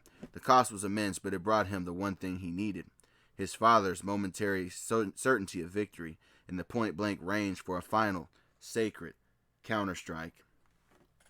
Alright, that'll be the end of this episode. Funnily enough, I actually had more parts to this. I was going to have a part where King Piccolo survived the explosion and everything seemed to be lost, and then Superman got in the way, and then Superman gets involved. And then I was going to do a whole thing where it's going to be like a Superman Piccolo team up, but then I decided, I've had this arc going on long enough, so I think I'll just end it right here. But let me know what you guys think, and I'll catch you on the next one. Peace. Alright, we back. Goku and DC Season 4, Episode 17. Goku teams up with Aquaman. Shout out to the members: Jason 57835, John Lane 2016, OD Demon Wolf 34, and Quade Mo. Shout out to the members. Also shout out to the subscribers. Anyway, let's get into it. The air between Goku and Nappa detonated. It wasn't a sound. It was like a physical compression wave that flattened the glassy crater floor and sent Aquaman staggering back one step. Their fists met not with a clang, but with a deep tectonic crump that seemed to emanate from the planet's core. The shockwave rippled outwards, pulverizing already shattered stones into finer dusts and carving fresh, jagged fissures into the superheated earth. Goku's arm vibrated with the feedback of a numbing tremor that raced from his knuckles to his shoulder. He pushed off, skidding back a dozen feet, his boots leaving molten grooves in the glass. Whoa, he thought, flexing his hand. The Saiyan's raw physical power had always felt monstrous whenever he sensed it, but this was definitely different. Nappa's strength was no longer just the product of a battle-hardened muscle and key amplification. It was tainted and denser. Each blow carried the crushing, nihilistic weight of the hellish energy that now fueled him. It felt less like hitting armor and more like striking a mountainside that actively fought back. Goku's usual strategy, which was to absorb the fist flurry, gauge his opponent's limits, that wouldn't work. Here, a direct, prolonged exchange would grind his bones to powder before he found an opening. He settled into a lower stance, his muscles coiling with restrained energy. This wasn't going to be a brawl he could overpower through attrition. He'd have to be faster, smarter, and pick his moments with surgical precision. Nappa didn't press the attack immediately. He rolled his newly impacted shoulder, a sadistic grin spreading across his face as he watched Goku reassess. The runt was being cautious. Good. Fear was a flavor he enjoyed thoroughly. "See that, Kakarot?" Nappa grumbled, his voice layered with the guttural echo of the abyss. He tapped a fist against his chest plate, which gleamed with an internal, sickly light. "This isn't the same power I had when I came to this planet. Trigon didn't just pull me out of the dirt. He plugged me into the source. My old strength was just a campfire. This?" He clenched his fists, and a corona of violent crimson and violet energy erupted around him, causing the very air to waver and scream. "This is a forest fire that burns on hatred. You don't stand a chance." Goku didn't flinch from the display. Instead, a familiar, challenging smirk began to touch his lips. He wiped a trickle of blood from the corner of his nose as a result of the initial shockwave. "Sounds familiar. Your boss, Vegeta, he said something pretty similar when he got here. Bragged about his elite power." Goku's smirk widened into a full grin as his eyes remained sharp. "Last I checked, he's not on this planet anymore. Probably somewhere out in the big dark galaxy licking his wounds and trying to figure out where it all went wrong." The mention of Vegeta's defeat was a spark thrown on oil. Nappa's grin vanished, replaced by a rictus of pure incandescent rage. The demonic aura around him flared even more like a supernova. "Shut your low-class mouth," he bellowed, the force of his roar crackling the ground at his feet. The insult to his prince, the reminder of their shared humiliation, overrode any tactical thought. With a wordless scream of fury, he became a blur of hate-filled energy, launching himself at Goku not with strategy, but with the sole desire to erase him from existence. Goku's smile didn't fade. He'd found the opening. Anger was a weakness. He met the charge, not with a blocking guard, but with a spiraling sidestep, ready to turn Nappa's demonic fury momentum against him. Then Goku became a phantom in the smoldering ruins. He didn't block, he simply evaporated. Nappa's fists were a sledgehammer wreathed in hellfire, and they tore through the space where Goku's head had been a millisecond before, the displaced air crackling like a whip. Goku spun inside the Saiyan's guard, his own fist a blue blur aimed for the kidney. Thud. The impact was solid, but it felt like punching a bank vault filled with wet sand. Nappa grunted, more from annoyance than pain. His demonically enhanced flesh absorbing the kinetic energy with a sickening dense give. A backhand swipe followed, and Goku was already a foot off the ground, the razor-edged gauntlet missing his chin by a hair. He landed, pivoted, and drove a spinning heel kick into the side of Nappa's knee. Crack. Not bone, but the sound of superheated air being crushed. Nappa barely wobbled, his stance rooted by infernal power. Goku danced back, his brow furrowed. His knuckles were already red and aching. Each successful hit was a trade-off. He avoided catastrophic damage, but his own attacks were mere annoyances, swallowed by the corrosive, bottomless pool of red energy that armored his foe. He wasn't chipping away at a wall. He was tossing pebbles into a tar pit. A guttural roar of frustration tore from Nappa's throat. This wasn't a fight, it was like pest control. The runt was too fast, a buzzing fly he couldn't just swat away. He needed to ground him. As Goku feinted high and shot in low for another debilitating strike to the thigh, Nappa saw this opening. Instead of dodging, he committed. He twisted his torso, a brutal calculated maneuver, letting Goku's fist slam deep into the meat of his side, between his ribs and hip. Nappa's massive forearm then clamped down like a hydraulic press, trapping Goku's wrist and forearm in a vise of muscle and demon-forged armor. A shock of cold realization shot through Goku as he tried to pull back to vibrate his arm free, but it was held fast. Nappa's free hand, already glowing with a concentrated orb of searing, blood-red ki, was already in motion. There was no wind-up, no triumphant yell, just the efficient, brutal economy of a killing blow. Boom. Crack. The point-blank blast took Goku square in the chest. The world dissolved into a concussive force and searing pain. He didn't fly. It was like he was erased from the very spot he was at, transformed into a humanoid projectile. He smashed through a jagged spiral of cooled magma, the impact pulverizing it into dust before plowing a deep trench through a mound of unstable rubble that had once been a city block. Stone and metal screeched in protest as he finally came to a stop, buried under a cascade of debris. The acrid smell of ozone and his own scorched gi filled his very nostrils. The dust from Goku's impact hadn't even begun to settle before Nappa's fingers were all right. Not with the wind, not with the wild, sprawling energy of his earlier area blast, but with a focused, hateful crimson that hummed with the promise of absolute erasure. He raised his hand, index and middle fingers pointed like a gun barrel at the freshly made rubble tomb. A cruel, jagged smile split his face. "No more dancing, you little maggot," he growled, the words dripping with finality. "Become dust." He didn't fire a beam, he simply detonated the space.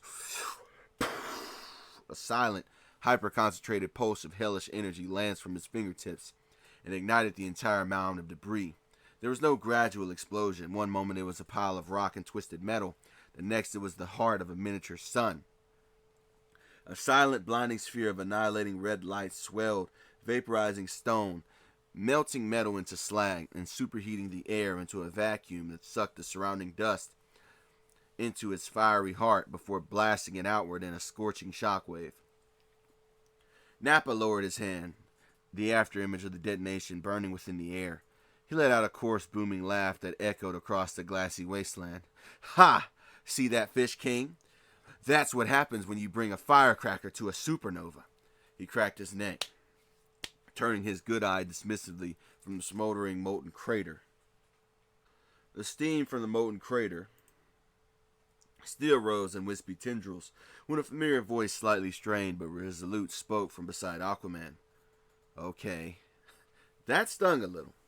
Nappa's triumphant grin stretched as he believed he was already victorious, but behind him Goku stood, with his gi torn and smeared with soot, a fresh burn mark on his chest, but he was very much alive. He'd used the explosion's initial flash and shockwave as cover, moving with a speed that left only an afterimage to be vaporized. He didn't waste a second. We can't do this one at a time, Goku said quickly, his eyes never leaving the stunned Saiyan. Never leaving the laughing Saiyan. "My punches are just making him mad. But your gear," he gestured with his chin to Aquaman's trident and the brutal harpoon hook. "That hurt him," as he looked at his eye. "That Atlantean metal cut through his demonic boost, no problem." Aquaman leaning on his trident, pushed himself fully upright.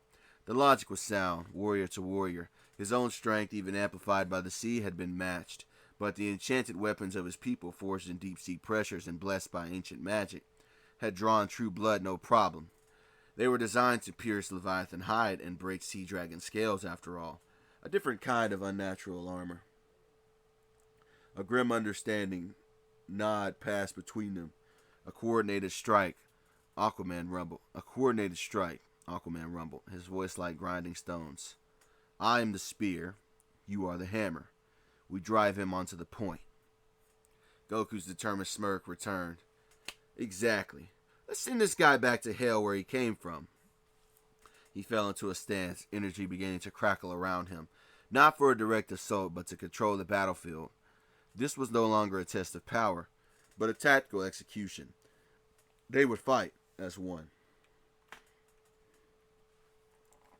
Before Nappa could fully process his survival, Goku acted. He didn't charge. He pointed a single hand and fired a compact searing blue ki blast. It wasn't meant to damage, but to disrupt. The beam struck Nappa square in the back, shoving him forward a dozen feet through the air and snapping him out of his gloating stupor. Nappa turned, a fresh snarl on his lips, but it twisted into a mocking smirk. So that's it, huh? The secret to beating the Prince Vegeta. You just don't have the decency to die. Got the resilience of a space cockroach. He cracked his neck, the gash over his eye, still weeping slightly with blood. Goku didn't rise to the insult about himself. Instead, he jabbed a finger at Nappa's face, his own grin sharp. Or maybe, your prince just had bad aim. Like you. He tapped the side of his own head. Must be hard to judge distance with only one eye working. Everything probably looks a little sideways to you down here, huh? The taunt was a precision strike.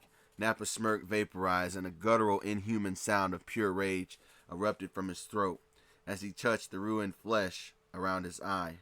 The calculated control from Trigon's influence shattered, replaced by his primal Saiyan fury. With a wordless roar that shook the very air, he became a crimson comet of hate, hurtling toward Goku with nothing but obliteration on his singular mind. Goku didn't retreat. He planted his feet into the glassy earth, meeting rage with focused wrath. As Nappa descended, Goku's right arm snapped back. Not just his fist, but his entire forearm began to blaze with a concentrated inferno of blue and white ki. The energy so dense it hissed and cracked, warping the light around it. The air itself screamed in protest. Nappa's own fist was a meteor strike of condensed hellfire burning a deep violent crimson. They met in the middle. The collision was not a sound, but an event. Krathoo! Deeper than thunder erupted, a pressure wave of pure force that didn't travel through the air. It simply replaced it. The ground beneath them didn't crater. It liquefied in an instant. Spraying molten silica in a perfect ring, the shockwave was visible. A shimmering wall of distortion that radiated outward, flattening every standing remnant of rubble for a half mile. For a frozen second they were locked, a statue of blue sun against red hell. The very fabric of the battlefield straining against the Titanic, opposing energies trying to annihilate one another. Goku's muscles screamed under the strain of the deadlock. It didn't try to overpower Nappa. He shifted the battlefield with a grunt of effort. He pivoted, using Nappa's own forward momentum against him, and shoved them both sideways in a violent skid. They plowed through the glassy plain and into deeper churning floodwaters from Aquaman's earlier storm. The water exploded around them, boiling into steam where the air touched it. Still locked fist to fist, they were chest deep, creating a violent whirlpool. It was the moment Aquaman had been waiting for. With the silent grace of a predator, he erupted from the murky water, directly behind Nappa. His trident aimed not for armor, but for the vulnerable space between the Saiyan shoulder blades. The enchanted points gleamed with lethal intent. But Nappa's demonic reflexes were still terrifying. He didn't see, he felt the disruption in the water. His head snapped around and his free hand shot back with the impossible speed. Instead of dodging, he caught the trident head on. The points punched clean through his palm with a sickening crunch. But his grip was like forged iron. He didn't cry out in pain. He just snarled in fury. With a brutal yank, he pulled the embedded trident and a startled Aquaman forward. Before Arthur could disengage, Nappa drove a savage water-churning uppercut into his midsection. The impact launched the Atlantean King from the water like a launched torpedo, soaring skyward with a pained gasp, but he managed to frisk his trident out of his opponent in his involuntary ascent. The distraction was a split second, but it was all Goku needed. As Nappa roared in triumph, his focus divided between the impaled hand and the soaring Aquaman. Goku broke the physical deadlock. He wrenched his blazing fist free, and in the same motion cupped his other hand to his side. Energy didn't gather, it detonated into existence between his fists. Booyah blast! There was no distance, no travel time. At point-blank range, with Nappa's chest wide open, the searing blue-white beam materialized against his sternum. The world compressed into a single deafening thump of raw concussive force. Nappa's roar was cut off as the blast didn't just hit him, it swallowed him, becoming a pillar of energy that lifted his massive frame clean out of the boiling water. He shot vertically into the crimson sky like a cannonball fired from the planet itself, the force of the eruption carving a temporary vacuum in the rain and steam. High above the ruined battlefield, clinging to the skeletal remains of a shattered skyscraper, Aquaman saw his moment. The lightning he had summoned earlier still churned with the unnatural crimson clouds as Nappa rocketed skyward, a smoking comet launched by Goku's point-blank blast. Arthur raised his trident high. The enchanted metal hummed, a tuning fork resonating with the storm's fury. He didn't summon a new bolt. He guided the existing pent-up atmospheric rage with a guttural command in the tongue of old Atlantis. He slammed the trident's butt against the broken concrete. A colossal jagged spear of cerulean lightning, thick as an ancient tree, lanced from the bleeding sky. It didn't strike Nappa, per se. It intercepted him. The bolt hammered into his ascending back with the force of a continental plate shift, arresting his momentum completely. For a horrifying instant, Nappa was suspended in a cage of crackling energy, while his demonic aura was sputtering against the primal purifying force of the storm itself. Then, with a deafening thunderclap that shook the city's foundations, the lightning's energy spent itself not an explosion, but in a devastating shove. Nappa was hurled back down toward the earth, not as a controlled fall, but as a broken projectile trailing smoke and sizzling energy. His trajectory aimed like a missile at the waiting Goku that was below. Goku watched the sky, his stance rooted, right arm extended upward, palm flat to the sky. He saw the lightning strike. He saw Nappa's violent change in course. This was the plan. The hammer to Aquaman's spear. He didn't brace for impact. He prepared to receive it. Energy condensed not around his fist, but in dense, invisible disc of ki, just above his palm. A metaphysical anvil. As Nappa plummeted, a smoldering husk of rage and pain, Goku timed it perfectly. He didn't try to catch the full weight. He redirected it. The moment Nappa's spine was within range, Goku's raised hand met him. There was a sickening, wet crunch of compressed vertebrae and demonically enhanced bone. Nappa's downward momentum didn't stop. It was focused, concentrated into that single brutal point of contact. He didn't land on the ground. He was like impaled on the air itself, suspended on Goku's unwavering palm strike. A violent shockwave of force radiating through his body. A strangled, gurgling cry of agony and shock was torn from his lips as he was trapped. His spine was wavering, and his body was paralyzed by the precise, devastating transfer of kinetic energy. His one good eye bulged wide with horror and disbelief as he realized that he couldn't move at this moment, couldn't push off, couldn't do anything but hang there, vulnerable and exposed. From his perch, Aquaman didn't hesitate. The moment he saw Nappa locked in that terrible, helpless suspension, he moved. He didn't leap, he dove. Gripping his trident in both hands, he pointed the sacred tines downward and fell from the broken tower like an avenging angel, clad in his orange and green.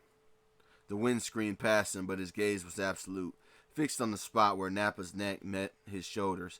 There was no battle cry, no shout of vengeance, only the silent, cold focus of a king delivering an executioner's sentence. Nappa, his world reduced to white-hot pain and temporary paralysis, saw the glint of descending gold from his one blurred eye. He tried to roar, to summon one last burst of hellish power to break free, but the damage to his nervous system was still happening. His limbs twitched uselessly. Time seemed to slow. Goku, holding the sand aloft, gave a single sharp nod, and the trident struck true. The enchanted Neptunian metal, forged in the deepest trench and blessed to pierce any hide, met no resistance from the demonic energy this time. It sheared through corded muscle, shattered the remaining vertebrae with a crisp final snap.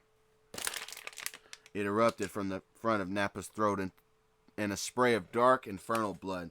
The force of Aquaman's dive carried the blow through completely, severing the head from the body in one clean, decisive motion. For a second, the head remained on the trident's central prong, the single eye wide with frozen shock, before Aquaman shook it free. letting it tumble to the scorched earth. The headless body still propped up by Goku's hand. Spasm once before the hellish light and his limbs faded to nothing. Goku lowered his arm, letting the massive corpse slump to the ground with a heavy, final thud.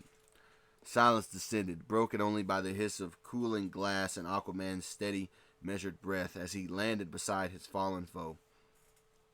Pulling his trident from the ground, the brute of the Saiyan elite, resurrected by a hell god, had fallen not by overwhelming power alone, but to the flawless lethal synergy of the hammer and spear, or I guess we should say trident. The steaming blood-tainted water lapped at the edges of the glassy crater, the only sound in the sudden heavy quiet. Aquaman planted his trident in the ground, the hook on his other arm glinting dully in the hellish light. He looked from Nappa's headless corpse to Goku, who stood wiping flecks of grit from his torn gi. A slow, wary, but fiercely satisfied smirk touched Arthur's lips. Just like old times, eh? He rumbled, his voice hoarse but steady. You and I. A proper hammer and anvil. He gestured with his chin toward the fallen Saiyan. Reminds me of the storm over Central City against Piccolo. Different monster with same result. We make a formidable duo, you know, Goku. Goku returned the grin, a spark of old camaraderie shining through the grimness. Yeah, you always know where to put the pointy in. His expression sobered quickly, his gaze lifting to the churning crimson epicenter of the storm in the distance. The psychic chill of Raven's torment was a constant, aching pull, but this isn't over. The one causing all this, he's still out there. And he's using Raven. To cause it. Arthur followed his gaze, his own face hardening. He gave a curt nod. Go. Your fight is there, in the heart of that corruption. Mine is here. He swept his arm across the ruin-flooded landscape. The surface drowns in panic, and these demons spawn. These people need a shield, not just a spear. I will rally what forces remain, hold the line here, and purge these waters of his filth.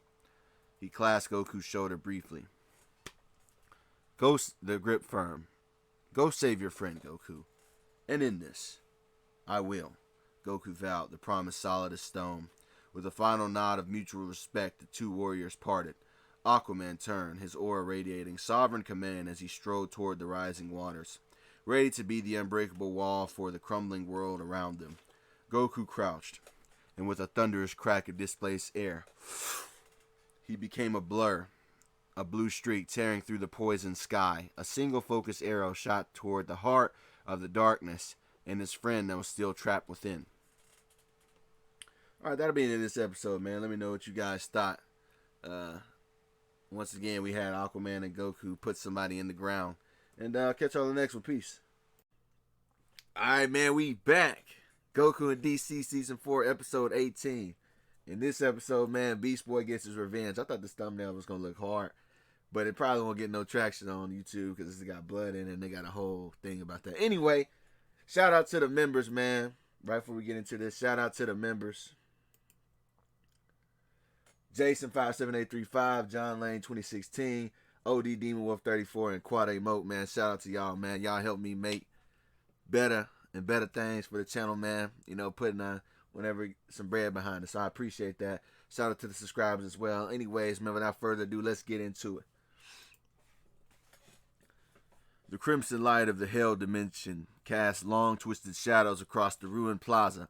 Beast Boy stood like a statue carved in vengeance, his emerald eyes fixed on Deathstroke with an intensity that seemed to burn away the surrounding chaos that was around them all. 20 yards separated them, a charged gulf of broken asphalt and silent promises of pain. A low feral growl rumbled in Beast Boy's chest, a sound that had nothing to do with any earthly animal. Slade spoke up. I'm glad you came back. Or Beast Boy spoke up. I'm glad you came back, Slade, he said, his voice a gravelly scrape of pure, undiluted hate. It carried across the distance, sharp and cold, because this time, I get to be the one who sends you to hell. Permanently. Deathstroke didn't flinch at these words. He simply tilted his head. The single crimson lens of his helmet whirring faintly as it focused, From behind the expressionless mask came a dry, humorless chuckle. A sound like a grinding stone. "Look at you," he mused, his tone dripping with mock pity. "All grown up. And feral. The little green cubs finally got some teeth." He took a single deliberate step forward.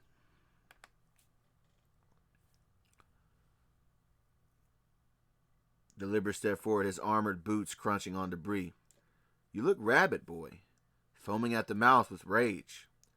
Don't worry," he continued, his voice dropping to a sinister, almost soothing purr. "It's a kindness, really. I'll put you down, out of your misery. Consider it cleaning up the Titan's last failed experiment that couldn't even make the cut." The words hung in the toxic air. Beast Boy's response was not a shout, but a slow, terrifying smile that didn't reach his eyes.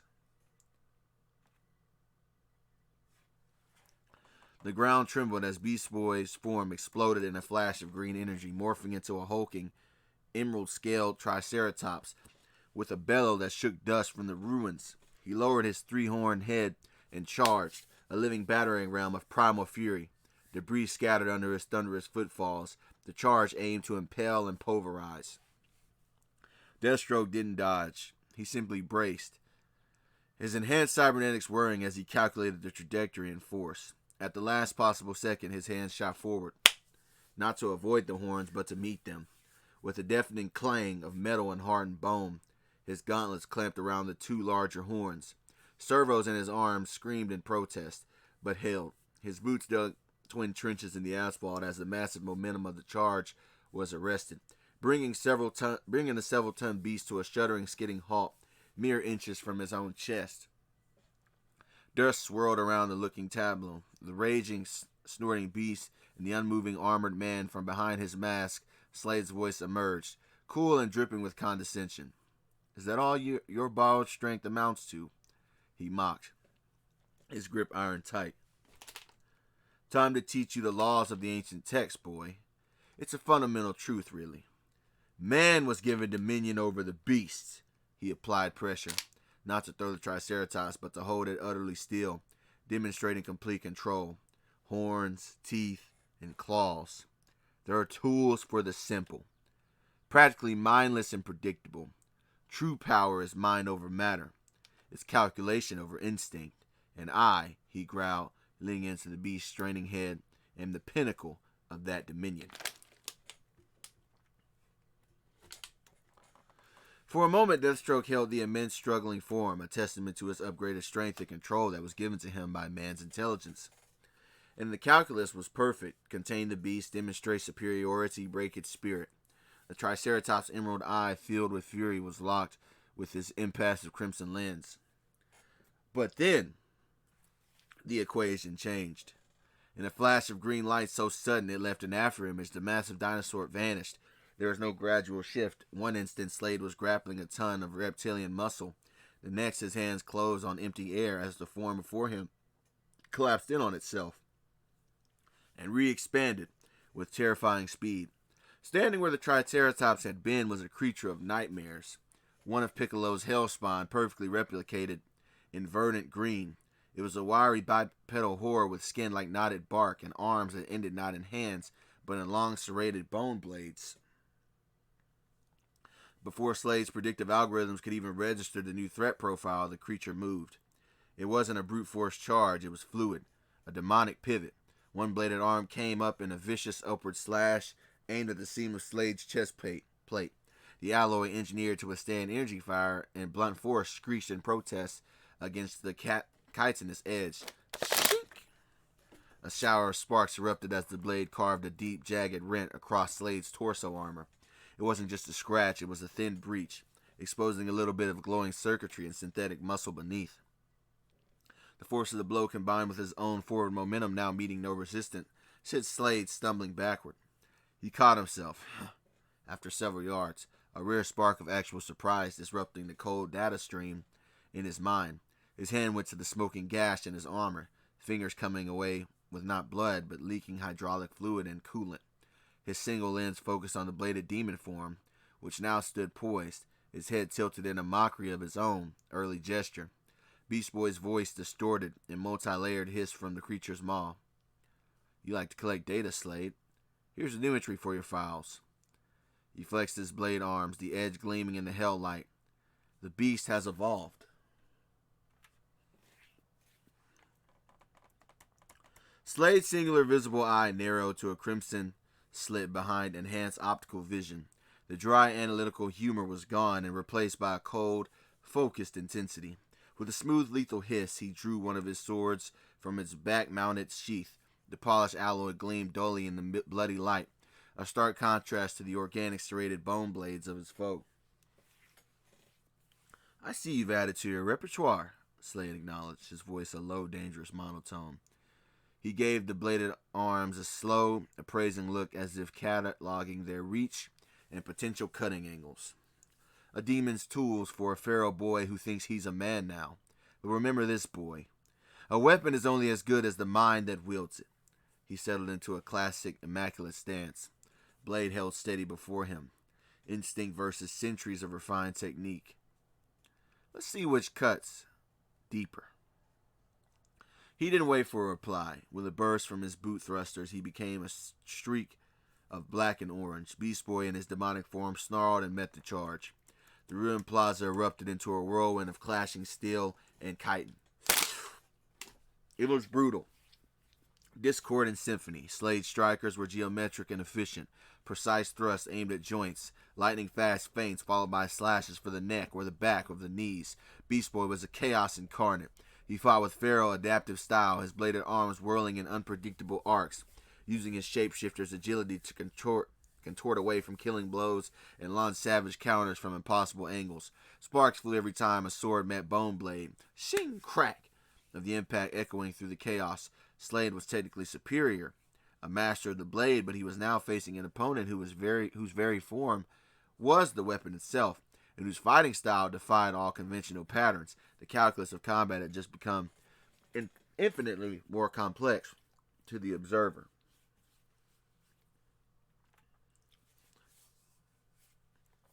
Then Slade saw it.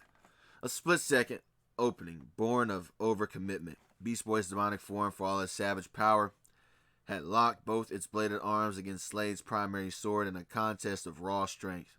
The green creature's torso was exposed, its neck a vulnerable line of corded muscle. With a motion as smooth and inevitable as a guillotine's fall, Slade's left hand raised to his shoulder. There was no flourish, no wasted motion. The second sword emerged from its sheath with a sound like a sharp, cold sigh. Its polished edge, already painted with the hellish crimson of the sky, became a blur of lethal light. It was going to be a perfect cut, a horizontal arc aimed to separate head from shoulders. It wasn't just fast, it was economical. Every ounce of Slade's enhanced strength, every calculation of his Trigon-augmented processor was behind it. It traveled the minimal distance necessary, its path unerring. Beast Boy's emerald eyes widened, the feral snarl freezing on his bestial face. In that crystalline moment, he knew. His arms were pinned and his momentum was forward, and his shape-shifting reflexes, though swift, weren't going to be fast enough. This was a kill shot born of cold, premeditated geometry, and it was arriving faster than any instinct could even counter. The blade sang through the tainted air, a whisper of finality. It was a checkmate written in steel. Slade's single unblinking lens reflected the imminent decapitation. Not with triumph, but with the serene satisfaction of a complex equation finally solved. The beast, for all its new tricks, had been outmaneuvered, and this dance was about to be over. The sword's arc was perfection. A cold, silver line cutting through the corrupted air aimed to end the fight with brutal finality. Beast Boy's emerald eyes could only track its approach, his shapeshifter's instinct screaming but offering no escape from the geometry of death. An inch from his neck, the world dissolved into a scream of wind and light. Not Slade's strike, but a familiar, impossible velocity. A crimson and gold blur moving not at its universe-defying top speed, but with agonized, desperate purpose, tore into the space between them. It was Barry, the Flash, his costume still torn and fresh blood streaking his side from the earlier sonic assault, his face a mask of pain determination. He shouldn't have been able to stand, let alone run, but the sight of a teammate about to die had ignited something deeper than pain. All right. He moved in a lurching, sparkling burst of speed force, his hand trembling with strain. He didn't punch or block. He simply snatched. He hooked Beast Boy around the waist. The momentum wrenched from Slade's killing geometry. The sword completed its swing with a devastating but it sliced through empty air and the lingering afterimage of speed, severing only dust motes and hellish light. Slade's blade quivered in the sudden void, his flawless strike meeting no resistance. He stood perfectly still, his single crimson lens whirring as it refocused on the new tableau. 20 feet away, the blur resolved. Barry skidded to a knee, one arm wrapped around a stun-shifting Beast Boy, the other braced against the ground. He was panting raggedly, every line of his body telegraphing the tremendous cost of that single saving sprint. Smoke curled from tears in his suit where stressed fabric had met friction. Slade slowly lowered his sword, the dry chuckle returning, laced with fresh, analytical contempt. Ah, the wounded runner. He saves his pet, he observed. Sentiment. The ultimate flaw in your design. He gestured with his blade toward Barry's bleeding side. You better hope you can outrun your blood loss, Barry. The crimson blade sang through empty air, and Slade stood motionless for a single calculating beat, the perfect geometry of his kill shot now a wasted line in space. His lens tracked the two heroes 20 feet away, the Flash gasping on one knee and Beast Boy shimmering back to his human form in the circle of Barry's arm. A dry analytical sound like grinding gears issued from his helmet. I have to admit, Flash, that was an impressive Slave conceded, his tone devoid of any real admiration. A truly impressive burst of velocity, given your compromised state. He tilted his head, the crimson light glinting off his scarred mask. If only your green friend here possessed a fraction of that speed. He let the statement hang, a predator allowing the poison to seep in. He might have been fast enough to save Terra. The word struck with the force of a physical blow. Beast Boy's breath hitched. The chaotic fury that drove him evaporated, replaced by cold, silent void. And then a seismic tremor of pure, unadulterated rage. Barry felt the shift and saw the green skin darken, the eyes bleed from emerald to a hellish pharaoh yellow. Gar, don't. Barry's warning was a raw whisper. It was too late. A guttural, non-human-like roar tore from Beast Boy's throat, a sound of such profound anguish and fury it shook the rubble. Green energy exploded outward, not in a controlled shift, but in a violent eruption. He didn't assume a form. He became a storm of bestial rage blitzing towards Slade with speed born of utter soul-crushing hatred. Strategy was forgotten. There was only the source of the pain and the need to rend it into pieces. The plaza became a whirlwind of emerald fury.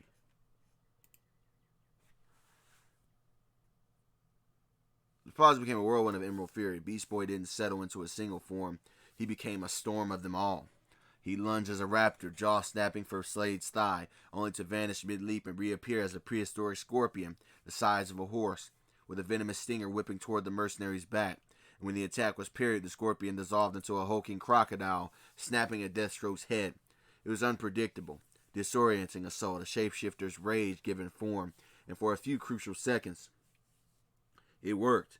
Slade's processor stuttered, struggling to chart a predictive path through a foe who redefined himself every half second. A bladed arm copied from a spine scored a shallow groove across Slade's pauldron, and then grazed his side armor. But Deathstroke wasn't just reacting. He was adapting. His cybernetic eye began to track not the form, but the energy signature, the millisecond flare of green light that preceded each change. He started to anticipate the rhythm of chaos. As Beast Boy shifted back to human form for a split second to reorient, Slade saw the opening. He stepped inside his fading momentum and pivoted, his armored boot driving forward in a devastating front kick that caught Beast Boy squarely in the chest just as his human form solidified. Boom. The air left Beast Boy's lungs in a pained gasp. The force of the blow amplified by Slade's enhanced strength. lifted him off his feet and sent him hurtling backward. He crashed through the skeletal remains of a street lamp and skidded across the broken asphalt, coming to a stop in a heap. The chaotic storm of his rage momentarily knocked out of him. Slade stood amidst the settling dust, not even winded, his blade held loosely at his side. A master who had weathered the storm and found its eye. The plaza fell into an eerie stillness, broken only by the crackle of distant fires and Beast Boy's ragged, pained gasp. From where he lay, Deathstroke stood some yards away, a monument of cold efficiency amidst the ruin. He gave one of his swords a slow, casual twirl, the blade catching the hellish light in a hypnotic silver arc. "Well," Slade's voice cut through the quiet, that same dry, analytical tone devoid of any real emotion. "This has been instructive. A fascinating study in feral aggression. But sentiment and rage are poor fuel for a prolonged fight. They burn hot and then they sputter out." He ceased to twirl, bringing the sword point down to rest lightly on the rubble, pointing in Beast Boy's direction. "You came here for a reunion, boy. A chance to rewrite the past." He shook his head slowly, the crimson lens unwavering. "But some histories only have one ending. And this little tantrum of yours is over. It's time to close the book on the Titans' dropout for good." Beast Boy pushed himself up on trembling arms, every breath of fire in his chest. Through the haze of pain and fury, his mind, the part that was still Garfield Logan, Titan friend, clicked into focus. He'd been fighting like an animal and Slade had dissected him for it. But he wasn't just a beast. He was a strategist forged in 100 battles with a team when he was a hero. He just had to remember how to think like one. Across the rubble, Barry was staggering to his feet, one hand clutching his bleeding side. Their eyes met each other. Beast Boy gave a sharp, almost imperceptible jerk of his chin towards Slade, who was advancing with lethal calm, then using a series of subtle hand gestures they developed years ago. On missions, a quick tap to his own temple, a flick of two fingers towards Slade's back, a clenched fist. He signaled a crude, desperate plan. Barry's eyes widened in understanding, then narrowed with resolve. He gave a single pained nod. "Gotta get close," Beast Boy rasped, just loud enough for Barry to hear. "Inside his guard. When I give the signal, you light him up, and don't hold back." He didn't wait for confirmation. With a roar that was more defiance than rage this time, Beast Boy charged, not in a wild blur, but in a direct head-on sprint.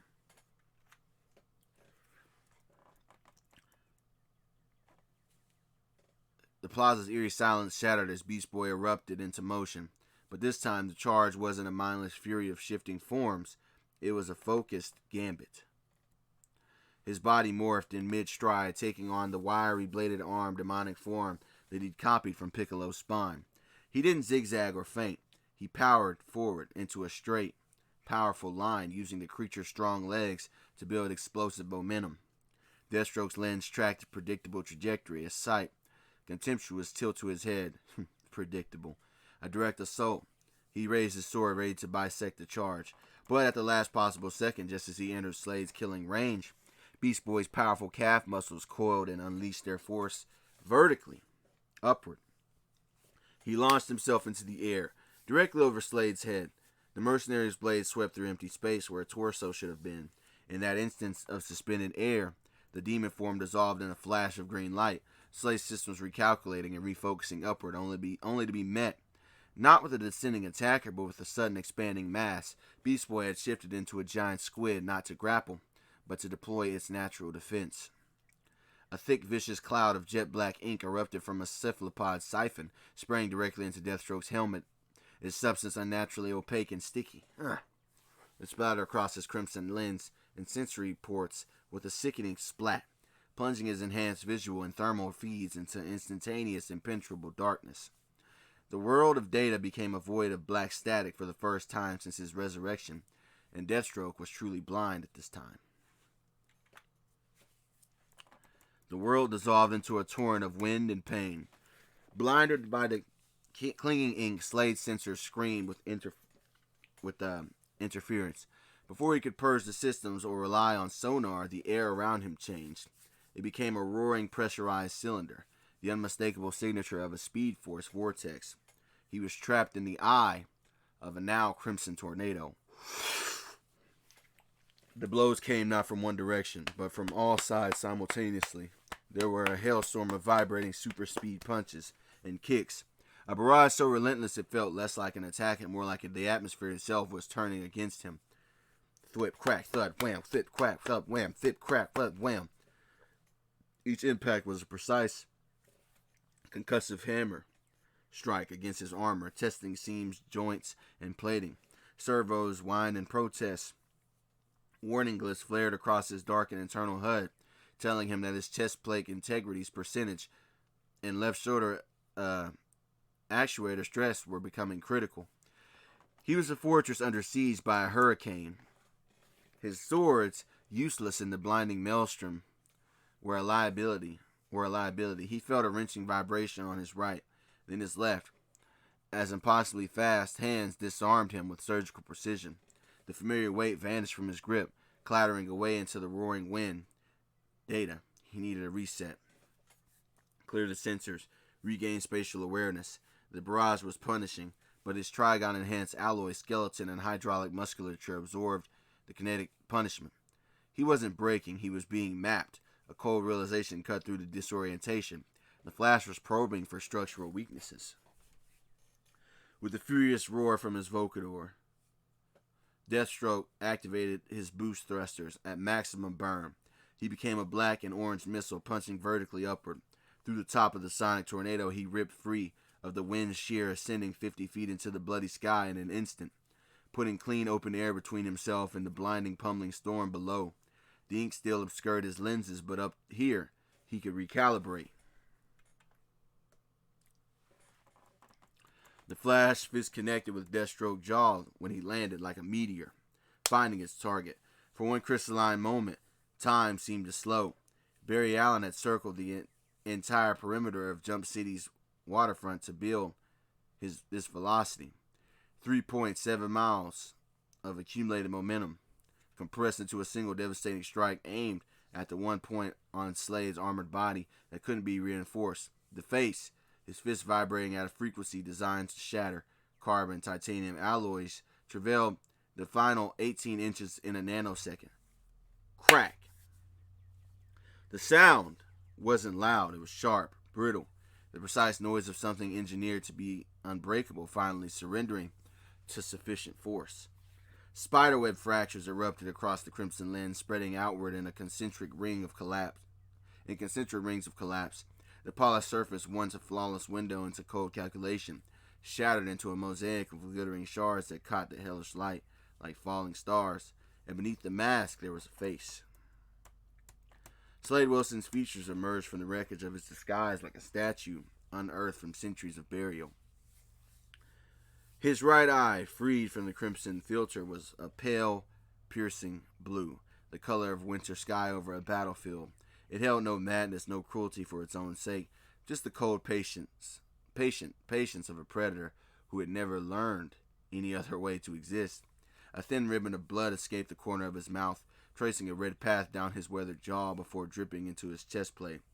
For 3 full seconds, no one moved. The Flash hung suspended in the aftermath of his strike, his fist still pressed against the ruined mask, feeling the faint, steady pulse of the man beneath through his super-sensitive fingertips. The distant sounds of battle, explosions, screams, and the shrieks of demonic hellspawn faded to a distant hum. Slade's exposed eye blinked once, twice.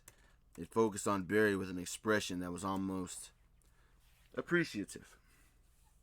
"Not bad," he said. His voice was different without the mask modulation. Rougher, more human. There was a wariness beneath the cold confidence, the weight of decades spent become the sharpest blade in a world that kept demanding sharper. Not bad at all. Slade's bloody lip curved into something that wasn't quite a smile, more an acknowledgement, the way a master swordsman might nod at a student who had finally, after years of failure, managed to draw first blood in a sparring match. "You think you've won something," he said, his exposed eye locking onto Barry's face with unnerving stillness. That crack in my armor, the blood on your fist, proves that I can be hurt. He tilted his head slightly, the gesture no longer mediated by a helmet's limited range of motion. His bare face made the motion intimate, almost conversational. But you misunderstand the nature of the trade. Barry's triumph curdled in his chest. He tried to pull back, to break contact and create distance, the speedster's internal refuge, but he couldn't move. His gaze dropped. There, buried to the hilt in his thigh, was one of Slade's secondary blades, a thin serrated dagger designed for maximum tissue tear. It had entered just above the knee, angling upward to sever the primary quadricep tendon while avoiding the femoral artery, a wound calculated to incapacitate, not execute. The hilt vibrated faintly with each panic beat of his heart. When you move as fast as you do, Slade continued, his tone almost pedagogical, your greatest weakness is your trajectory. He gave the knife a slow, deliberate quarter turn. Barry's legs buckled. Every hit, every rescue, they all follow a pattern line that got pretty predictable thanks to Giroux's algorithm. The fastest man alive is trapped in the geometry of his own momentum. Blood welled between Barry's fingers as he clutched at the wound. His connection to the speed force flickered, stuttered, not severed but compromised. His leg refused to obey him. The world that had always moved at a manageable blur sharpened into a terrifying, agonizing clarity. I couldn't use my internal optics to dodge your punch, Slade said, withdrawing the blade with clinical precision. Ugh. Barry gasped, the sudden release almost worse than the intrusion. But I didn't need to dodge it. I needed to time it. To calculate the exact nanosecond when your fist would connect, when your molecules would solidify from velocity to impact, when you would be, for one beautiful, vulnerable instance, tangible. He held up the bloody knife, examining its edge with something like satisfaction. That was the moment I was waiting for. Not to avoid your strike, but to answer it with one of my own.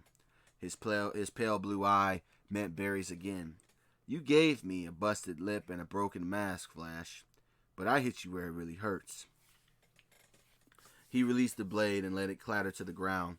The sound was absurdly loud in the sudden silence. So, Slade said, wiping the blood from his lip with the back of his gauntlet, I guess there's no more running.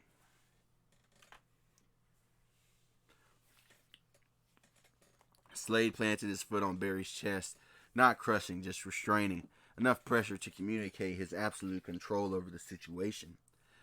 His exposed face still trickling blood from the split lip and the dozens of microfractures. The Flash's barrage had opened in his skin, held an expression of cold satisfaction. Well, he said, his voice the calm of a storm that had finally spent its fury. It appears our green friend has cut and run. Perhaps he flew away.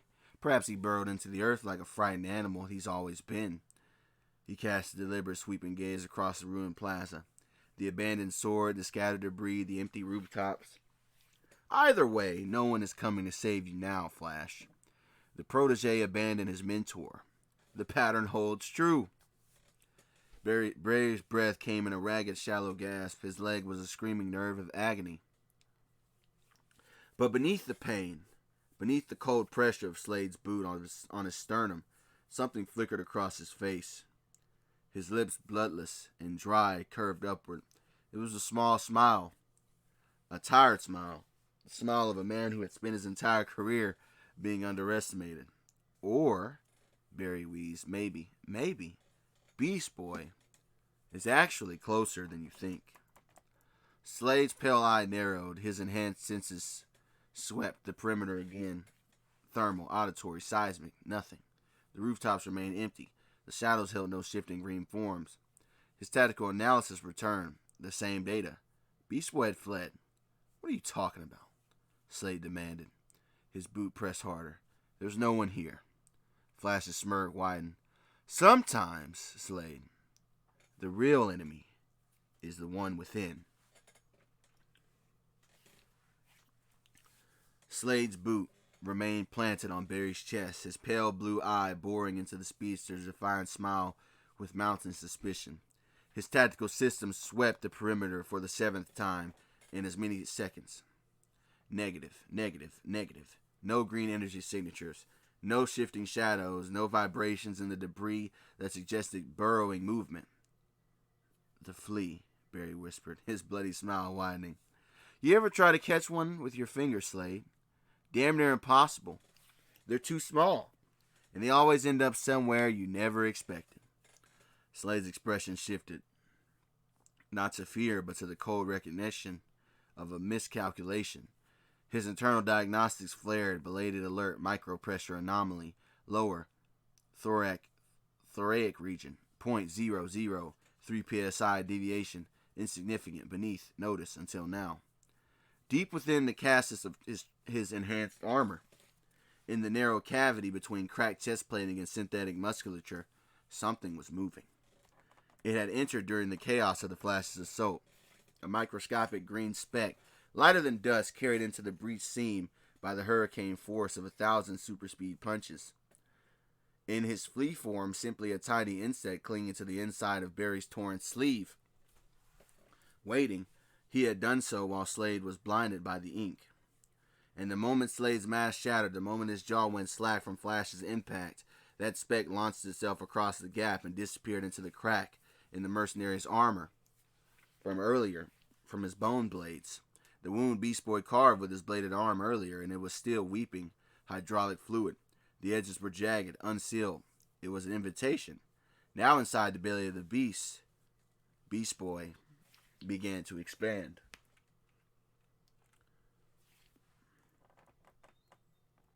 Flash rode away with every ounce of strength left in his ravaged leg, dragging himself across the bloodied asphalt as Slade's boot released its pressure, not by choice, but by pure paralysis. The mercenary stood frozen, his pale blue eye widening with something it had never displayed in decades of warfare. Not surprise, not calculation, but fear. What? Slade's voice crackled, the modulation flickering as internal systems began reporting catastrophic, incomprehensible data. What have you? The pressure built from within. Not an explosion from outside. Not a blade finding armor seams. Expansion. Something growing in the narrow spaces between his synthetic organs and reinforced skeleton, pushing against boundaries never designed to accommodate life. Slade's fingers spasmed, his swords forgotten. He looked down at his own chest as the cracked plating began to bulge outward with a low, groaning stress of tortured metal, hydraulic fluid mixed with genuine blood seeping through widening fissures and crimson rivulets. Impossible, he breathed. The word emerged not as contempt, but as denial, the final refusal of a man who had reduced the universe to equations, now facing an incalculable variable multiplying within his very own body. Servo cables snapped like outstretched rubber bands. Carbon titanium composite tore like wet paper. The hand gripped the shattered edges of Slade's armor and pulled. A sound escaped Slade, not a scream, not even a grunt of pain. Something older. A recognition of mortality finally remembered after cheating it so many times. His exposed eye remained fixed on the impossible hand emerging from his own chest, as if he could will it away through sheer refusal. Then, the transformation accelerated. Green light erupted from every seam, every crack, every weeping wound in the armor. The Ozaru form imperfectly continued its violent birth. Shoulders broadened beyond the armor's capacity to contain. The chest cavity expanded with the crackling pop of synthetic ribs surrendering. Slade's human form became a silhouette stretched over a mountain's emergence. His jaw opened, but no words emerged. Just a thin final exhalation. The last breath of a man who had spent decades trying to become something more than human, only to be destroyed from within by something apex and primal. Then the containment failed completely. The explosion was not a fire or force, but a form. Armor fragments, thousands of them, from micro shards to entire chest plates, shot outward in a radial bloom of liberated debris. Hydraulic fluid sprayed in black arterial arcs, synthetic muscle tissue shredded beyond function, scattered across the plaza like grotesque confetti. And rising from the wreckage, silhouetted against the crimson sky, stood Beast Boy. Not his human form, and not the demon-clan Namekian copy, or some prehistoric predator from Earth, but a green Ozaru modeled after his former team leader's bestial state. Its chest heaved with living breath, its eyes emerald and blazing, held not feral rage, by triumphant consciousness, and its fists, each the size of a wrecking ball, rose to beat against that chest in a thunderous primal rhythm. Boom, boom, boom. The sound echoed across the ruined waterfront, a victory drum of a funeral dirge, a declaration that the boy who had once been dismissed as the team's comic relief had just slain the monster who had terrorized them all. Beneath his massive feet, indistinguishable from the scattered debris of Slade Wilson's final form, lay only fragments, a shattered lens and broken weapon parts, and nothing more. Beast Boy's roar faded into ragged breathing. His massive form shuddered, then began to shrink. Not collapsing, but controlled. Deliberate, he descended through the forms in reverse, Ozaru to gorilla to human, each transition cleaner than the last. When Garfield Logan finally stood amid the wreckage, he looked down at his own hands. They were just hands now. Green skin, human proportions, finger that had never held a sword or fired a weapon, covered in the synthetic fluid of his slain opponent. But they had just torn Deathstroke apart from the inside. I told you, he whispered to the scattered debris, his voice cracking. Behind him, Flash pushed himself to his knees, his injured leg dragging. He didn't speak. He just watched his teammates stand amid the ashes of their enemy. So yeah, man, that's the end of that. That's the end of this episode. I thought it was really cool. I like how Beast Boy turned out in this story. You know, I remember someone typed in my comments. He said, Beast Boy doesn't hold back. It's a scary sight. Indeed it is, man. Indeed it is. Y'all forget, man. He could turn into microscopic things. He could turn into bacteria. He could turn into like a flea. He could turn into all type of crazy. He could turn into a swarm of bees. Beast Boy is dangerous, man. All right, and then I introduced Ozaru Beast Boy back in the Teen Titans arc in season 2. I had to bring him back. Still think it's dope. Anyways, let me know what you guys think about this episode, man. Be sure you hit the like button, comment, subscribe, all that. And I'll catch y'all the next one. Peace.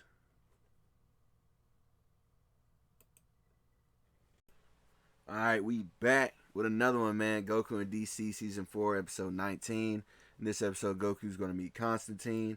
We probably got like 1 or 2 more episodes after this one to finish this season out. It's been a long season, man. Damn, 20 episodes. Anyway, man, shout out to the members, man. Jason57835, John Lane 2016, OD Demon Wolf 34, and Quade Moat, man. I appreciate the memberships, man. It helps me get better and better with the content, get a better budget. I appreciate it. Shout out to the subscribers as well. So anyway, let's get into it. The rubble, Strome Plaza, had fallen into an almost sacred silence. Beast Boy picked his way through the scattered debris, going through fragments of armor, twisted metal, and the broken remnants of Deathstroke's weapons until he reached the wall where Flash had propped himself up. Barry Allen sat with his back against a cracked pillar, his injured legs stretched out before him, the blood already beginning to darken and clot around the wound. His face was still pale beneath the sweat and grime, but his eyes were open, alert, tracking Beast Boy's approach with something like wonder. Beast Boy lowered himself carefully to sit beside his teammate, his green skin still slick with the exertion of his impossible transformation. For a long moment, neither spoke. The sounds of distant battle, the shrieks of Spawn, the rumble of collapsing buildings seemed to belong to another world entirely. And then Beast Boy spoke. "You okay?" he finally asked, his voice hoarse and stripped of all bravado. It was the voice of Garfield Logan, not the Beast, not the Avenger, just a young man who had done something necessary and was now only beginning to process it all. Flash let out a breath that was half laugh, half groan. "Not really," he admitted, wincing as he shifted his weight. "But I will be." He managed a weak chuckle, the sound surprisingly warm, despite everything. I have a pretty decent healing factor, remember? My speedy metabolism. I'll be up and running in about a day or 2. 3 tops. He gestured vaguely at the leg. Slade knew his anatomy. I'll give him that. Hit me where it counts. But he forgot that I can also heal in a flash.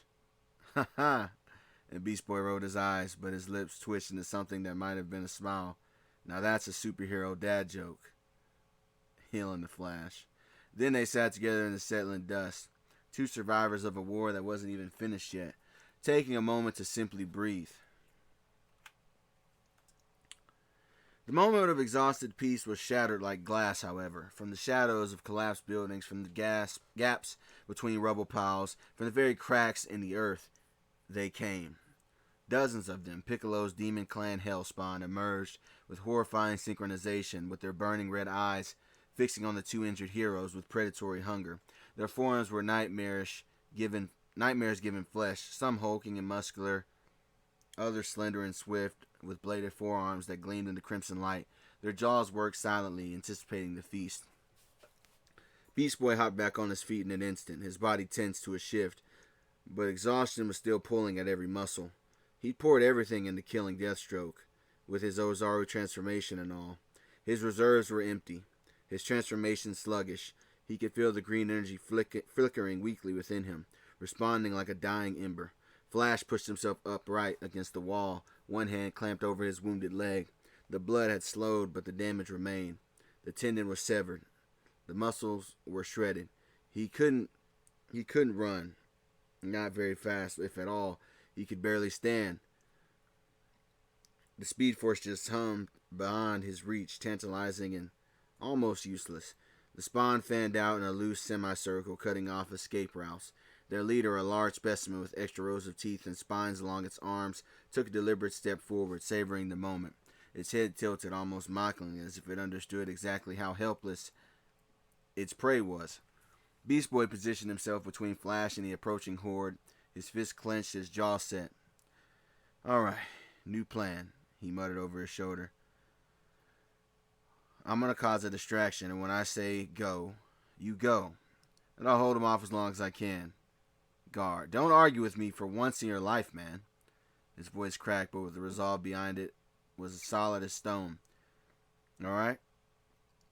You're the one who matters in this. If anyone's getting out of this, it should be you." The Spawn surged forward as one, a wave of claws and teeth and burning eyes. But the Spawn were mid-charge, and their claws reaching for the two defenseless heroes, and their jaws were gaping wide for the killing attacks when the world screamed. It wasn't a simple sound that traveled through air, it was a frequency, resonating directly in the crystalline structures of the Demon Clan's Namekian's biology. Every Spawn in the plaza froze mid-stride as if struck by paralysis. Their burning red eyes flickered wildly, their jaws clamped shut involuntarily. A unified, agonized shriek erupted from dozens of throats, a sound so high and piercing that Beast Boy and Flash had to cover their ears, even though it wasn't meant for them. Well, at least they had to cover their ears at first, and then it seemed to tune itself. The Spawn convulsed, they dropped to their knees, their claws scrabbling uselessly at their own heads as if trying to tear out the source of the pain. Their larger leader toppled sideways, its legs kicking spasmodically.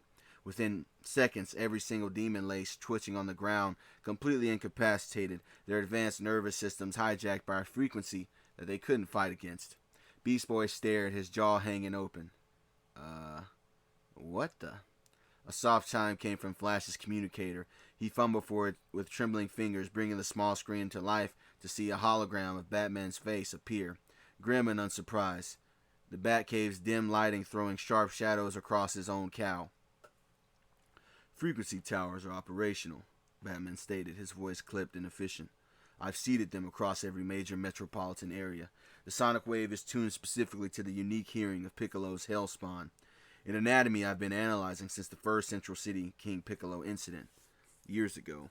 It causes immediate neural overload without harming human biology. I even fine-tuned it to spare our Piccolo's hearing to avoid friendly fire. But I wouldn't call him a friend." He paused, his eyes flicking briefly to something off screen. "You're welcome." Flash let out a laugh that was half hysterical, half relieved. "Bruce, man, I could kiss you." "Don't." Batman's tone was flat, but there might have been the faintest ghost of something, slight amusement or approval, in the set of his jaw. The screen went dark. Beast Boy looked at the twitching, immobilized spawn scattered across the plaza, then a flash, then back at the spawn. A slow, incredulous grin spread across his face. Remind me to never play a poker game against that guy.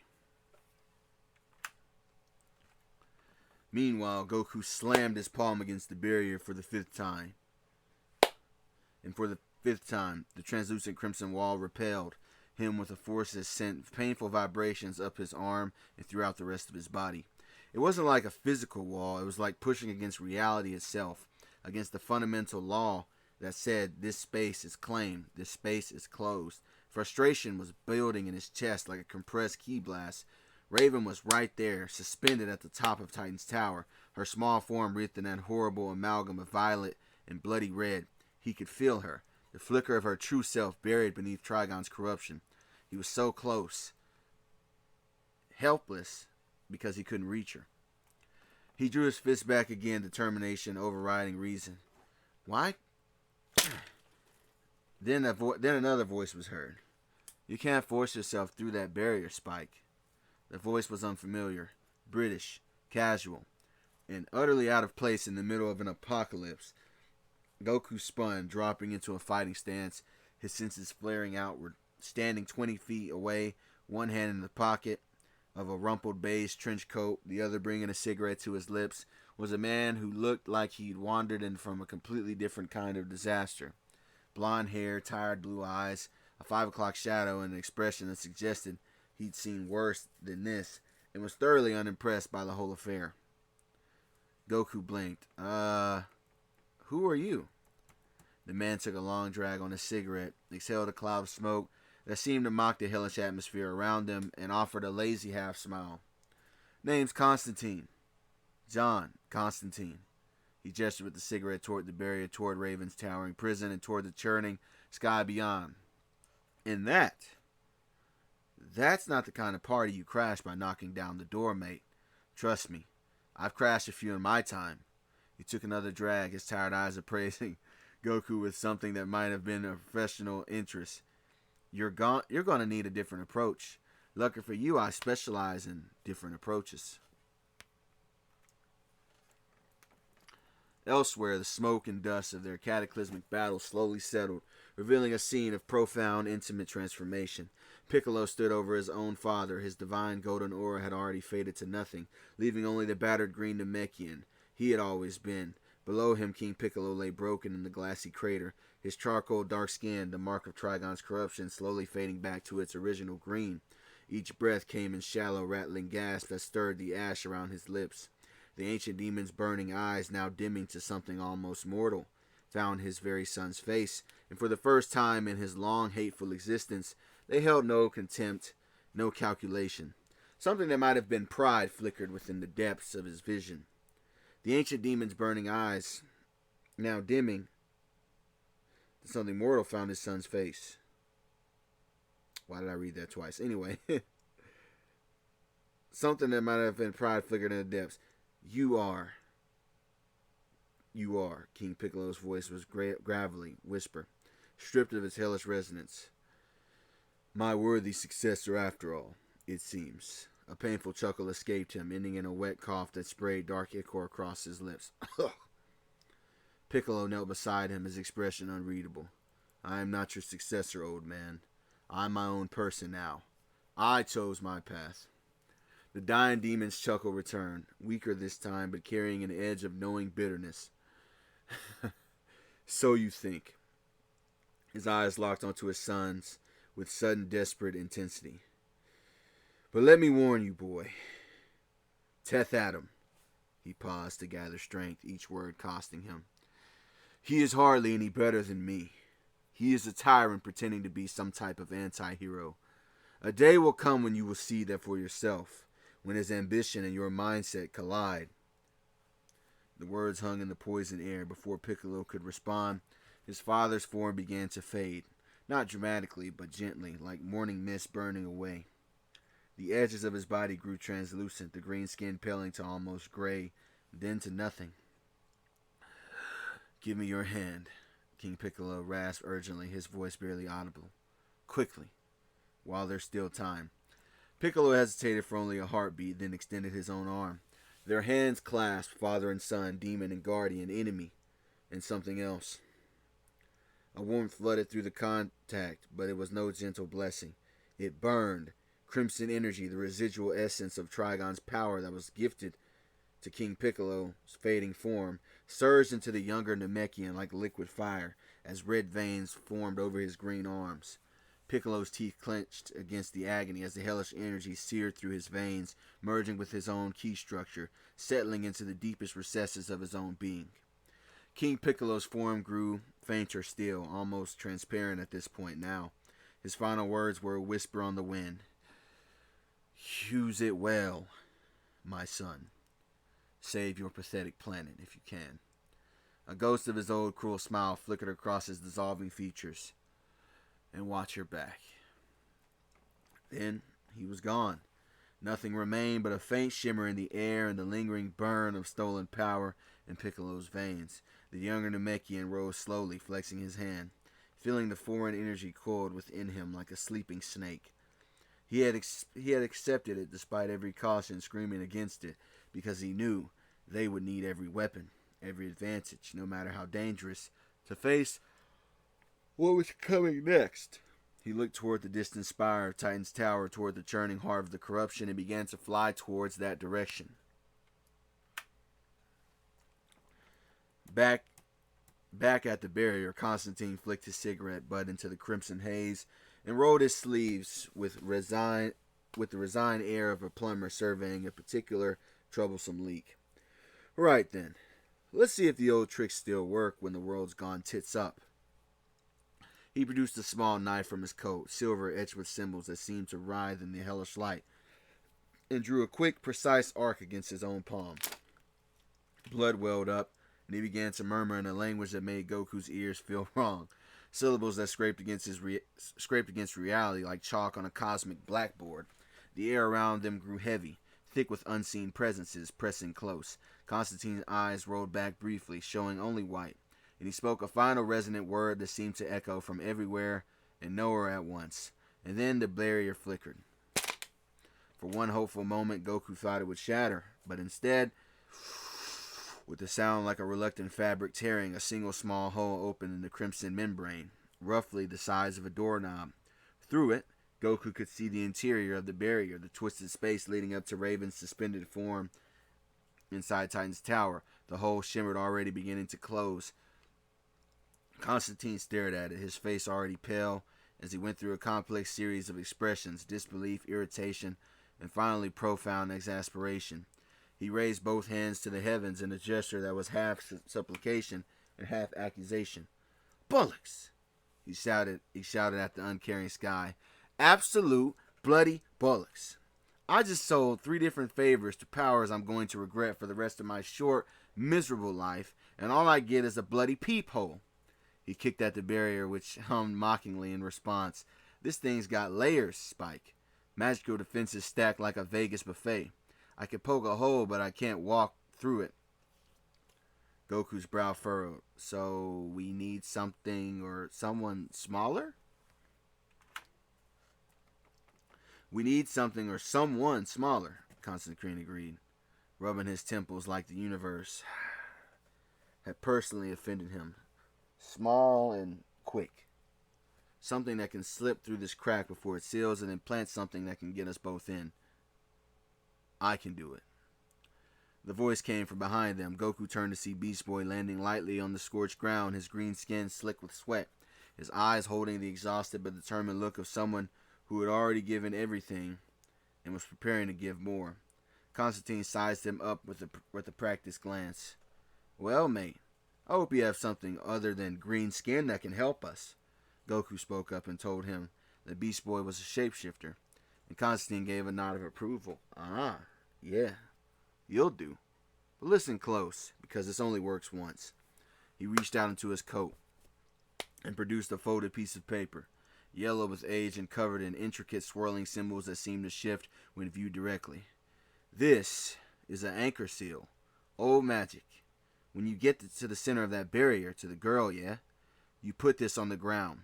Then your mate, with the spiky hair, gives me a drop of his blood, and I use it to key the anchor to him and myself. The barrier recognizes his blood as belonging on the inside, and the whole thing comes down like a house of cards. Goku didn't hesitate. He bit down on his hand, not a theatrical gesture, just practical efficiency, and held out his bleeding knuckle toward Constantine. A thick drop of sand blood welled up crimson against his skin. Constantine produced a small vial, caught the drop with practiced precision, and held it up to the hellish light. Right then. Let's hope your biology's bloods also plays nice with the fifth dimensional sympathetic magic. Wouldn't be the weirdest thing I've worked with. He handed the folded paper to Beast Boy. Don't lose this. Don't get it wet. Don't let anything get it. And for God's sake, don't read the symbols out loud. Trust me on the last one. Beast Boy took the paper with reverence, tucking it carefully into a secure fold of his costume. He looked at Goku, then at the small, rapidly shrinking hole in the barrier. I'll get it done. Then the transformation was instantaneous. A shimmer of green light and Garfield Logan was gone. In his place, a small green bat fluttered in the crimson-stained air, its wings beating in frantic, urgent strokes. The paper was clamped delicately in his tiny jaws, rolled into a secure tube that wouldn't unfold mid-flight. Constantine stepped back, gesturing toward the barrier. Go on then, little mate. Don't keep the devil waiting.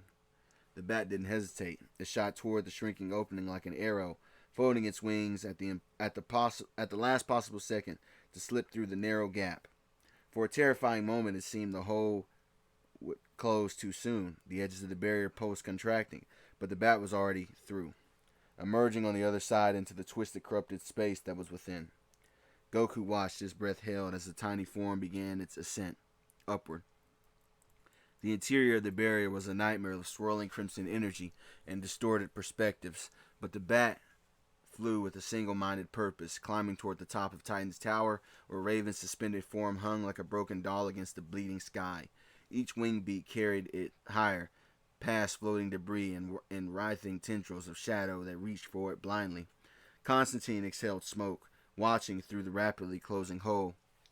That's one brave kid, he murmured almost to himself. Stupid, maybe, but brave. He glanced at Goku. Your friend, I assume. Goku's eyes never left the ascending bat. Yeah, one of my best. Then the air itself curdled. Goku felt it before he saw it, a pressure, change so profound it made his ears pop. His key senses screaming, a warning that came far too late. The crimson sky above Titan's tower didn't just darken, it coalesced, drawing inward like a wound closing, and from the gathering void, a figure began to descend. Trigon materialized, not with a dramatic explosion, but with the terrible simplicity of a truth that was finally spoken. One moment there was only the churning hell cloud, the next he was simply there, his vast form hovering before the tower, 4 burning eyes fixed on the tiny figures below, with the detached interest of a god examining insects, the temperature on the ground spiked by 20 degrees, the barrier around the tower post in recognition of its master's presence. The final quarter begins, Trigon intoned, his voice vibrating through the bone and soul alike. Your struggles have been entertaining, a brief distraction from the eternal silence that is to come. But all games must end. Your world's hope dims, your allies are weak, and my daughter's resistance is fading. Goku's fist clenched, his aura flaring instinctively. He took a step forward, toward the barrier, toward the monster, towards the deity, basically.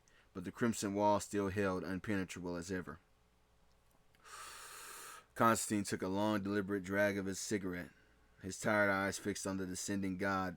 When he exhaled, the smoke seemed to struggle against the hellish atmosphere. Well, he said, his voice remarkably steady for a man staring into the face of cosmic evil. That's not ideal. He glanced at Goku, then at the tiny bat still climbing toward the tower's peak. Your little green friend might be too late to get us in, Spike. This party's about to get spectacularly boned. Then the crimson sky above them split open, but not from Trigon's descent. A streak of blue and red, moving faster than sound and fury, tore through the hellish clouds and slammed to a halt between Goku and the towering demon. Superman landed with a concussive thud that cracked the scorched earth. his cape billowing in the superheated wind and his eyes blazing with solar fire. "Then let's give him something to watch," Superman said, his voice calm but carrying the weight of absolute resolve. He didn't look at Goku or Constantine. His gaze was fixed on the colossal form that was before them, on the four burning eyes that now focused on the new defiant speck. "Get inside. Save Raven. I'll keep him busy." Constantine raised an eyebrow. "Busy? May. That's not a bloke you can keep busy. That's a force of..." Superman was already moving. Twin beams of concentrated heat vision, bright as newborn stars, lanced from his eyes and struck Trigon square in the chest. The impact was spectacular. A detonation of red light against crimson flesh, a shockwave that rattled the barrier and sent debris flying for miles. For one glorious second, it seemed like the Kryptonians' attack might actually mean something. Trigon only looked down at the fading afterimage on his chest. Then his four eyes shifted, focusing on the tiny figure who had dared to sting him. A sound emerged, not pain, not anger, but amusement. Deep and rumbling and utterly terrifying. "A spark," Trigon observed, his voice dripping with condescending interest. "A brighter spark than the others. How refreshing." He raised one massive hand, shadows coalescing around it. Let us see how long you burn." Superman hovered firm, not retreating an inch, his jaw set in granite determination. Behind him, Goku watched, his heart pounding not with fear but with the desperate need to make a move, to act, to help. The distraction had worked. The demon's attention was elsewhere for now. Now they just had to use it to their advantage. And that'll be the end of this episode, man. Let me know what you guys think. Let me know what you guys also think of this, how this Constantine design turned out. I like it, but also I think he looks a little too young. You know, I probably should give him like some stubble or some type of, a little small scraggly beard or something. I don't know. Let me know what y'all think in the comments, though, of course, and of course, leave a like, all that. Shout out to the members. I'll see y'all on the next one. Gone. Peace. Yeah, we back. Goku and DC Season 4, Episode 20. Got one more episode after this, and it'll probably be a long one. Anyway, let's get into it. This episode, Goku meets Black Canary. As always, I gotta say, shout out to the members, man. Jason57835, John Lane 2016, OD Demon Wolf 34, Quad Emote, man. Shout out to the members. Y'all help me produce better and better content with your contributions, and I appreciate it. And let's get into it. All right. The bat wings beat a frantic rhythm against the corrupted air, each stroke a prayer of purpose. Garfield Logan didn't need to be a hero anymore at this time. He'd buried that life behind in the loss of Terra. With Robin, with the version of himself that believed in clean victories and moral certainties. But this wasn't about the world. Though the world was at stake, this wasn't about justice, though justice required people like him. This was about friendship. This was about Raven. Raven, who had sat with him in silence when his worlds had failed. Raven, whose dark power had always been a shield for her friends, even as it ate away at her from within. Raven, who was now being consumed by a father who made most people's nightmares look like simple lullabies. He slipped through a shattered window and landed on the debris-strewn floor of Titan's Tower, the common room. The place where they'd once watched bad movies, argued over pizza toppings, and been something similar to like a family. The nostalgia was a knife in his chest, but he pushed it aside with trembling claws as he shifted back to a human form and pulled the folded paper from his costume. The symbols seemed to pulse with their own heartbeat. He pressed it to the floor, his hand steady despite the tremors running through him. "All right," he whispered, his voice cracking. "Here goes nothing." Superman, however, he was a comet of incandescent fury, a blue and red streak that carved burning lines across Trigon's colossal form. His heat vision was hot enough to slice through steel, and it raked across the demon's chest in searing arcs that left glowing furrows in the hell flesh. Furrows that sealed in almost an instant. His gaze moved on. He followed with a fist driven by the power of Earth's star, slamming into the hinge of Trigon's jaw with a crack that should have felled mountains. The demon's head only slightly shifted. "Is that all?" Trigon's voice rolled over him like thunder over a graveyard. The last son of a dead world burning himself out against my hellish eternity. Superman didn't answer. There was no reason to. Words were a luxury for moments that weren't borrowed. He struck again. A shoulder, a rib, the hollow of a throat. Each blow a desperate bid to buy seconds to carve millimeters of ground. His knuckles slightly ached, and his stamina was being tested. But his eyes never once wavered. Let this thing call him a spark. He would burn until there was nothing left to give. Goku's knuckles were white, his nails digging crescents into his own palms. Every instinct, every fiber of his Saiyan biology screamed at him to launch himself into the sky, to join his brother Superman to fight. The air around him cracked with the heat of his barely suppressed aura, the ground beneath his feet beginning to soften and smoke. But he held. His eyes tracked the tiny bat shape ascending the Titan's tower, willing it faster, willing Beast Boy to succeed before his own restraint shattered. Beside him, Constantine lit another cigarette. With fingers that only trembled a little, he watched the airborne battle with the weary appreciation of a man who had seen too many good people die against impossible odds. Busy Blue Bee, that one, he murmured, nodding toward Superman's blurring form. Stings and stings and stings. Beautiful, really. The courage of it, I mean. He exhaled a stream of smoke that the hell wind tore apart. But you and I both know, Spike, one bee doesn't compare to a swarm. And old Nick up there, he tapped ash onto the scorched ground. He's not the kind you chase off with a few bee stings anyway. He's the kind that is summoned to turn the whole hive to ash. Then a deep voice was heard behind them saying, "Well, the swarm has arrived," Batman said as he appeared behind them. The voice came from the shadows like a blade finding its sheath, low, certain, and utterly without fear. Goku spun, his fist rising, but it was Constantine who let out a sharp exhale of relief that he'd never admit to.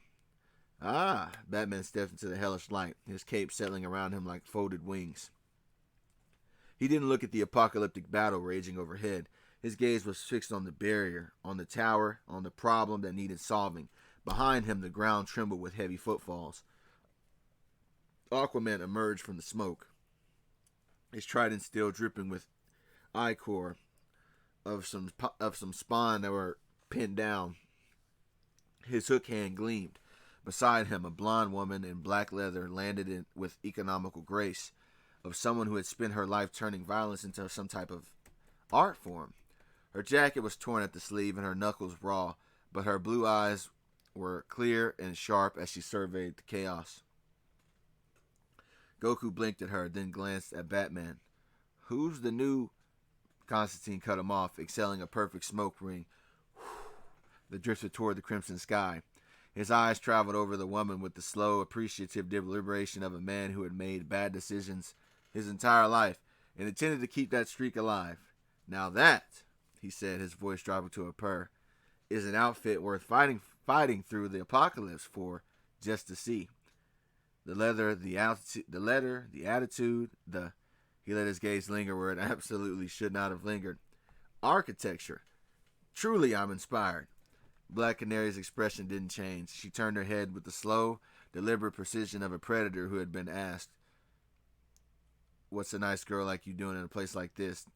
type of conversation. Approximately 4,000 times. Her eyes met Constantine's with the warmth of a glacier. "You breathe one more word my direction," she said, her voice carrying that particular resonance that made Glassware nervous, "and I'll show you what my voice sounds like at close range." Constantine's smirk didn't waver, but he did take a step back. Aquaman's lips twitched in annoyance, and Batman, already moving toward the barrier, didn't bother to hide his disdain. "Focus. We have work to do." The barrier didn't shatter, but it sighed. A long, keening exhale that resonated through the scorched earth like a dying battery's final pulse. But the change was only localized, the shimmering curtain of crimson light rippling and parting directly before Goku and Constantine, forming like a narrow corridor that led into the twisted space that was within. The symbols Beast Boy had placed had found their mark, and the anchor seal was now working. Constantine's tired eyes lit up with something between triumph and manic relief. He clapped Goku on the shoulder, the cigarette dangling from his lips, bobbing with his words. "Well, gents and lady," he added with a nod to Canary that was almost respectful. This little chinwag has been a genuine pleasure, but Spike and I have a VIP section to attend to, and the bouncer's about to close the gate. He strode toward the opening without looking back, his trench coat billowing in the supernatural wind. Goku moved to follow, but Batman's voice stopped him. We'll hold the line. The words were simple, absolute. Batman's cowl was turned toward the sky where Superman continued his desperate dance with Trigon. But his meaning encompassed everything. The demons, the chaos, the very end of their world. In this. Whatever it takes. Aquaman raised his trident in salute. Black Canary cracked her knuckles, the air around her mouth already beginning to vibrate subtly. Goku met Batman's eyes, and he saw the trust there beneath the ice and nodded once. He turned and plunged into the corridor after Constantine behind him, the barrier sealed with the sound like a tomb closing.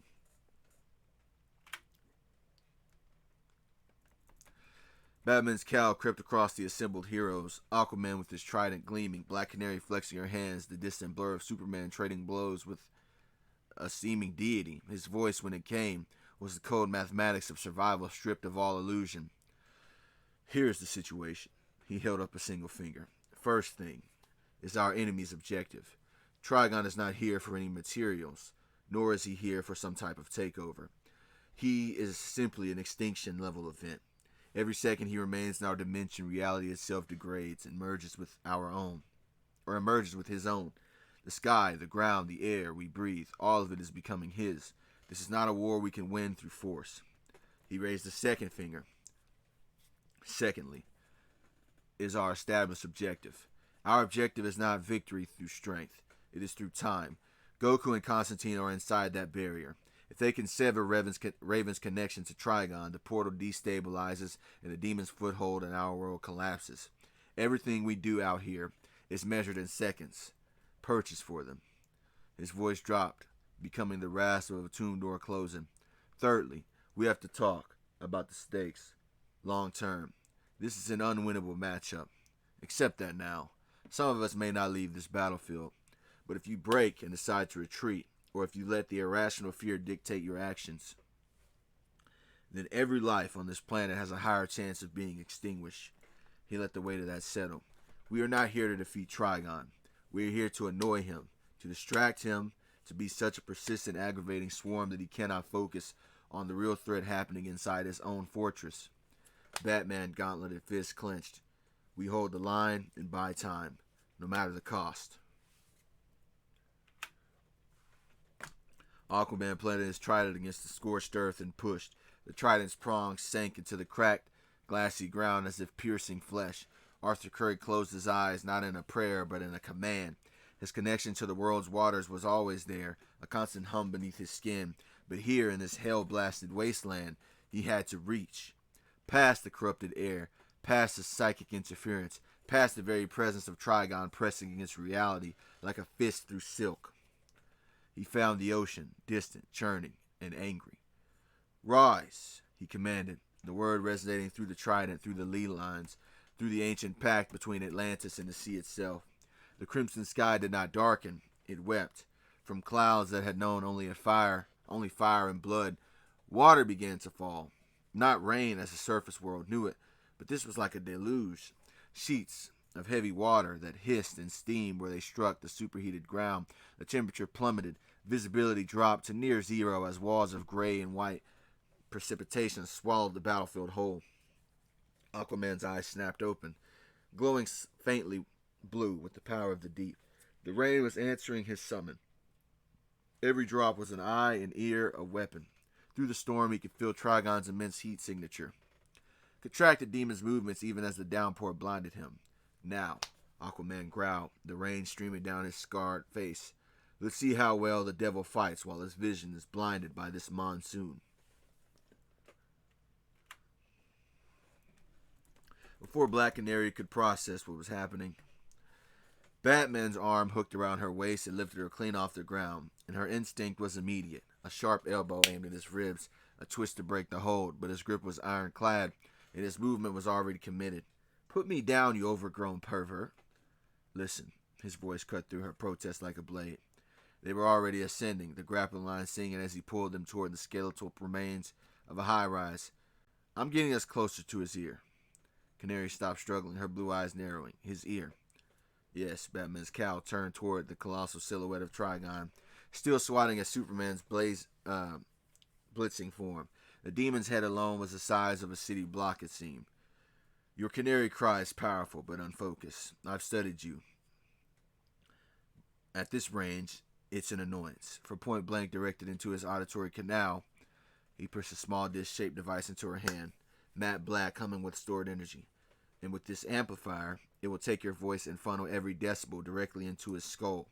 No dispersion, no waste, just pure frequency and hopefully pain. The device was warm against her palm. She turned it over, feeling the weight of what he was asking. How close you need to get me? Batman's jaw tightened. Inside the blast zone, his head will be focused on Superman. We will use the rain as cover, drop onto the outcrop near his shoulder, and then you scream. The grapple released. They landed on a crumbling ledge, the storm howling around them. Canary clipped the amplifier to her belt and met Batman's eyes. Then what are we doing? Let's stop wasting time. The rain-slicked surface of Trigon's shoulder was like landing on red obsidian, smooth, cold, and radiating a heat that had nothing to do with temperature. Batman's boots skidded for purchase as the demon's massive form shifted, distracted by Superman's latest assault. Below them, miles of hell flesh pulsed with corrupted light. Black Canary didn't wait for an invitation. She simply launched herself from Batman's grasp in a perfect front flip. The amplifier clutched against her chest, her body twisting through the torrential downpour. For one suspended moment, she was weightless against the crimson sky, and then she opened her mouth. The scream that emerged was not a sound. It was a weapon. The amplifier caught her canary cry and focused it into a needle-thin beam of pure, concentrated frequency, aimed directly at Trigon's ear canal. The air between her lips and the demon's head shimmered, vibrating at a pitch that made Batman's teeth ache despite his distance. Trigon's four burning eyes went wide. Ugh.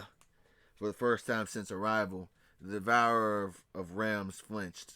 A sound, something between a roar and a howl, tore from his throat, as his massive hand snapped up to clamp over his own ears.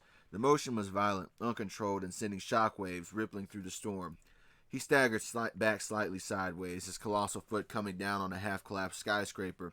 With the crunch of pulverized steel and concrete, the building buckled and folded, unable to bear the weight of the god that was in retreat. Now, let's bail, Batman shouted, already diving toward Canary's falling form, his arms locked around her waist as his cape deployed into a makeshift glider, catching the superheated updrafts. They swooped low, clearing the debris filled by inches before landing hard on the flooded street below. Canary gasped for breath, her throat raw, her eyes still fixed on the reeling titan above. The stairwell of Titan's tower had never felt so long. Each step Goku climbed was heavier than the last, the air growing thick with the weight of Raven's torment. Constantine followed close behind, his cigarette long since burned out, his usual sardonic demeanor replaced by something rare and unsettling, genuine gravity. They emerged onto the rooftop level to find Beast Boy waiting, his green skin slick with sweat, his eyes hollow from what he'd witnessed. The folded anchor seal lay pressed against the floor, its symbols pulsing with the sickly crimson rhythm that matched the sky outside. Behind him, a shimmering tear in reality hung, suspended, a vertical wound of swirling violet and black humming with psychic static. Beast Boy's voice was raw. What now? Constantine stepped past Goku, studying the tear with a magician's eye. He pulled a fresh cigarette from his coat. He didn't light it. He just rolled it between his fingers. Right then. Here's a short version, lads. He pointed at the tear. That's not just a portal. It's a gateway that binds these two realms.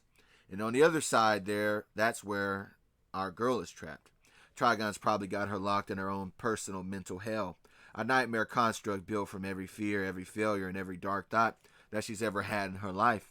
And she can't wake up until someone pulls her out of it. Beast Boy's jaw tightened. So we go in and get her. We? Constantine's laugh was dry, humorless. No, mate. You should probably stay here with me. This gate needs a key master, like myself, someone to keep it open, to make sure the way back doesn't collapse, while your spiky-haired friend goes in to do the heavy lifting. He turned to Goku, his tired eyes sharp. Spike here definitely has the willpower to walk through his own personal hell and not get lost in it. Based on how I met him, that is, trying to enter a barrier that he had no chance of entering, but he wasn't going to take no for an answer. But make no mistake, whatever Raven's facing, the gate will show you your worst nightmares too. Your failures, your fears, everyone you couldn't save. He finally lit the cigarette, the flame casting dancing shadows across his face. Are you ready for that, mate? Goku's expression didn't change. His fists unclenched. She's my friend. I'm going to save her. Constantine nodded once. Then go ahead. Go on ahead. I'll hold the door. The portal pushed before them, a vertical wound in reality that breathed with every psychic tremor from Raven's torment. Violet and black energy swirled in patterns that hurt to look at, and from within, cape whispers that weren't quite words, sensations that weren't quite sounds. Goku stepped forward, his aura flickering around him like a candle in a hurricane. He was done waiting. Wait! Beast Boy's voice stopped him cold. The green-skinned shapeshifter had moved to stand beside the portal, his hand outstretched not to block Goku's path but to join it. His emerald eyes still holding the exhaustion of his battle with Slade, they were now fixed on the swirling chaos ahead. I'm going with you. Goku turned his brow furrowing. Gar, this isn't... I know what it is. Beast Boy's voice was steady, stripped of his usual sarcasm. Constantine already said it. He's going to show us our worst nightmares, our failures, and everyone we couldn't save. He swallowed hard, his jaw tightening. I've got plenty of those for sure. But so do you, Goku. And if we both go in, we double our chances of finding her before whatever is in there breaks us. Goku studied him for a long moment. The boy who had run away from the hero's life, the young man who had returned not for the world but for his friends. He saw the same thing in Beast Boy's eyes that he'd seen in his own reflection 1,000 times over. The refusal to let someone else fight alone. Goku nodded once. Fine. Together then. Constantine took a long drag on his new lit cigarette, the smoke curling around his tired face. Right. Both of you. All right then, listen close. He gestured at the portal with the burning tip. This place you're about to walk into is going to feel like hell. It's going to smell like hell. It's going to taste like copper and fear and every bad decision you've ever made in your life. But here's the thing, mates. He leaned in, his eyes suddenly sharp. All pretense and detachment burned away. It's an illusion. Every monster you see, every whispered doubt, every face from your past that looks at you with a disappointment or rage, it's not real. It's Trigon's power feeding on your mind, on your insecurities, trying to convince you that the darkness is all there is. He pointed at each of them in turn. Don't let him conquer your minds. You hear me? The moment you believe the lie, you've already lost. You'll wander those corridors forever, chasing ghosts that don't even exist. But if you remember, if you hold on to the truth of who you are, why you're there, what's waiting for you on the other side, then the illusion has no power over you. Constantine stepped back, the cigarette dangling from his lips. Now go. Find your friend. Remind her she's not alone in this. His voice softened just for a moment. And for what it's worth, I believe in you, lot. Goku and Beast Boy exchanged a look. A warrior's understanding and a friend's trust. Then together, they stepped into the void. Alright, that'll be it in this episode. Let me know what y'all think of the Constantine change. Everybody in the comments was like, basically telling me that blood looked like a damn Ellen DeGeneres. So they had to change it a little bit. You know, I was gonna go for like a more faded 5 o'clock shadow, but I decided to just give him some facial hair. But also here's some other Black Canary arts that didn't make the thumbnail. These are, I thought these were also pretty clean. I didn't know what style to go for, but anyways, man, I'll catch y'all on the next one. Last one will be the last episode of this season, for real this time, and then it'll probably be a long one. So stay tuned for that. Anyways, I'll catch y'all on the next one. Peace. Yeah, we already back with it. Goku and DC Season 4, Episode 21. And I lied, by the way, because this ain't going to be the last episode for this season. It didn't work out that way. But anyway, this is Season 4, Episode 21. Piccolo arrives to help Superman. And let's go ahead and get into it. Shout out to the members, of course, as always. Jason 57835, John Lane 2016, OD Demon Wolf 34, and Quade Moke. Once again, as I always say, you guys, the members help me make better and better content for you people to watch. Anyways, let's get into it. The portal didn't spit them out so much as it unraveled them. One moment, Goku could feel Beast Boy's shoulder brushing against his own, a solid grounding presence in the chaos of swirling violet and black, and then the next, that presence was gone and replaced by an infinite, yawning emptiness that stretched in every direction. Goku spun, his senses flaring outward, searching for the familiar green spark of his friend's energy. Nothing, just the oppressive weight of a void that seemed to press against his very soul. Beast Boy.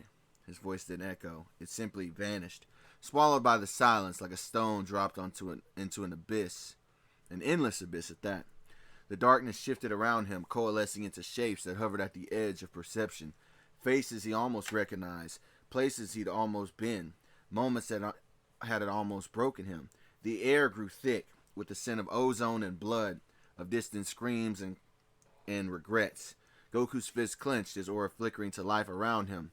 A defiant blue candle in a universe of shadows. Illusions, he reminded himself. Constantine said they were illusions. But knowing that and believing it were two different things. And when the darkness began to whisper his failures in the voices of those he'd failed to save, it began to start its toll. The rain continued to fall in sheets, meanwhile, hissing against Trigon's smoldering flesh. His massive hands remained clamped over his ears for quite a moment. Not from genuine injury per se, but from the unfamiliar sensation of this high frequency, and it caused annoyance. The tiny blonde creature had produced a sound that actually registered. How quaint. He lowered his hands slowly, his four burning eyes sweeping down to locate the speck that had dared to sting him. Black Canary stood on the flooded street below, Batman's arm still around her waist, both of them drenched and defiant. The amplifier at her throat still crackled with residual energy. Trigon's chuckle rode across the battlefield, a low rumbling sound that held no humor, only the cold amusement of a being who had witnessed the death of countless civilizations. His voice, when it came, vibrated through the rain itself. I must admit, he intoned, each word a hammer blow against the storm. That was a rather impressive death rattle for a little songbird. His massive head tilted, the four eyes of crimson energy framing his face like a demonic crown.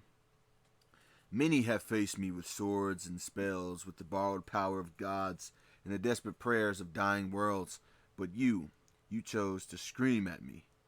A pause, heavy with menace. You chose to use sound. I almost respect the audacity of it all. The rain around Canary began to evaporate, turning to steam by the heat radiating from Trigon's focused gaze. Almost. Superman touched down between the gathered heroes, his cape singed, his suit torn at the shoulders, where Trigon's energy had grazed him. His eyes swept across the assembled fighters. Aquaman, with his trident. Black Canary, catching her breath. Batman already pulling up tactical displays on his gauntlet. Status, Superman said. The word clipped but not demanding. Batman didn't look up from his work. Goku and Constantine are inside the barrier. Beast Boy joined them. Their objective is Raven. If they succeed, the portal destabilizes and Trigon's foothold collapses. He finally raised his eyes, meeting Superman's gaze with the cold certainty of a man who had already accepted the worst possible outcomes. Our objective is to hold off the devil until then. Superman's jaw tightened. He looked up at the colossal form of Trigon. Still, reeling slightly from Canary's sonic assault, and measured the distance between hope and extinction. How long you think we need to buy? Batman's answer was immediate, brutal, and honest. As long as Goku needs. No more, no less. He activated the comm system, his voice broadcasting to every hero, still fighting across the ravaged planet. All units. If anyone can hear, this is Batman. Fall back to these coordinates. We're making our stand here. Aquaman raised his trident, the storm answering with a crash of thunder. If we are to fall on this night, then let's give the devil something to remember us by.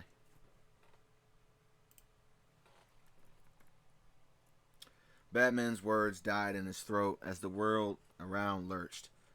It wasn't a tremor, it was a convulsion. The scorched earth beneath their feet buckled, like a wounded beast sending jagged fissures racing across the flooded streets in every direction. The rain, moments ago, a strategic asset, became a liability as water cascaded into the widening chasms, dragging debris and shattered asphalt down into darkness as it became slippery. Superman moved on instinct.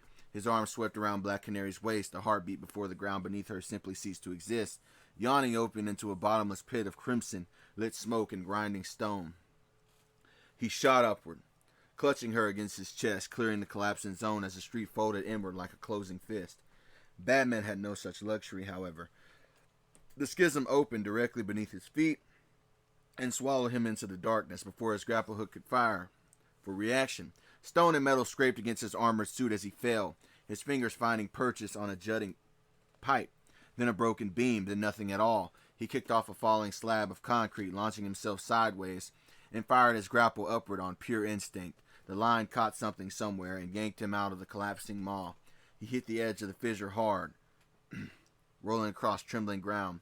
His cape was torn, his gauntlets were sparking, and below him the earth continued to groan and split, as if the planet itself was being torn apart from within. Trigon's laughter rolled across the devastation like funeral bells. Batman pushed himself on shaking arms, his cowl streaked with dust and hydraulic fluid from his damaged gauntlets and all the collapsing machinery that was leaking. The fissure, before he pulled himself out of the hole, the fissure still smoked at his heels, a fresh grave waiting to swallow him. Above, Trigon's massive hand was already descending, not to crush but to pluck. Fingers each the size of a telephone pole reached for the dark night with the casual condescension of a child picking up an insect. Where do you think you're going, Bat? The demon's voice vibrated through the broken ground.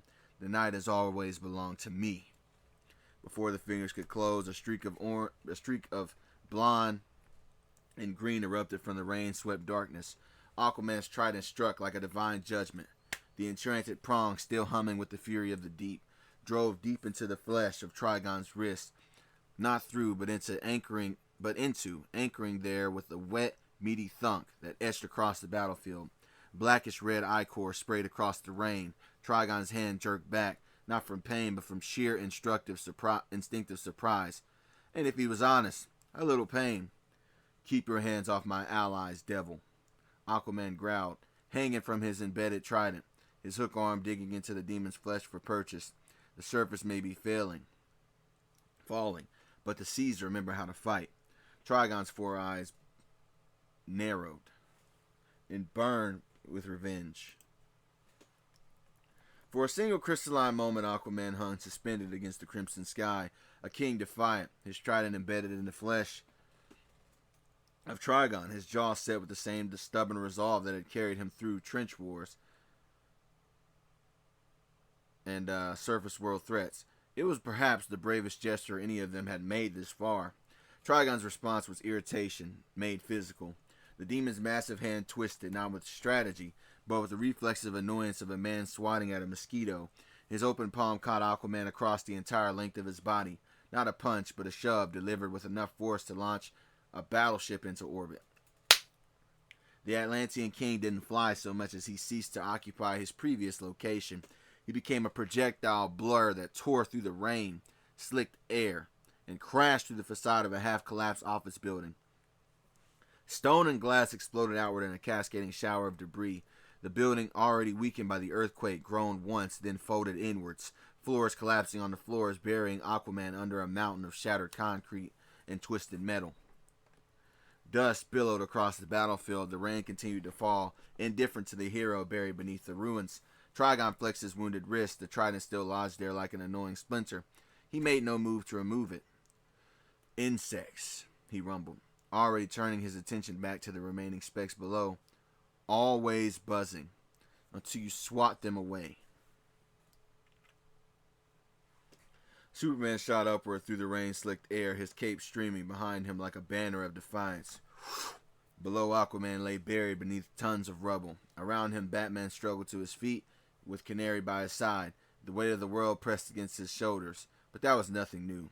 He hovered before Trigon's massive face, close enough to see the swirling galaxies of malice in those four burning eyes, and then he inhaled. Not a breath, a vacuum. The air for 100 yards rushed towards his lungs, pulling rain, debris, and swirling mist into a spiraling funnel that disappeared between his lips. His chest expanded beyond its normal limits, his cheeks bulging with compressed atmosphere, the temperature around him dropping degrees in instants. Then he exhaled. The Arctic blast that erupted from Superman's lungs was no simple frost breath.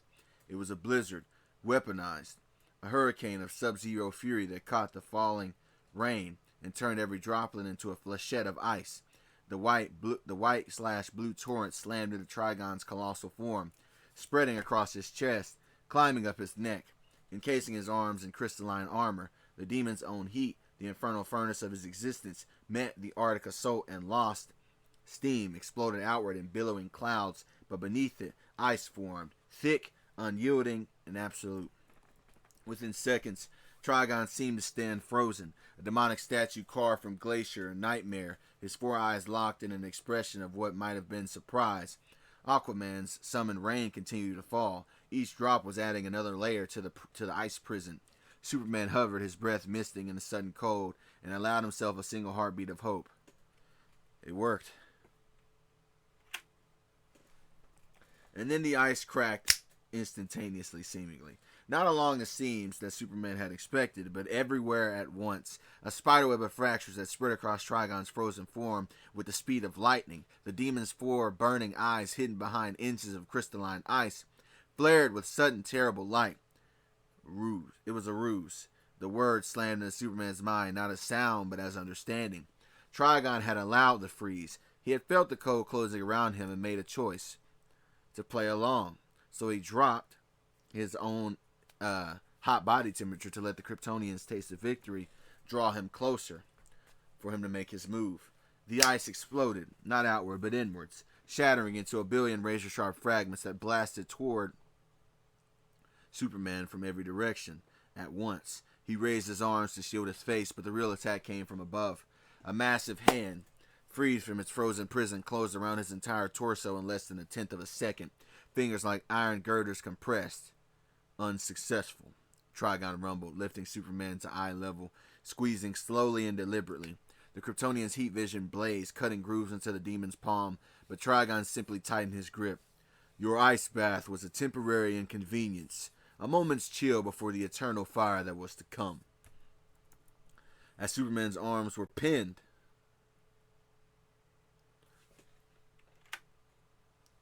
the pressure of Trigon's grip was agony. Enough. But then the demon began to pour. It started as a warmth against Superman's skin, a pleasant contrast to the lingering cold of a frost breath. Then the warmth became heat.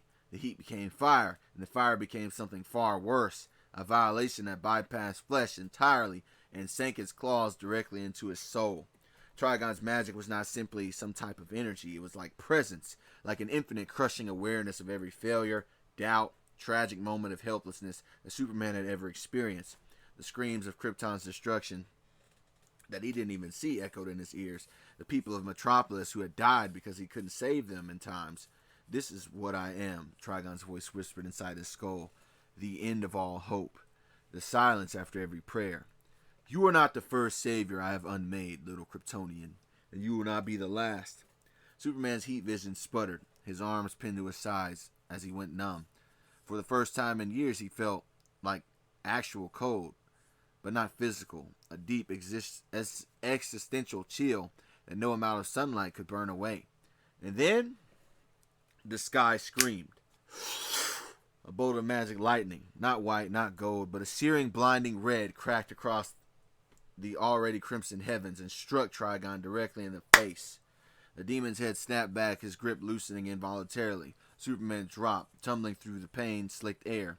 He caught himself 20 feet above the flooded street, spinning toward the source of the blast. Piccolo hovered against the bleeding sky, his torn gi whipping in the supernatural wind.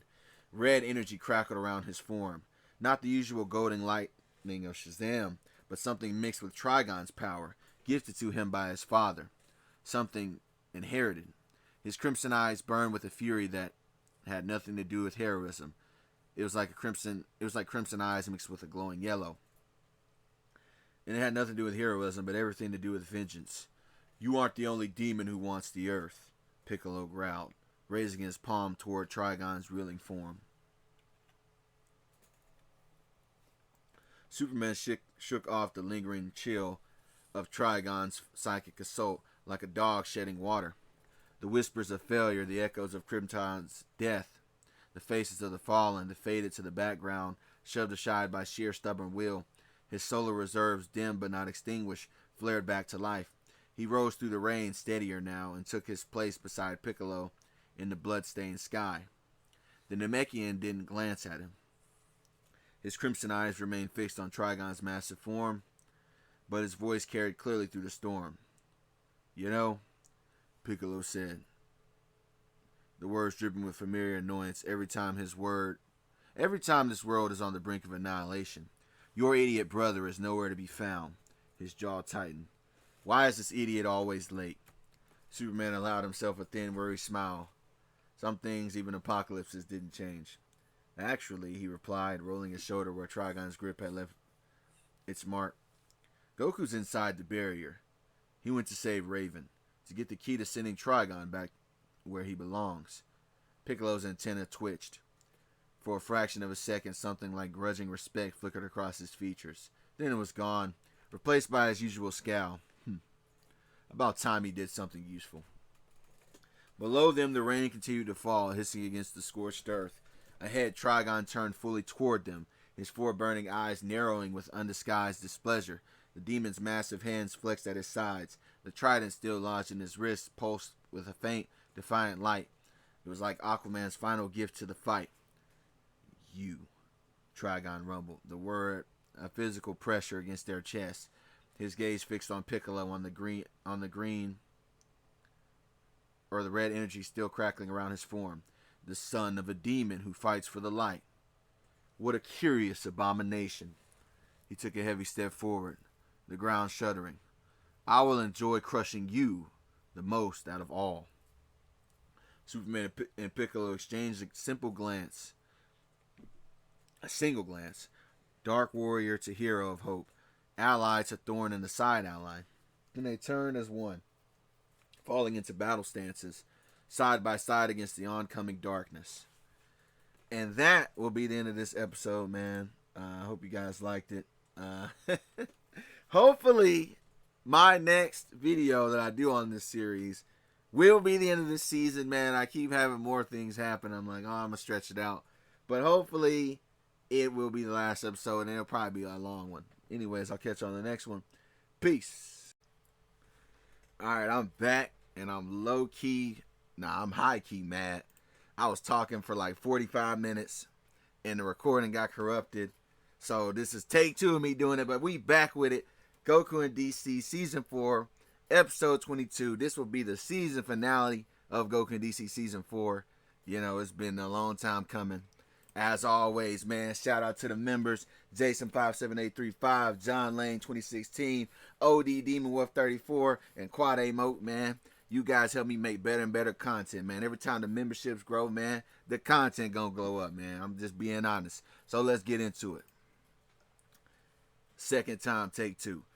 The rain-slicked air shattered with twin sonic booms as Superman and Piccolo launched themselves in opposite directions, becoming streaks of blue and red against the bleeding sky. Trigon's 4 burning eyes tracked them, one pair left, one pair right. His massive head was swiveling with the ponderous weight of a mountain moving, trying to follow flies. Superman curved low, skimming the flooded streets, his cape tearing through standing water as he pulled himself up hard. He shot past Trigon's knee, close enough to feel the hell flesh heat, and drove his shoulder into the demon's calf with the force of a freight train. The impact was negligible, like a moose headbutting an elephant. but the annoyance registered. I wouldn't say really a moose. I'd probably say like a deer, but it don't matter. Trigon's leg twitched, his balance shifting a fraction as he turned to swat at the Kryptonian.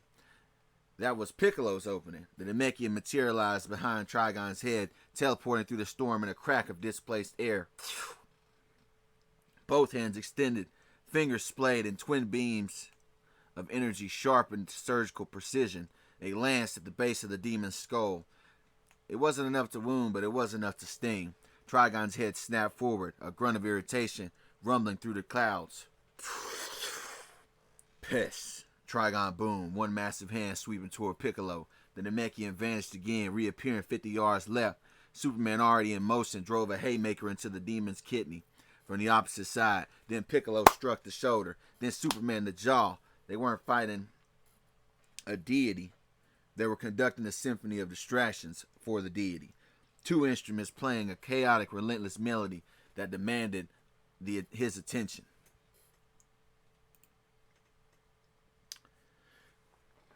Back into the other dimension, the corridor stretched endlessly, walls of pulsing shadows that breathed with Raven's torments. Beast Boy moved through the nightmare construct, his footsteps silent on floors that weren't quite solid. His eyes scanning for any sign of his friend, the air tasted of copper and regret. Then he heard it, a wet, rattling breath, the sound of air moving through damaged lungs, and he turned. Robin stood 10 feet away, but not the Robin he was familiar with. His costume was torn, scorched, stained with blood that had long since dried to a rusty reddish brown.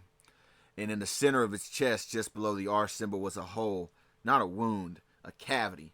The edges were ragged, burned, as if something had punched straight through him and kept going. Through the gap, Beast Boy could see the corridor behind, the shadows moving where Robin's heart should have been. His friend's face was pale, sweat slicked, the domino mask cracked over one eye, but it was Robin's eyes that froze Beast Boy in his place. They held no anger or no accusation, just questioning, a terrible, childlike confusion. Beast Boy. Robin's voice was thin, reedy, wrong. His right hand trembling, fingers stained dark, rose slowly to his chest. The fingers pushed into the wound, past the torn flesh, past the broken ribs. Beast Boy watched, paralyzed, as Robin's hand disappeared up to the wrist into his own hollow chest. Why? Why didn't you help us? The words were soft, almost gentle. When Saiyans came, Robin continued, his hand still buried in his own chest, searching for something that wasn't there. When they attacked the Earth, we fought. Cyborg fought. Raven fought. Starfire fought. I fought. His head tilted, the cracked domino catching the hellish light. But you weren't there, Beast Boy. You were in Africa, remember? Playing judge and executioner with some meaningless poachers. He took a step forward, the hand of his chest squelched as it moved. Is that why? Robin asked, his voice breaking. Because you wanted me to die? Because you were tired of taking orders? Because being a hero was too hard? Beast Boy's mouth opened. No sound came out. Robin pulled his hand from his chest, clutched in his fingers. It was nothing. Just shadow, just emptiness. But he held it toward Beast Boy like it was an offering. I waited for you, Beast Boy. We all did. But you never came. The thing wearing Robin's face began to smile. It was Robin's smile. The one he gave when a plan worked, when a case broke, when he was proud of his team. That made it so much worse. Maybe that's why Tara died too, Robin whispered. Maybe you're just bad luck for all the people who put their trust in you. Beast Boy's knees buckled. He caught himself against the pulsing wall, his breath coming in ragged gasps, his vision swimming. The monster, because that's what this was, a monster wearing his dead friend's face, watched him with patient, hollow eyes. Somewhere else in the same nightmarish realm showed Goku, who was seeing everything that he had already buried. He walked past Tara's death, saw her fall again, felt the helpless scream tear from his younger throat. He walked past Robin's body, saw the boy Wonder crumpled up and bleeding, heard Starfire's shattered wail echo throughout the corrupted halls. Then he walked past Cyborg's sacrifice, past the moment he failed to protect, past every face he couldn't save, past every event that he wasn't there for because he was too slow or occupied in something else. But he never stopped. He made a peace with these ghosts. He'd mourned them, carried them, let them shape him without completely breaking him. Each nightmare faded as he passed, unable to find purchase in a soul that had already done the hard work of acceptance. Then the shadows deepened. A figure emerged from the darkness ahead. Not a memory this time, but something new. Something that made Goku's steps falter. For the first time since entering the gate, the silhouette was familiar. His own height, his own build, but wrong, sinister. When it stepped into the dim light, Goku saw himself, but this version had eyes that burned with cold, calculating cruelty instead of its usual warmth. His hands were covered in residue that looked like blood. "Hello, Goku." "Hello, Kakarot," the shadow Goku said, his voice a mirror but twisted, sharp where Goku's was gentle. "I'm glad you finally put all your past failures behind you." He spread those bloody hands, showing off the crimson stains. "But I'm not your past. I'm the future you refuse to accept."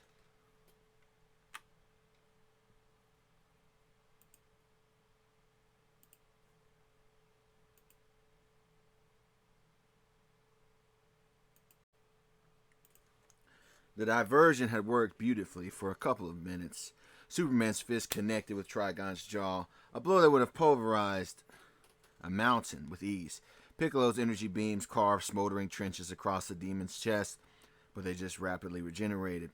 From her position behind a collapsed overpass, Black Canary rated another scream, her throat raw, but her resolve was unbroken. The rain continued to fall, Aquaman's storm showing no sign of abating. Then Trigon stopped reacting. His four burning eyes narrowed, not with pain, not with frustration, but with cold recognition of a chess master who had finally grown bored of watching his opponent's opening moves. The massive hands that had been swatting at the flies with theatrical irritation suddenly moved with terrifying precision. Superman never saw the grab coming. One moment he was rocketing toward Trigon's face, fist drawn back for another haymaker. The next, fingers the size of redwood trunks closed around his entire body, pinning his arms to his sides. The pressure was immense, immobilizing him. Superman's heat vision flared, cutting into the hell flesh, but Trigon simply tightened his grip, absorbing his damage as negligible. Piccolo teleported, or he tried to. The space around him began to shimmer, but Trigon's other hand had closed around the Namekian with equal ease, pulling him from the air like a child plucking a firefly from the sky. Both firefighters struggled, their combined strength enough to move a continent, but against Trigon's grip, they might as well have been trying to push back a tide of water with their bare hands. And below, the rubble shifted. Black Canary had been crouched behind a section of collapsed highway, using the concrete as cover while she recovered. Her voice, the structure, had been compromised by the early battles. It cracked, unstable, held together by nothing but luck and inertia. Trigon's seismic footstep, a casual adjustment of his own weight, was all it took. The overpass buckled, sheared and collapsed inward with a grinding roar of tortured metal and pulverized stones. Canary dove, but not fast enough. A chunk of rebar-studded concrete caught her across the lower back and pinned her to the flooded ground. She gasped. Her legs were trapped, her diaphragm compressed. She could breathe, but only in shallow sips. Any attempt to use her canary cry would require a deep inhalation that her crushed ribs simply wouldn't allow at this angle. From his position behind the collapsed fuel tanker, Batman watched it all unfold through his cowl's enhanced optics. His tactical mind was always running and always calculating, processing the data stream with cold, grim efficiency. Superman's struggles were weakening, not from surrender, but from Trigon's grip slowly flooding him with his hellish negative magic. Piccolo's teleportation was being suppressed by the demon's psychic field. Canary was pinned, unable to scream. Aquaman's storm continued, but without Superman drawing Trigon's attention, the rain was just rain, and Beast Boy was still inside the barrier with no word on whether the anchor seal had worked or whatever the hell was going on in the dimension if they even entered it. The equation resolved itself with brutal simplicity. They had lost the initiative. Trigon was no longer playing defense. The demon's burning eyes swept across the battlefield, cataloging each fallen or trapped hero, and his lipless mouth curved into something that might have been a smile. Your distractions cease to amuse me, Trigon intoned, his voice vibrating through the very ground. Now you will witness what happens when a lord grows tired of insects. Trigon's grip tightened. Piccolo's ribs creaked. His jaw clenched against the pressure. He was not going to be able to flicker out of this. Uselessly against the demon's psychic suppression. The four burning eyes swept across the battlefield with predatory satisfaction, cataloging each helpless hero, each broken defender. Then the ground beneath him erupted. Not with fire, not with force, but with green growth. A dozen Cybermen, their green hides streaked with pulsing crimson veins, their eyes burning with the same hellish light as the sky itself, exploded from the flooded earth at Trigon's feet. They didn't charge and they didn't attack. They simply detonated, one after another, in a synchronized cascade of catastrophic self-destructions. The explosions were not large individually. Well, they were large, but in comparison to the size of Trigon. Each may be the yield of a grenade bomb. But 12 of them detonating simultaneously at the pressure points of Trigon's stance created something greater than the sum of their parts. A localized seismic event that cracked the hell-fused ground beneath the demon's heels. Trigon's immense weight, balanced for intimidation rather than stability, betrayed him. His footing slipped. The massive hands gripping Superman and Piccolo loosened by fractions of an inch, not from pain, but from the instinctive need to rebalance himself. His head swiveled downward, four eyes widening with something that might have been surprise, trying to locate the source of his new irritations. It was enough.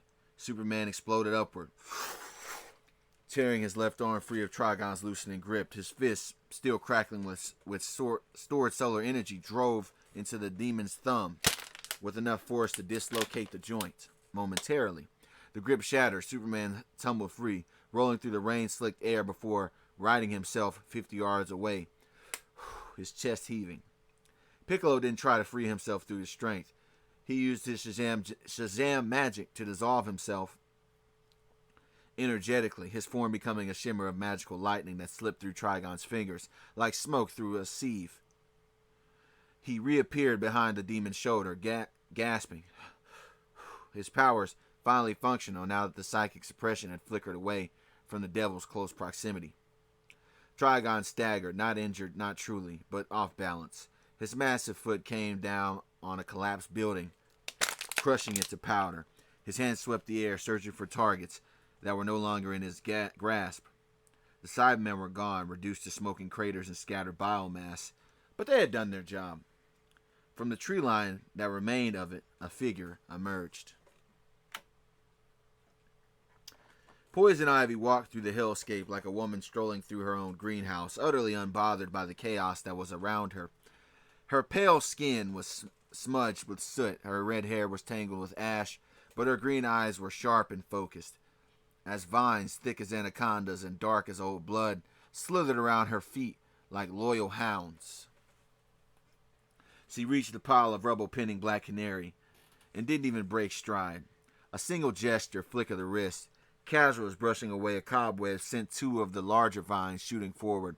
They wedged themselves beneath the concrete slab, coiled, and then began to lift. The 3-ton block rose smoothly, effortlessly, suspended by living plant matter that shouldn't have been able to support its own weight, let alone the mass, and yet it did. Canary sucked in a deep, ragged breath as the pressure vanished from her back. She rolled clear, pushing herself to her knees, her hand pressing against her bruised ribs. Her blue eyes found Ivy's. And for a moment, neither woman spoke. Thanks, Canary managed, the word hoarse but genuine. Ivy's lips curled into a small enigmatic smile. She turned away from Canary, her gaze sweeping across the battlefield, past the struggling Superman, past the gasping Piccolo, past Aquaman's reign and Batman's shadow, until she found the Dark Knight himself, crouched behind the fuel tanker, his cowl tracking her every movement. All bats and canaries need nature to survive, it seems.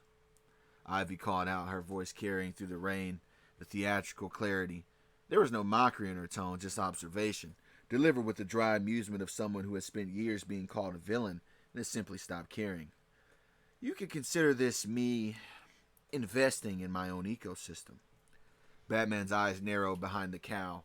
He didn't trust her. He never would trust her. But he understood the calculus of survival.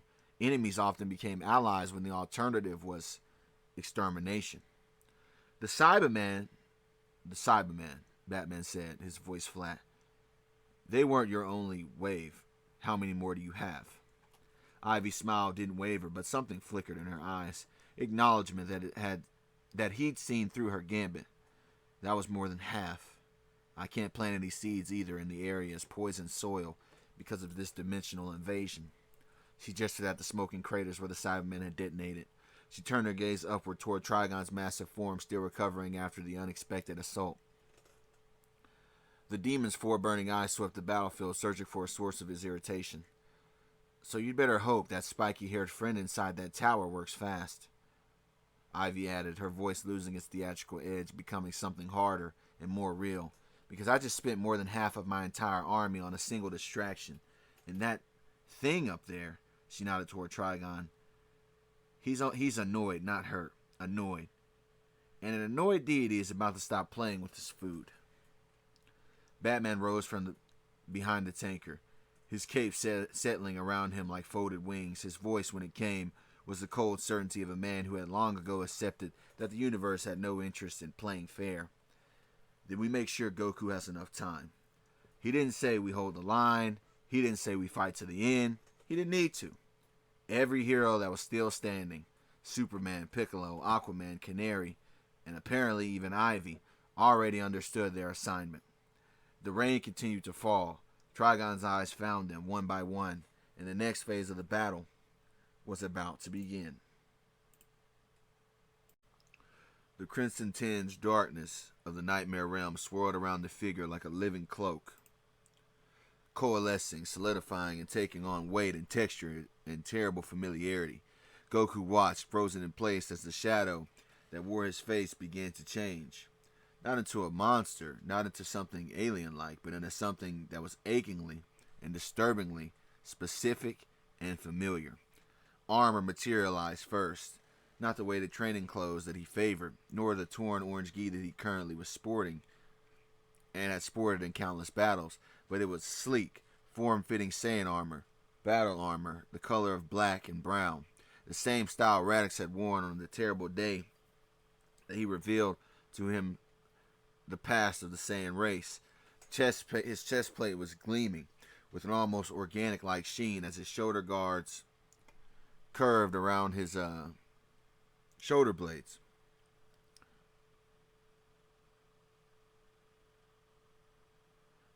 The face beneath the armor was his.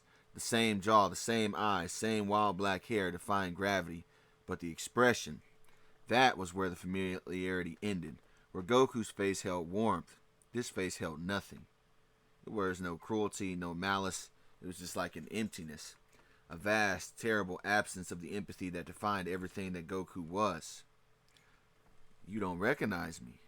The voice was his, but flattened, stripped of its characteristic warmth and easy humor. I'm hurt, Kakarot. After everything I've done for you. Goku's fist clenched, his heart hammered against his ribs, not from fear. He'd faced aliens and monsters and never flinched, but from something worse. Recognition. Deep within his bones and the primal core of his Saiyan soul, he knew this presence. I'm not Kakarot, Goku said, the words automatic and defensive. That's not my name. The armored figure's head tilted, a gesture so like his own that it made Goku's stomach lurch. But isn't it? You were born Kakarot. Yes. Sent to this planet to conquer it, I'm sure. That's not a story that I made up. That's your origin. He took a step forward and the shadows around him seemed to lean in, eager and hungry. See, I'm the fear that you refuse to acknowledge, Kakarot continued, his voice dropping to something almost gentle, and that gentleness was more terrifying than any roar. A part of you that Ra's al Ghul saw and wanted to train, the part of you that enjoyed breaking Nappa's spine, the part of you that wanted to kill Prince Vegeta, not defend against him, the part that looked at the power surging through you when you first went Ozaru and thought just for that moment that you could take over everything and no one could stop you. Goku took a step back, then caught himself, forced his feet to plant. That's not me, he said, but his voice cracked on the words. I'm not. I would never, never. Kakarot's smile was thin and knowing. Then why do you train so hard, Goku? Why do you push past every limit and try to break every ceiling, chasing after transformation? Is it really just to protect or for self-improvement or to help your so-called friends? He spread his arms. Or is it because somewhere in that pure-hearted Saiyan soul of yours, you need to know and you want to become the strongest in any room, any planet, in any universe? The shadows pressed closer as the air grew thick and suffocating. See, you've been lying to yourself since the day Radix revealed to you your true racial origins, Kakarot said softly. Pretending you're different. You pretend that you're better. But our blood doesn't lie, Goku. And somewhere buried under all those earthly morals and friendships and feelings, I'm waiting. The true you. The true Saiyan Kakarot. He extended a hand, gloved in his Saiyan armor, fingers spread in invitation. So stop running from me, he said. Embrace what you are, and I promise you, together, there's nothing in this dimension or any other that could ever hope to stand against us.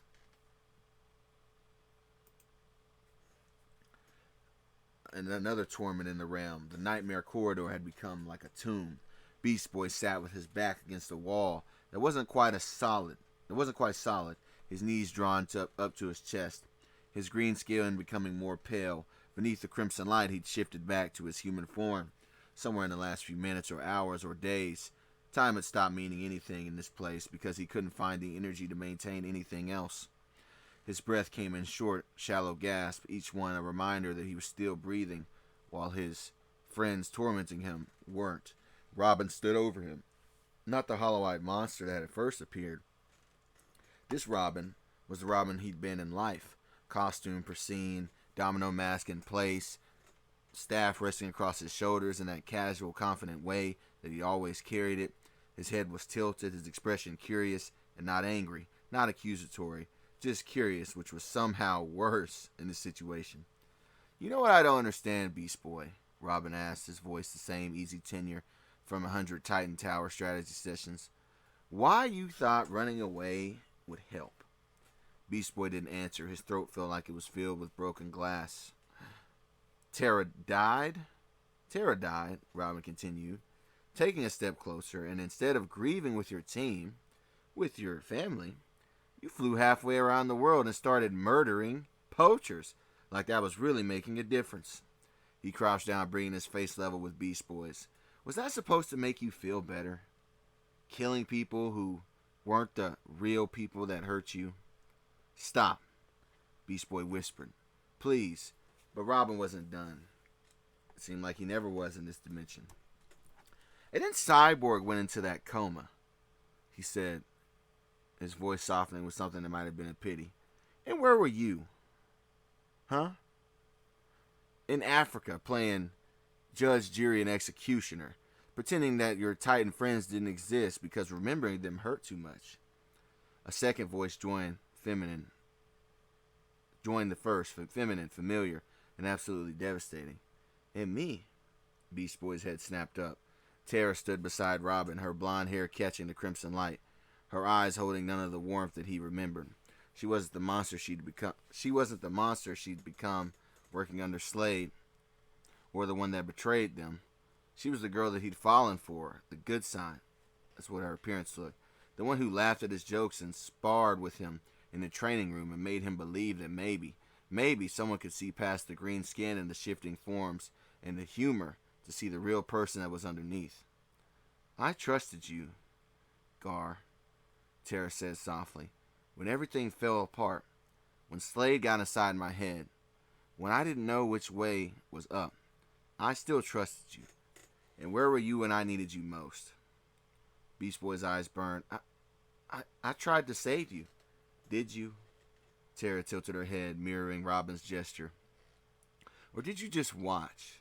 Did you just stand there while I made the only choice I had left? A third figure materialized from the shadows. Cyborg this time, his metal frame gleaming, his organic eyes soft with disappointment. He didn't speak at first. He just stood there with his arms crossed, looking at Beast Boy with an expression that said, I expected better. You weren't there, Cyborg finally said, his voice quiet. When I was put in a coma. When Robin left the Earth with what happened to the team. I looked for you, Gar. I needed you. You were gone.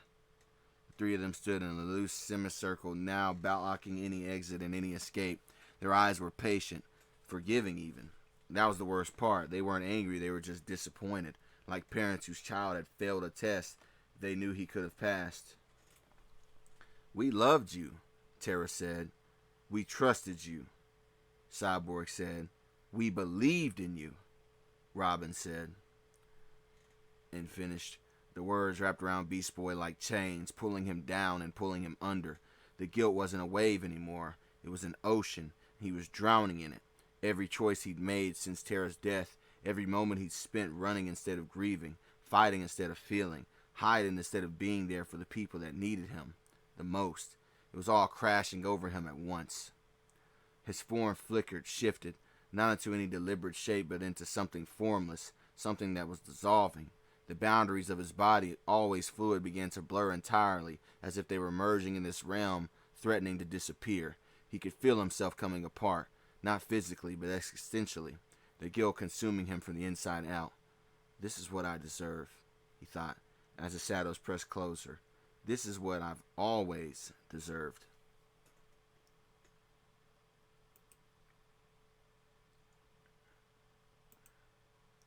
I'm nothing like you. The words tore from Goku's throat like a physical force, pushing back against the armored figure, against the shadows, against the suffocating weight of Kakarot's presence. His aura flared, blue and white and defiant, pulsing against the nightmare realm's crimson oppression. But Kakarot didn't retreat. He didn't flinch. He just watched, the terrible emptiness in his eyes, and waited. But aren't you? He asked, when the echo of Goku's shout faded. Let's review the evidence, shall we? I'm a Saiyan warrior. You're a Saiyan warrior. I was sent to conquer Earth. You choose to protect it. But only because you see an opportunity for growth. He ticked off points on his armored fingers. I enjoy battle. You live for battle. I seek out stronger opponents. You crave stronger opponents. The only difference between us, Kakarot, is that I'm honest about what I am, what we are. Goku's fist trembled. His knuckles were white. I have friends, he said. Family. People I love. You don't. You can't understand that. But can't I? Kakarot's smile was thin and pitying. I understand it perfectly. I just don't need it the way you do. See, you cling to your connections like a drowning man clings to driftwood, because without them, you'd have to face the truth that deep down in the moments when the battle is fiercest and the blood is pumping and everything falls away, you're happy. Truly happy. The words hit like a punch to the gut. See, you're happiest when you're fighting, Kakarot continued, stepping closer. When the stakes are at their highest and the danger is real and there's nothing between you and death except your own strength. That's not the humanity talking. Kakarot, that's us. See, that's Saiyan nature. That's me. Goku's aura flickered, dimmed for a terrible moment. He couldn't find the words. Because some part of him, the part he'd buried under years of training and friendship and love, whispered that Kakarot was right. He continued. See, you killed Slade, Kakarot pressing his advantage. You executed him. Not because you had to.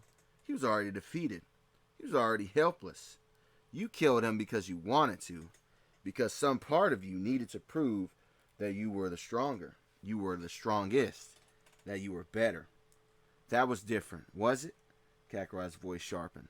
Was it different when you broke Vegeta's body and spared him? I don't think it was even out of mercy. I think it was out of pride. You wanted him to live with the shame of defeat. You wanted him to know that a low-class warrior had surpassed the Prince of all Saiyans. That's not heroism, Goku. That's ego. Goku's legs felt weak. The shadows pressed closer, and for the first time since entering the nightmare realm, he couldn't see a way forward. Stop, he said, but the word came out as barely a whisper. Why? Kakarot was inches from his face now, close enough that Goku could see his own reflection in those terrible, empty eyes. Because the truth hurts? Because admitting that you're not just the pure-hearted man that everyone thinks you are would mean facing the fact that all your power and all your conquests, they weren't about protecting anyone. They were about you, about proving something to yourself that can never be proven. He extended his hand again. Stop running, Kakarot. Stop hiding behind your human name and your human friends and your human morality. You are a Saiyan. You are me, and together, Goku's hand shot out, not to have Kakarot's offered palm to grip it, to hold it in place. No, Goku said, and this time his voice didn't shake. You're wrong. Kakarot's smile flickered. Huh? You're wrong about everything, Goku continued, his aura flaring back to life. Not with anger, but with certainty. I'm not anything like you. You're right about that. We're both Saiyans, and we both love battle. We both crave strength. He met those empty eyes without flinching. But you left something out. Something very important. And what's that? Goku's grip tightened on Kakarot's hand. The choice. He pulled himself forward, closing the remaining distance between them until they were nose to nose. The hero in the shadow, the man in the monster, the face to face in the darkness. It's not like I fell on my head and accidentally became a good person. Cannon, Goku said, his voice low and fierce. I have great parents and a great brother. I met Diana. I met Talia. I had a team and many great teachers. And every single day, I choose to be better than my nature. Not because I forgot who I was, because I know who I want to be. Kakarot's expression shifted. The first genuine emotion Goku had seen on his face. Something like confusion. Something like fear. You're not my future, Goku said. You're a part of my past that I've already chose to leave behind. He released Kakarot's hand and stepped back, not in retreat, but in dismissal. The shadows around him trembled. The nightmare realm shuddered. I'm Goku, he said, and the name rang through the darkness like a bell. I'm a Saiyan from Earth, and I'm about to be a father, and I'm a friend of many. I love fighting, yeah, but I love my family more. He raised his fists and his ki began to gather, not for an attack, but for affirmation. And nothing you will say can ever change that. Kakarot stared at him for a long moment. Then slowly he began to fade. His armor form dissolving back into the shadows, back into the darkness from which he'd come. We'll see, his voice echoed, even as his body vanished. We'll see, Kakarot. When the battle comes, the real battle, I mean, the one where you can't save everyone, the one where you have to choose, we'll see which of us is the strongest. Then he was gone, and Goku stood alone in the corridor, breathing hard, his fist still raised, his heart still pounding. Raven, he reminded himself. I have to find Raven.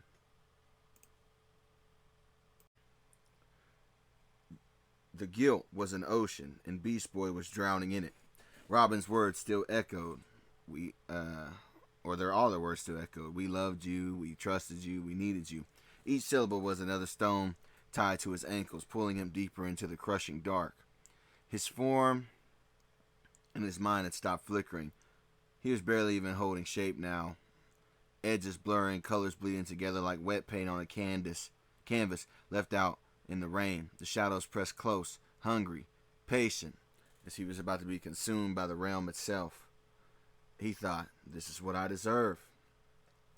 The thought was warm, comforting, almost like a soft bed. He could finally lie down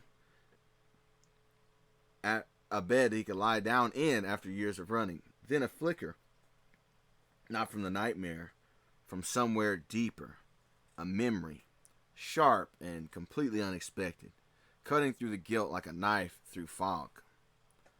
He was in Titan's Tower kitchen, 3 a.m. Raven floated cross-legged in the corner, reading a book by lamplight while he made himself a sandwich after having a nightmare. She hadn't said anything, hadn't asked why he was awake. She'd just been there, present, solid. When he'd finally sat down across from her, she looked up from her pages and said, without irony or judgment, the nightmares get easier. They don't go away, but they get easier. You have to remember that they're not real. And then she'd gone back to reading. Beast Boy's eyes opened. Not the nightmare's crimson glow, something else, something underneath. The memory wasn't fading. It was growing brighter, pushing back against the shadows like dawn breaking over a battlefield. Robin teaching him how to throw a batarang for the first time. 27 tries, 27 failures on the 28th when it finally struck a target. Robin hadn't said good job or finally. He just nodded once, the small smile playing at the corner of his mouth, and said, told you could do it. Cyborg letting him win at video games. Not obviously, never obviously, but he'd catch Vic glancing at the controller sometimes, checking his grip, slowing his own combos just enough. When Beast Boy had finally called him out on it, Cyborg had just shrugged and said, you're having fun, man. That's the point of it all. Tara actually laughing, not the bitter sound she'd made at the end, but real laughter. Head thrown back, eyes bright because he'd shifted into a monkey and started throwing banana peels at Slade's hologram during briefing sessions. The shadows screamed. Not words, just sound. Raw and desperate because they could feel him slipping away. The guilt was still there, still real, still earned, but it wasn't the only thing that was there anymore. It had never been the only thing. Constantine's voice cutting through the chaos outside, telling them, the gate will show you your worst nightmares too, your failures and your fears. Not your friends, Beast Boy realized. Your fears, and they're just wearing your friends' faces. Then he pushed himself up. His form stabilized. The green solidified edges sharpening, colors deepening. The 3 figures still stood before him. Robin, Tara, Cyborg, their expressions frozen in that terrible, gentle disappointment. You're not them, Beast Boy said. His voice cracked, but it didn't break. You're not even close. Robin's head tilted. Beast Boy, my friends wouldn't talk to me like this. He took a step forward and the shadows recoiled. Robin wouldn't guilt me. He'd yell at me, sure. He'd grab me by my shoulders and shake me and tell me to get my head out of my ass because there was work to do. The thing wearing Robin's face opened its mouth. No, Beast Boy cut it off. You don't get to speak anymore. It's my turn. Another step, the floor beneath him felt solid now. Not the shifting, uncertain ground of the nightmare, but something real, something he was claiming. Tara wouldn't blame me for her death. His voice softened, but didn't waver. She made her choice. She chose to sacrifice herself. It broke me. Yeah, it still breaks me, but she wouldn't want me to drown in it. She'd want me to... He swallowed. She'd want me to live. The Terra figure flickered for just a moment. He saw something beneath the illusion. Not her. Not really. Just shadow and spite and desperate hunger that had access to his memories. And Cyborg. Beast Boy almost laughed. Cyborg wouldn't stand there looking disappointed. He'd hug me. He'd crush me in his big metal arms of his and tell me he was glad I was back. And then he'd call me an idiot for leaving in the first place. The three figures exchanged glances, not the easy familiarity of old friends, but the silent communications of predators realizing that their prey had defense mechanisms. "You're not them," Beast Boy said again. "You're just the guilt. You're the fear. You're every last night. You're every late night thought I've had about not being good enough, not being fast enough, not being there when it mattered." He spread his arms, green skin catching the crimson light. "And you know what? You're right. I wasn't there. I made mistakes. I ran when I should have stayed." The shadows leaned in, hopeful. "But that's not all I am." He lowered his arms, his hands curled into fists. "I'm the guy who just tore Deathstroke's ass apart from the inside out to save Flash. I'm the guy who has saved both African animals and humans alike from those who sought to abuse them. I'm the guy who flew across an ocean because my friend Raven needs me. And right now, I'm the guy who's standing in a nightmare realm right now, facing down his own guilt, and I'm not backing down." The figures began to warp, their features blurred, their forms dissolving not into monsters, but into nothing. The shadows that had pressed so close pulled back, recoiling from something that they couldn't consume. "Raven," Beast Boy said, turning away from the fading illusions. "I'm coming for you." He walked forward, the corridor stretched. Ahead, still dark, still twisted, but he didn't hesitate. Behind him, the last whispers of the nightmare faded into silence. Robin, Terra, Cyborg, all of them, finally laid to rest in his mind.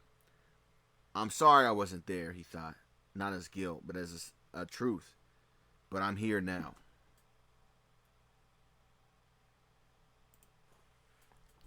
The seeing pool surface rippled with images of carnage. Superman caught in Trigon's grip, Piccolo teleporting desperately, Black Canary pinned beneath rubble, Aquaman storm lashing against an unyielding deity.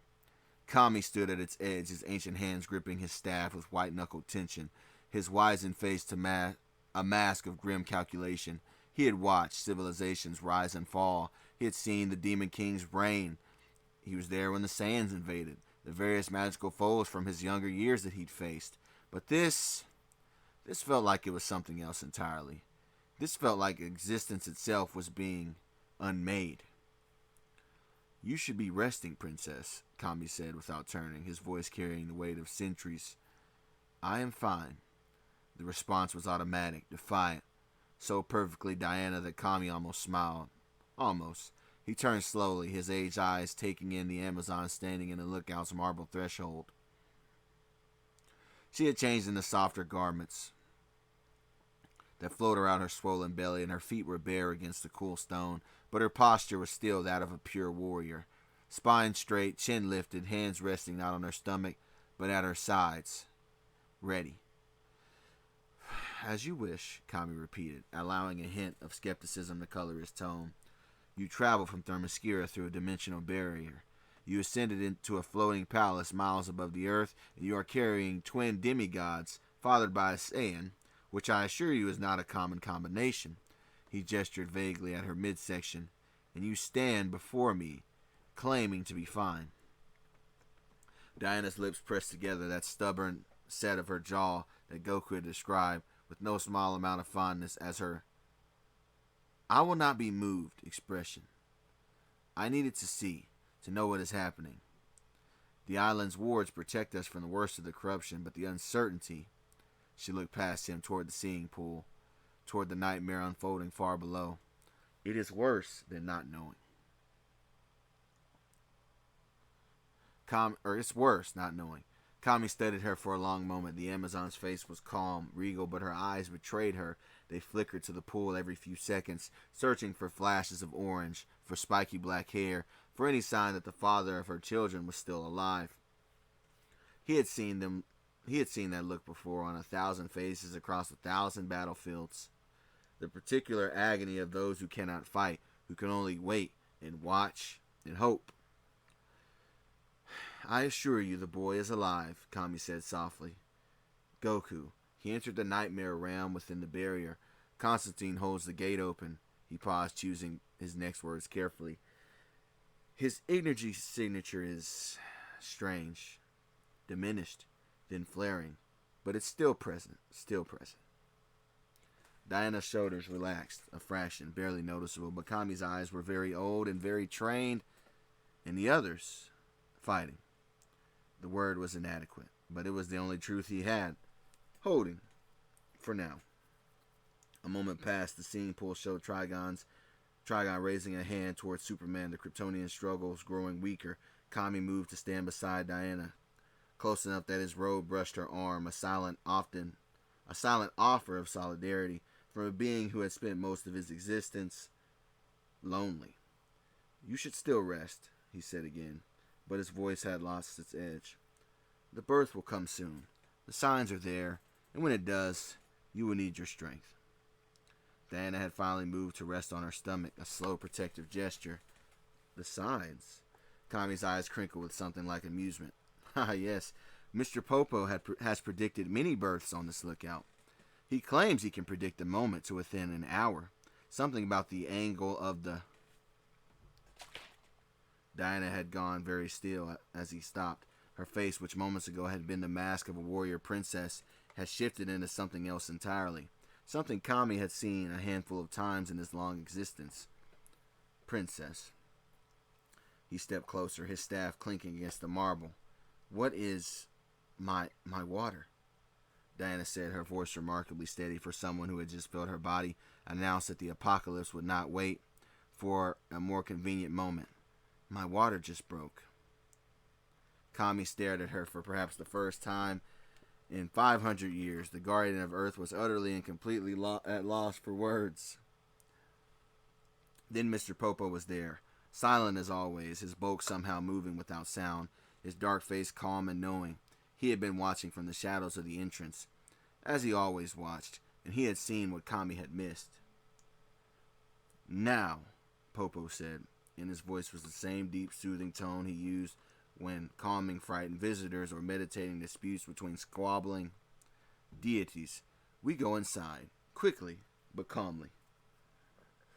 Diana opened her mouth to argue, to insist that she was fine, to demand that she be allowed to watch the battle just a minute longer. But another sensation cut off her words, not pain exactly, pressure.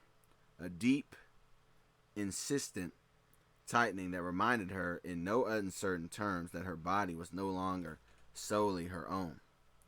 Mr. Popo moved with surprising gentleness, his large dark hands that had tended to Lookout's gardens for millennia, that had served Kami with unwavering devotion, and the guardians that were before him, scooped Diana up as if she weighed nothing. She was too startled to protest, her arms instinctively wrapping around him as he turned and carried her back toward the inner chambers.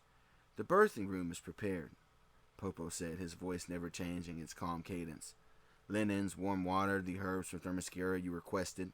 Your sister sent detailed instructions, which I have studied." He glanced down at her and something like warmth flickered across his features. "You will not be alone, Princess Diana. The Lookout has seen many beginnings. It will see this one as well." Kami stood frozen at the seeing pool, his staff forgotten at his side, watching Popo's retreating form carry the mother of the Saiyans' children toward the chambers within. His mind, usually so quick to calculate, to strategize, to plan for every contingency, was ground to a halt currently. The children, he thought, Goku and Joku's children, are coming now in this moment when their father fights some type of demon god and the world hangs by only a thread. He looked down at the pool one last time at Superman's faltering struggles, at Piccolo's desperate teleports, at Constantine standing outside the nightmare realm toward Raven. Then he turned and followed Popo inside, his staff clicking against the marble in a rhythm that sounded to his ancient ears almost like a heartbeat. The world was ending, but somewhere in a floating palace above a dying earth, new life was beginning. The nightmare realm had no floor, no walls, no ceiling. It was only an endless expanse of memory made manifest, each fragment sharp as broken glass and twice as cutting. Raven floated at its center, suspended in the wreckage of her own mind, unable to close her eyes because her eyes were already closed, unable to wake because she had forgotten what waking even felt like in this realm. Robin's death played on loop before her. Well, the aftermath at least. Not the way it happened. She wasn't there, of course. She didn't see the fist emerge from his stomach and hear his final grasp, but her mind didn't need accuracy, it needed pain. So it showed her what she would imagine would happen. Robin's eyes is growing wide, his mouth opening in a silent scream, his body crumpling as the light behind his domino mask flickered and died. She reached for him, her hands passed through the image like smoke. Terror followed, terror falling in a blooding pool on stone. With her final smile, the one that said, "I'm sorry" and "thank you" and "goodbye" all at once. Raven had been there for that one, had felt the earth-shattering grief of the team, had tasted Beast Boy's anguish on the psychic wind, had carried her own quiet sorrow for a girl who had been failed by everyone who should have been there to protect her, including me, Raven thought. And the nightmare fed on it. Then came the older memories, the ones she had spent years building walls around. Her mother's voice, singing lullabies that were half prayers to a dark god, the cultists in the crimson robes, their eyes empty with devotion, their hands reaching for her even as a child because she was special. She was blessed, they had said. She was the doorway to their salvation. The loneliness of a girl who couldn't touch anyone without showing them their worst fears, who learned to keep her distance before she learned to speak. "You are alone," the nightmare whispered in a voice that sounded like her own. "You have always been alone. Your mother used you. Your father is using you. Your friends are dead."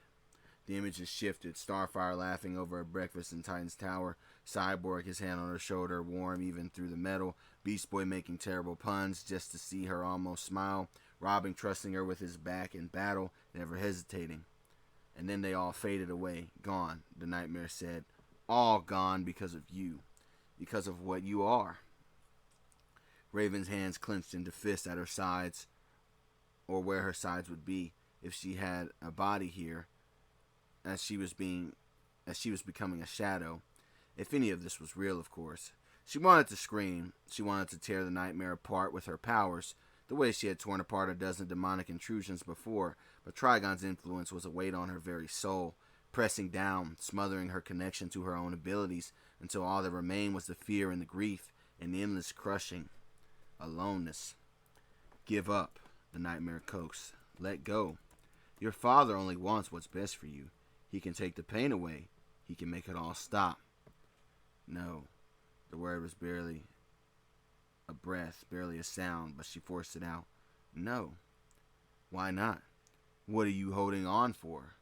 What's even left?" She didn't have an answer. The darkness pressed closer, and for a terrible moment, she felt her resistance crumbling, the wall she had built so carefully, so painstakingly, beginning to crack under the weight of 1,000 sorrows. Then, a voice. "Raven." The voice was faint, distant, threading through the nightmare like sunlight through a crack in a coffin lid. "Raven, can you hear me?" She knew that voice, even distorted by the psychic static, even muffled by the layers of Trigon's corruption. She knew it. Goku. No, she thought, and the thought was sharp and panicked. No, you shouldn't be here. He'll use you. He'll use you to get to me. Go back. Go back before, but the voice didn't fade. If anything, it grew clearer, pushing against the darkness with a stubbornness that was almost physical. "I'm coming, Raven. Just hold on. I'll be there."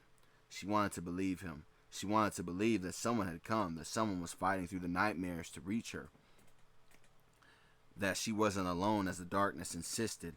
But she had been disappointed before. She had hoped before, and hope was just another word for vulnerability, another crack in the armor that Trigon was exploiting and could exploit. "You're imagining it," the nightmare hissed.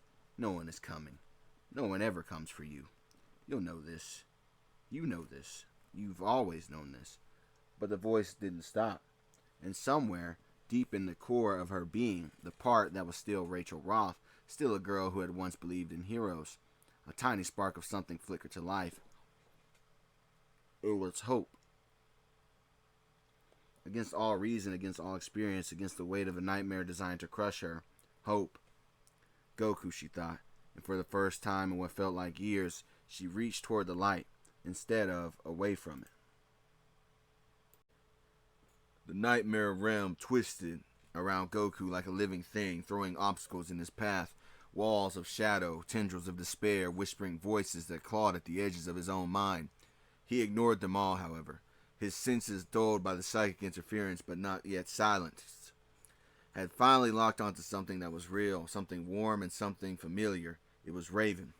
He pushed through the final curtain of darkness and found her. She floated in the center of a void, her cloak stained with crimson light of nightmares, her violet hair tangled and wild. Her eyes were closed and her face was slack. It was not peaceful. The look was anything but peaceful. Even in this prison of her own making, her features were drawn tight with old grief and fresh, new anguish. Raven. Her eyes snapped open. For one crystalline moment, they simply looked at each other. Goku standing on nothing, Raven suspended in nothing, the nightmare pausing as if it couldn't quite believe what was happening. And in that moment, Goku saw it, a flicker of something behind her weary-haunted gaze. It was recognition, relief, and hope. But then the darkness rushed back in, and the hope curdled into something else entirely. No. Raven's voice was raw, scraped hollow by screams he hadn't heard. No, no, no, no, no. You shouldn't be here. Goku, you shouldn't. She tried to pull away, to retreat deeper into the nightmare abyss, but she had nowhere to go. The void was infinite and inescapable, and he was standing in front of her, solid and real, and there in a way that nothing else in this place had been. Raven. Listen to me, her voice cracked, but her eyes, those terrible, beautiful eyes that had seen too much and felt too deeply, locked onto his with like desperate intensity. He's using me, my pain, my memories, my grief. It's all fuel for him. Every second you spend here, every moment you try to reach me, you're just giving him more to work with. You need to go. You need to leave me here and go. Goku didn't move. Did you hear me? Raven's voice rose, edged with something that might have been panic. I said go. I'm not worth this. I'm not worth... Raven.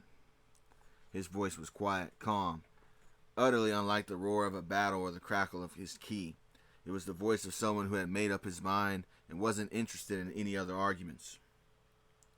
She stopped, her mouth hung open and the rest of her protest dying on her tongue.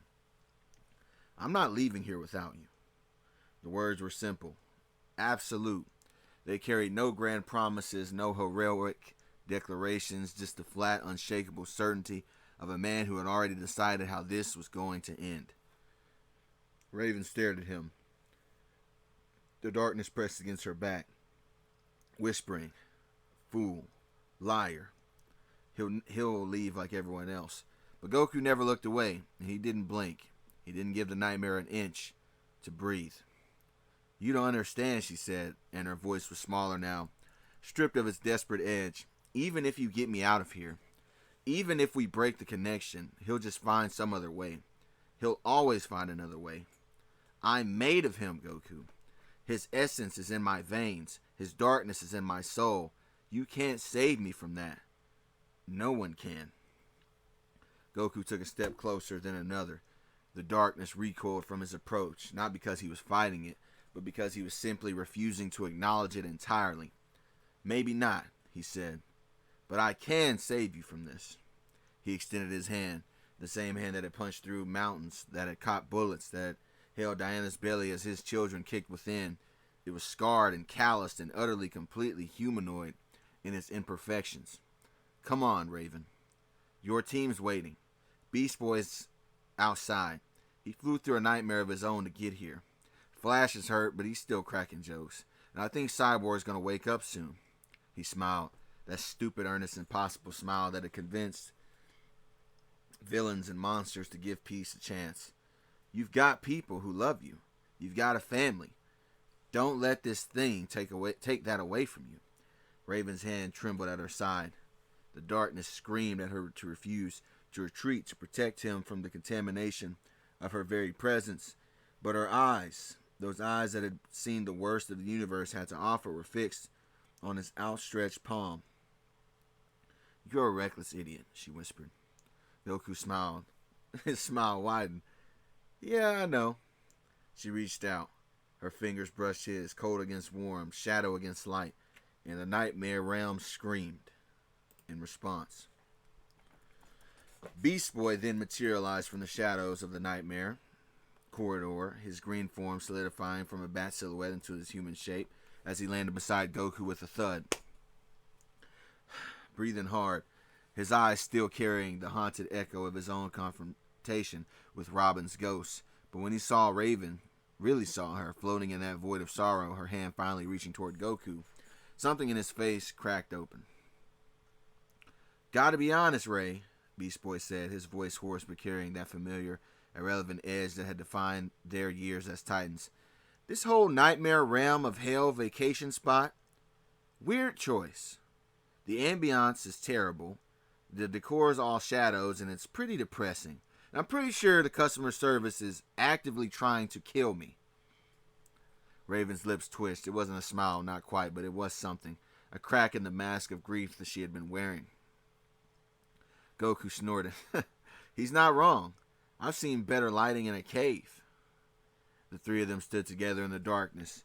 The Saiyan, the shapeshifter, and the demonic entity's daughter. And for one brief, impossible moment, they laughed. Not loudly, and not long. Just a shared exhale of recognition that they were still alive, and still fighting, and still together. Then the Nightmare Realm decided that it had had enough. The laughter died in their throats as the void moved. Tendrils of pure shadow, thick as pythons, cold as grave dirt, erupted from the walls, the floor, the ceiling, from everywhere. They wrapped around Goku's ankles first, yanking him off balance. They coiled around Beast Boy's wrists, pinning his arms to his sides. The shadows weren't attacking, they were holding, anchoring them in place while the darkness pressed closer. Raven, Goku shouted, straining against the tendrils. His ki flickered, suppressed by the realm's psychic weight. Don't let go. Where the shadows were already pulling her away, dragging her back toward the heart of the nightmare, where Trigon's influence was strongest. Her hand slipped from Goku's grasp, her fingers trailing through his like smoke. I'm sorry, she whispered, her eyes filling with tears that the darkness drank greedily. I'm so sorry. Raven, no! And then the void swallowed her whole.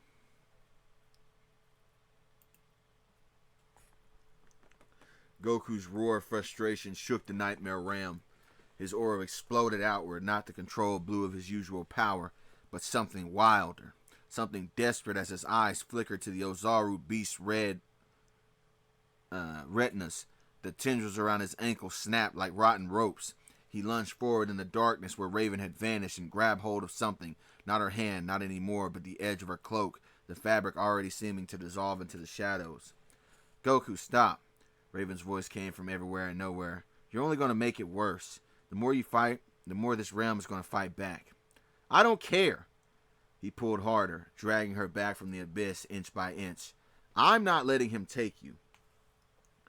Behind him, Beast Boy shifted, not into a monster, not this time. He sunk into a wolf, his teeth sinking into the tendrils binding him, trying to tear them apart with primal fury. He managed to shake free and dove after Goku, grabbing Raven's other arm. She's right, you idiot, Beast Boy grumbled. This is not helping our current situation. Then what do we do? Goku's voice crackled. Just let her go? Raven hung between them, suspended in the darkness, her body half absorbed by the shadows. Her eyes found Goku's face. Maybe, she quietly said. You should just listen to me for once. No. Goku. No. He tightened his grip on her cloak, his knuckles white. I listened to you when you told me to leave. I listened when you said you weren't worth saving, and you know what?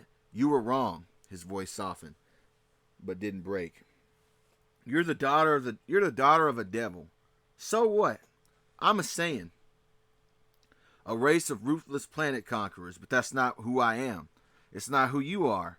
Blood doesn't define us, Raven. Our choices do. Beside him, Beast Boy shifted back to human form with his chest heaving. He's right. And I'm not just saying that because he could bench press. He could bench press a building. A weak grin flickered across his face. Look, Ray, I spent years running from my mistakes. I told myself I wasn't good enough, but that was all a lie. It's never too late to take control, to choose who you want to be. Raven stared at them, the two fools who had walked into the hell to find her, who were holding on to her even as the darkness tried to tear her away. "You're both insane," she whispered. "Yeah," Goku said, grinning. "Probably," Beast Boy added. "Definitely." Raven closed her eyes. When she opened them again, something had changed. The shadows around her flickered, hesitated, as if they weren't quite sure who was in charge anymore. The darkness pressed in, hungry and certain. Raven hung between Goku and Beast Boy, her body half consumed by the shadows. Her eyes were still carrying the weight of 1,000 sorrows. The nightmare whispered its final temptations. "Give up. Let go. You know this is where you belong." And Raven took a breath. Not the shallow, desperate gasp of someone drowning in grief. A real breath. Deep, steady. The kind of breath you take before stepping off a cliff, trusting that something or someone will catch you. Good memories, she thought, reaching back through the years. Not the pain or the loneliness, the other moments. The ones she'd buried under walls of discipline and distance because they'd hurt too much to hold on to, because of her psychic connections. Starfire teaching her to dance, clumsy and laughing, the two of them spinning through Titan's Tower common room while Cyborg provided terrible DJ commentary. Beast Boy shifting into a kitten and curling up in her lap during a thunderstorm, purring until the shaking stopped. Robin trusting her with his back, always with no hesitation. Goku sparring with her in the Watchtower's training room, pulling his punches even when she told him not to, grinning that stupid grin every time she landed a hit. Then she remembered the time when she taught him how to fly. Cyborg building her a special meditation chamber, soundproofed and darkened, because he noticed she couldn't concentrate with the tower's ambient noise. The team, her family, the people who had seen what she was, had known that she was the daughter of an entity, portal to annihilation, a walking apocalypse in a purple cloak. They loved her anyway. And then she accepted her origins, but refused to let them define and control her any longer. "You're right," Raven whispered. Her voice was soft, almost inaudible, but the darkness heard it, and for the first time since this nightmare began, the shadows began to flinch. Goku's grip tightened on her cloak. "Raven, I said you're right." Louder now, stronger, her eyes, which had been hollow with grief, began to glow, not with violet of her heritage, not with the crimson of Trigon's corruption, but with something else, something white, pure, the color of light before it splits into spectrum. "Blood doesn't define me. My father doesn't define me. I define me." The tendrils around her wrist began to smoke. Raven lifted her chin, the white light in her eyes intensified, bleeding outwards, pushing against the darkness like a dawn breaking over a battlefield. The shadows that had been feeding off her began to recoil.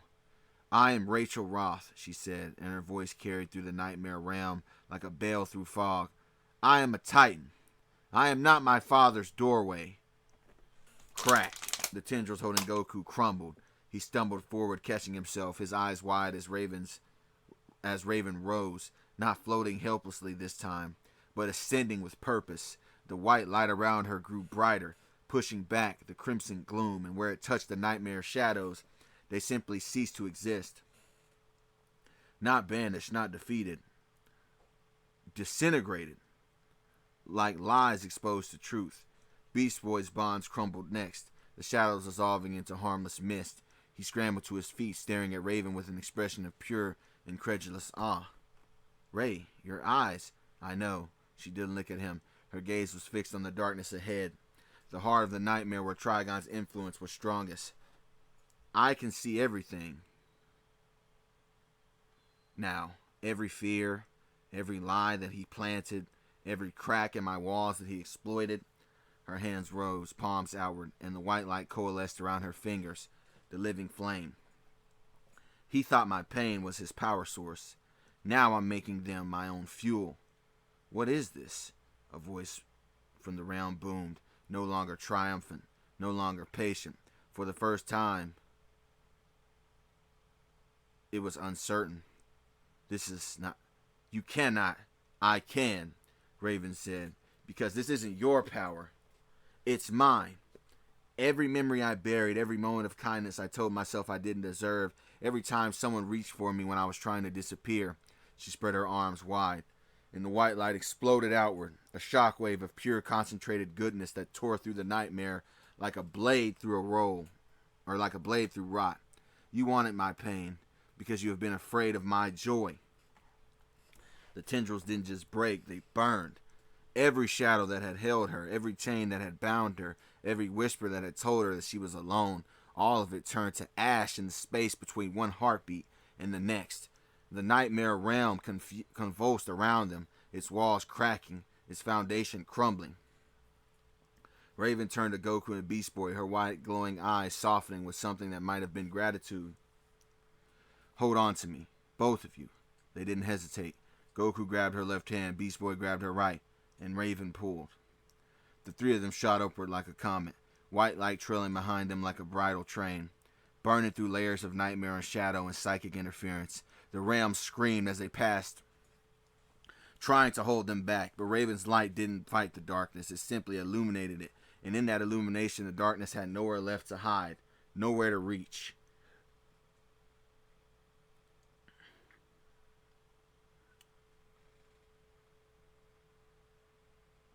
They burst through the final barrier and tumbled onto the rooftop of Titan's tower, gasping, blinking, free. Behind them, the terror and reality that had been a gateway to Raven's nightmare flickered once, twice, then collapsed inward with a sound like a sigh. The crimson sky above them, still stained with Trigon's corruption, seemed just less dark. Just a little less dark. Constantine stood at the edge of the rooftop, cigarette dangling from his lips, his tired eyes wide with something that might have been respect. Bloody hell, he murmured, watching the white light fade from Raven's eyes. You lot did it. You actually did it. Raven released Goku and Beast Boy's hands. Her knees buckled and Goku caught her, lowering her gently to the rooftop surface. Her eyes returned to their normal violet, fluttered open. Goku, her voice said in barely a whisper. He's not done yet, Goku said. Then Goku rose to his feet, his fists clenching, his aura beginning to flicker back to life. But before he could move, Raven's hand caught his ankle. Goku, her voice stronger now. Thank you. He looked down at her, this girl who had spent her whole life being told she was a weapon, a doorway, a danger to everyone who loved her, and he smiled, that stupid, earnest, impossible smile that had convinced villains and monsters to give peace a chance. Anytime, Raven. Anytime. Then he turned, crouched, and launched himself into the crimson sky. A blazing comet of blue racing toward the demon who had dared to hurt his friends and family. Behind him, Beast Boy helped Raven to her feet. Constantine was smoking another cigarette, and Raven flew after Goku, saying, "It's time to send my father back to oblivion."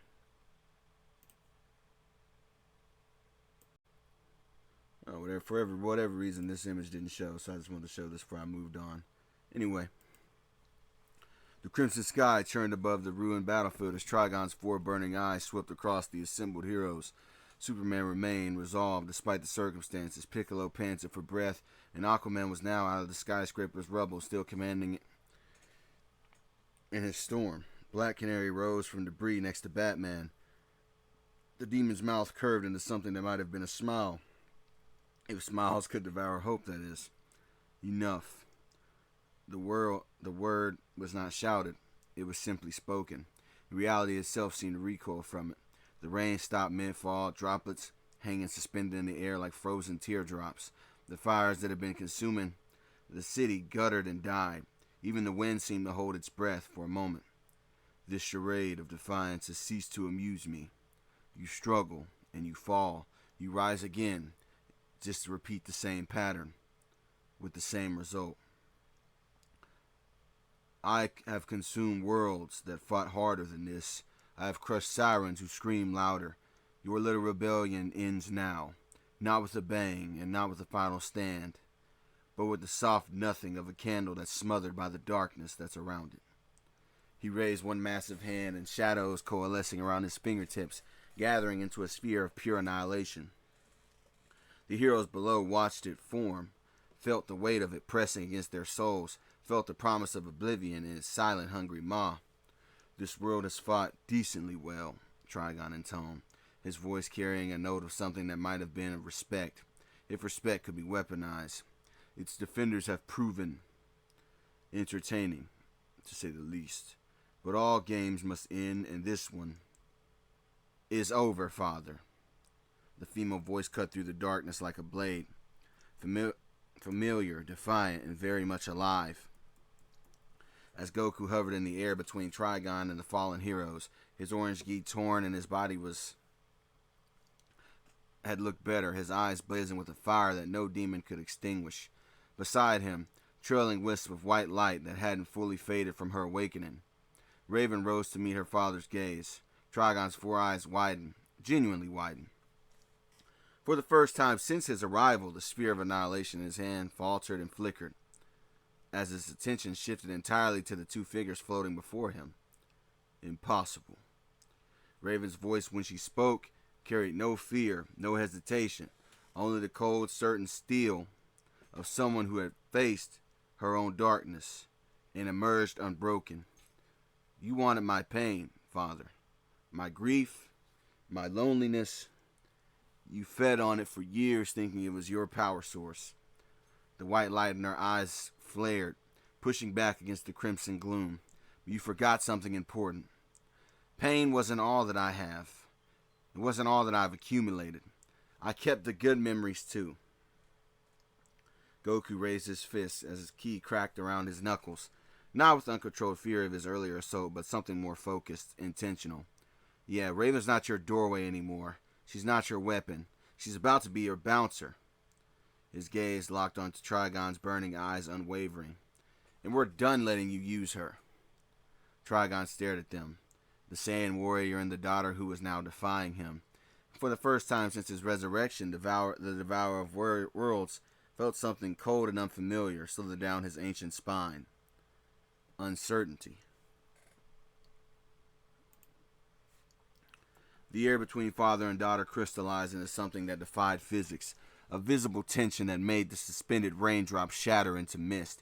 Raven's white light pushed against Trigon's consuming darkness, and at the point of contact, reality itself seemed to flinch. Sparks of violet and crimson arced between them like lightning caught in an endless loop. Each flash illuminating the ruins below in stroboscopic horror. You think your little awakening gives you power over your own father.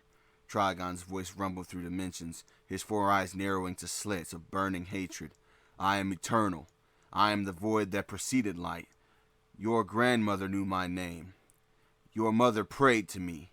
And you are my flesh, my blood, your daughter.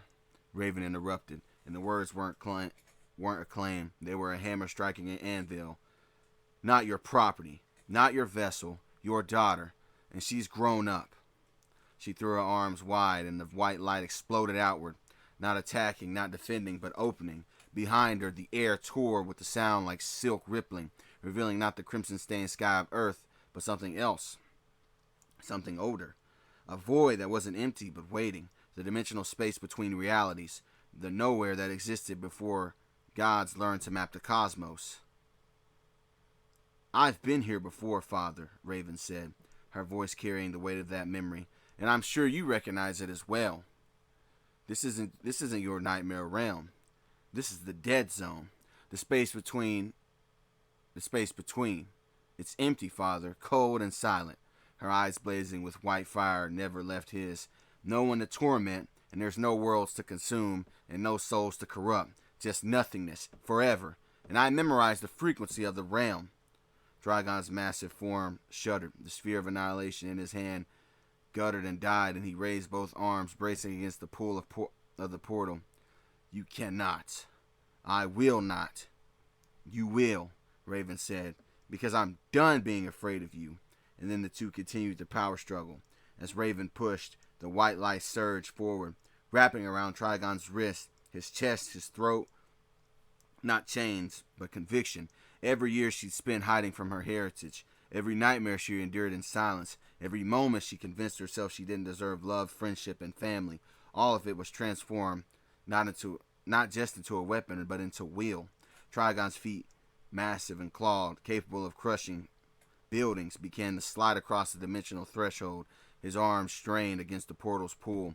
His four eyes, for the first time in eons, showed something beyond mere contempt. The dimensional threshold screamed. Raven's white light pushed against Trigon's consuming darkness, but the ancient demon's smile curdled the air, a slow, terrible spreading of lips that revealed teeth like shattered tombstones. His four burning eyes locked onto his daughter with something worse than hatred, amusement. "You forget, child," Trigon rumbled, his voice vibrating through the collapsing portal. "I have existed since before your world drew its first breath. I have waited eons for a dawn to break. Your light is bright, yes, but a candle burns out.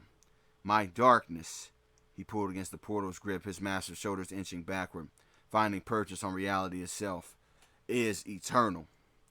The white light around Raven began to flicker. She felt it, the inexorable truth of his words. She was strong, yes, stronger than she'd ever been, but he was ancient. He could outlast her. He had outlasted civilizations, galaxies, and pantheons. What was one daughter's defiance against the weight of forever? But then Raven smiled back. And it wasn't a warm smile, not a kind smile. It was the smile of someone who had spent her entire life being underestimated and had finally stopped caring about proving anyone wrong. "You're right, Father," she said, her voice carrying across the void. "You are eternal, and you are ancient. You have consumed worlds beyond counting." The white light in her eyes intensified, not flickering but burning. "But you forgot something important about this world." Trigon's smile faltered. "Here," Raven continued, "we don't fight alone." Behind him, Goku's aura exploded. But this was not the wild, uncontrolled fear of his earlier transformation. This was something new, something that made even Trigon's four eyes widen as the Saiyan's fist began to glow. White light, pure and blinding, coalesced around his knuckles, but at its core, wrapped through it like veins, through marble, was something else. Darkness, not Trigon's consuming blackness, but something sharper, something focused. Raven's magic now channeled through Goku's iron wheel and condensed it to a single point of annihilation. "Azeroth, Metreon," Raven intoned, the ancient words resonating through the dimensional rift, each syllable a key turning in a lock. "Zen Fist," Goku roared, completing the mantra as he launched himself forward. There was no travel time, no dramatic flight. One moment he was 20 yards away, fist cocked, the next his knuckles were buried right under Trigon's jaw with a sound like a universe ending. Krathum! The impact wasn't just physical, it was existential. The white and black energy didn't simply strike the demon, it unraveled him at the point of contact, as the light pushing while the void pulled, tearing at the fabric of Trigon's manifested form. The devourer of worlds had staggered. For the first time since his arrival, Trigon took a step back, not a tactical retreat, a genuine involuntary stumble as his massive feet slid across the dimensional threshold, as his jaw hung askew. Cracks of white light spread across his hell-forged features like a fissure into a cracking dam. "Now, Raven!" Goku shouted, already falling back from the blow, his fist smoking, and his arm probably hairline fractured. Raven didn't hesitate. She threw both hands forward, and the white light around her became a tidal wave, not pushing against Trigon anymore, but through him. The portal behind the demon, which had been struggling to hold him, suddenly yawned wide, its pull intensifying 100-fold as Raven fed it everything that she had. "No!" Trigon's roar was cut as the threshold swallowed him. His claws scraped against the edge of reality, leaving furrows in the fabric of existence itself. But Raven's light pushed, and Goku's fist had staggered him, and the portal continued to pull. "This is for every world you've consumed," she yelled, the white light blazing from her eyes, her mouth, her very soul, and every life you've destroyed. "This is for all of them." Trigon's fingers slipped. His massive form tilted backward, four burning eyes wide with something that looked almost like fear. And then, silence. The portal snapped shut with a sound like a thunderclap, in reverse, folding in on itself, until nothing remained but empty air and the fading echo of a demon's scream. The crimson sky above them shuddered, then began to clear, not quickly but perceptibly, the sickly red bleeding away to reveal patches of natural blue. as if reality itself was taking a deep breath after holding it for too long. Raven's knees buckled, the white light faded from her eyes, leaving only exhaustion and the faintest hint of tears. Goku caught her before she hit the ground, lowering her gently to the rooftop surface. "You did it," he said, his voice quiet with something that might have been awe. Raven's lips twitched, not quite a smile, but close. "No, we did it." Behind them, Beast Boy let a whoop that shattered the silence, shifting into a monkey and back in again in sheer exuberance. Constantine lit another cigarette with trembling fingers, exhaling a cloud of smoke that drifted up toward the clearing sky. And somewhere below, on the rain-soaked battlefield, the other heroes began to pick themselves up, bruised and battered, but very much alive. The world had not ended, not today, and Poison Ivy's Cybermen were clearing up the remaining Demon Clan Namekians that were left behind.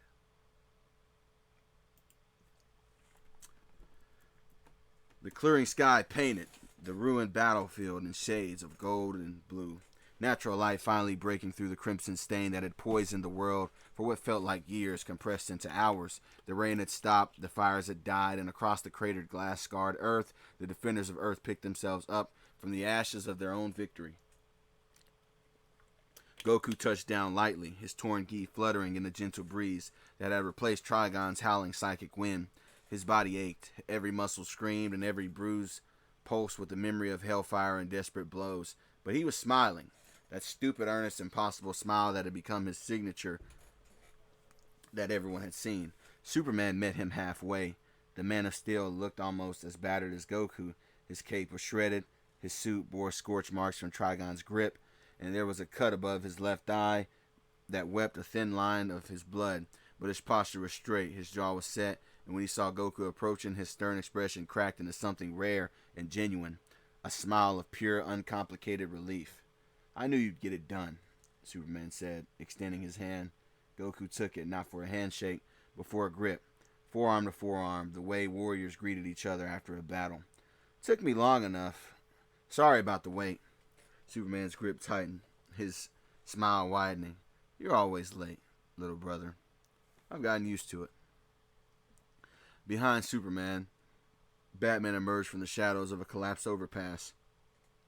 Because, of course, Batman emerged from the shadows. Even when the sun was finally breaking through, his cowl was cracked across the forehead, revealing a sliver of pale skin and dark hair. His cape was singed at the edges, but his presence was as solid and immovable as ever. He stopped a few feet away, his eyes the only part of his face visible beneath the cowl, studying Goku with that intense analytical gaze that made criminals confess and heroes squirm.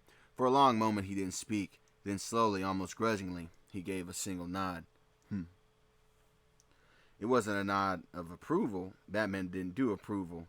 It wasn't even a nod of respect exactly. It was acknowledgement, the silent recognition of one warrior to another that the battle had been fought, the line had been held, and the victory had been earned through blood and will and refusal to stay down. Alright, but it could have been handled better. Always in Batman's mind. Goku nodded back. No words were needed between them. Words had always been secondary between the two. And John Constantine, magician, con man, and professional disaster, decided it was a perfect time to celebrate. "That," he announced, flicking the ash from his cigarette with theatrical flair, "was a proper apocalypse. None of this namby-pamby world almost ends, but then everyone holds hands and sings nonsense. Real stakes, real demons, real..." He spotted Black Canary standing apart from the group with her arms crossed, her blonde hair still damp from Aquaman's rain. His tired blue eyes lit up with the particular gleam of a man who had never learned when to shut up. "Real architecture." He sauntered over to her, trench coat billowing, cigarette dangling every inch. The rakish hero who thought he'd earned a reward. "You know, love, that scream of yours, absolutely biblical. The way you just," he gestured vaguely at his own throat, "opened up and let the heavens hear it. I've faced down demons and dark gods, but I've got to say, you're the most terrifying thing I've seen all week." Canary didn't move and didn't speak, just watched him approach with her cool blue eyes. Constantine, oblivious or uncaring with him, it was hard to tell, slid his arm around her shoulders with the easy familiarity of a man assumed his charm was universally effective. We did it, eh? You and me and the boys. Should celebrate. I know a pub in London. Survived the Blitz. Survived this apocalypse. Probably survive us walking through the door. So what do you say, love? One drink for the end of the world. The next few seconds happened very fast. Black Canary's hand shot up, grabbed Constantine's wrist where it rested on her shoulder, and twisted. At the same time, she dropped her weight, pivoted on her heel, and pulled. The motion was fluid, economical, and utterly devastating. A perfect judo throw, executed with the precision of someone who had spent her entire life turning men's misplaced confidence into lessons in humility. Constantine's feet left the ground. Whoa! His cigarette flew from his lips in a perfect arc. For one glorious moment he hung suspended in the air, his trench coat flaring around him like wings made of bad decisions. Then he slammed onto the back on the debris-strewn ground with a thud that knocked the breath out of his lungs, and it was followed by silence. Canary stood over him, dusting off her hands, her expression utterly unchanged. "Don't touch me," she said, her voice carrying that particular resonance that made glassware nervous. "Without asking." Constantine stared up at the clearing sky, blinking. A slow, wheezing laugh escaped him. Not offended, not angry, but genuinely almost awestruck. "Bloody hell," he murmured, not moving from his supine position. "That was magnificent." Goku appeared at Canary's side, having crossed the distance in a blink. His eyes were wide, his grin even wider, and he was looking at her with pure, uncomplicated admiration of a martial artist witnessing mastery. "That was amazing," he said, practically bouncing despite his battered body. "The way you used his own weight against him, the timing, the leverage. You didn't even look like you were trying." He pumped in his fist. "We should train together sometime." "Goku," Batman's voice cut through the enthusiasm like a blade. "Check on Diana." Right, Diana." Goku froze mid-sentence, his grin faltering. He looked from Canary to Batman to Superman, who was watching the exchange with the faintest hint of amusement. "Right, Diana. Babies. I should..." He was already crouching, his aura flickering to life. "I'll be back." He launched into the sky before anyone could even respond, a blue comet streaking toward the floating palace where his family awaited. Constantine, still on his back, watched him go. "Friendly sort, isn't he?" he asked no one in particular. Canary stepped over him without looking down. Batman turned away. Only Beast Boy offered him a hand, hauling the magician to his feet with a snort of laughter. "You're lucky she didn't use her voice, dude," Beast Boy said. Constantine dusted off his trench coat, found another cigarette miraculously unbroken in his pocket, and lit it with trembling fingers. "It was still worth it," he said, exhaling smoke toward the clearing sky. "Absolutely worth it." The clearing sky painted the ruined battlefield in shades of gold and blue, but two figures stood apart from the celebrating heroes, separate, as they had always been, from the earnest camaraderie of the League. Piccolo hovered a few feet above the scorched earth with his arms crossed and his crimson eyes tracking the blue comet of Goku's departure until it vanished into the distant sky. The divine lightning of his power had faded from his form, leaving only the familiar green Namekian and his black gi. Battered, exhausted, but unmistakably himself, a sound escaped him, caught somewhere between a scoff and a sigh. "That idiot," Piccolo muttered, his voice carrying that familiar blend of irritation and something that might have been grudging affection, if such a thing were possible for the son of the Demon King. "Never gonna change. Flies off in the middle of everything like the world didn't almost end." He stopped himself from going into a rant, his jaw tightening. Beside him, Poison Ivy stood with her arms loose at her sides, her red hair catching the first genuine sunlight this world had seen in what felt like years.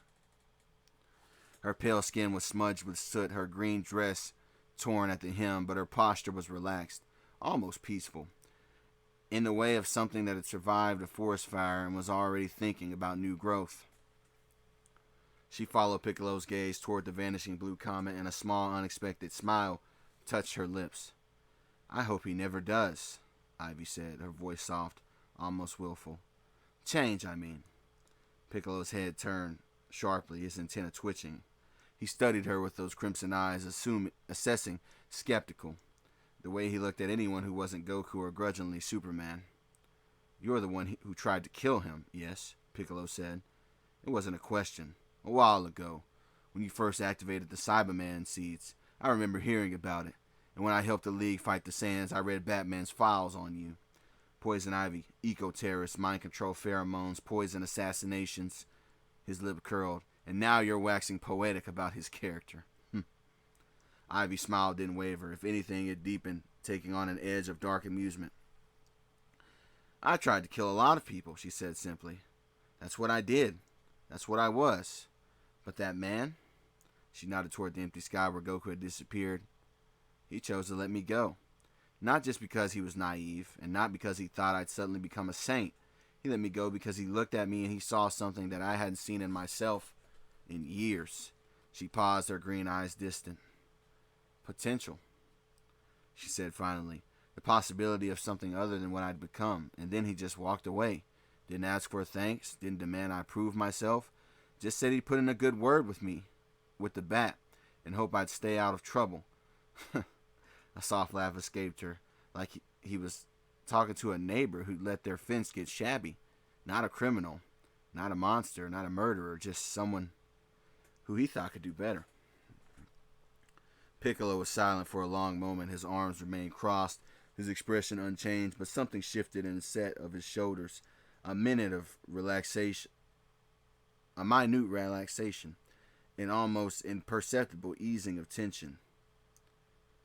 "You stepped in," he said finally, "today, against Trigon.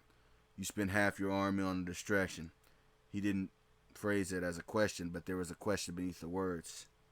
"Why?" Ivy turned to face him fully, her green eyes meeting his crimson ones without flinching.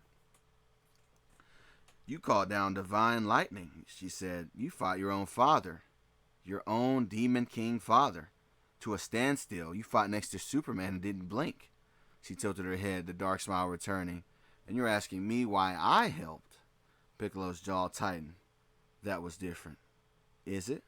"I'm no hero." The words came out sharper than he intended, edged with something that might have been defensiveness. "I'm not. I don't." He stopped, frustrated by his own inability to articulate what he meant. "I did what I had to do to protect my territory, my home, my..." He trailed off, unwilling to say the word that hovered at the edge of his thoughts.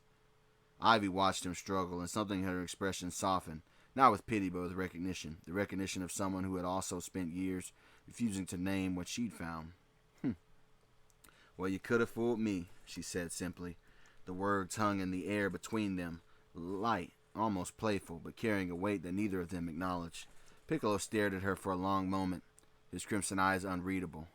Then slowly he turned his gaze back toward the sky, toward the distant speck of Kami's lookout, where Goku had flown.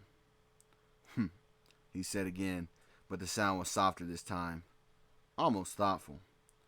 Ivy didn't press. She simply stood beside him in the clearing light, two outsiders who had fought on the side of angels today, without ever quite belonging to their choir, and watched the sky heal itself. After a moment, Piccolo spoke again, his voice low. "Don't expect me to start smiling and shaking hands." Ivy's lips curled. "Wouldn't dream of it. And don't think this makes us allies. Wouldn't dare. I'm still capable of, yes, crushing us like an insect. Yes, I know." Ivy finally looked away from him, her gaze sweeping across the ruined battlefield where the other heroes were beginning to tend to their wounded. "But you didn't. Today. And I didn't let the world burn." She shrugged, a gesture that was almost dismissive. "Maybe we're both just complicated." Piccolo was silent for a long moment. Then, so quietly that Ivy almost missed it, he spoke. "Maybe." They stood together in the settling dust, two creatures of shadow and thorn, and watched the sun break fully through the clouds for the first time in what felt like forever. Behind them, Beast Boy's laughter echoed across the battlefield. Ahead, the world waited, damaged, grieving, but alive. Neither Piccolo nor Ivy moved to join the celebration with the others.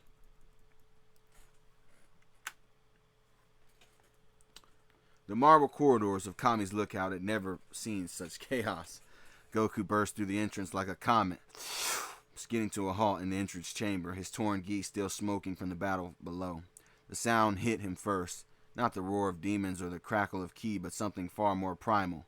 It was Diana's voice, raised in a mixture of pain and exertion, echoing from the birthing chamber. The sound stopped his heart for a split second before adrenaline kicked in. "Where?" he started. Mr. Popo's bulk filled the doorway, his dark face calm as ever, but his eyes carried an urgency that Goku had never seen before.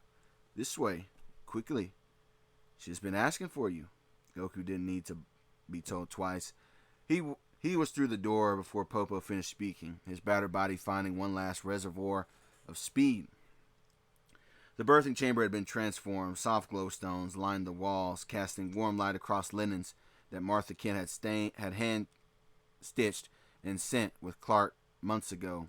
Herbs from Themyscira burned in a small brazier, filling the air with lavender and something earthier, olive and sea salt, the scent of Diana's homeland. But all of that faded to background noise when Goku saw her. Diana lay on a low bed, propped up by pillows, her white chitin soaked through with sweat. Her dark hair was plastered to her forehead. Her face flushed with effort, but her eyes, those fierce, beautiful eyes, found his the moment he entered. And despite everything, despite the pain and fear and the world almost ending, she gave him a genuine smile. "You're late," she said, her voice strained but carrying that familiar, teasing edge. Goku crossed the room in 2 strides and dropped to his knees beside the bed, his hands finding hers.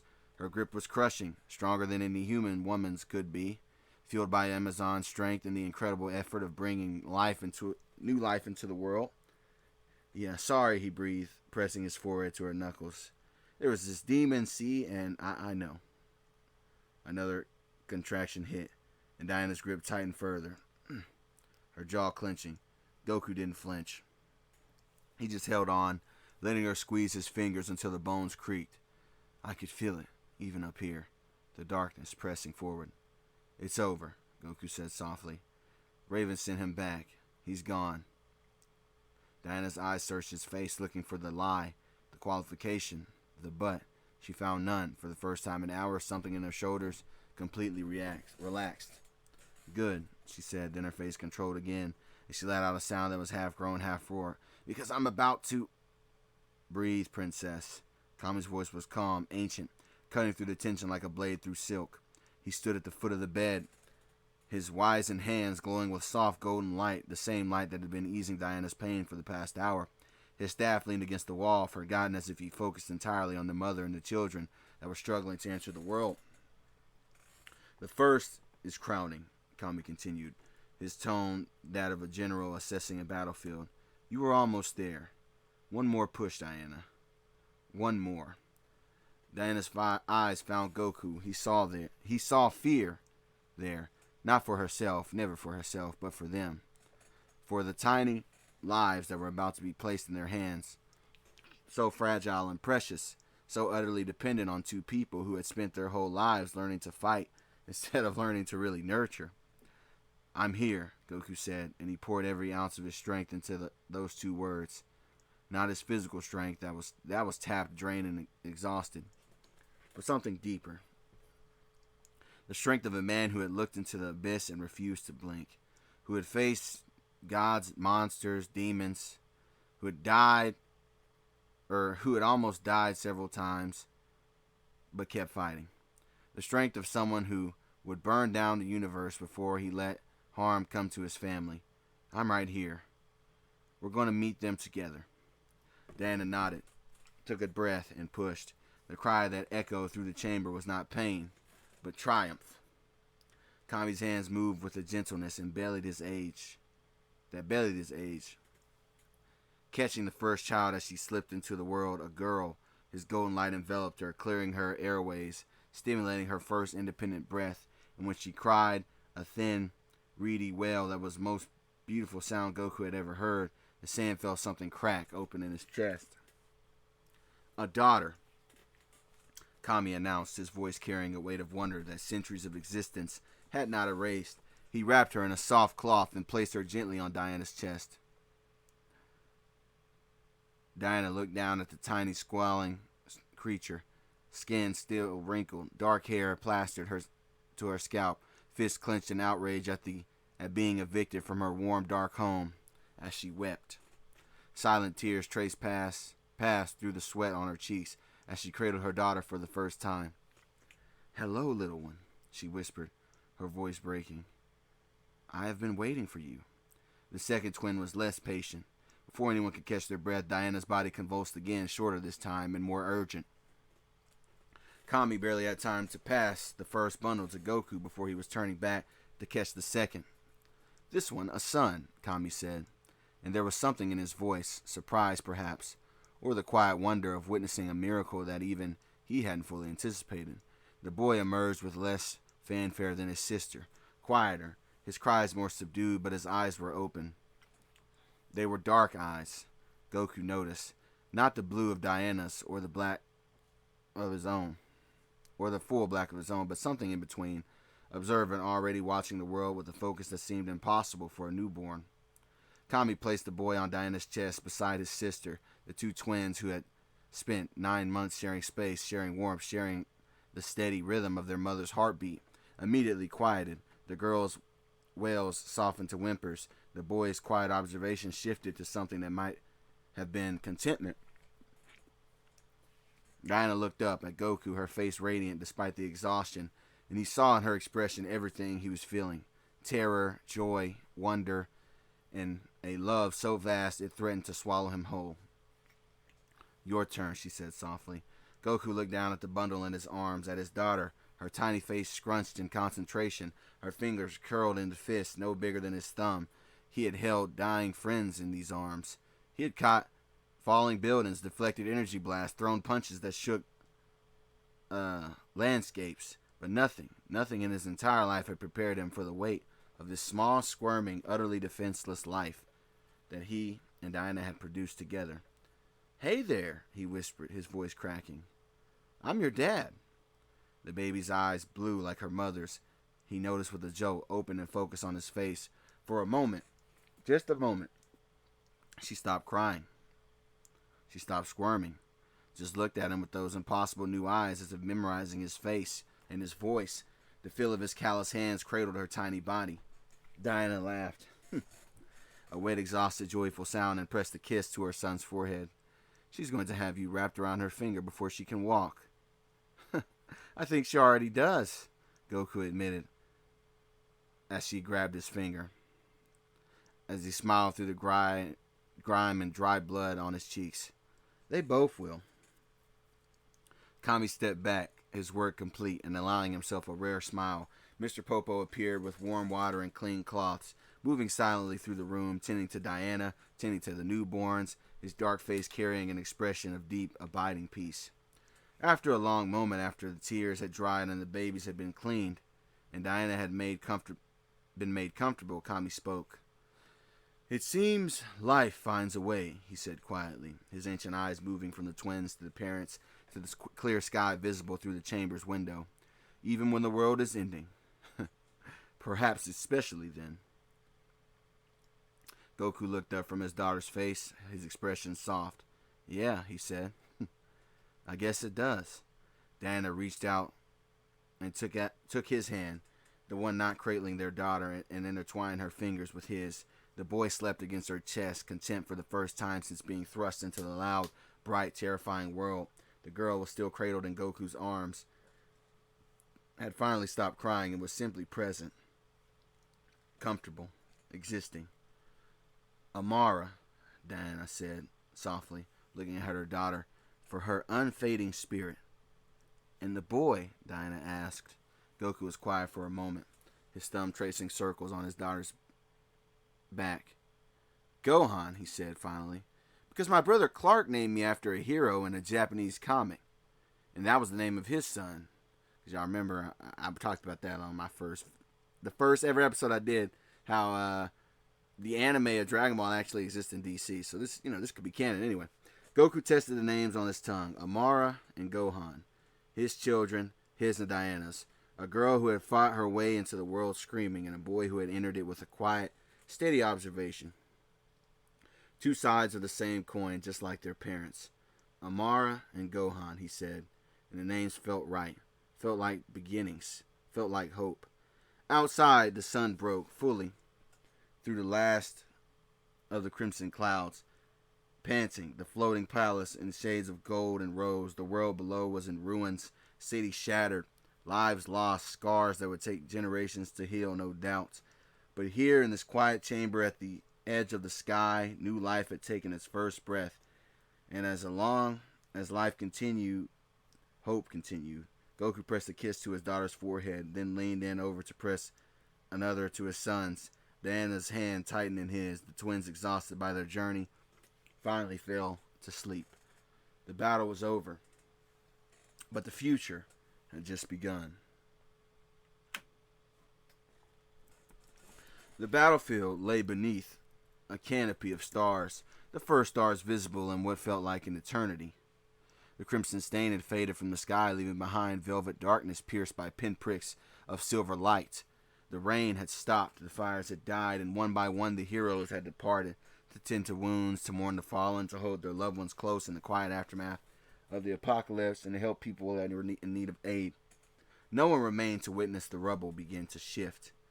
It began as a tremor, barely perceptible, a vibration of scorched earth that might have been mistaken for settling debris. Then a crack formed in the glassy surface of a crater's edge, spreading outward in a jagged spiderweb. The crack widened.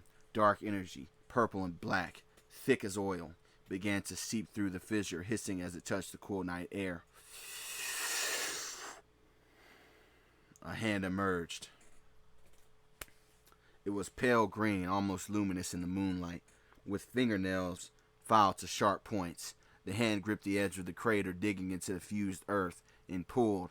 A second hand joined it, then shoulders, followed by a bald head that seemed to absorb the starlight rather than reflect it. Garlic Jr. pulled himself from the fissure like a man emerging from a grave, which in a sense he was. His white cape was tattered, stained with the residue of dimensional travel, a souvenir of his long imprisonment in the space between spaces. But his eyes, those cold, calculating eyes, burned with a fury that no amount of isolation could diminish. He stood at the crater's edge, breathing deeply, tasting the air of a world he hadn't walked in over a decade. Centuries.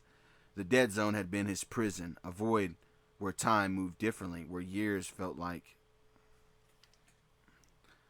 had no feeling to them. You didn't know what, it was just silence, and it was the only companion. He had floated in that nothingness, trapped by his own failed ambitions, dreaming of revenge on the one who had put him there. Free, Garlic Jr. whispered, his voice rusty from disuse. Cracking on the edges, he spread his arms wide, as if embracing the night itself. After all this time, free. He remembered the day of his imprisonment with crystalline clarity. The confrontation with Kami, the moment his plan had crumbled around him, the sensation of being pulled into the void. Not killed, not destroyed, but sealed. Trapped in a dimension of absolute nothing, aware but unable to act, conscious but unable to die. And now, something had opened the door. Garlic Jr.'s eyes narrowed as he scanned the ruined landscape, the craters, the glassed earth, the shattered buildings in the distance. This wasn't the world that he remembered. A lot had happened here. Something catastrophic had happened where he was at currently. The lingering energy in the air was wrong and tainted with echoes of power that made even him uncomfortable. But the door was open. That was really all that mattered. He took a step forward, then another, testing his legs. They held his power, dormant for so long, was beginning to stir in his veins, but it would take years to recover fully. A comforting pressure. He wasn't at full strength. The dead zone had drained him, left him weak and hungry. But that would change. He would find sustenance and he would recover. Do you still live, Kami? Garlic Jr. asked the night sky, as his voice carrying a promise that no god could ignore. Do you still guard this pathetic planet with your borrowed powers? His lips curled into a smile, thin, cruel, and utterly without mercy. I've had nothing but time to think about our last encounter, nothing but silence to plan my return. He began to walk, his white cape trailing behind him like a ghost shroud. The rubble crunched beneath his boots. The stars watched in cold indifference. The earth, Garlic Jr. said softly, tasting the words, and its so-called guardian, both will fall. This time. He paused at the edge of a larger crater, looking down at the remnants of battle, scorched earth, fragments of armor, the fading residue of energy signatures, too numerous to count. Heroes had fought here, powerful ones, the kind of power that could tear holes in dimensions, it seems. The kind of power that had freed him, ultimately. I don't know who opened my door, Garlic Jr. murmured, but I will thank them properly. However, it is unfortunate that I will corrupt everyone that they've ever loved. He raised his hand to the sky, and a sphere of dark energy began to coalesce above his palm, small, but ever growing. The star seemed to dim in its presence, the moonlight retreating as if afraid. Enjoy your peace, heroes of Earth, Garlic Jr. said, his voice rising with each word. Enjoy your victories, because I am here now, and I will not be sealed away again. The energy sphere pulsed once, twice, and then vanished as he clenched his fists. A new nightmare had arrived. Garlic Jr. had returned. And that will be the end of this season, man. This was a long one. I hope you guys liked it. I decided to put all these parts together. It'll probably be like a 2 or 3 hour video for you guys. So I hope you guys are cool with that. Let me know what you guys think. And people ask me, wonder why it takes me so long to do these videos. Well, I mean, this entire season 4 of Goku and DC was a total of 106,000 words. And just to let you know, your average book has 60,000 words in it. So I just wrote a whole book for you people. You know what I mean? A whole book. That's why these stories take forever, man. So I hope you guys liked it. And the reason Garlic Jr. is next is because what I'm planning on doing is every season is a villain from Dragon Ball, and then the next season is a villain from DC. So right, we had Piccolo, then we had Slade, then we had the Saiyans, and then we had Trigon. Now we're going to have Garlic Jr. I don't even know who the next DC villain will be. And then after that next DC villain, we will have Frieza. It'll be the Frieza saga. A lot of people have been wanting me to do the Frieza saga. I can't do it that quick. We have to have Gohan grow up. Remember, Gohan was a kid by the time they went to Namek. So we have to have all that happen. Anyways, let me know what you guys think. I've been talking for too long already. I know this video is about to be long as hell. Be sure you like, comment, subscribe, man. Show me love. Shout out to the members, man. I will catch y'all on the next one. Peace.